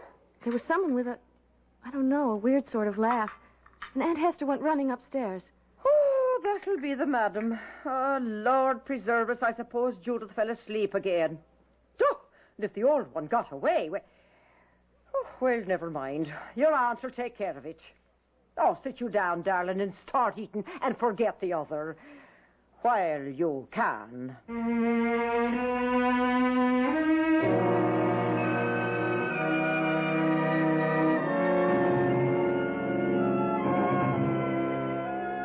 So far, certainly a haunting experience.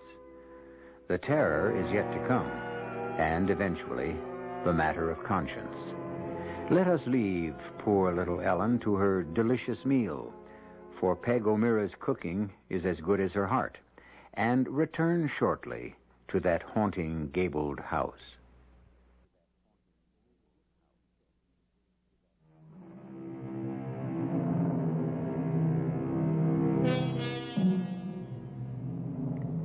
It's fascinating to sit and watch Ellen Muir tell her story today, calmly and sadly, looking back over 70 years to when it happened. It is easy to understand how vividly she remembers the young girl who lived it, the Ellen Muir who sat in that haunted house, homesick and hungry, and in spite of her jolly companion Meg, still filled with an inescapable premonition of a terror yet to be faced. You'll have some more cake, Ellen, and a spot more tea. Oh, no, thank you, Meg. I'm so full I couldn't even manage another crumb. Thank you. I wonder what's keeping Aunt Hester so long. Well, I'm thinking it's Judith's getting the tongue lashing this time. She probably fell fast asleep like she's apt to do, and the old madam was up and away. But I thought she was bedridden. Well, no, she is, and she isn't. Days will go by, and she won't open the curtains on that old four-poster she sleeps in. Just stays shut up in there, except for us bringing her meals. But the other days... But the other days what? Well, the other day she's a troublesome old lady, no doubt of that. You have to be sharp watching her, or glory be to Mary, she'll be into the fire or out the window. How old is she? Oh, you wouldn't believe it. 99, her last birthday. And that 8 months gone by. Could I ask another question, Meg? Ask away. What's the harm? 'Tis not to say I'll answer. Is the old lady well in health? Well, no harm in asking that. She's been a bit off for a bit lately. But she's much better this last week. I dare say she'll last out her 100 years or more yet. Oh, here comes your aunt down the hall. I couldn't tell much from my aunt's face when she came in. It was calm, and she didn't seem put out. But she drew Meg aside and started to talk with her. In the warm room with company and good food in my stomach, I felt more at home and started to look about. There were pictures on the wall and pretty old china things in the cupboard. And there was a door open in the wainscot. And inside, a closet. I saw this queer thing hanging up inside. I was just going to look at it when... What are you doing in that closet? Oh, Aunt Hester. I was just trying to make myself at home. Never poke your nose into anything in this house that isn't your business. I didn't mean What's to. that you have in your hand? It's so queer. All leather and steel and buckles and things. I don't know what it is. Nor is it your business to. While you stay here, don't you ever meddle with anything that doesn't belong to you. That's the first and last thing you have to learn about Malvern Grange. Now give it to me. Oh, Mrs. Milgram, the child meant no harm. Well, it's better that she learns to mind her P's and Q's. I don't want any repetitions of... She's my niece, Meg. I want her protected. My aunt took me up to my bed and settled me in for the night. My only instructions were that since my room was next to the madam's, I was to be ready to call if need be, and 6:30 was rising time. I lay for a while awake, nervous-like. I think it was all the tea in me, and the thought of the picture Joe Wellman had given me, the strange old lady next door. Next morning, I slept late, and by the time I got down for breakfast, my aunt and the local doctor were upstairs with the madam, and Meg and I were alone in the kitchen. Oh, there you are, little Ellen. Country fresh scrambled eggs. Now, you eat them all up. You look a bit pale. Did you sleep well? I slept sound enough. I'm ashamed I'm up so late. Well, show you that your aunt's not all pepper and vinegar. She's the one who said you shouldn't be disturbed till you rested up from your trip.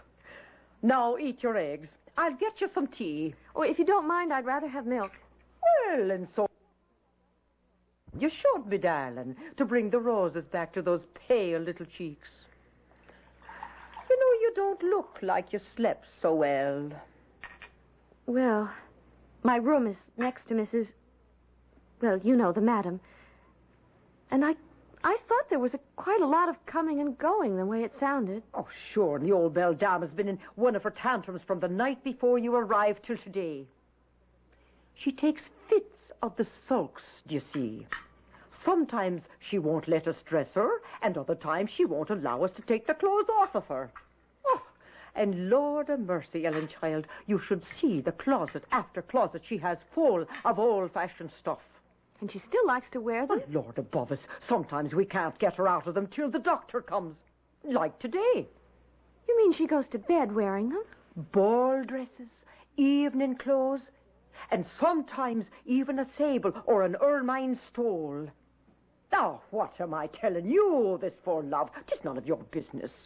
She's an old lady, living well past her time, for some reason God only knows.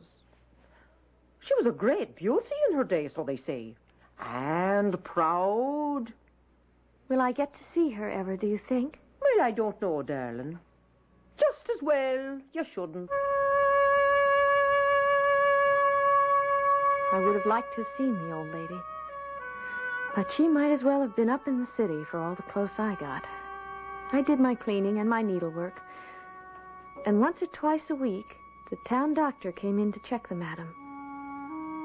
Nights, after my dinner, before the twilight, my aunt made me go out to get some air in the gardens. I was always glad when I came back. The trees were so big, and the place so dark and lonesome. It always made me cry and think of home. Usually I'd go down to the stable and try to find Joe. Sometimes we could talk. It's none of my business, Miss Muir, but why don't you go on back home? This is no place for a nice, fresh little girl like you. My aunt is very kind and Meg is fun. And I told you my pa isn't doing so well. It's important I have my job here. I can't let my ma and pa down. Or my aunt. And it's not so bad here with you and Meg. And Aunt Hester. And as it works out, I seldom see Mrs. Squires, and never the madam herself. Well, that's all to the good so far. But there's something evil lies on this house and this family. And I wouldn't want it ever to touch you. I'm not so young as I apparently seem, Joe. I can take care of myself. In spite of all my tremors and silly fears, I meant that when I said it to Joe. My life was very simple, actually. I did the laundry, some cleaning, and sometimes I sat in the great chamber in which the madam slept, the curtains drawn around the bed, tending what for all intents and purposes might have been a corpse. Till one evening, when I was in my own room reading, my aunt was in the next room with the madam, And of a sudden, I could hear them talking. I pricked up my ears, but it was nothing but a mumble, till I stole ever so quiet to my own door and opened it a crack to listen. Then I could hear the old lady speak at last. A queer, high voice like a bird. I don't know how to describe it. But for all it cracked and trembled, it was clear enough. I'm not going to die. Never going to die. He can't have me. I won't let him. Oh, don't let the devil have me. He'll hurt The me. evil one can't hurt anyone, ma'am, without the Lord permits. But that's what it is, you see. What it is. Oh, now, hush, hush, hush. Hush now, don't get yourself worked up. They're all against me with their lies. They tell lies, you see, and they're jealous. Envy because I'm beautiful. So they lie. And he believes them, maybe. Believes them about what? That's it, do you see? What would there be to believe but the lies? The way they lie, and talk about me behind my back. Behind my back, do you see? Now let them pull all the faces they want, ma'am, and say what they will. Just remember, if the Lord is for us, who can be against us? I love him so, do you see? I couldn't bear to share him. But now he's dead. Dead and gone. Oh, dead and gone. I kept listening with my ear to the door a long time, but not another word did I hear. So finally, I closed it quietly and went back to my picture book. Till suddenly... Will you wake her again after the trouble I've had getting her to sleep? The madam? Well, who else? All dressed up like she was off to the inauguration ball. Not even her wig or her slippers would she take off. Oh, I am exhausted. Now, listen to me.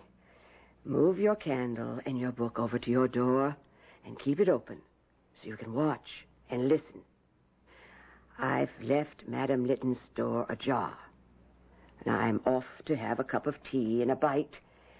And when Judith and I come back up, you can go down and Meg will give you supper in my room. But if you hear her stir, mind, give me a call. Pull shut her door and hang on to the handle as if for dear life till I and the others come up to help.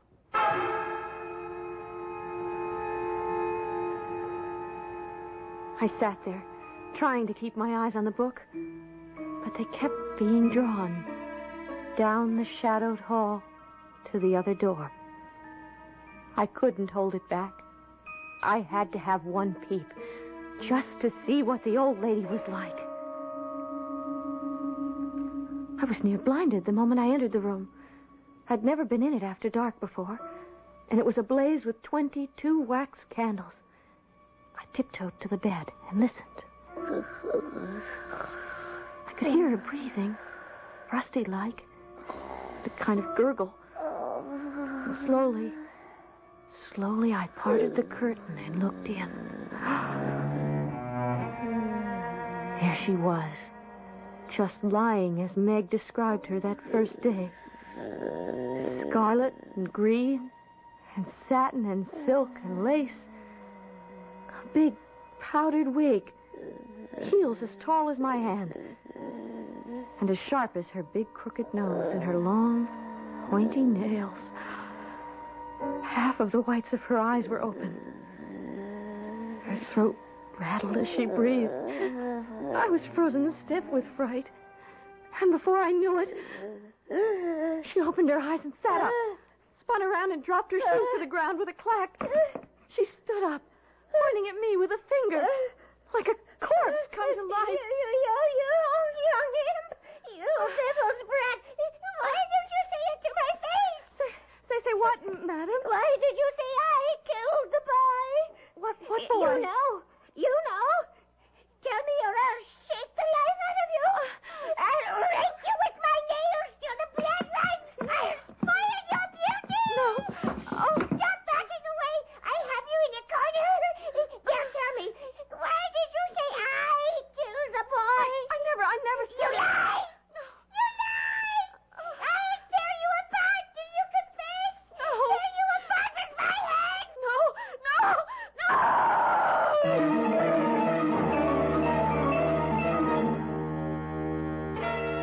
So now the moment of terror has arrived.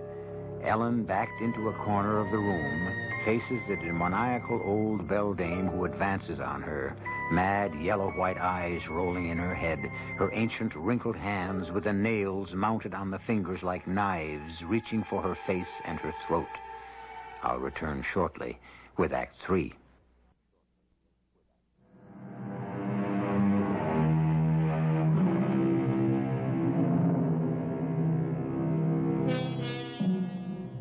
A story in 3 stages. First, haunting. Second, replete with terror. Both of these shall continue. But last, and far from least, the matter of conscience. The complex of ethical and moral principles which controls or inhibits the actions and thoughts of an individual. We begin now, certainly, with Ellen's conscience, which was bothering her quite as much as her memory of terror, now that she was safely down in the sitting room with Meg, while Mrs. Squires and her aunt were upstairs greeting the madam. Now drink your tea, Ellen. I put a wee drop of brandy in it to calm you down, dear. Oh, I'm really all right now, Meg. I just lost my head a little. It wasn't that I couldn't have handled her physically. It was just... I was so scared. Oh, sure. Sure, she's enough to scare the devil when she gets into one of her fits. I'm sorry I wasn't strong enough to fight away being curious. Well, this time curiosity didn't kill the cat. And I'm a mite curious myself for all that. About what? Would you say those words again the old lady said to you? Oh, she said, "Why do you say I killed the boy?" And did you say she killed the boy? Not I, Meg. Why would I say a thing like that? Oh, just a curious thing, love. That doesn't matter. Come on now, we'd best see you off to bed. That drop of brandy will give you a nice, quiet sleep. I can see your eyes beginning to droop already.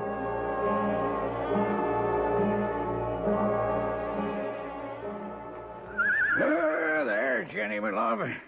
Nothing like a nice bath and a good rub down, but what ails you, eh? Oh, hello there, little missy. Haven't seen you since all the excitement a day or so gone. How are you, Miss Muir? Oh, Joe, when we're alone, can it be just Ellen? Oh, I don't know. Might get me in trouble with Miss Milgram. That'd make 2 of us. Well, she'll come around. She's a good woman at heart, and she knows there isn't a single solitary person in the world without a bump of curiosity. Yes, I know Aunt Hester's only strict and not unkind. The trouble is... Trouble is what? The trouble is I'm still suffering from that bump. Curiosity, eh? Uh-huh.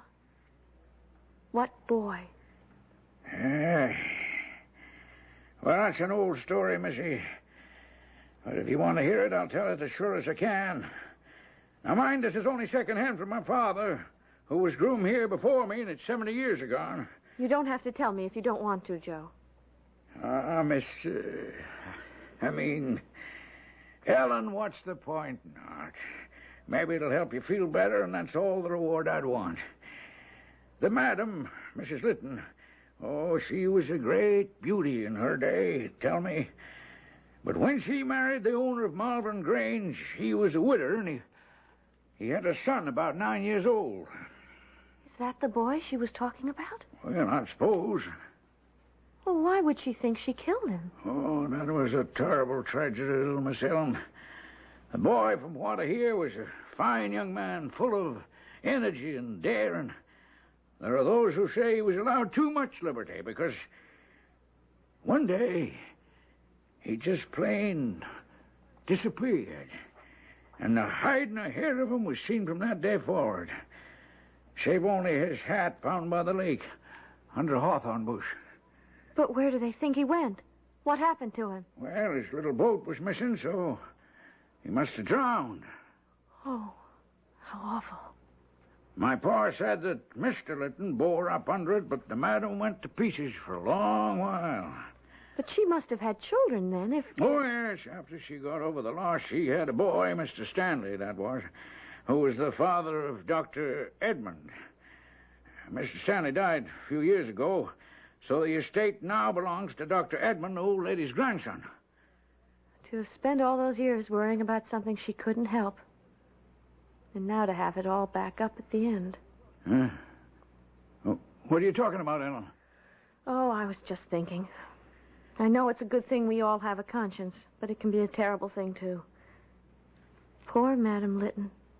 Must be just as conscience-stricken at what she might have done as I am at what I shouldn't have. What's that? She probably blames herself for not watching the little boy more closely.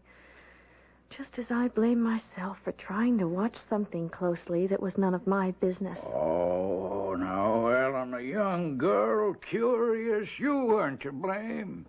No more than the madam, I guess. But try to tell your conscience that.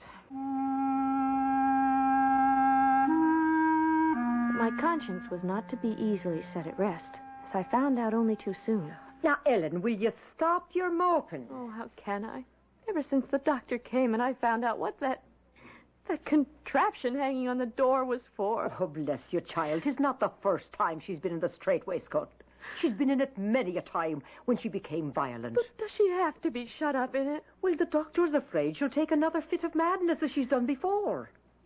It's all my fault. Oh, now how could it be your fault? Because I did something I shouldn't have. Oh, dear Mary in heaven, if we all lived our lives without doing some little thing we shouldn't have, we'd all be in the same leather jerkins. Well, it's on my conscience.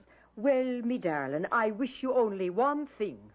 What? That should be the heaviest thing you ever bear on your conscience. Meg's words made me feel better. Till the end came. A wild, terrible end. The screaming and the begging for no one knew what. And at long last, the soul made its flitting from her body, and she was at rest. Dr. Lytton was written for, but he was off in France on a vacation. And the delay would be so long that the local doctor agreed she could not be kept in her place. And the old lady of Malvern Grange was laid away to rest in the church where her ancestors were buried. While we all waited for Dr. Lytton's return, they moved me from my room, away from the old ladies, to one by the end of the hall. There was little in the room but a bed and a big bureau. So a few things were moved in from the madam's room, which had been stripped when she was coffined. Among them, the big looking-glass she used to dress up in front of and admire herself in her finery. The night after I moved there, that's where she came from in the middle of the night, the great key in her hand, her eyes fixed on the alcove in the wall at the foot of my bed. With a blast of cold air, and I could see everything through her. The nightstand, the window frame, the pattern on the wall. Straight for the big bureau in the alcove she went, key outstretched. And as she vanished, I came alive and screamed as I've never screamed in my life.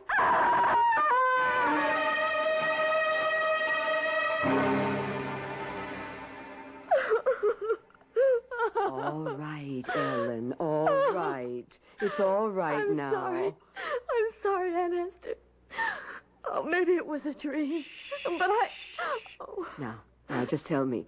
Had the appearance that you saw a key in its hand? Yes. Was it like this one? Why, that's it. The very image. Are you sure? Sure. Well, that'll do, child. You sleep here with me tonight. And the doctor will be here by noon tomorrow. I'm sorry for what I've put you through.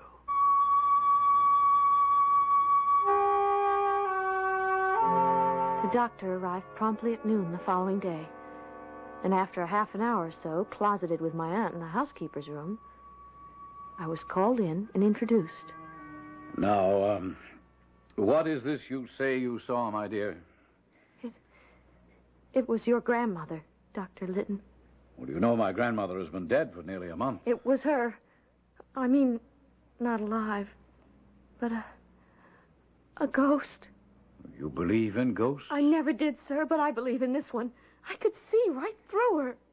And you say that she just walked into the big high bureau and disappeared? With a key in her hand. This key. Or its copy.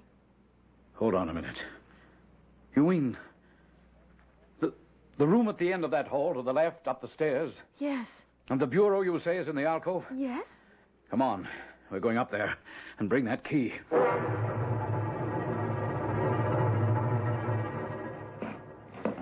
All right, now, ladies, if you'll assist me. And don't try to lift, just slide it. You ready?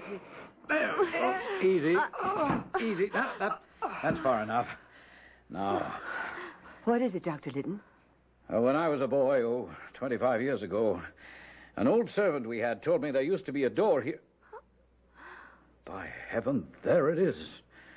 The plate and jewels used to be kept here before the big pantry was built. Give me that key.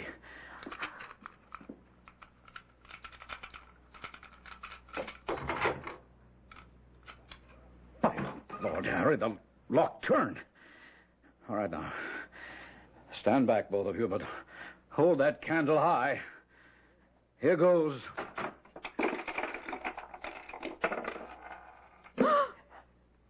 Oh, good Lord. What fell from the door as it opened was a small skeleton, its hands resting on the inside of the door, as if in a last plea for mercy. And as it fell to the floor, it all crumbled to dust, save for the small skull, which bounced and then rolled to my aunt's feet. That's all that was left from what had been shut up there all those years, except some jet buttons and a small green-hafted knife. The boy. He wasn't drowned. He was shut up here to die. Oh, no. My grandmother couldn't have... It's a rich family. She wanted it all for her own child. I damn myself for every minute of service I gave her. You can't be sure. When the boy disappeared, he was wearing a velvet suit with black jet buttons. You see? And his favorite possession was a green-hafted knife. A knife from his father. But I And the key. The key Ellen saw the ghost carry, I found at the bottom of your grandmother's chest, beneath her wigs and gloves and jewels and silks and satins, under which she tried to hide her guilt. Well, it served her little at the last. She's where she feared she'd be in the end. With the black devil in the deeps of hell. Where she belongs.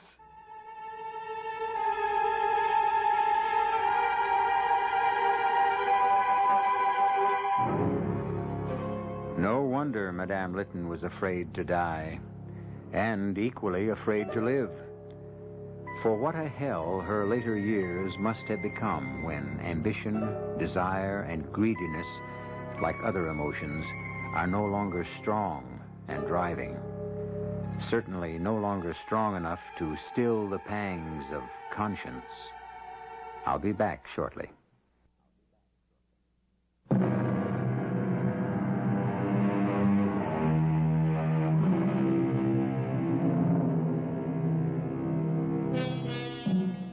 I find it hard nowadays to pass any neglected object by the water's edge without having to repress a shudder. A beer can, a pair of sunglasses, a sneaker, a child's pail, or most of all, a hat. For the moment I spot the object, I don't see it, but a poor little boy shut up to die in a sealed safe, where neither his cries nor his wild thumpings on the door or his prayers, if he knew how to say them, could be heard. Our cast included Jada Rowland, Ann Petoniak, Joan Shea, and Ian Martin. The entire production was under the direction of Hyman Brown.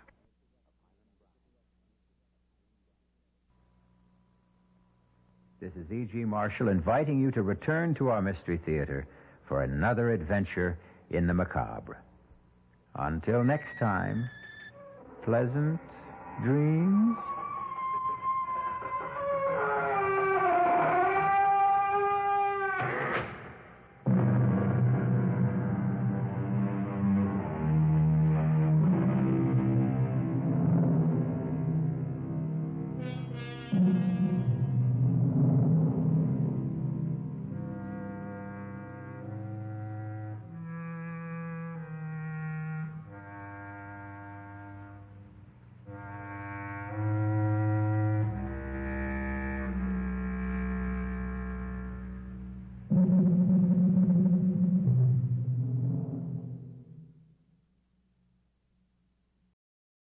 The CBS Radio Mystery Theater presents...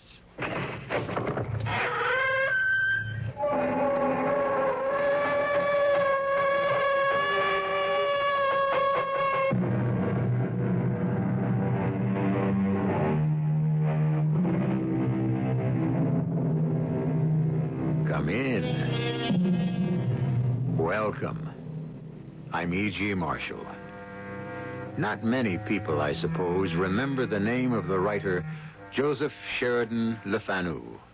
Yet among fans of the Gothic tale, he is considered by many as the equal of the great masters such as Poe, Stevenson, and de Maupassant.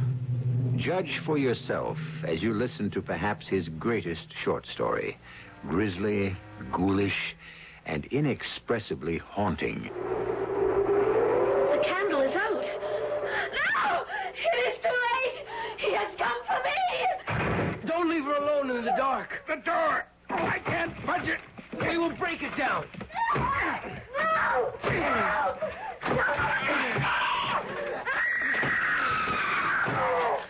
She's not in the bed. Hold the lamp higher. She's not in the room. The window. Could she have fallen and jumped? The shutters are closed. The latch still thrown. There. Can you see anything, Shalkin? No, Herr Bookman. The street is empty. The canal is smooth as glass. She's gone. Rose is gone. As if she'd never returned.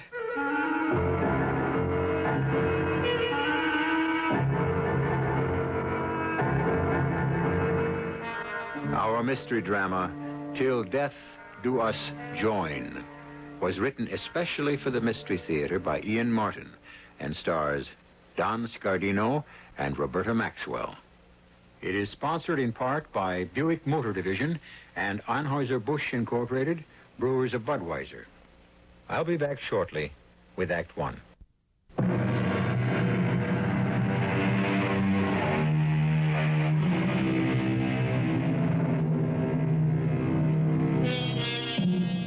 Of all the painting he must have done in his solitary lifetime, there exists today, in remarkable condition, only one canvas of Godfrey Schalkens, pupil of Gerard Bookman, who in turn was a pupil of the great Rembrandt.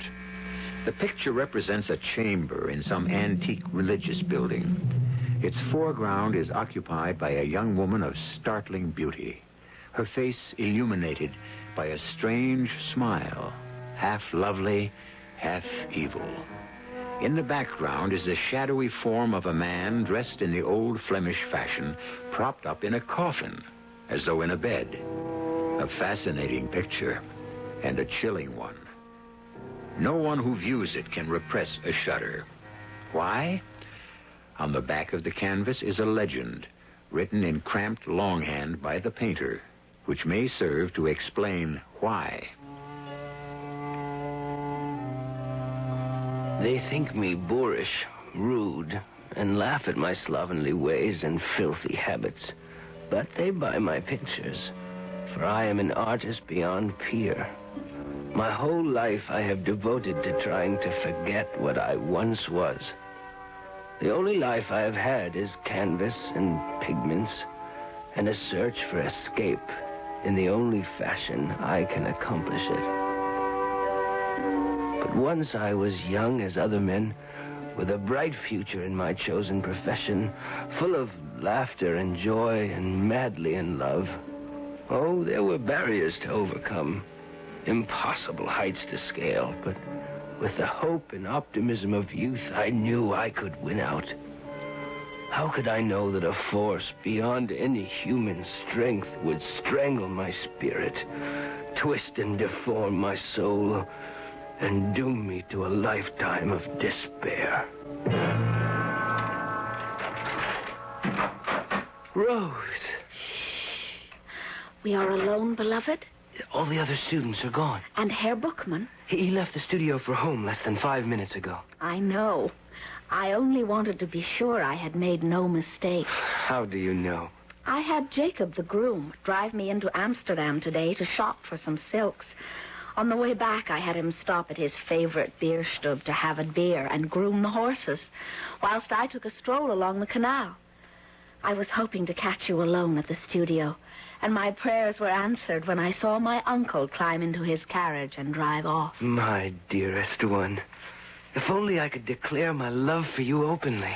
Oh, you will be famous very soon, and we are still young. We have time. Every moment spent away from you is an eternity. It is just as bad for me, but for the moment, we must live with it. Come, let me see what you have been working on, my genius. No, it is in no shape. I cannot make it come right, and it is still only a sketch. But, Godfrey, you're wrong. The conception is beautiful, and even the freehand outline tells all the world you are a master, or to become one. Tells all the world. Well, perhaps you're right, for you are all my world. If whatever I do satisfies you, it would be reward enough. Oh, no. We must do better than that so that we can have each other. Finish this one as you have started, and I will see that Uncle Gerard gets the canvas to the right places. Once someone buys you, you will become a vogue. I know it. I feel it in my bones. Not in your heart? In my heart, what I feel is my love for a man named Godfrey Schalken. Will I ever be rich enough to make you my wife? Hold me, Godfrey. Hold me very tight. Rose. I want to believe. Help me to.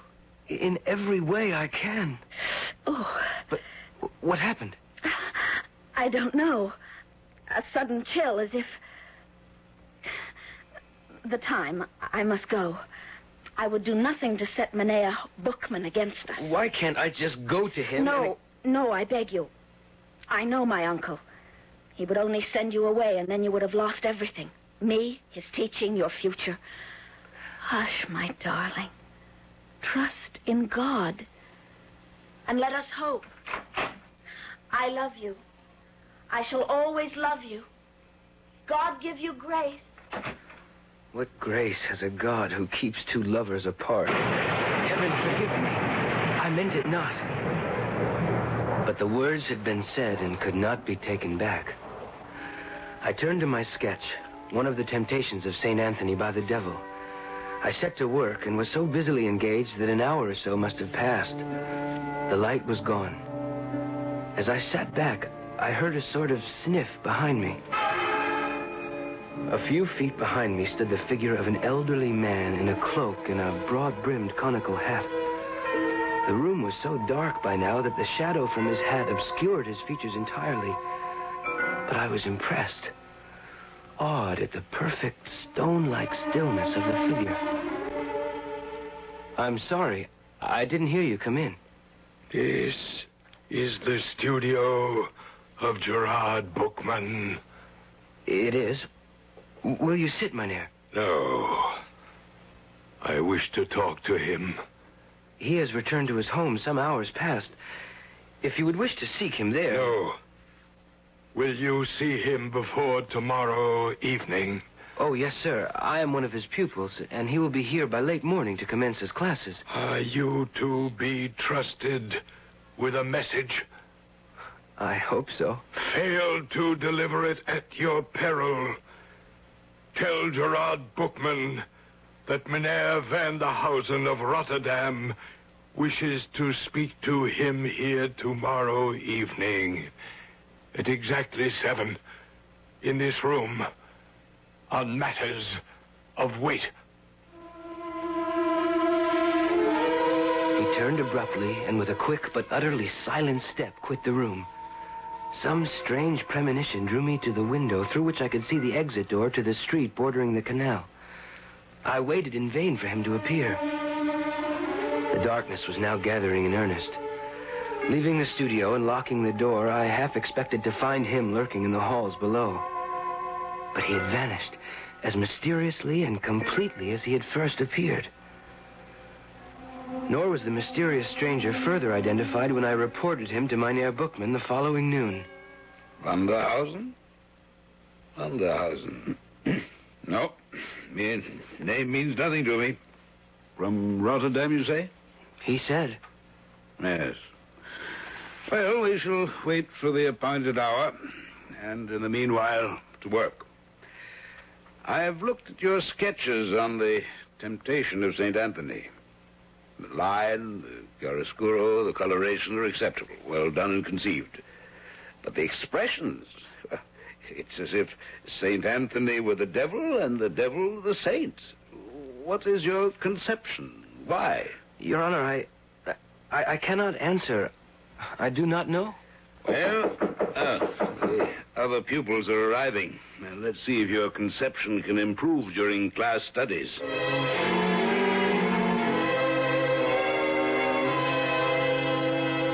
So, my poor Schalken. The others are all gone, and I had little time for you today. How went the canvas? I don't know, Master. I found it hard to concentrate. And so did I.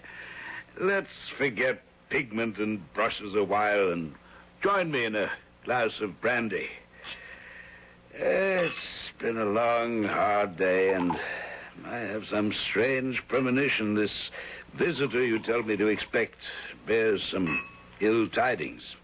Well, at all events, let's fortify ourselves against ill chance.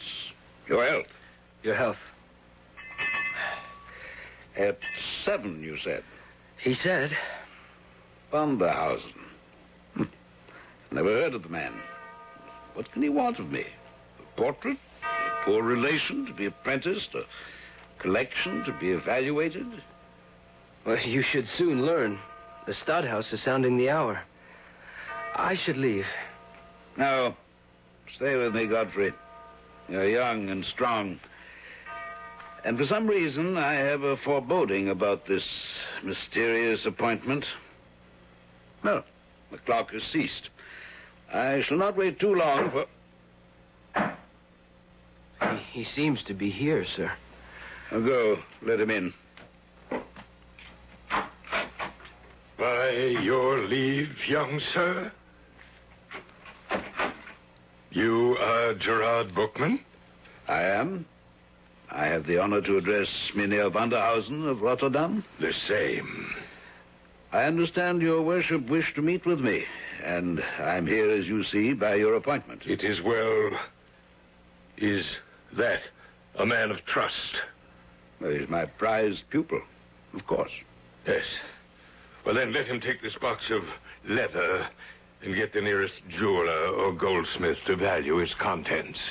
Why? That I will explain to you alone. But I wish him to return with a certificate of the value of the contents. That is a strange request, Mynheer. May I ask the reason? When we are alone. And I think Jan Spuiten in the next street will still be open. Godfrey, will you gratify the gentleman's wish? Your wish, sir. I will take as little time as I can. I had in my hands a small leather case, about 9 inches square, surprisingly heavy for its size.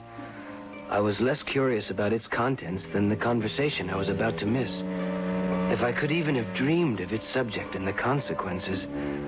But how could I? Instead of clairvoyance, I reacted normally to my master's order and sought the information I had been asked to get. Who is it? Godfrey Schalken, pupil of Master Gerard Bookman. Were it not for your master's good offices and the designs he presents me with, neither God nor the devil would persuade me to open up at this late hour. Well, what is it, young sir? My master bid me bring the contents of this leather case to you for evaluation. That scuffed and crumbling jewel box? What nonsense. Still, by its antiquity, it's curious and challenging. Come in, by all means. Wind makes enemies of my old bones. What is the urgency that prompts this haste? I know not, Mynheer Spuyten. Well, then let me see. Give me the case. Good Lord. What is it? A moment. My loop and my scale so I can examine and weigh. Gold ingots. If they say true, this is a king's ransom, young man.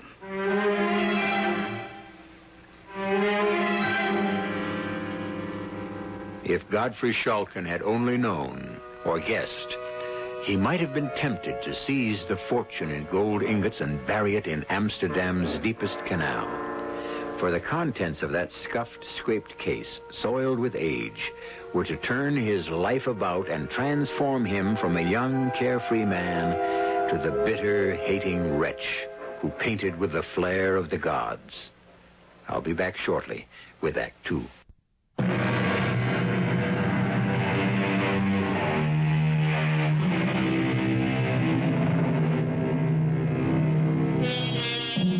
While Godfrey Schalken was learning from the goldsmith the incredible value of the contents of the leather case, a conversation was taking place between the mysterious stranger and his master. A conversation concerned with the girl he loved, Rose Welderkraust, Bookman's niece. A conversation that established those golden ingots not as a king's ransom, but a queen's. Herr Bookman, I will be free with you. I cannot, by limitations I dare not discuss, tarry with you long. Well, surely I can offer you a drink? No. Some refreshment, food? No. Well, at least let me raise the lights. No. Oh, divest you of your outer garments. No. I can feed the fire more logs to warm you. I have no need of your offers, nor desire of them. I come to make you an offer. Will you come to the fire and sit? I prefer to stand where I am. The shadows suit me well. I don't understand. Some time ago, I saw you in the Church of St. Lawrence in Rotterdam. With you was a young girl of exceptional beauty, whom I later ascertained was your niece. I desire to marry her. Without meeting her, conversing with her, just from one glimpse? That was enough to convince me she was the woman I desire to share my future with. But Rose... If I can satisfy you that I am wealthier than any husband you could ever dream for her, I expect that you, Herr Bookman, will forward my suit with your authority. And I must add that if you are to approve my proposal, it must be here and now, for I can brook no delays. You're extremely arbitrary, Mynheer. I am constrained to be. I offer no apology. I did not ask for one. You might reasonably have. My circumstances are such that I have none to offer. You must be aware that my niece has a will of her own, and may not acquiesce in what we may design for her advantage. The young man I sent out with a packet will return shortly. That will prove the evidence of my wealth and security for your niece's life. I promise you it will be 10 times the fortune she could expect. All of it in the interest that accrues shall be hers as long as she lives. Can I be more liberal? Well, if what you tell me is true, of course not. As to my respectability, You must take that for granted, at least for the present. I buy my name and reputation with what you're about to discover about me. My wealth. You must give me a moment to think. I remind you again, my time is limited. I will not pledge myself unnecessarily. But you will if it is necessary, and I consider it so. A testy old gentleman determined to have his own way, eh? Why, those were the very words that you were thinking, I know. You also thought to yourself, all things considered, I'm not justified in declining the offer if the gold involved is satisfactory. Am I correct? You read my mind correctly. Please forgive the intrusion and my abruptness. But we are both men of sense as well as sensibility. Your niece is penniless. I shall make her as rich or richer than a queen. When your young man returns with a valuation, if you don't wish the proposal withdrawn, you must immediately sign this engagement. Enter. Master, I have brought Mynheer Spuyten's valuation of the contents of the case. Give them to Mynheer Vanderhausen. Oh, no. No. Give them to Mynheer Bookman. Yes, sir. Here they are, Master. Gold ingots? The value. I can't believe it. Neither could Jan Spuyten or myself. I fled back through the streets, searching every shadow. I have never seen so much wealth. 10,000 guilders. A token only. My wealth is limitless. Will you sign the contract now? A moment. My eyes are tired and the light is dim. This youth must witness the contract. Let him read it to you. Will you, Godfrey? Yes, Master. This document represents an irrevocable agreement by Gerard Bookman as guardian at law to give Wilken Vanderhausen the hand of his niece, Rose Velderkaus. Go on, boy, go on. Of his niece, Rose Velderkaus, in marriage within 1 week of the date of this document. In exchange for this covenant, the said Wilken Vanderhausen agrees to provide as a marriage settlement a package of gold ingots. I don't think it's necessary to read the rest. It's only the jargon of advocates. Mynheer Bookman, I have not tried in any way to stint in my offer. Now, are you, for your niece's sake as well as for your own, content? Well, I would dearly like perhaps another day to consider. Not 1 hour. Very well. I'm content. I can scarcely deny my niece her good fortune. Nay, Godfrey? How can I presume to offer an opinion, except that Rose, your Frau Velderkaus, should she not be consulted? A young girl is not the best judge of her future. Rose is my responsibility. Lovely as she is, when could she have such a chance again? Mynheer Vanderhausen, I'm content. It is a bargain. Mm-hmm. Then sign at once, I implore you, for I am weary. Very well. And now, the witness.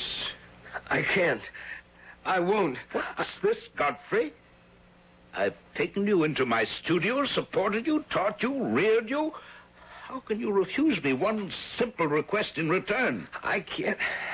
Well, surely Rose... There is only one answer, Mynheer Bookman.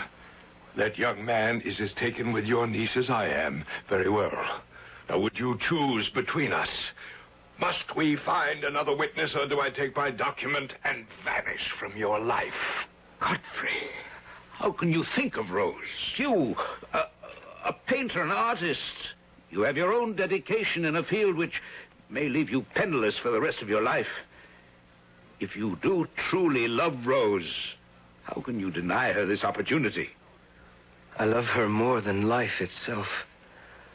I want only her happiness. Then sign. Master, There is Rose herself. Rose is not yet ready to know her own mind. I am her guardian. It's my duty to secure her future. If you love my niece, you'll realize it's in her own best interests.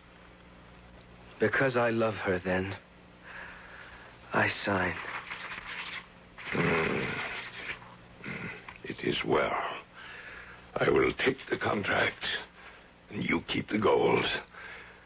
I shall visit you at your house tomorrow night at 9 o'clock, my good Mynheer Bookman, to meet formally with the object of the contract.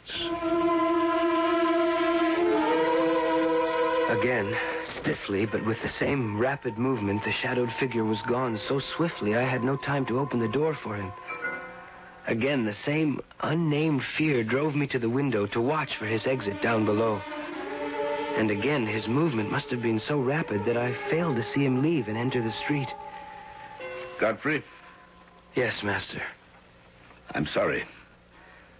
I didn't know that you'd formed an attachment to my niece. I have no right to. And I'm glad you're sensible of that.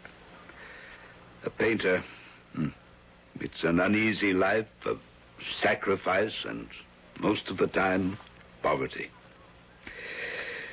So I shall hold my peace till the appointment a week from now. And you will join us at dinner. Must I? It will be better for all of us to face and accept the future.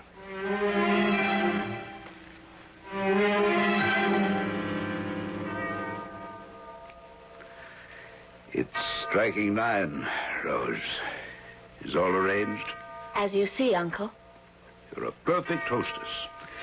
The fire shines like burnished gold, and the table is set immaculately. Godfrey, a glass of wine? No, thank you, Master Bookman. You seem nervous. I am. I hope you're not going to lose control of your feelings. It isn't that, Master. Then what? I can't quite explain it. A strange foreboding. You feel it too. Does Rose know what the occasion is? No. Then it is not too late. I have signed the contract. My word alone is its bond. But the paper is the final arbiter. Then there is no escape. Escape from what? A marriage settlement beyond my wildest dreams for my brother's daughter? I commend you to control your foolish dreams. I've done what must be done. And our guest is here. Rose? Yes, Uncle. Come stand by me to greet our visitor. Yes, Uncle. This time the room was brightly lighted. This time the mynheer had to shed his outer garments. This time we could see his features for the first time. His undersuit was a rich sable garment, his stockings of dark purple, his feet enclosed in shoes adorned with roses of the same color. His hands were enclosed in gauntlets, his hair long enough to rest on a plaited ruff. So far, all was well. But the face was a bluish, leaden hue, such as metallic medicines sometimes produce. The eyes muddy white and startlingly prominent with the glaze of insanity, and the lips a deep purple, almost black, twisted in a sensual, malignant, almost satanic fashion, such as my unwilling fingers had wanted to trace on the face of my Saint Anthony. The effect was so startling that for a long moment no one could speak. It was as though some devilish humor had dressed a corpse from the grave and invigorated it far enough to walk and talk and enter a room with the living.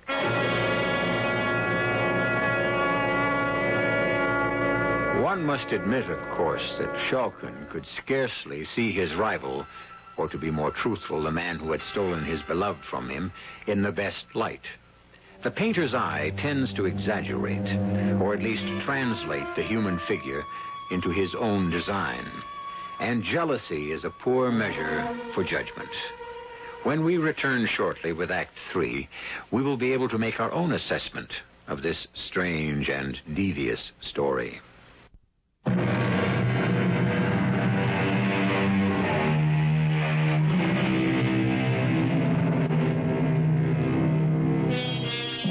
The stranger spoke little during the half hour or so he stayed, nor could his host manage many more words. Such, indeed, was the nervous terror that Vanderhausen inspired, that it was an effort not to fly in panic from the room. Something undescribably odd was about him. His movements, as if directed by a spirit unused to managing the machinery of the body. And two things were remarked by all: the fact that his eyelids never closed, and that his chest was motionless, unstirred by the process of respiration. It was with a feeling of infinite relief for all when the door finally closed behind him. Oh, thank God. Are you all right, Rose? No. I feel as chilled as someone with fever. My dear, don't exaggerate. I don't. He's a frightful man. I wouldn't see him ever again for all the wealth in the world. Don't be a foolish girl. A man may be as ugly as the devil, but if his heart is good and his actions match it, he's worth more than some handsome puppy with neither brains nor prospect. I don't want to talk about him anymore. But we must.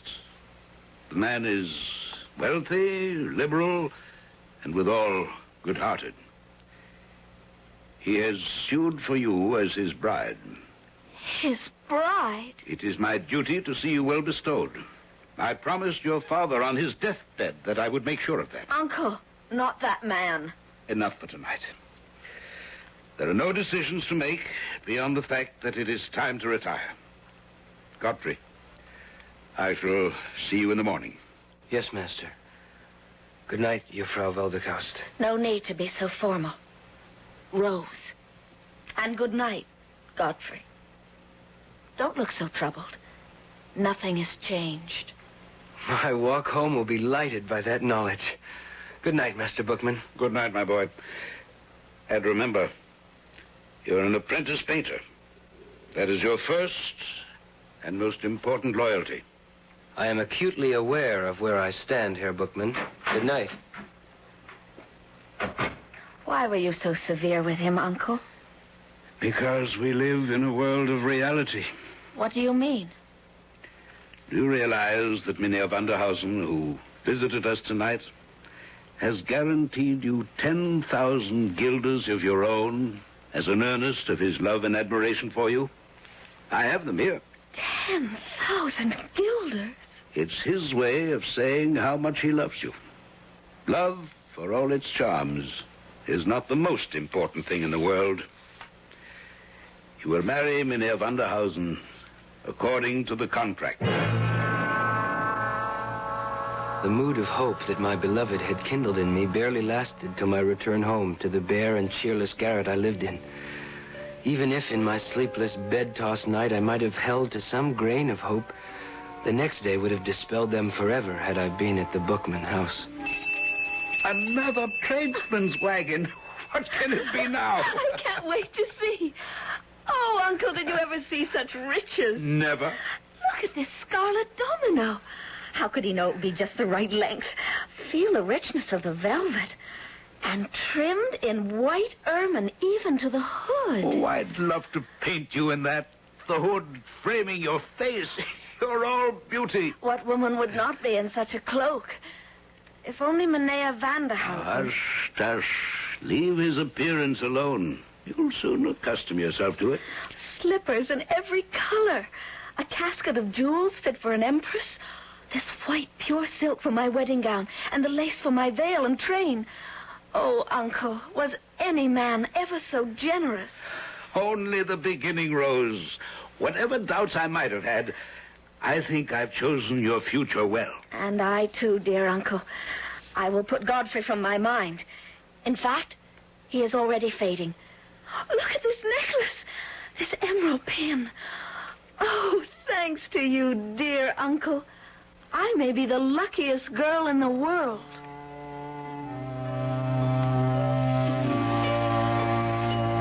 And so, 1 week later, I had to swallow my pride and watch my repulsive rival carry off my beloved Rose in solemn pomp in a carriage and four out of my life to Rotterdam. But I was mistaken. Rose Velderkost, now Rose Vanderhausen, was not out of my life yet.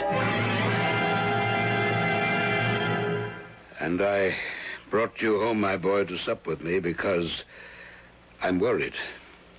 And I've no one else to turn to. You may always count on me, Master. In all things, I know. In particular, this one. Contrary to all promises freely exchanged, it's 4 months since I've heard of my niece. Not one word. I'm too old to travel. Will you then be my emissary and take this letter to the Boomkey to inquire after my niece? If you desire me to. I do. You shall stay the night and take the coach for Rotterdam on the morn. I will issue you such funds as you need, and I pray you return post-haste with what word of comfort you can bring me. I will waste no time. I promise you.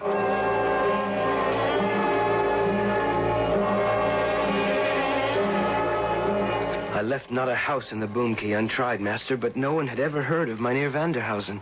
Well, then where is my niece? I cannot tell. One thing I did when I returned to Amsterdam, I went to the establishment from which the coach and four was hired to take Rose and her bridegroom to Rotterdam. It's clever of you. And yes? The driver reported that late in the evening, before they entered the city, a small party of men, dressed in the old fashion with peaked beards and pointed mustaches, standing in the center of the road, stopped the coach. Highway robbers? Apparently not.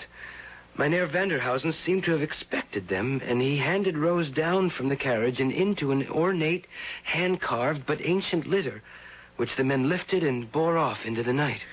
The driver making no attempt to stop them? No, since there was threat of force. All was as if it had been arranged, except... Except what? Except that Rose was weeping bitterly. Oh, dear Lord. What have I done? What can I do to reach her or help her? Jacob has already retired. See who that is, boy. At once, Master. Rose! Oh. Dearest Rose, what is it? Wine! Wine, quickly, or I am lost. Master, she is distraught. Rose, my dearest, here. Here, drink. No food. Please, God, at once, or I perish. I'll cut some meat. Give it all to me. Send for a priest with all haste. Or in spite of all, I am not safe until he comes. Send for him speedily, or I am lost forever. The dead and the living can never be one. God has forbid it. Up the stairs, quickly, Father. She is in terrible straits. Help me! Forgive me! No! He's here. Godfrey, draw your sword. Protect me! Where, Rose? Where? There, in the anteroom with you and the priest. Stand aside, Father. Hold the lamp high. Let me see in the shadow. Don't dare, I beg you. Do not leave my bedside. Only to bring you the priest. Don't be afraid. Father Dowser, myself, and Godfrey are only a few steps from your bed. Oh, God, help me, whom I have no right to ask. Oh, the candle is out. It is too late. He has come for me. Don't leave her alone in there. The door. I can't budge it. We will break it down. No, Godfrey! No! She's not in the bed. Hold the lamp higher. She's not in the room. The window. Could she have jumped or fallen? They're shut fast. The latch is still thrown. There. Can you see anything? The street is empty. The canal is smooth as glass. She's gone. Rose is gone. As if she'd never returned. The days that followed are shady and insubstantial in my mind. Half crazed with grief, and at Herr Bookman's remorseful request, I returned to Rotterdam, to the chapel of St. Anthony, where Vanderhausen had first seen Rose. It was after evening vespers, and I was travel-worn and soul-weary. When the worshippers left, I remained alone in the church, and I must have fallen asleep. I was awakened by a soft touch on my shoulder, and awakened to see Rose. Rose. I want you to forget me, Godfrey, and know that I am content and free from sin at last. Come with me. She led me by the hand, a lamp in her hand, down a flight of steps into the vaults below. The music faded, and there was only the sound of our footsteps echoing on the stone. Where are you taking me? To where I have found rest.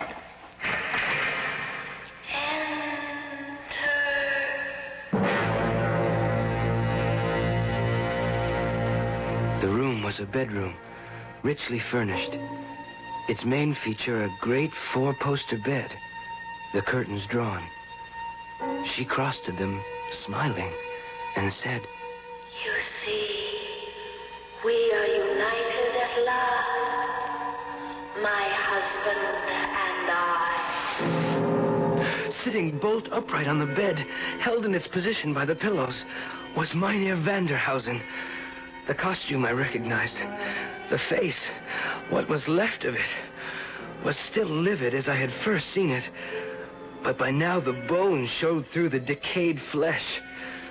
The hands were little more than the claws of a skeleton. Exhausted as I was, overcome by emotion, the room suddenly swayed, and I lost consciousness.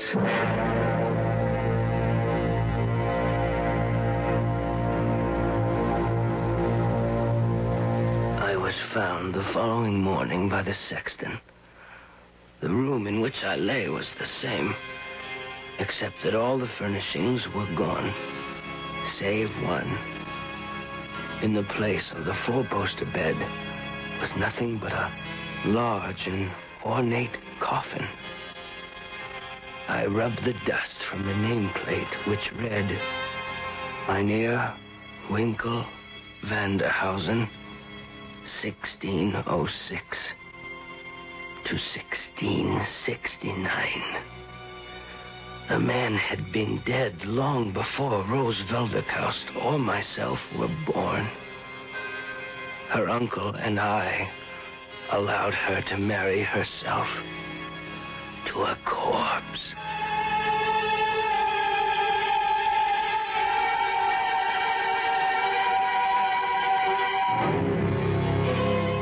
A sad and terrifying story, not calculated to make sleep any easier tonight, and yet a fascinating and absorbing one, as all of us are drawn irresistibly to the macabre. Besides, of course, it wasn't true. Or was it? To Godfrey Schalken's dying day, it was for him. So who is to say that it couldn't have happened? Not I. As I said in the beginning, you make your own judgment. I'll be back shortly.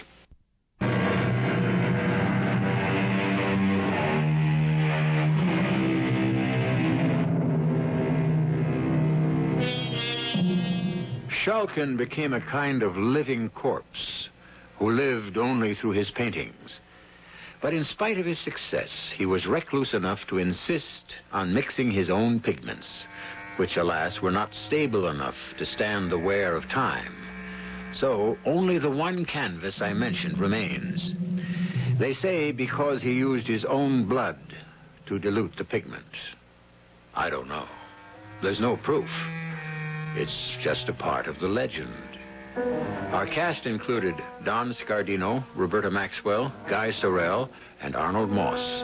The entire production was under the direction of Hyman Brown. And now, a preview of our next tale. Marvelous how you can get around when you've got no body, isn't it? See it? Little white dog, curly tail. Oh, silly little thing. And see that big blue station wagon? It's going to hit him. No! I've got him. Got him, Cynthia. I've saved him. He'll probably get run over anyhow one of these days. No, he won't. No, he won't. I'm going to keep my eye on him. What about all the others? Them too. And cats and people and everybody. Oh, Cynthia, why did it take me so long to find out what I was born to do? I could have spent my whole life doing this. Cynthia, my afterlife is going to be 100 times more exciting than my life ever was. Radio Mystery Theater was sponsored in part by Anheuser-Busch Incorporated, Brewers of Budweiser, and Buick Motor Division. This is E.G. Marshall inviting you to return to our Mystery Theater for another adventure in the macabre. Until next time, pleasant dreams.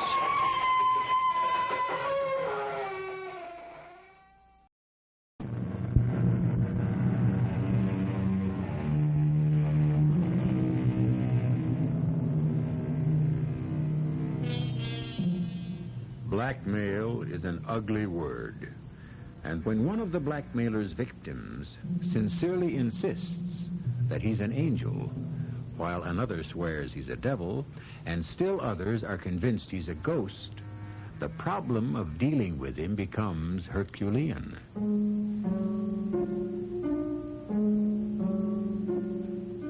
My name is Robert Grand. I'm a 38-year-old bachelor. Music is my life and my love. And it was all I needed until now. Now I'm driven to tell this story, which happened exactly as I will describe it to you. It started on the day when I took over the management of the great Paris Opera House from the elderly and famous René Castelot. And last, Robert, but certainly not least, is this contract. A contract in a memorandum book? Why, René? Because that's the way the ghost wants it. I never knew that the revered opera manager René Castelot had such a delightful sense of humor. Contract with a ghost? Surely you're not serious. The opera ghost professes to be primarily concerned that the management give to every performance the splendor that belongs on what he calls the premier lyric stage of France. And, of course, this ghost will be the sole judge of the artistic splendor of a performance? Of course. However, there are two other conditions on which he places equal importance. Any attempt to perform an opera will meet with disaster if my allowance of 20,000 francs a month is more than 10 days late. Well, let me see. That monthly figure would amount to 240,000 francs a year. And this joker has further conditions? Oh, yes. If you'll allow me. Box 5 on the Grand Tier shall be placed at my disposal for every performance. Oh, surely you don't mean to tell me that you took these ridiculous demands seriously? I observed them scrupulously. You never defied him or threatened to have him arrested? How does one arrest a ghost? Well, when he comes to take his seat in Box 5. He never occupied Box 5. And you still kept it vacant? Certainly. Well, you won't find me wasting a box that way. I intend to sell it. Well, that's your privilege as the new manager. But if you'll take my advice, you'll never sell Box 5. I didn't know whether to laugh at Castelot's foolishness or to cry because such a brilliant impresario had obviously fallen victim to some hoax. However, more immediate problems were demanding my attention. My soprano sent word that she was too ill to appear that evening in the role of Marguerite in Faust. I replaced her with a young girl named Christine Donat, who, to mine and everyone else's amazement, gave a performance which brought down the house.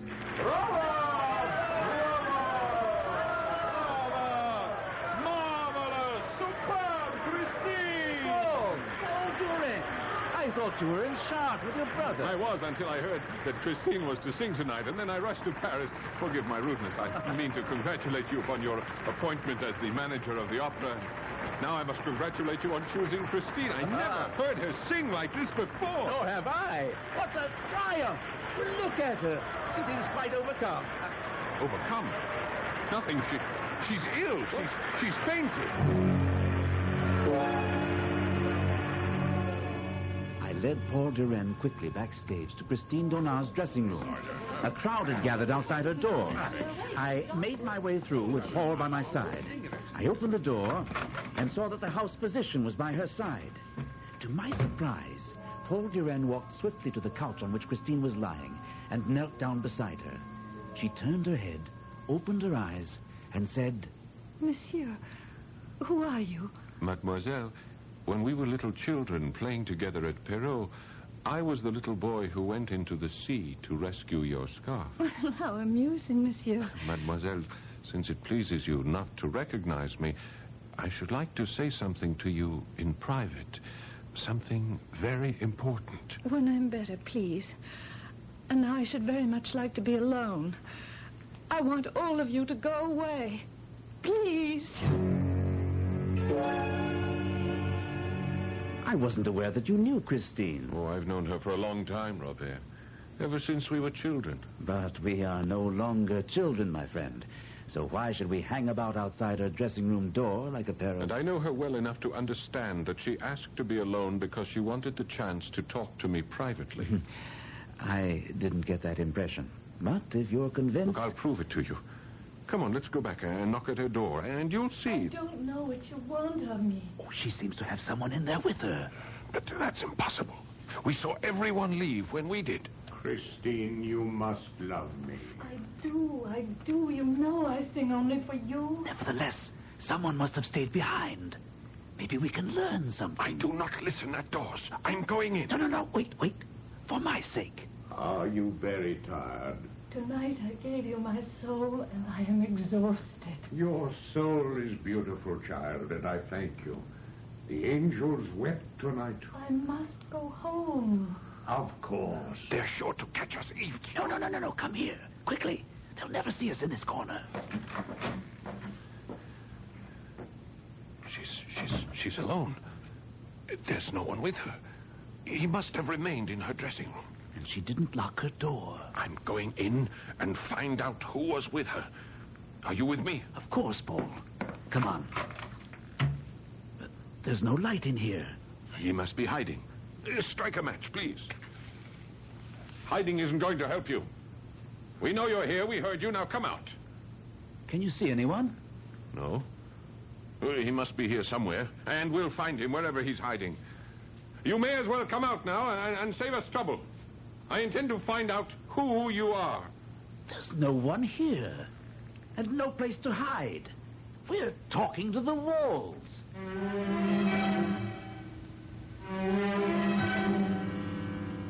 Robert, you know my family goes back to the days of Napoleon, and I'm sure you feel I lied to you when I said I knew Christine Donat. Certainly you had every right. What's this about Donat? Well, this letter will prove to you that I wasn't lying. You see, she says right here, I have not forgotten the little boy who went into the sea to rescue my scarf. Then you know where she is. Of course. She is in Perrault, and she is inviting me there, too, because it is the anniversary of her father's death. Her father and I were friends. Do you mind if I go with you? How do you know I am going? Oh, don't talk nonsense. You're going because you're in love.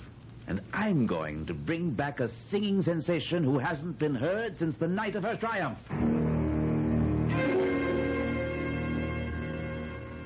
So you came after all. I was thinking while I was at Mass, will he come and will he remember the inn of the setting sun? You knew I would come. And you knew I would remember, Christine. Oh, I also brought Monsieur Grand. Well, how nice, but why did you... I am here to ask you to return to the opera, mademoiselle, and to ask you to sing other roles. Well, you will have to excuse me, Monsieur Grand, but I cannot talk of singing other roles now. But I have come all this way, mademoiselle, just to... I did not ask you to come. Or you either, Paul. You asked me to come, Christine.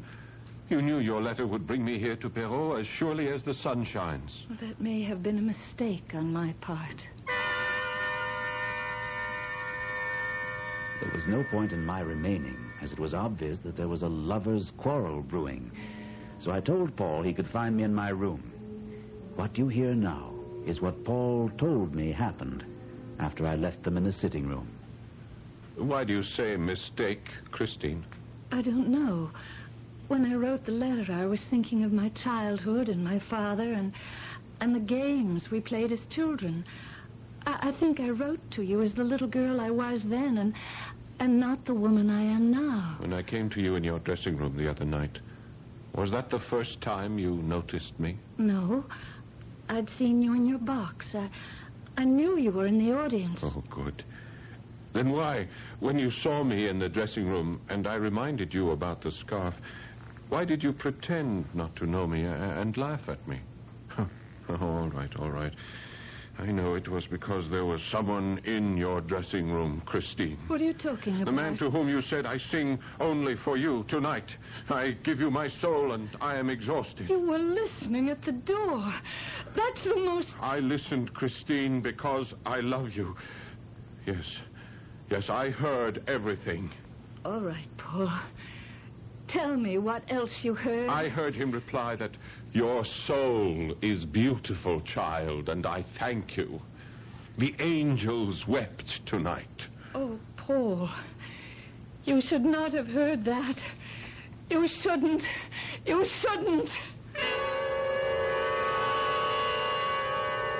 And where is Christine now? Oh, I assume she went to her room. She ran from me, Robert. Why would she run from me? Oh, don't ask me to explain why women do the things they do. Why would she flee the opera after the triumph she had? There must be some explanation. There must be. I can give you one you won't like. The voice we heard was the voice of Christine's lover. He didn't know about you, nor were you aware of his existence. She ran away to try to get things straightened out. That's why she wrote you. She knew you'd come here, and she'd be able to speak to you away from her lover. I won't believe it. Don't forget, we checked, and there was no one in her dressing room. And don't forget, we both distinctly heard a man's voice. He had to be her lover. Or someone who's been giving you problems, Monsieur Manager. Someone who calls himself the Opera Ghost.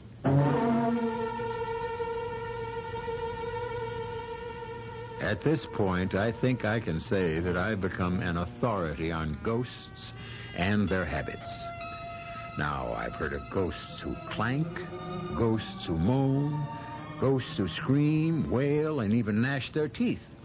But this is the first time I've encountered a lovesick ghost who's also an opera lover. I'll be back shortly with Act 2.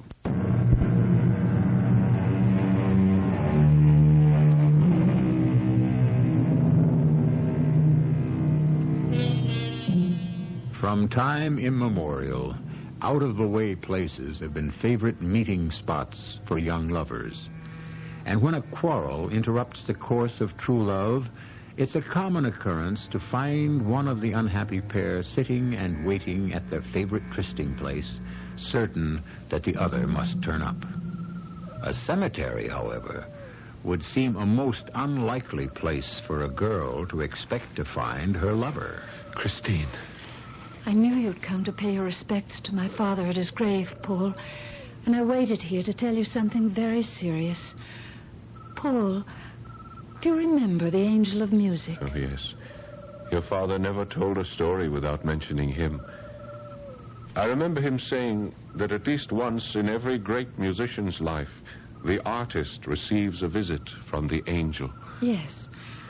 And sometimes, Paul, the angel leans over an infant's cradle, and that infant then has heard the angel, and the infant becomes a child prodigy. I remember. And when I asked Father if he had ever heard the Angel of Music himself, he shook his head sadly.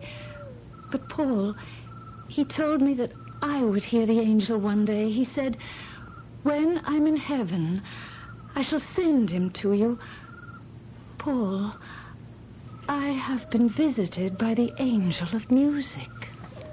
I don't doubt it. How is it that today you understand so well? You forget that I've heard you sing many times.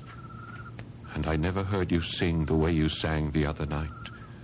You were touched by genius. Yes, the angel of music. He comes every day to give me lessons in my dressing room. In your dressing room? The angel of music. What does he look like? You should know better than to ask that, Paul. I've never seen him. I only hear his voice. He speaks to me, and it's like in a dream. Are you sure you didn't dream all of this, Christine? How could I? I'm not the only one who heard the voice of the angel. Someone else has heard this voice? You, Paul. It was his voice you heard when you listened outside my dressing room door. Oh, Christine. You needn't have gone to such an elaborate lie to try to deceive me about the voice I heard. You think I lied? After all, I know what I heard. I'm beginning to understand. You think that was a real man's voice. Well, if you had opened the door, you would have seen that there was no one in my dressing room. After you left, I did open the door, and there was no one there. And you still don't believe... I do not. Oh, how could I have ever loved you? Go away. I never want to see you again.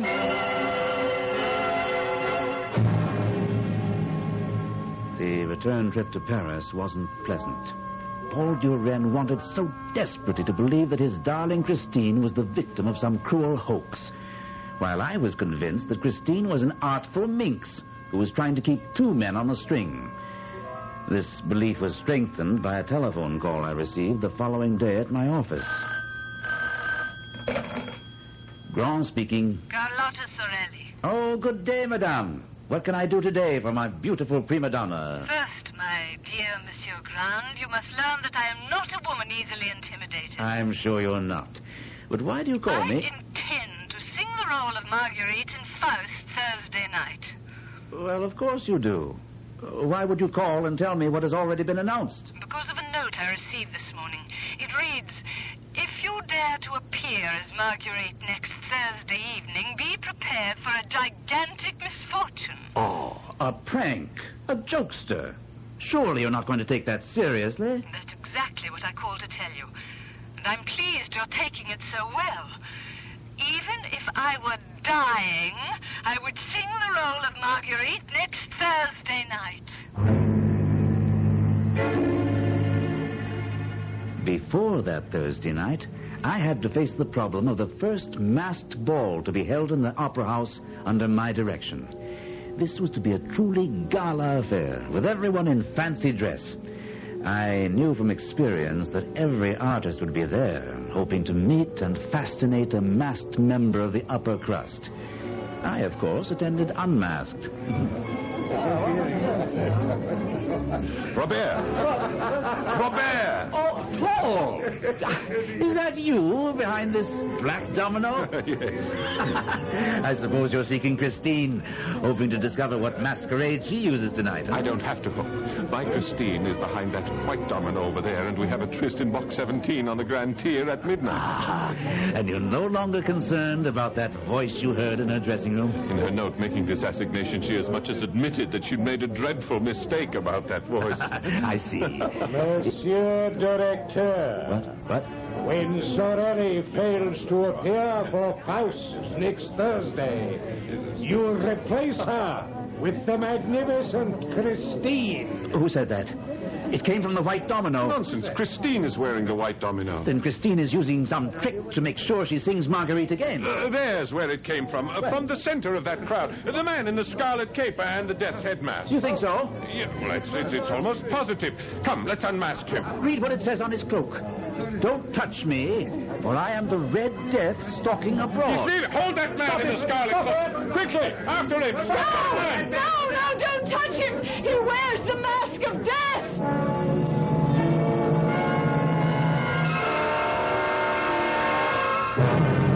Who was that man? Why did you tell everyone not to touch him? Please, Paul.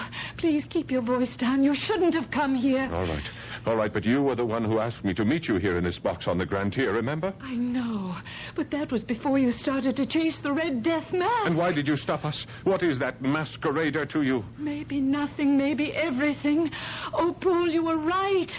The voice I hear is not an angel, but a human voice. Belonging to... I don't know. I still haven't seen him. But what made you change your mind about the angel of music? Because he forbade me to see you. How did he know about me? I told him.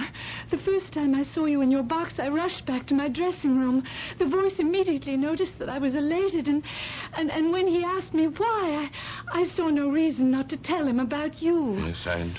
Well, the voice spoke to me with great sadness and said that if I were to give my heart on earth, there was nothing for the angel of music to do but go back to heaven and leave me without any more lessons. And that was a thought I couldn't bear. I knew what the lessons had done for me in a few weeks' time. How did the voice do this? What is the secret? Believe me when I tell you I wondered myself. I even thought perhaps there might be witchcraft involved. Oh, ridiculous. You could never be caught up with the forces of evil. Well, then what is the voice? A man. Someone who... Yes? I confess, I am jealous. That's why I stopped. There is no angel of music, but there is a man. A man who must love you and want you as I want you. And I mean to find out who he is. No, you mustn't. That's why I had to see you tonight, to warn you. Promise me that you... I'll promise nothing. I am not afraid of this voice, even if you are. Paul, you must listen and try to hear how I discovered the voice was human. Listen, and if I have any power to transmit emotion, you will hear him as I heard him, and you will know why I'm frightened. You have lied to me, my child, because you love Paul Durand. Why should my love for Paul distress you so? I have already told you. If you love him, then you do not believe in me. Believe in me, my child. Whoso believes in me shall live and sing. Whoso believeth in me shall also reach the heights. But I shall bring down those who oppose me, all of them. And don't think Eric cannot do that. Eric? That's your name, then. You're not... Your angel of music? Most certainly, my child. I have proven that to you. I am your angel, Christine. But I warn you that I have an evil side, and I have power. How is it that Sorelli fell ill the other night? How does it happen that all the directors of the opera have taken orders from me? Who are you? And why did you choose me as a pupil? Because of your purity, child, and your beauty, your gracious beauty. Where are you? Here. This is a childish game you're playing. Let me see. Never. The day you see my face will be doomsday for you, me, and everyone connected with the opera. And let me repeat my warning. If you want Paul Durand to live, you'll be very careful about seeing him. Who are you to give me orders? I rule here. The opera house is my kingdom. And all of you are my subjects.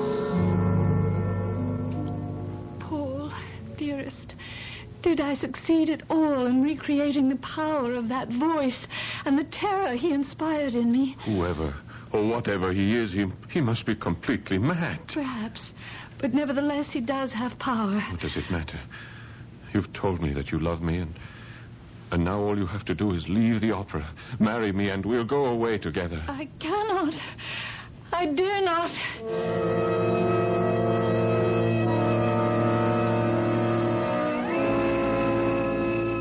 That's the most fantastic tale I've ever heard, Paul. And you believe it? Every word. It's obvious that someone doesn't want Sorelli to sing Marguerite tonight. This whole rigmarole of not seeing the voice, This nonsense I don't believe. Then what do you intend to do about that note? It was Sorelli's decision to ignore this second threat, and my decision to ignore the opera ghost. I ask her to join me tonight in Box 5 on the Grand Tier, where we will both enjoy a marvelous performance of Faust.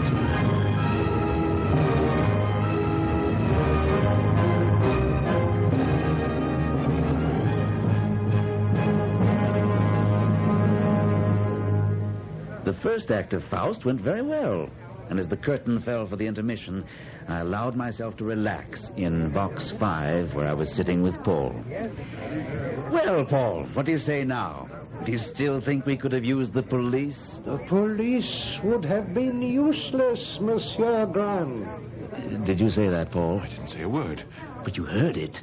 Tell me you heard it. Yes, I did hear it. Where is that voice coming from? Not from this box. We're alone in it. You are not alone. This is Box 5, my box. Show yourself, whoever you are. I must leave now because the house lights are dimming for the second act. And there will be a terrible calamity. Now, listen, you... Raise your eyes to heaven and see and pray. The voice is coming from our left, 2 boxes down. No, I thought it was on the right. The lights are dimming. The chandelier. Look, Robert.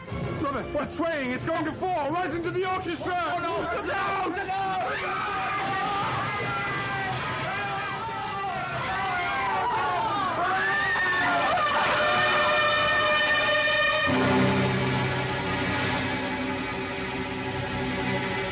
A natural accompaniment of any catastrophe is an attempt to discover the cause.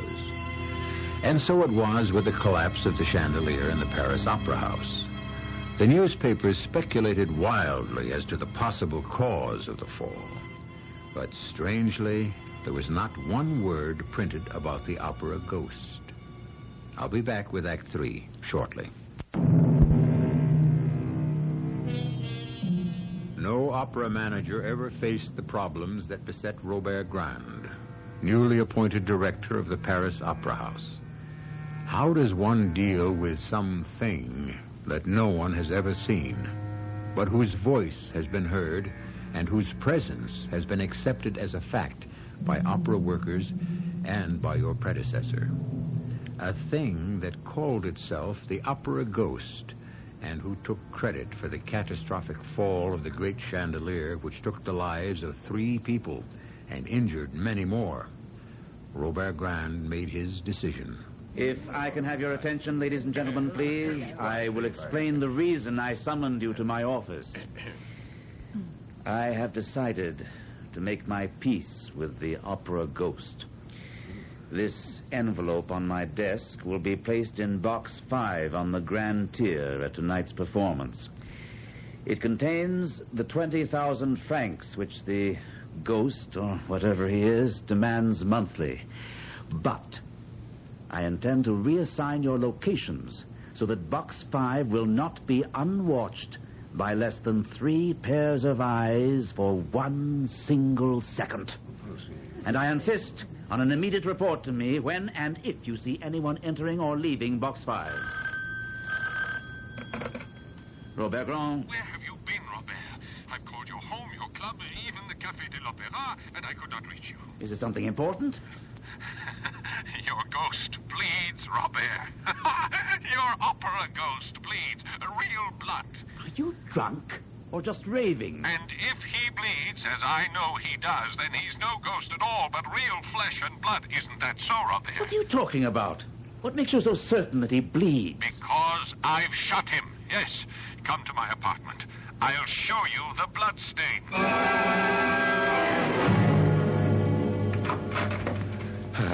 Robert, you're here.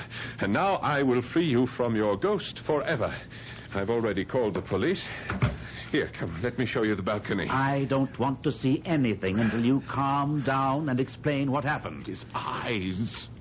You have to see those eyes to understand, Robert. You have to see them. Are you trying to tell me the ghost was here? Exactly. And I know how to get him here. I played on his weakness, Robert. His human weakness. His love for Christine. I told you that, but you wouldn't listen. I can't make head or tail out of what you're trying to tell me. Now, I'm willing to listen, but only if you calm down. All right. All right, Robert. Everything I suspected is true. Now, I'll try to give you an exact picture of what happened. It started when I saw Christine yesterday. Where? At her mother's. She didn't go to the opera. I went to tell her mother that I wanted to marry her and take her away. What did Christine think about this? Yes, she was frightened, terrified by this man posing as a ghost. Well, I left after telling her I would expose him. And I came home here, and it was very late, and prepared to go to bed. Come, let me show you. Let me show you my bedroom. Oh, I'll admit that my mind was filled with wild thoughts that night. Well, I turned out the light, and as I climbed into bed, suddenly, at the foot of my bed, I saw 2 eyes, red and glowing like coals, just the eyes. I switched on the light, leapt out of bed. The room was empty, but I saw a shadow on the balcony. I ran to the bureau, opened the drawer, and took out this revolver. And I fired twice. You see? Look, here. There are 2 empty chambers in my gun. Huh? Now, come to the balcony, and I'll show you the blood. Where the door's open? Yes, of course. Here. Now, look. Is that blood? Yes, it is blood. Yes, of course. Now, a ghost who bleeds can be found. A wounded ghost can be traced, huh? Well? I see the blood.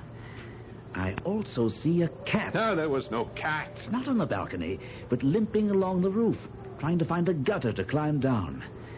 Oh, my dear Paul, I don't know about the eyes you think you saw glaring at you, but I'm afraid you've shot a cat.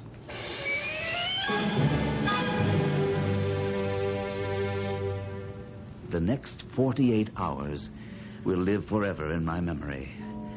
I expected that the envelope containing the 20,000 francs which I had left in the well-guarded Box 5 would somehow disappear. It did. But as I also feared, all 3 persons assigned to watch the box swore no one had entered or left the box. Far more disturbing was an unannounced visit from a dangerously quiet Paul Duren on the following day. Robert, I need your help. Of course, Paul, I'll do anything in my power. But don't you think that you'd better see a physician? Christine Donat will be appearing tonight in Faust. Yes, but not in the leading role. I've decided... That's not important. I think you should know, Robert, that she's agreed to go away with me. My carriage and coachman will be at the stage door promptly at 11. What I need from you is a way that she can slip out unobserved. Well, the whole backstage is honeycombed with trap doors, but I don't know any that would lead out of the opera house itself. Perhaps Rene Castello might. He was the manager for 17 years before he retired. I'd appreciate it if you check with him. And also one other favor. I don't want to be seen myself. I wonder if you'd be kind enough to let me use your office tonight while the performance is in progress? Certainly. But isn't this flight a sudden decision? It's the only way. I've spoken with Christine, and she agrees that our only hope lies in getting out of Paris, even out of France. That may be wisest. But why leave from here? Christine absolutely refuses to give up tonight's performance. Not only does she feel obligated to you, but she also believes that Eric would somehow find out that she wasn't going to appear. Yes, she may have a point. The opera ghost, or Eric, as you call him, seems to know more about what goes on than I do. We'll meet back here in my office at 8 sharp.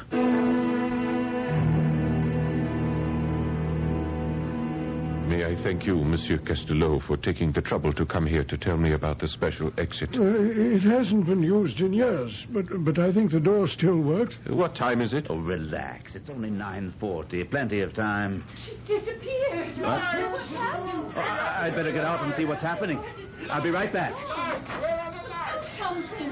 By God, there must have been another accident. From my experience, it sounds like something's happened on stage. Paul! I have terrible news, Paul. Christine has disappeared. Oh, no, that's impossible. That was the reason for the commotion. In the middle of a scene, she seemed to be lifted straight up into the air and then disappeared as the lights went out.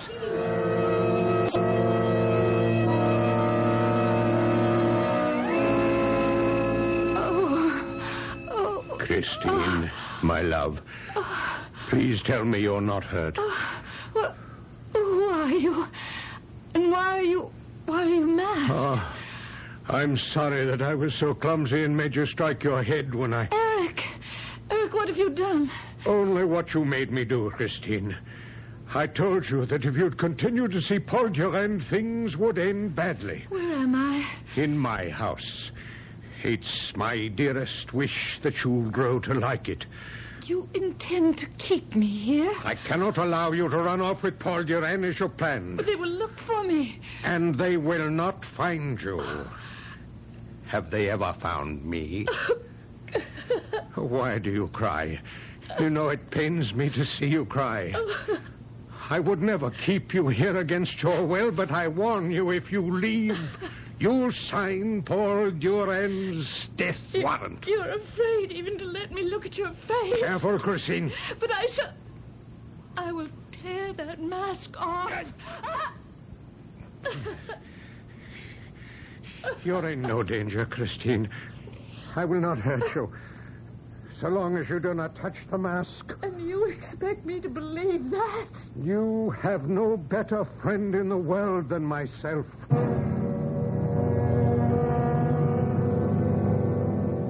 It took all the strength that both I and Rene Castelot possessed to hold Paul Durand in his chair in my office after he learned of Christine's disappearance. This would never have happened if I hadn't asked her to come away with me. I'm convinced she's still in the opera house.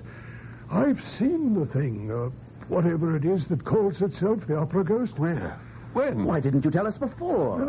I tried to warn you. Well, never mind that. Where is he? And where is Christine? Well, I can tell you what I suspect. About a year ago, I worked late, and I decided to go backstage. There was only a work light, and as I stumbled around in the dark, I suddenly felt myself falling, and I landed in some sort of tunnel under the stage. Someone caught my arm and broke my fall, and a voice said, "Careful." I looked around and saw only two fiery red eyes glaring at me out of a mask. The same eyes I saw. Although I was afraid, I asked the apparition his name, and he laughed and said, "I am Eric, and you've invaded my domain.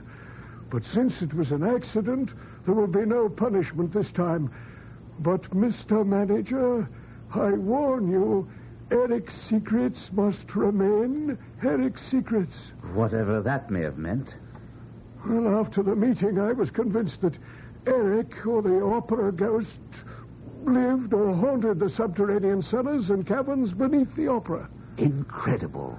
I investigated all the trapdoors, looking for the one through which I'd fallen. And one day, I found it. I'll show you where it is. And here is the key to Eric's house, where I believe you'll find Christine Donat.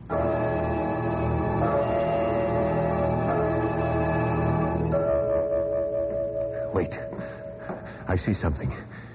It's a door. Robert, we found it. We found his house.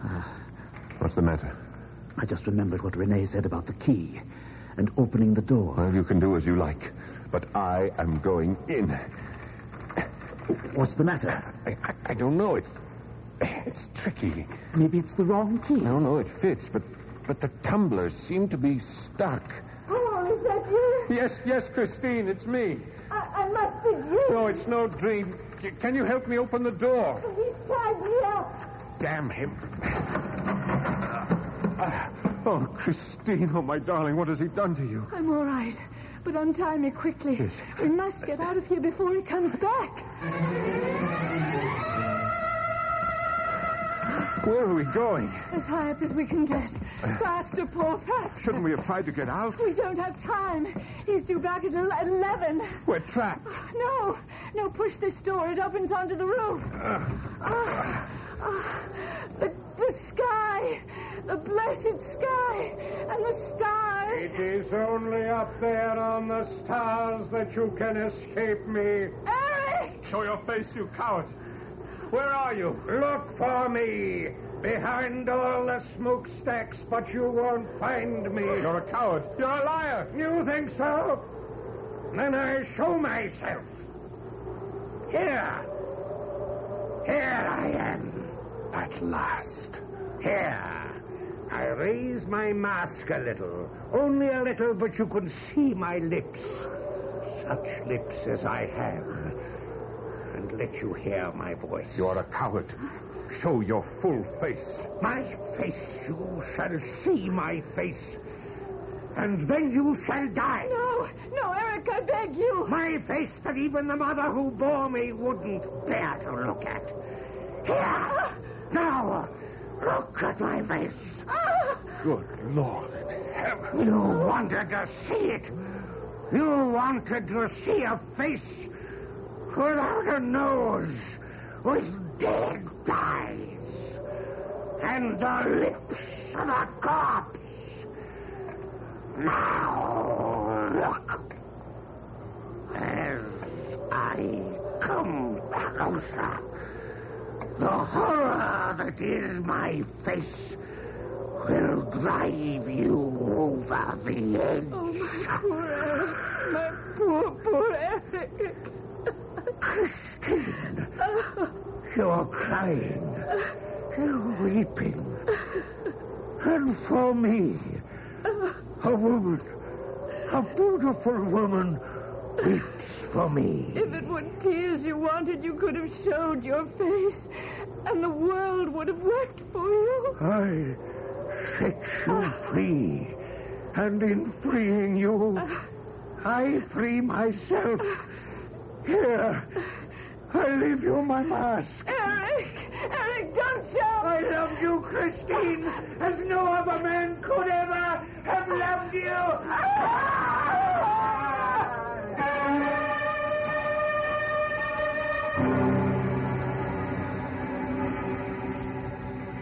Even today, there are those people who say that the Phantom of the Opera was a ghost, that the story of Eric was manufactured to appease a frightened public. There are others who say it never happened, and perhaps it didn't. But to those who say it never happened, I say, perhaps not. But it could have. I'll be back shortly. In looking back over the story of the opera Ghost, I think I've made a discovery of some importance. If you recall, Eric, or the Ghost, wrote threatening letters to the manager of the opera house when he felt slighted.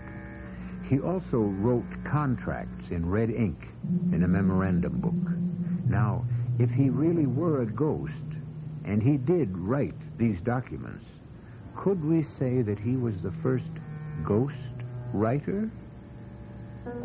Our cast included Gordon Gould, Court Benson, Carol Teitel, and Paul Hecht. The entire production was under the direction of Hyman Brown. This is E.G. Marshall inviting you to return to our Mystery Theater for another adventure in the macabre. Until next time, pleasant dreams.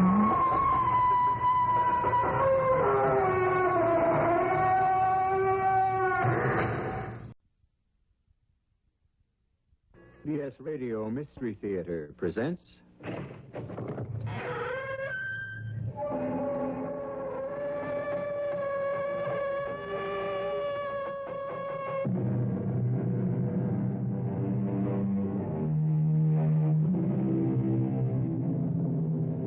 Come in. Welcome. I'm E.G. Marshall, your host for another adventure so strange and so chilling that we dare say you'll get little sleep this night.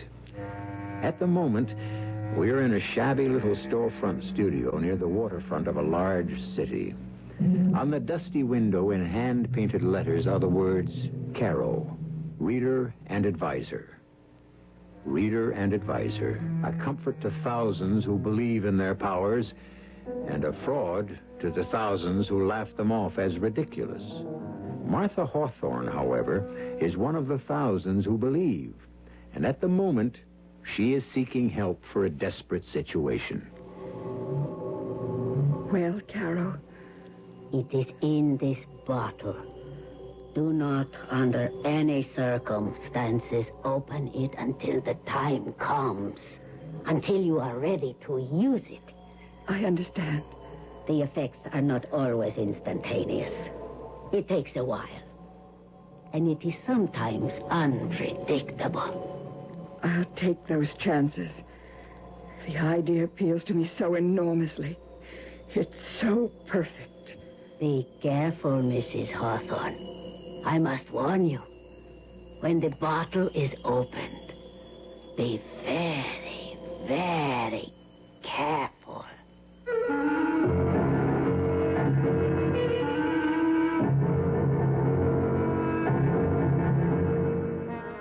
Our mystery drama, Black Widow, was written especially for the Radio Mystery Theater by Bob Juran and stars Robert Dryden and E.V. Juster. It is sponsored in part by Anheuser-Busch Incorporated, brewers of Budweiser. I'll be back shortly with Act One.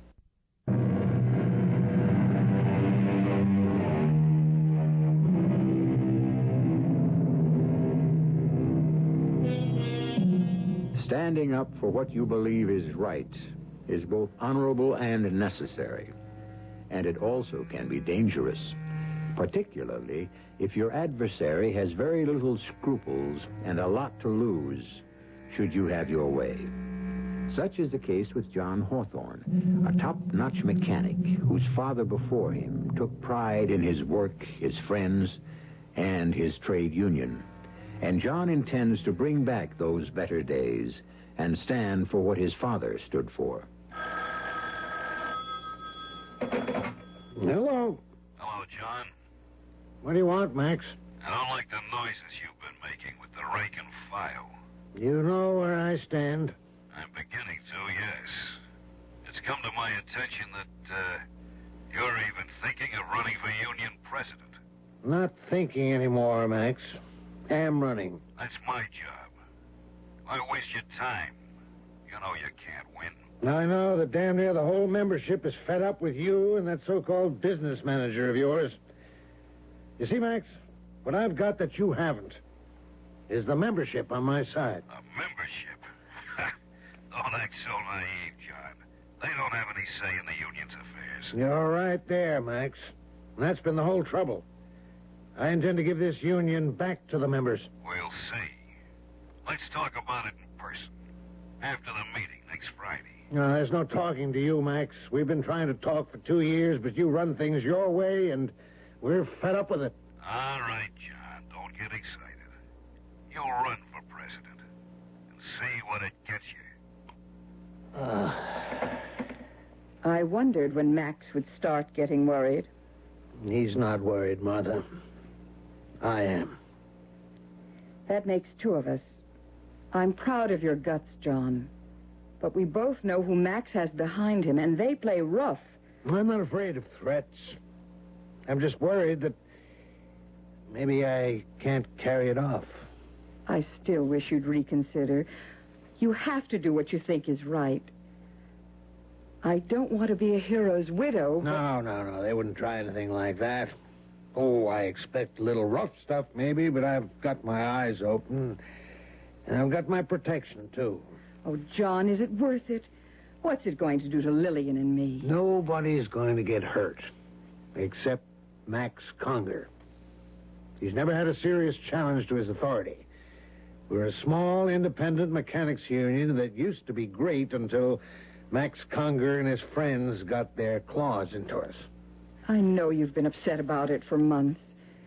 But let someone else carry the standard. I have to, Martha. My father was shop steward for years, and now me. The guys just look to me to do it. Well, I can't say I'm not proud of you. I guess I wouldn't want you any other way. I'm home. Hi, Lillian. Hello, baby. You home for supper? If it's quick, Neil's picking me up at 7. Where are you two heading tonight? Roller skating, believe it or not. We're meeting June and Fred there. Aren't they old for roller skating? I'll get it. Hello? Hello, Mrs. Hawthorne. Hank Thomas here. Oh, yes, Hank. You want John? If he's not busy. Yeah, I'll take it, Mother. Yeah, Hank. John, I've got to call a shop stewards meeting tonight. I know it's last minute. Can you make it? You know I can. Well, we're running into a problem at the Campbell shop over in Florence. We've got things to work out. What's the Campbell shop got to do with us? Well, we're all union brothers. Yeah, and it suits your purpose. Okay, John, I know about your talk with Max a little while ago. When you win the election, you can do things your way. Until then, we'll do it mine, okay? See you at 8. Yeah. Okay, Hank.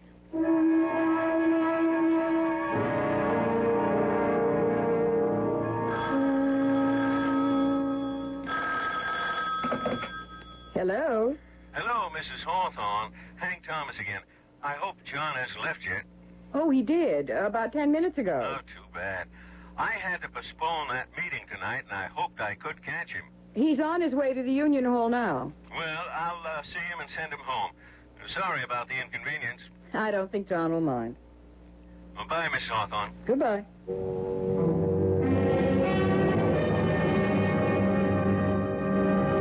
Good evening, Mrs. Hawthorne.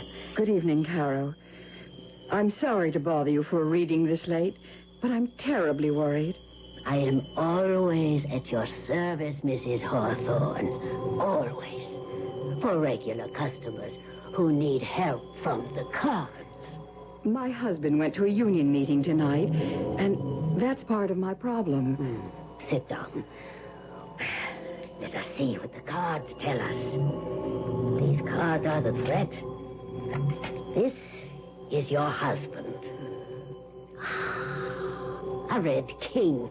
That is favorable. A red king will triumph over the situation. Oh, thank heaven. If what? If the next card is a red jack or a black queen. The ace of spades. I'm sorry. The ace of spades is dead. That is what is in the cards. Oh, dear Lord, I've got to get home. Mrs. Hawthorne, one moment. I haven't time. There is a way. There is a way. You can protect your husband from all harm. Caro, what are you saying? There is... Well, I hate the word. A spell.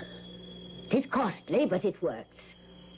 With it, he cannot be harmed. Are you serious? Very. Then for heaven's sake, do it.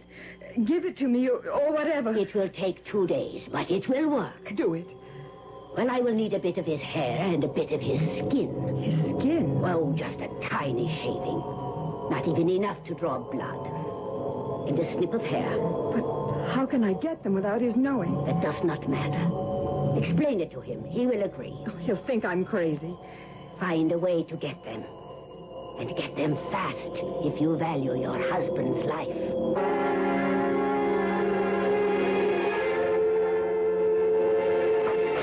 John? It's me, Mother. Where'd Dad go? To a shop steward's meeting. But after he left, Hank Thomas called to say it was canceled. I thought your father would be home long before this. Oh, they probably went for a drink. They usually do. But the meeting was called off. I'm so... Mother, what is it? You're shaking. Lillian, your father's in danger. Oh, Mother, have you been seeing that Carol person again? I had to. I had to know what would happen with this union business. Oh, Dad can handle himself, and you know it. What did your advisor say? You mustn't tell anyone, Lillian. She's going to give me a spell to protect your father. A spell? I don't like seeing you this way. believing something like this would work. Well, it's voodoo, or worse. It's not going to protect Dad. It's making a wreck out of you. This union business is making a wreck out of me. If I can find a way to stop it, I will. Well, this isn't the way to stop it. With witches' spells and... John forgot his key. Not a word to him about this. Well, how is the... Oh, Miss Hawthorne? yes. Lieutenant Carey, 14th Precinct. What's happened? John? What is it, Mother? Police, ma'am. Mr. Hawthorne met with an accident. Oh, no. I'm too late. Well, what happened? Hit and run, apparently. No witnesses. Oh, how bad. I'm his daughter. Fatal. I'm sorry. Will you come with me, please? Oh, Mother. Too late. I was too late. Give us a minute, please. Oh, of course. I'll be outside. Mother, we have to go to police headquarters. He's dead. And I was too late. Mother, please. It's hard for us. We have to go.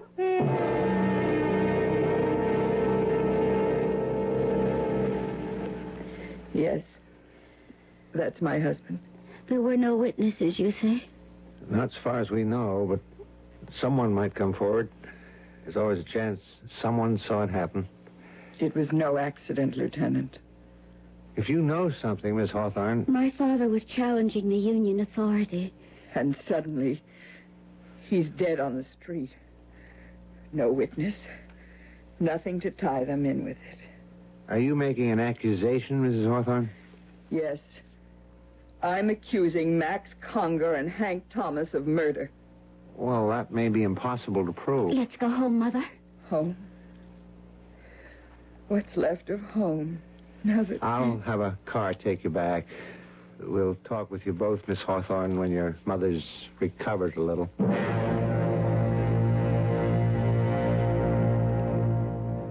There's absolutely nothing to link those two men with this case, Miss Hawthorne. I realize that.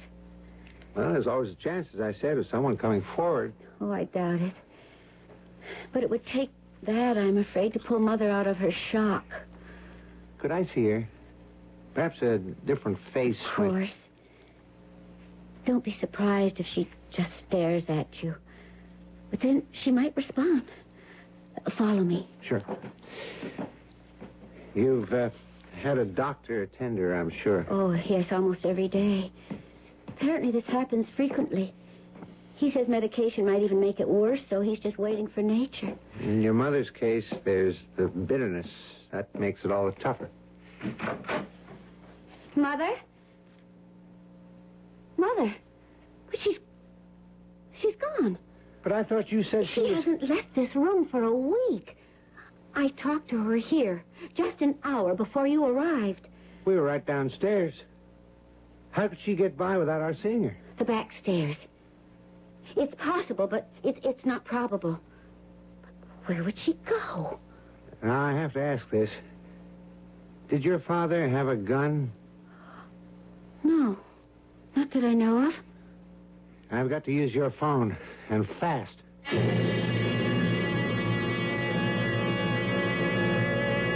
A tortured mind is prey to 1,000 tormenting thoughts. And a grief-stricken widow, embittered by what she believes was the murder of her husband, is prey to a host of sinister motivations. We'll learn what's motivating Martha Hawthorne and to what action when I return shortly with Act Two.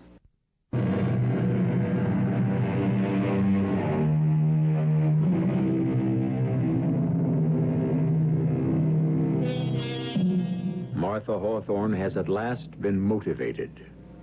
For a week after her husband was killed in a hit-and-run accident, she sat motionless in her room, harboring the bitterness of suspicion, convinced he was murdered by the men he challenged.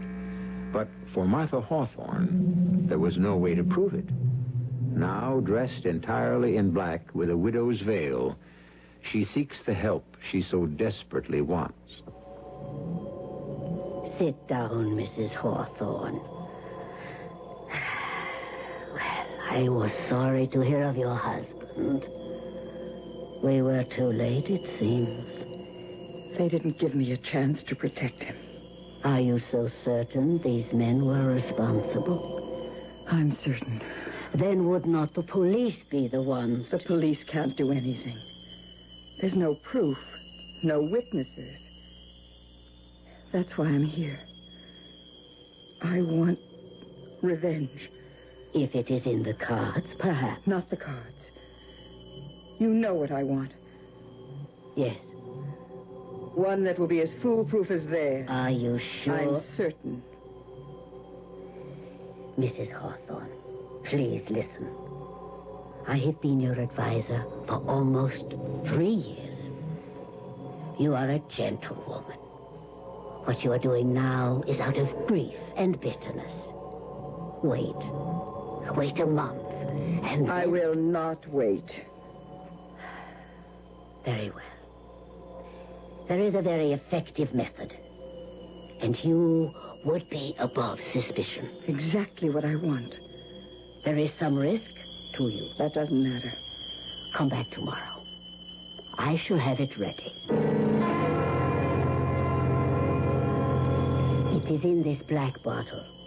Do not, under any circumstances, open it until the time comes.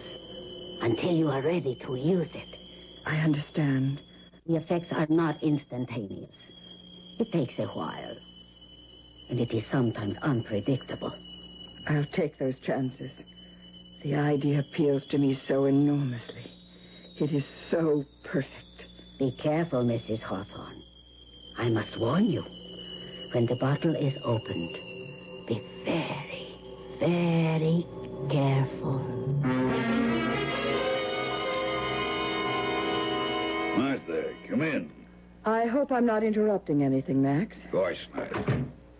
I imagine you're surprised to see me. You're always welcome here, Martha. You know how I felt about John's death. Your flowers were very thoughtful. Hit and run's a cowardly thing. If we can find out who killed John and just left him But there... he's conveniently out of your way now. Wouldn't you say whoever did it did you a favor? Martha, what a thing to say. John was a fine man. But still a threat to you. And your position. We had our differences, yes, but to say that... You don't fool me, Max. Oh, I don't say you were driving the car. But John's death was no accident, and you know it. You arranged it. You're taking chances with that attractive mouth of yours, Martha. What you mean is I'll be next? This is ridiculous, Martha. I wouldn't threaten you. Nor are you. But if a certain piece of evidence I have proves to be right, I'll drop the proof of John's murder right in your lap. What evidence? That's my secret. It's in my garage. You'd know it if you saw it. And it points right to you and Hank Thomas. I don't believe you. That doesn't concern me. I came here, Max, because I want you to know I'm not making wild accusations. When I can prove it, and I know I can, I'll do what's fair and right. Go ahead. You think you can tie me or Hank into this? Go ahead. You're going to be very sorry, though. Oh, no, I'm not, Max. You are. Martha.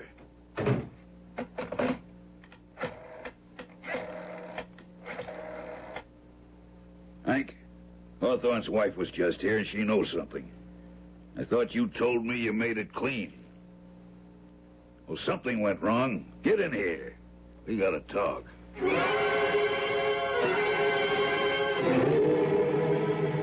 Mother, why can't we have the lights on? And why have you been pacing by that window for an hour? You'll know when it happens, Lillian. And I'm pretty sure it will. Why don't you tell me? Wait. There. Yes. There they are. Who? Max Conger and Hank Thomas. What? They're heading for the garage. I knew it. Mother, I insist on knowing what's going on. That's it, Max. Come into my parlor, little flies. I'm ready for you now. I knew you'd prove your guilt. Mother, should I call the police? No. Stay right here by the window. Keep watching the garage. Watch everything they do. I'll be back in a few moments. Where are you going? Never mind. Just stay here and don't leave the window whatever you do.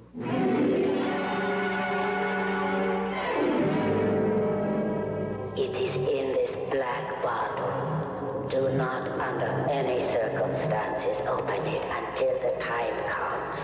Until you are ready to use it. The effects are not instantaneous. It takes a while. And sometimes it is unpredictable. But be careful, Mrs. Hawthorne. I must warn you. When the bottle is opened, be very, very careful.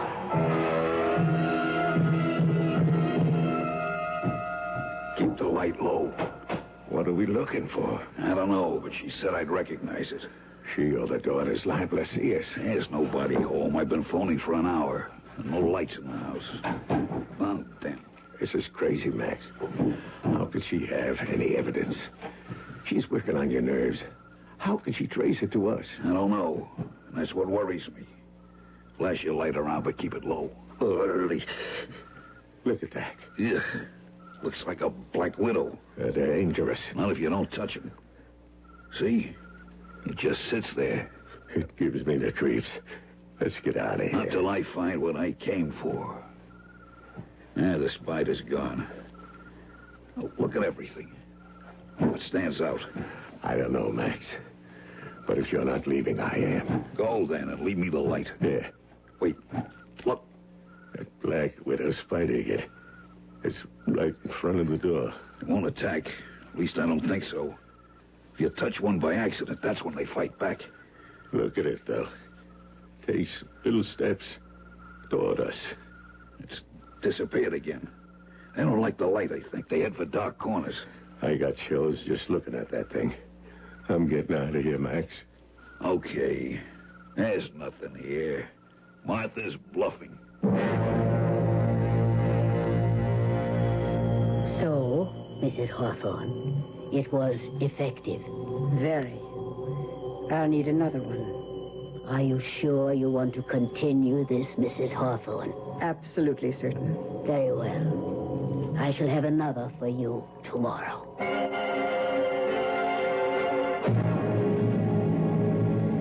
I hope you don't mind my calling on you at home, Max. It's all right, Martha. Come into the study. I've decided not to pursue this any longer, Max. I'm not sure I can make my evidence stick. Sit down, Martha. Let's be friends. John and I were. John hated your guts, and you know it.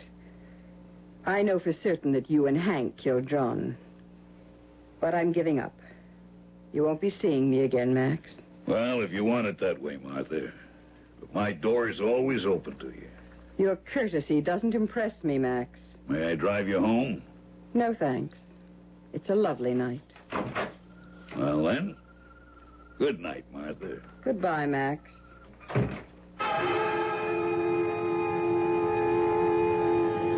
careful, Mrs. Hawthorne.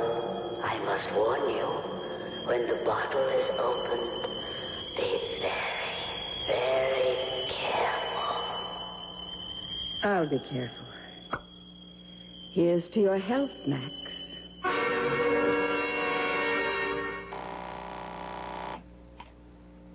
Local 48. Hank? Hello, Max. What's up? I just had a visitor. Martha Hawthorne. Oh?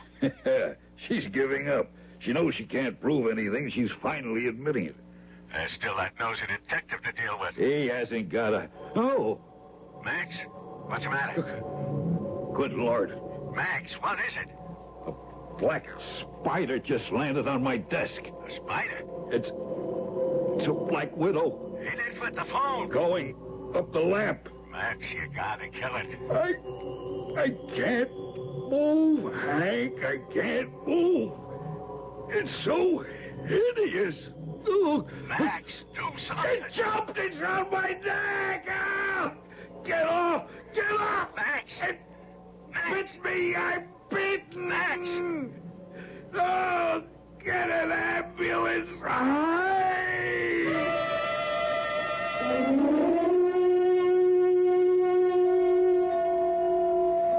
Mr. Thomas? Yeah. I'm Lieutenant Carey, 14th Precinct. I called on you after John Hawthorne's death. Yes, sir. I'd like some information. So would I. I want to know how Max is. Why don't they tell me? Mr. Conger died 10 minutes ago. Max? Dead? I was too late. You brought him to the hospital? Yeah, I didn't wait for an ambulance. He was in pain. He was hysterical. This happened at home? Yes. Why do you want to know? Well, a Black Widow spider death is relatively rare. Did he say anything on the way to the hospital? No. Where was he when it happened? In his den. He called me from there. And I found him on the floor. Huh. That's unusual. Black widows rarely come out like that. They generally stay in their dark corners. Well, this one didn't. It was awful hearing Max scream like that. I'll never forget it. Wait a minute, Lieutenant. What is it? She couldn't have... No. Who? Martha Hawthorne. She visited Max last night. The hit-and-run victim's widow? Yes. Well, you think there's a connection? Well, it's crazy. It's wild. Mrs. Hawthorne accused Max and me of her husband's death. Yeah, I know. And last night she went to Max and told him she was, well, withdrawing the accusation. So? She was there. And then Max... Are you suggesting Mrs. Hawthorne brought a Black Widow spider into his home? It's impossible. But she was there. I'll have a talk with Mrs. Hawthorne. Since you say she was evidently the last person to see Max Conger alive. Back again, Mrs. Hawthorne. Well, I read of the man's death in the paper. You think me a murderer, Carol? No. I'm an executioner. That man killed my husband.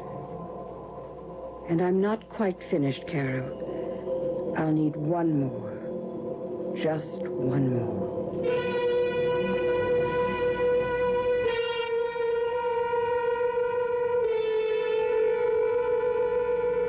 Martha Hawthorne is a determined woman, and she's chosen a unique method for disposing of her husband's killers. Untraceable. Who can blame a murder on a spider? But through it all, there's one risk to herself that Martha Hawthorne fails to see. We'll see what it is when I return shortly with Act 3.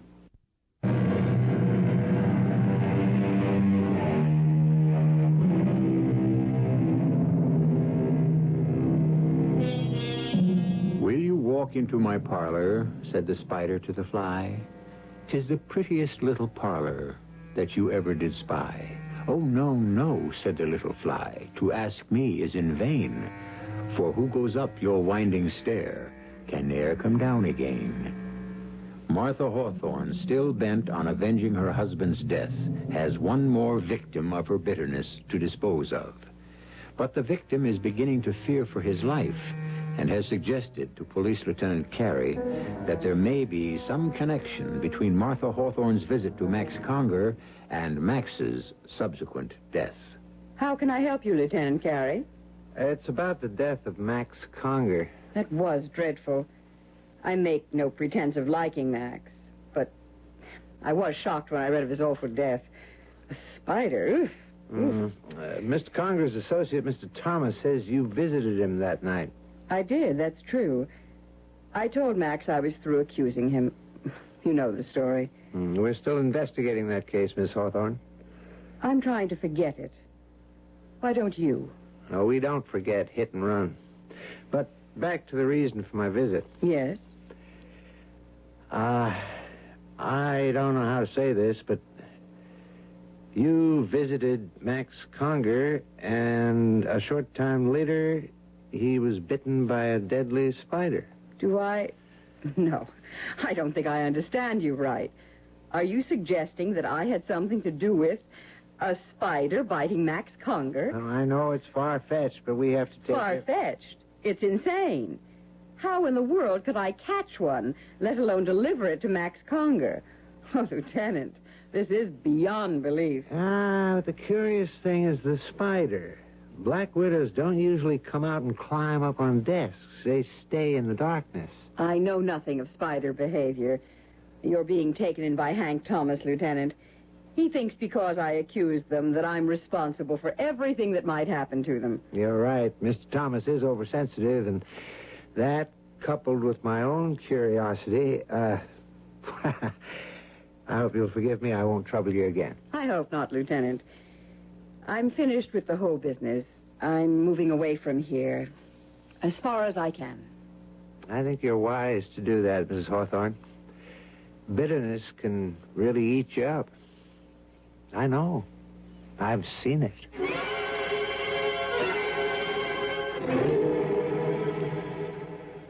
I don't care what you say, Lieutenant. I'm in danger. Now, Mr. Thomas, Mrs. Hawthorne can't possibly do you any harm. She did it to Max. Why are you so sure Mrs. Hawthorne is out to get you, as you put it? Well, she's a hysterical, bitter woman. And a threat to me. No, not Miss Hawthorne, Mr. Thomas. But someone is. What? The reason I'm pursuing this is because there is something strange. Two members of the same union meet with accidental deaths within 2 weeks of each other. There's no one sabotaging the union. John Hawthorne had an accident. His hysterical wife's making waves. Now, if you won't protect me from Martha, I'll set up my own defense. She told me she was forgetting the whole thing. Yeah, she told that to Max Conger. And look what happened to him. There's no way of... Not for you, maybe. But I know different. That spider was no accident. All right, I'll tell you what I'm going to do, Mr. Thomas.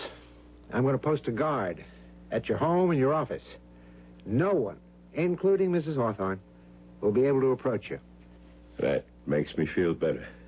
But I can't do it indefinitely. It's just until I can make heads or tails out of this whole thing. Good afternoon. I'd like to see Mr. Thomas. Sorry, no one's permitted in the office, ma'am. Why, a police guard. Has something happened to Mr. Thomas? Lieutenant Carey's orders. No one's allowed to see Mr. Thomas. He's all right, then. Yes, and Lieutenant Carey intends to keep him that way. But I don't understand. I've known Mr. Thomas for years. I'm Martha Hawthorne. Oh, yeah. Well, sorry, Mrs. Hawthorne, but he said you particularly were to be kept out. I'm very sorry for him. He must be living in terrible fear. Can you imagine anyone being afraid of me? Excuse me. Yes, sir? Oh, it's you. Where's my secretary? She's gone to lunch, sir. Well, when she gets back, I'm going home. Yes, sir. Hank, what's the trouble? Who's out there? It's me, Martha.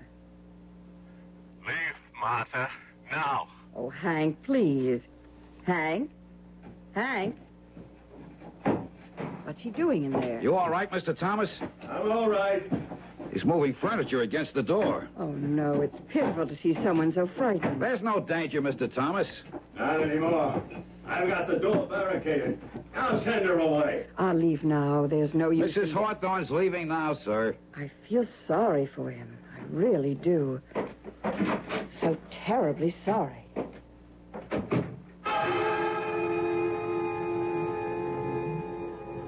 Be very careful, Mrs. Hawthorne.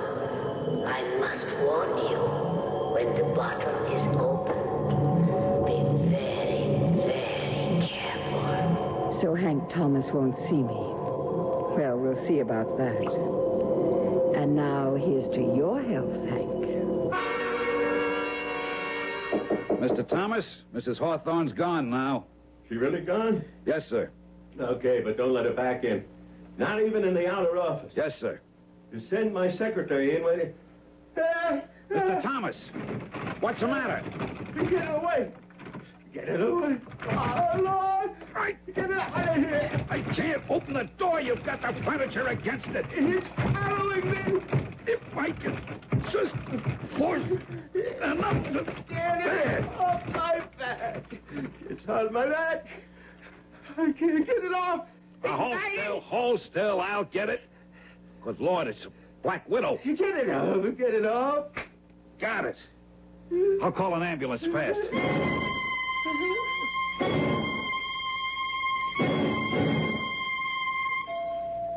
What's the word, Lieutenant?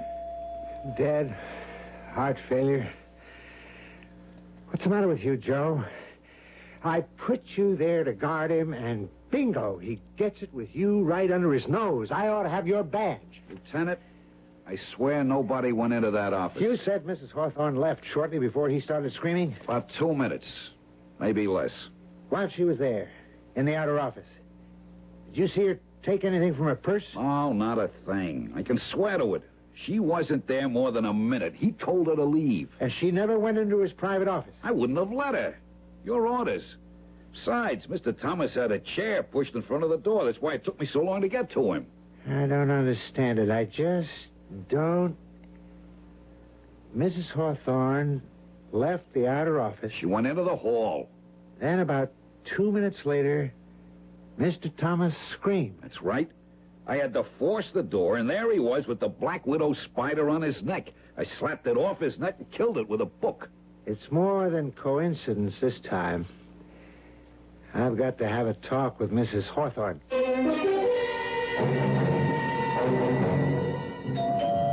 Coming. Who is it? Lieutenant Carey. Oh, hello, Lieutenant. Miss Hawthorne, I must speak with your mother right away. Oh, she's not here. Did you know she visited Hank Thomas' office this afternoon? No. I got home at 6. Mother wasn't here, and there wasn't any note. I just assumed she'd gone shopping or something. Hank Thomas died from a heart attack after being bitten by a Black Widow spider. Oh, my heavens, no. It happened minutes after your mother was there. Oh. From what I can learn from my guard, your mother never went near the private office. Well, then... But this right on top of Max Conger, it's just not coincidence anymore. The two men die in the same way shortly after your mother visited them. Oh, this is ghastly, Lieutenant. I just can't believe Mother... It is highly improbable, but how do you explain it? I don't know. Look, I'll tell Mother you want to see her the minute she gets home. I'd like to wait, if you don't mind. Very well. Come on in. I'll get us some coffee. It's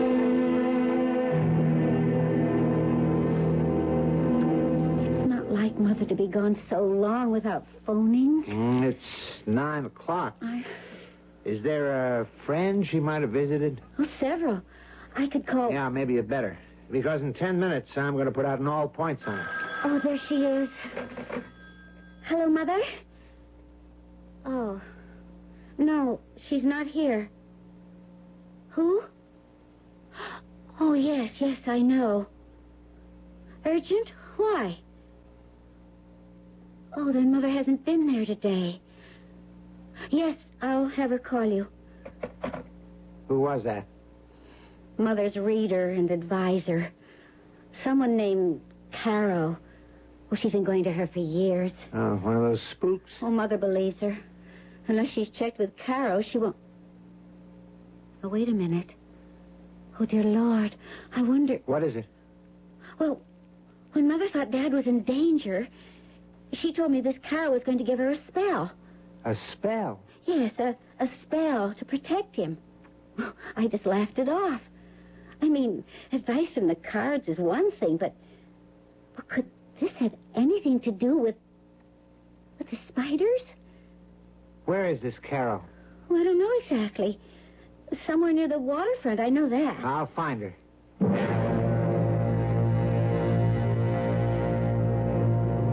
Welcome. What can Carol do for you? I'm Lieutenant Carey. Police? Now, don't get upset. Just a few questions. Mrs. John Hawthorne is a client of yours? Yes, for several years. But what is the trouble? Has something happened to Mrs. Hawthorne? No. But her daughter says you are going to give Miss Hawthorne a spell to protect her husband. Some believe. Some do not. Did Mrs. Hawthorne ask for another spell? Something involving spiders? Then you know. 2 men have died from black widow spider bites shortly after Mrs. Hawthorne visited them. When did the second man die? This afternoon. My man killed the spider, and we've taken it to The spider was killed? Yeah, it's in the lab for study. Oh, no. I warned her to be careful. I told her to be careful. And you did supply Mrs. Hawthorne with deadly spiders? No. But you're saying... I did not give Mrs. Hawthorne spiders. Well, what did you do, then? It's obvious that this whole thing started here. She came to me for a deadly weapon, yes. She wanted revenge. And you gave her the spider? No! I told you I did not. How could an ordinary spider be depended on to do what she asked? Yeah. That's been bothering me.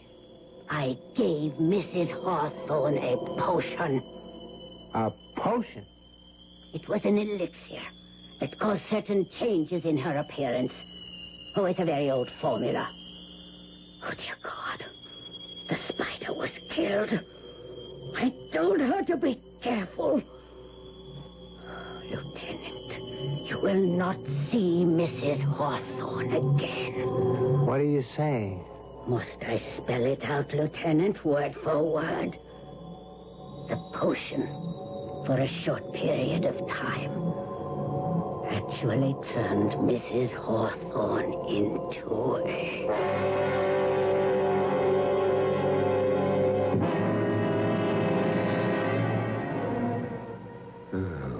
Spiders have always given me the chills. They all serve their purpose in the scheme of things, I suppose. But I'm glad they prefer to stay in their dark corners. Most of them, at least. I prefer to give them a wide berth, and I'd suggest you do the same in the future. I might also suggest that you think twice before killing one again. You never can tell. It might just be someone you know. I'll be back shortly.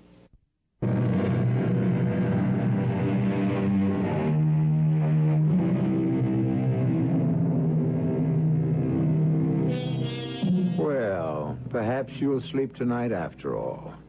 Our story was pure fantasy, of course. No one can actually turn into a spider, no matter how potent the potion. But wouldn't it be fun? You wouldn't have to worry about the fuel shortage, the energy crisis, or inflation. Just where your next fly was coming from. It is fun to stretch our imaginations, though, isn't it? And that, of course, is what Radio Mystery Theater is all about. Our cast included Robert Dryden, Evie Juster, Hetty Galen, Jackson Beck, and Dan Acco. The entire production was under the direction of Hyman Brown. This is E.G. Marshall inviting you to return to our Mystery Theater for another adventure in the macabre. Until next time, pleasant dreams.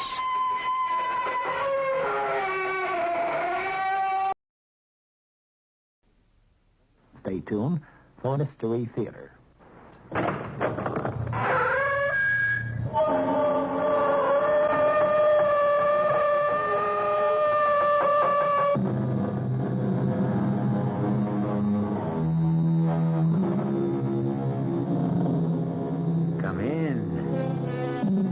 Welcome. I'm E.G. Marshall. It is the fashion today, dating from Freud, to consider that insanity is not hereditary, even the predisposition to it. But the great Sigmund Freud died less than 40 years ago, and before him, the taint of madness was accepted to run in families, passed on down through the generations like some congenital disease. Whether the belief is true or not, there is a harrowing story of such a family. Our mystery drama, Mad Monkton, was especially adapted from the Wilkie Collins classic For the Mystery Theater by Ian Martin and stars Christopher Tabori.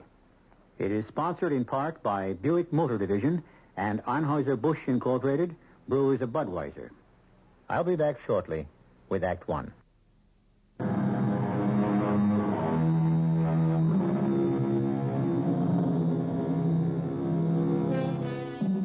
The great Scottish historian Carlyle said, "History is a distillation of rumor." However, a contradictory quote is, Where there's smoke, there's fire. Whichever may be true of the Monkton family, gossip had marked them as a family damned by hereditary insanity. Every kind of insanity had cropped up through the years, monomania being the most common. The world of the Monkton family shrank to almost nobody, except for the Elmsleys, friends and neighbors.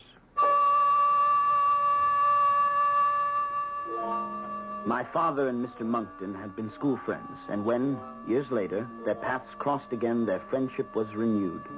By that time, my younger sister and myself were almost of age, with little more than a year separating us.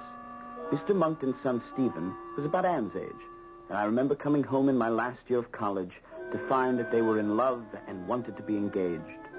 The Monkton family and my mother and myself were all for it. My dad was the only stumbling block. It makes me so mad, David. I mean, Dad can get so pig-headed. Couldn't you shake him at all? You were my last hope. I did my best, Princess, but it was running my head against solid granite. But it's all so silly. It's so unfair. It's not like him. No. Usually my father's pretty easy to get on with, and usually you can twist him around your finger. Or Mom. Not this time. How can he risk Mr. Monkton's friendship with some crazy notion? What made me use that word? Princess. What? You know, I know how much Dad loves you and wants your happiness. It's hard to see him being so set against this, except... Except what? Well, I mean, Dad is a doctor. He has a lot of special knowledge none of the rest of us have. Maybe... David Elmsley? Do you dare to stand out here in our garden and suggest in front of God and everybody that your best friend is... Oh, all right, hold it. Just let's get a couple of things straight. First of all, you're my first interest in this.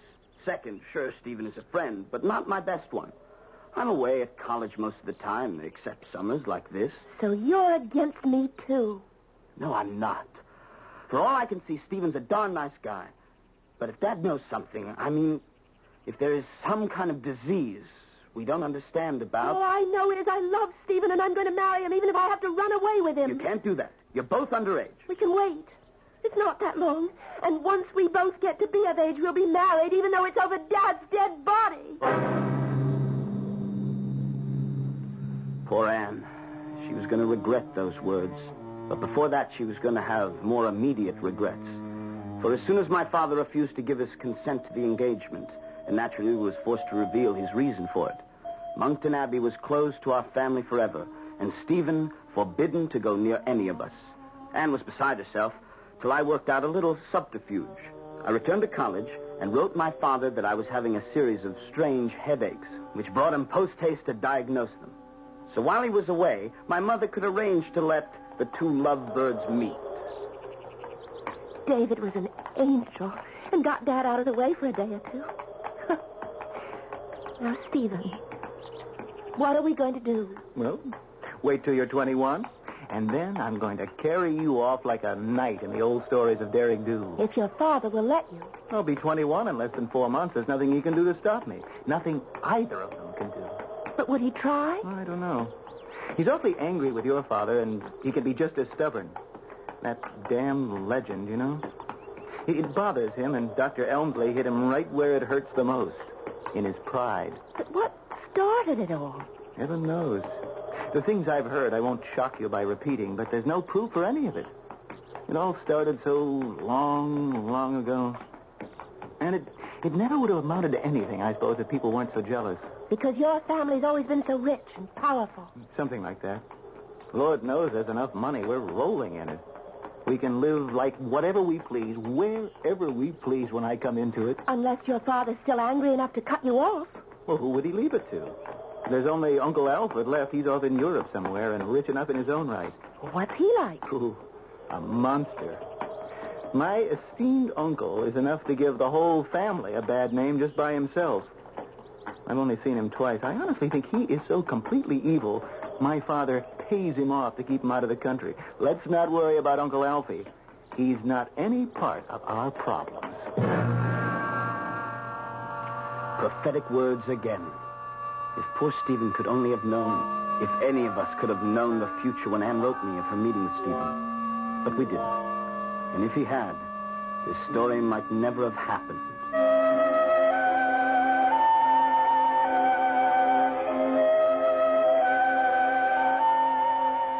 Just before the Christmas holidays, Stephen's father died very suddenly of a heart attack. Immediately after the funeral, my father, claiming that a lingering bronchial infection was endangering my mother's life, moved the rest of our family to the south of Spain. So it was that Stephen and I spent the Christmas season together, for many reasons. I appreciate your company, David. Where else would I go, with my family over 1,000 miles away? You could have joined them in Spain. Most of the time would have been spent getting there and back.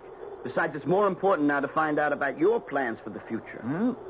In a few weeks, I shall be 21, my own master. I shall have an income of 30,000 pounds a year. In 6 months, your sister will be 21 and her own mistress. I intend to marry her. Have you any objection? No, none. So you and Anne will be married by summer. With or without your father's consent? With or without my father's consent, even if it's over his dead body. Phrases that haunt me, and will haunt me, I suppose, to my grave. I hope not beyond. For a few days before my sister's 21st birthday, my father picked up a virulent case of the Spanish flu, and within 3 days was gone. My mother and Anne brought his body home to Wincott for burial, and I met them there. But during the week I waited for them to return, I learned of the strange goings-on at Monkton Abbey, and discovered that my one-time friend Stephen refused to see or talk to me. But why didn't he even come to the funeral, David? I don't know, Anne. He won't see me. The servants barred the doors. I can't even force my way in. But doesn't he want to see? Doesn't he ask for me? Anne, I don't know how to tell you this.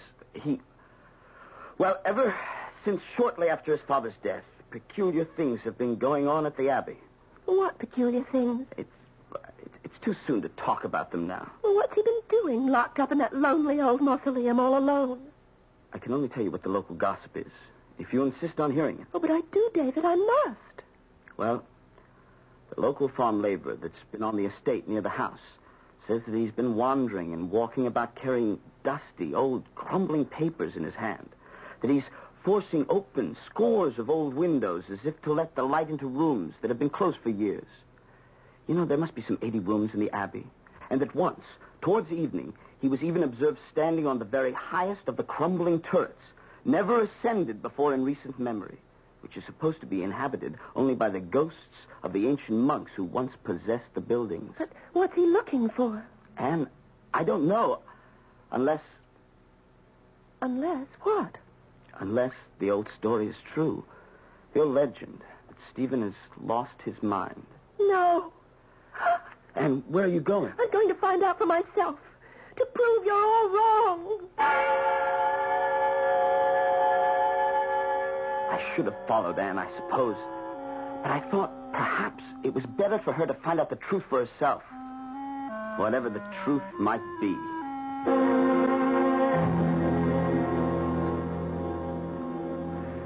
She came back later that evening, her face gray and haggard, but composed. I saw her ride up the drive and went down to the stable to help her dismount. Well, did you see Stephen? Yes. We're not going to be married right away, of course. It's only decent to mourn Father a while. You sound strange. Is Stephen all right? He will be. You mean he is insane? No. He has to go abroad for a few months to settle an affair of honor. And then he'll come back and we'll be married. Are you sure? I hope I am. And There's nothing more to be said, David. It's just going to take a little time. You must go back to college and finish, and by that time, then we'll see. It'll work out. It's got to work out.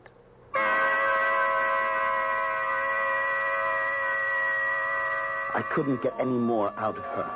Stephen still refused to see me. I went back to college, graduated, and returned. My mother could tell me nothing new.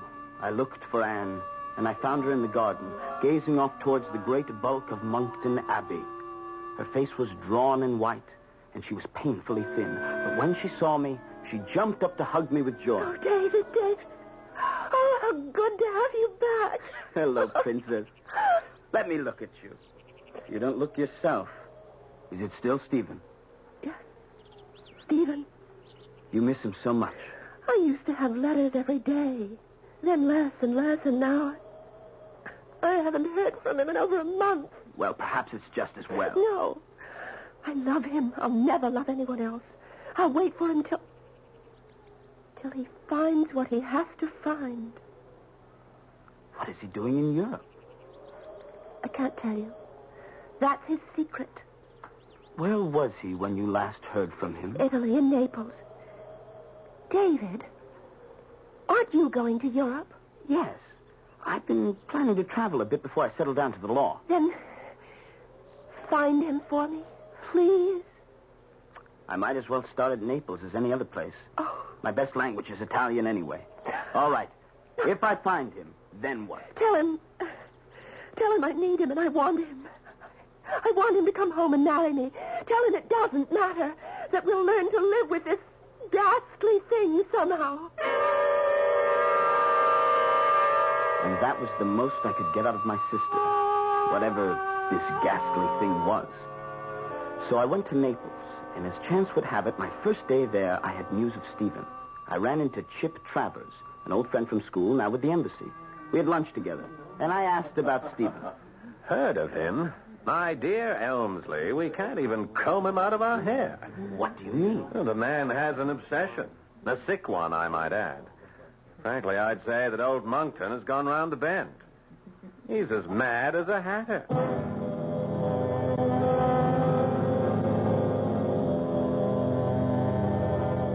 And so it seems that the black cloud of tragedy does indeed hang over the house of Monkton.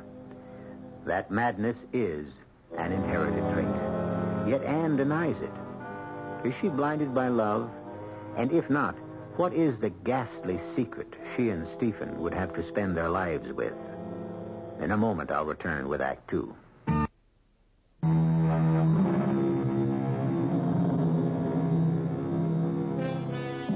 Monomania, an insanity in which the psychotic thinking is confined to one idea or group of ideas.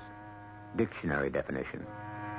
And the whispers and rumors and accusations which have been voiced about the Monkton family for centuries, about the curse that lies on it, have tended to stress this particular form of madness.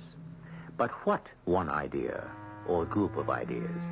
What is the dread obsession that has seized his forebears and apparently has reached into modern times to fester now in Stephen Monkton's brain? Why do you say that? And why should he be bothering the embassy? Well, you know he had an uncle, a pretty bad lot, who's been traveling around Europe for years. Yes, Alfred Monkton. That's our boy. Apparently, one of his past misdeeds caught up with him, and he got himself shot in a duel somewhere in Italy. News of it reached Stephen, and he arrived here a few weeks ago. Since then, has been pestering the living daylights out of us, the police, all the authorities. To have some action taken against the man who killed his uncle? Oh, Lord, no. The police are trying to follow that up, naturally, since under present law it constitutes murder. The opponent and the seconds disappeared into thin air. But Monkton, by all evidence, doesn't give a hang about them. All he wants is his uncle's body. Is that so impossible? Oh, probably. I don't understand. Look, we only heard of this duel from a French journal some weeks after it happened. Monkton's second died and left some papers constituting a partial confession. But the one vital thing not included was where the duel was fought. So nobody knows where Alfred Monkton was buried.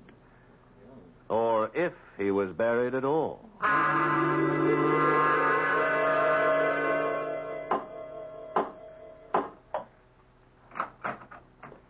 Yes? Stephen, how are you? David!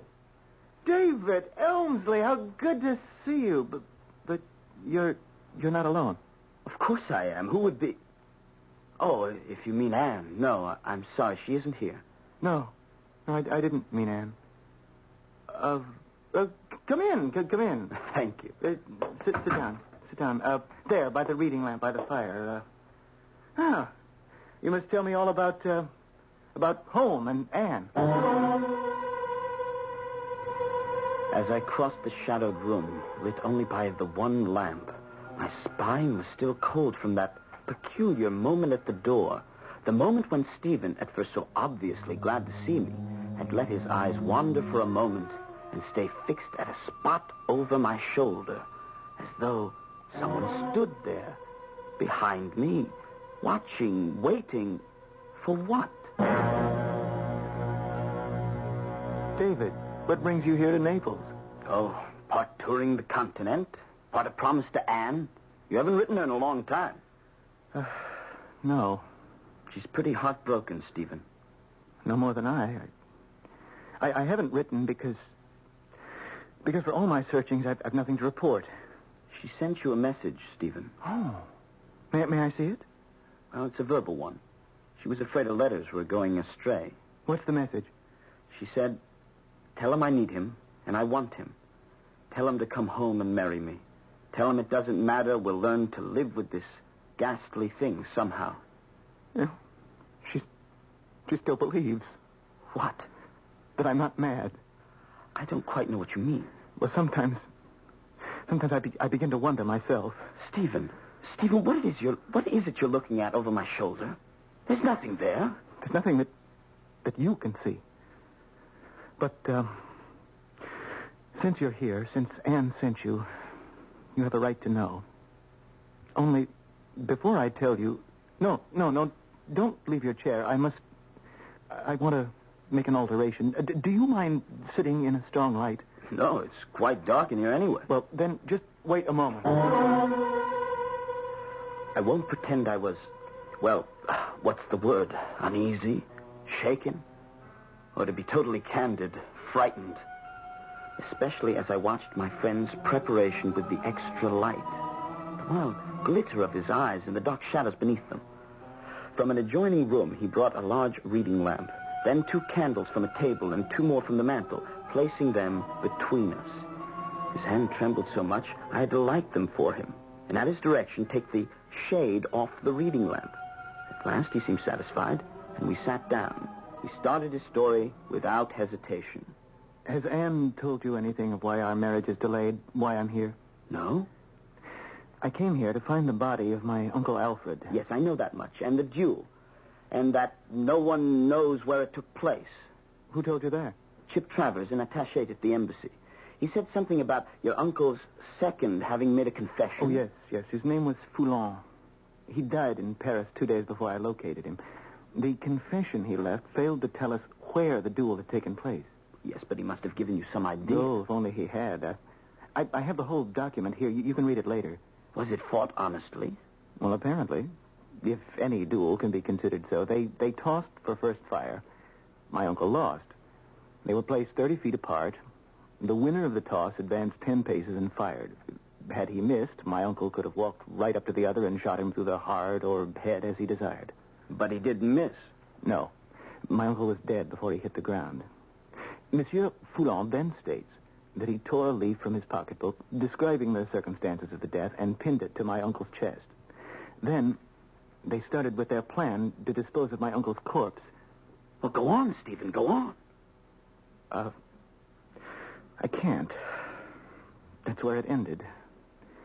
David, I've hunted. Heaven knows I've thrown money around like a drunken sailor, and a rich one at that. But I don't know the country. I don't know the language. I'm insulted, laughed at almost to my face. Stephen, wait a minute. Can I ask a couple of questions? Of course. How often have you seen your uncle? Twice. When I was a child. Did you like him that much? Like him? I hated him. As the family did. He disgraced our name wherever he went. He was a liar, a cheat. For all I know, a murderer. I gathered from my friend that's sort of the official attitude, too. I don't care about their attitude. What I'm trying to say is, maybe you are being given the runaround, but maybe they don't think you're in earnest. Not in earnest? Come with me. I'll convince you. He leaped to his feet, grabbing a candle, and hustled me into the next room. On one side of his bed was a packing case at least 7 feet long. The top was open so that I could see the case contained a lead coffin, magnificently emblazoned with the Moncton arms, and on a plate the name, Alfred Monckton, with his age and the manner of his death inscribed underneath. Now, I must tell you the secret so that you don't think me completely mad. What is it? You're looking over my shoulder again as if... Look at me, Stephen, please. Yes. Yes, if you will just take your seat again with the lights between us. So. Now, you know the Monckton's reputation. Stephen, let's spare ourselves all the old wives' tales. I can't. You must be part of it now. Do you also know, or have you heard, the family prophecy? No. I can show you the original fading parchment. I will, but for the moment, it's easier to recite it.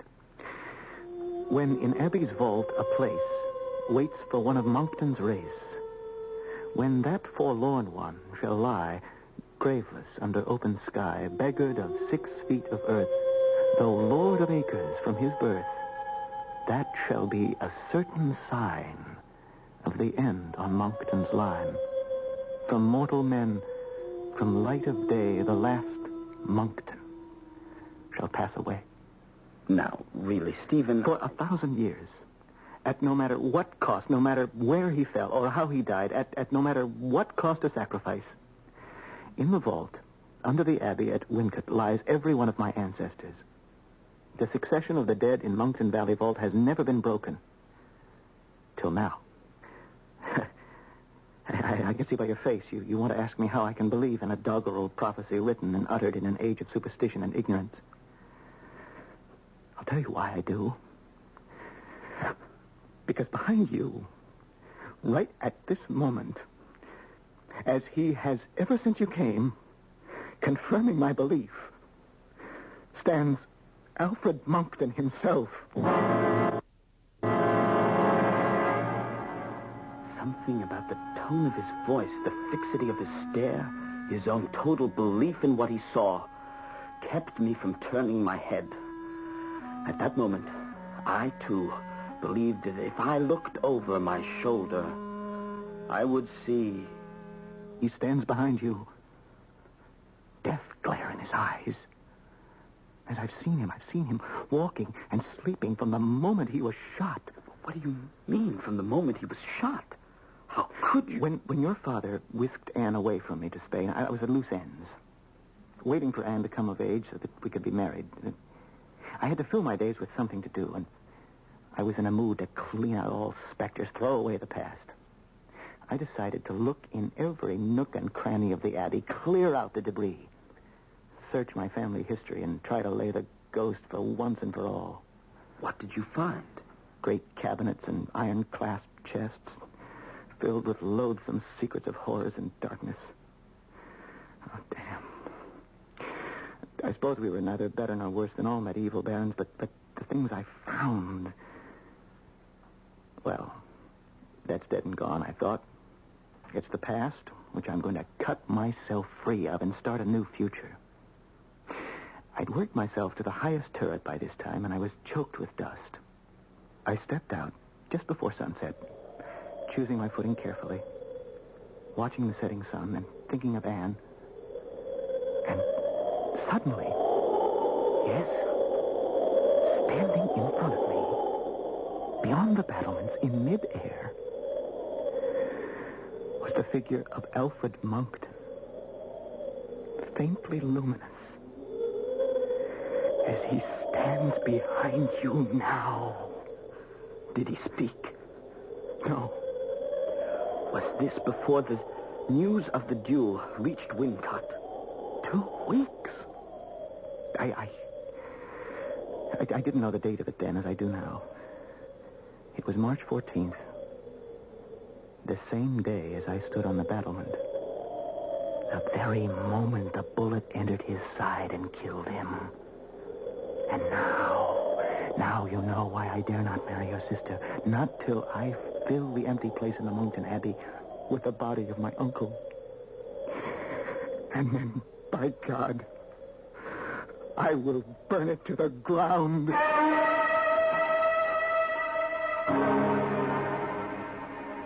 So now we know what the monomania of Stephen Monckton's is. But can it be cured by finding his uncle's body and the other means he plans? Or is it doomed by the ancient prophecy that from mortal ken, from light of day, he's the last Moncton to pass away? I'll return shortly with Act 3.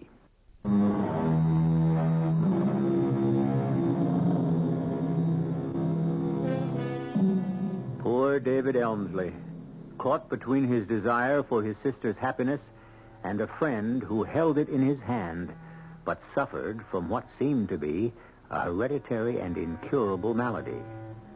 But was it incurable?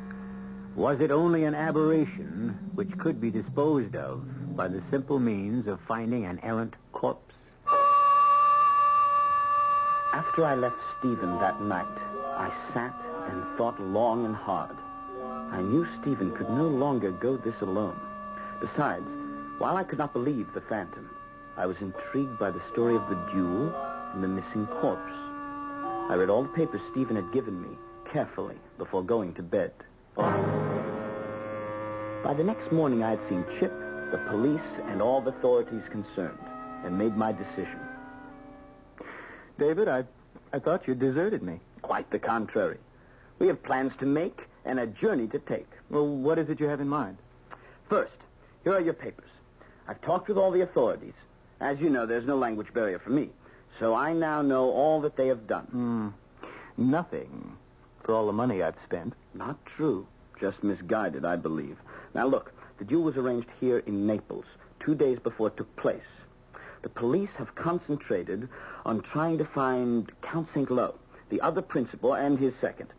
So they have searched the road towards Rome. I agree with you that they were less than thorough. Where would you search?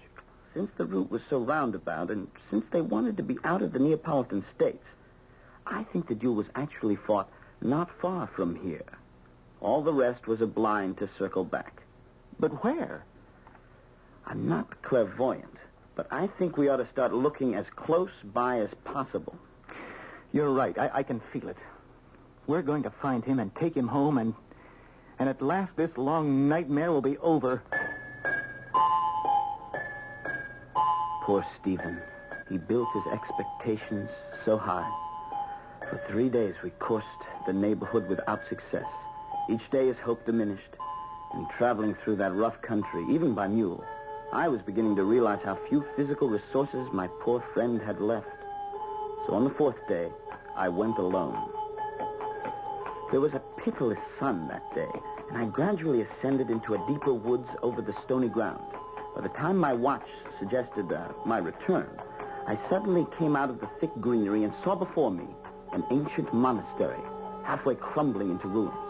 On my way to it, I was oppressed by an overbearing odor, a smell that suggested only one thing to me. I turned my mule off the path to a building from which the odor came. It was closed, save for a jagged hole where the roof had broken in. By standing up in my stirrups, I could glimpse almost to the floor. The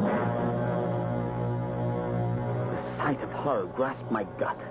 Stretched on a rude table supported by trestles was the decomposing body of what had once been a man.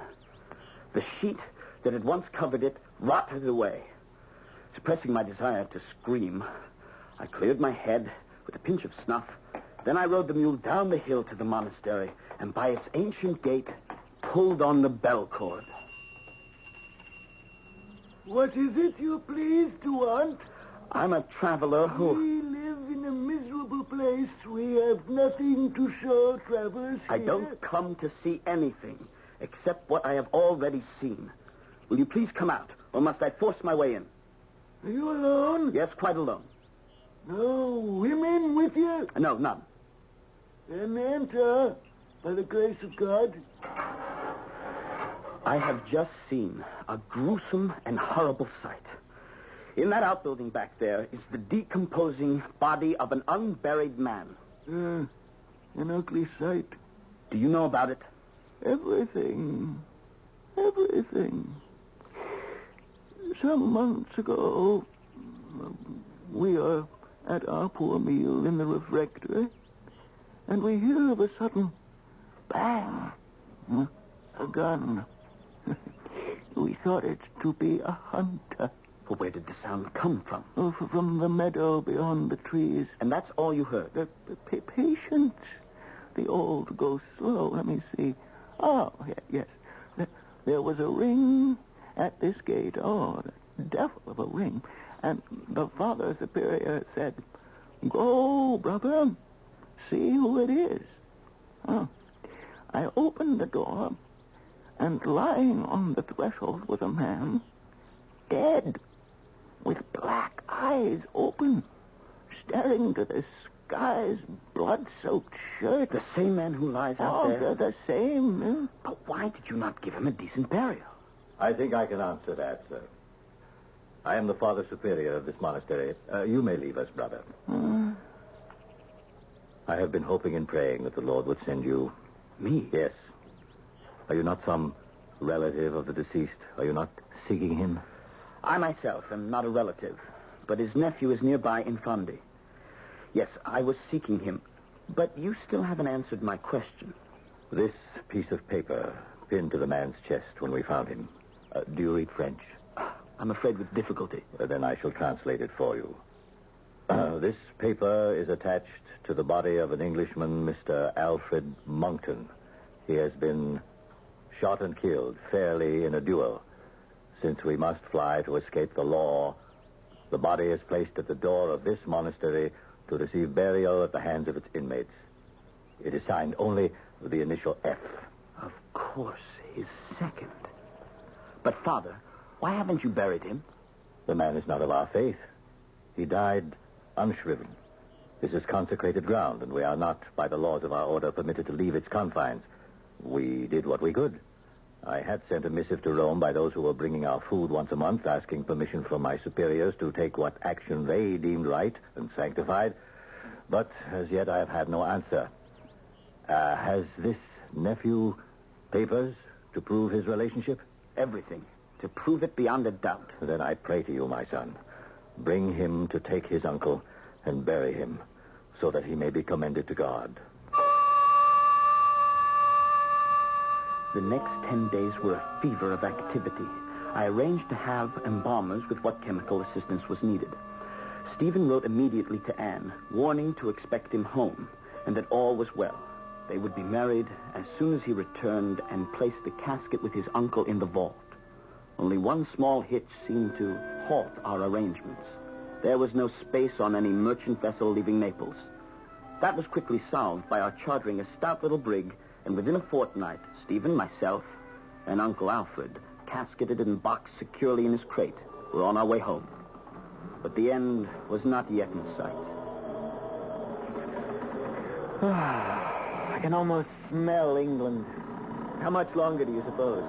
The captain says that's up to the wind. 2 days, 4 at most. Can't believe it's almost over. It is. Tell me, does the Phantom still appear to you? Oh, yes. Didn't I tell you he followed me everywhere? I shan't lose him till the empty place is filled in the Abbot vault. I'm tired, David, good friend. I think I'll go below for a while. Till later. Take a good rest. Your troubles are over. I'm afraid not quite, Mr. Elmsley. Why, Captain, you startled me. I didn't see you. I were waiting behind the bulkhead. I wanted to talk to you alone. Mr. Elmsley, we have a serious problem. Yes, what is that? You see, there's a Maltese boy aboard, a bad sort. He's told the whole crew that the packing case in Mr. Monkton's cabin contains a dead body. Now, we're in for some rough weather. There's a squall almost on top of us. It'll give us a breather.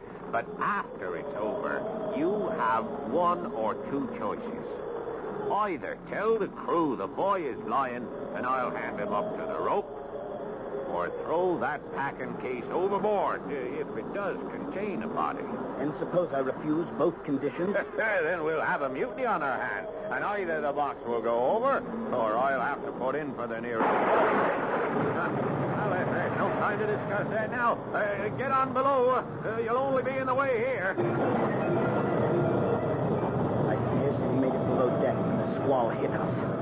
The brig strained and groaned, and we could feel her whirl about. Then came a deafening crash. and a flood of water poured into the cabin. She was sent hurtling to one side.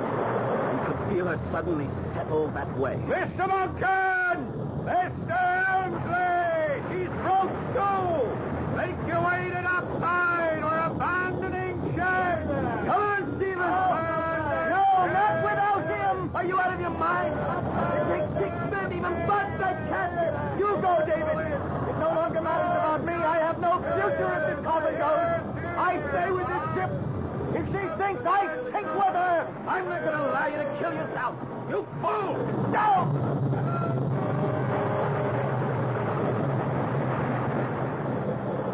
The rest was madness. After I knocked Stephen out, I got him on deck somehow. He came to, and he was like a maniac. It took 5 of us to get him aboard the longboat and hold him as we pulled away from the ship. The squall passed as suddenly as it come up. And by that time, the brig, dragged down by her broken mast and sail, and the water she had shipped sank to the bottom, taking Alfred Monkton with her. And as she went, Stephen sagged in her arms and lay quiet and hopeless.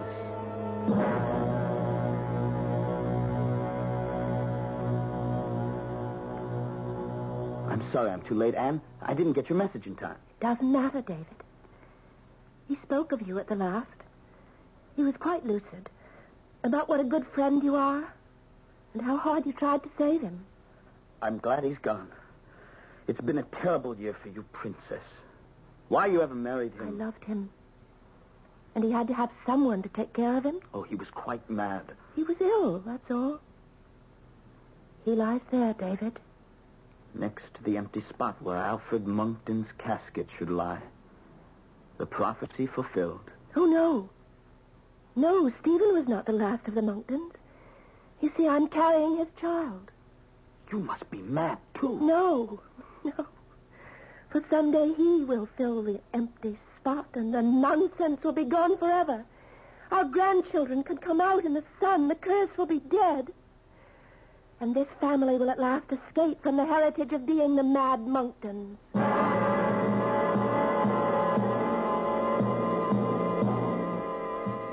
So goes the story. Anne Monkton never married again, but she did bear her child. Was she right that the taint was ever removed, or had love betrayed her into perpetuating a legend? That is something only time can tell. I'll be back shortly.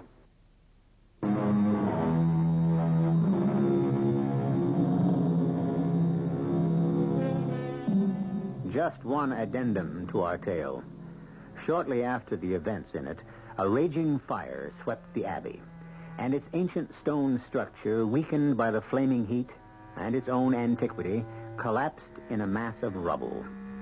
Fortunately, Mrs. Monkton and her young boy Stephen were away, visiting her brother, Mr. David Elmsley, and his wife in America, where David had gone to live.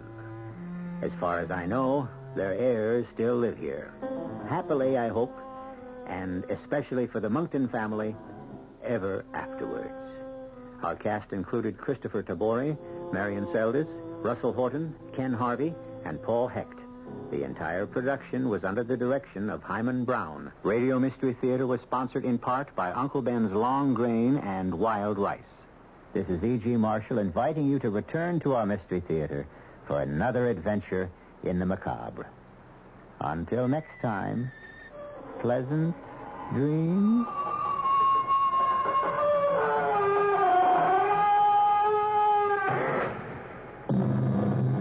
Tonight's WOR Mystery Theater was also brought to you in part by ShopRite Supermarkets, where you get a lot more for a little less. The preceding program was furnished by the Columbia Broadcasting.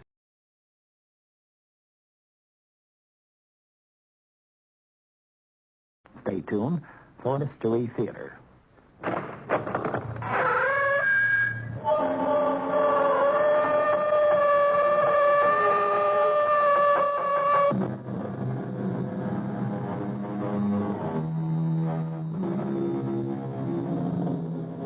Come in. Welcome. I'm E.G. Marshall.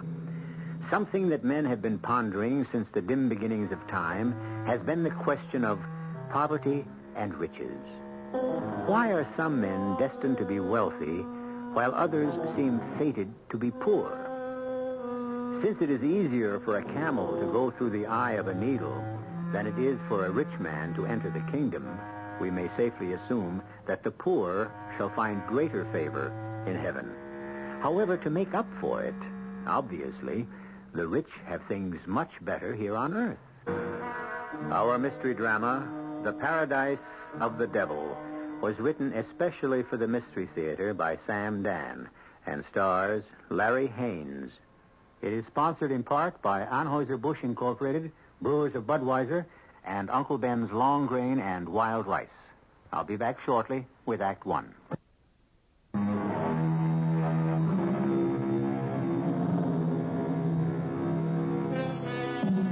There are those people who will always make money, whether times are good or times are bad. Whatever they touch always seems to turn to gold. On the other hand, we have those people whose timing is always disastrous. Nothing works. Whatever they touch shrinks and shrivels, declines and dwindles. However, there are always exceptions, which is why we have stories. Let us begin ours in a warehouse, a large public warehouse, where many types of merchandise are stored. Everything from food to textiles to appliances to building materials. We are in a remote corner of this huge, cavernous compound, and we hear steps approaching. Who is it? Why, the night watchman, of course. His name is Bert Ledoux. He's a very pleasant man in his 60s, but we shall not get to know him well. He is about to be killed. Waiting for him, and hiding behind a huge stack of cement bags, are three men. Here he comes now. Let him turn the corner and give it to him. Ready, Louis? Now. Very good, Louis. You popped him right between the eyes. You get better every time.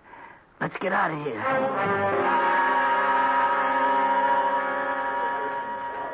Yes, miss? You don't remember me, Sergeant? Well, let's see. Should I? I suppose this tells me everything I need to know. Look, miss, can we help you? I'm Mr. Ledoux's daughter, Louise. Ledoux. You don't even remember his name, and it's only been a week. Oh, I remember. Bert Ledoux. You said to come back in a few days. You might have news for me. Louise, let me talk to you off the record. About what? The facts of life. Thank you, Sergeant, but I know them. Oh, no, you don't. What I'm going to tell you could cost me my job. Then why risk it? Because you're old enough to be my own daughter. Your dad was killed exactly 10 days ago. Do you know how many people have been murdered since? No, and I'm not interested. 5. And that's about average. A killing every other day. And my father's killing is rapidly becoming ancient history. Your father was shot by burglars in the warehouse. We have no leads. What have you done? We combed the neighborhood. No one saw. No one heard anything unusual. But surely, there must be something. Believe me, I wish with all my heart it was the kind of thing you see in the movies.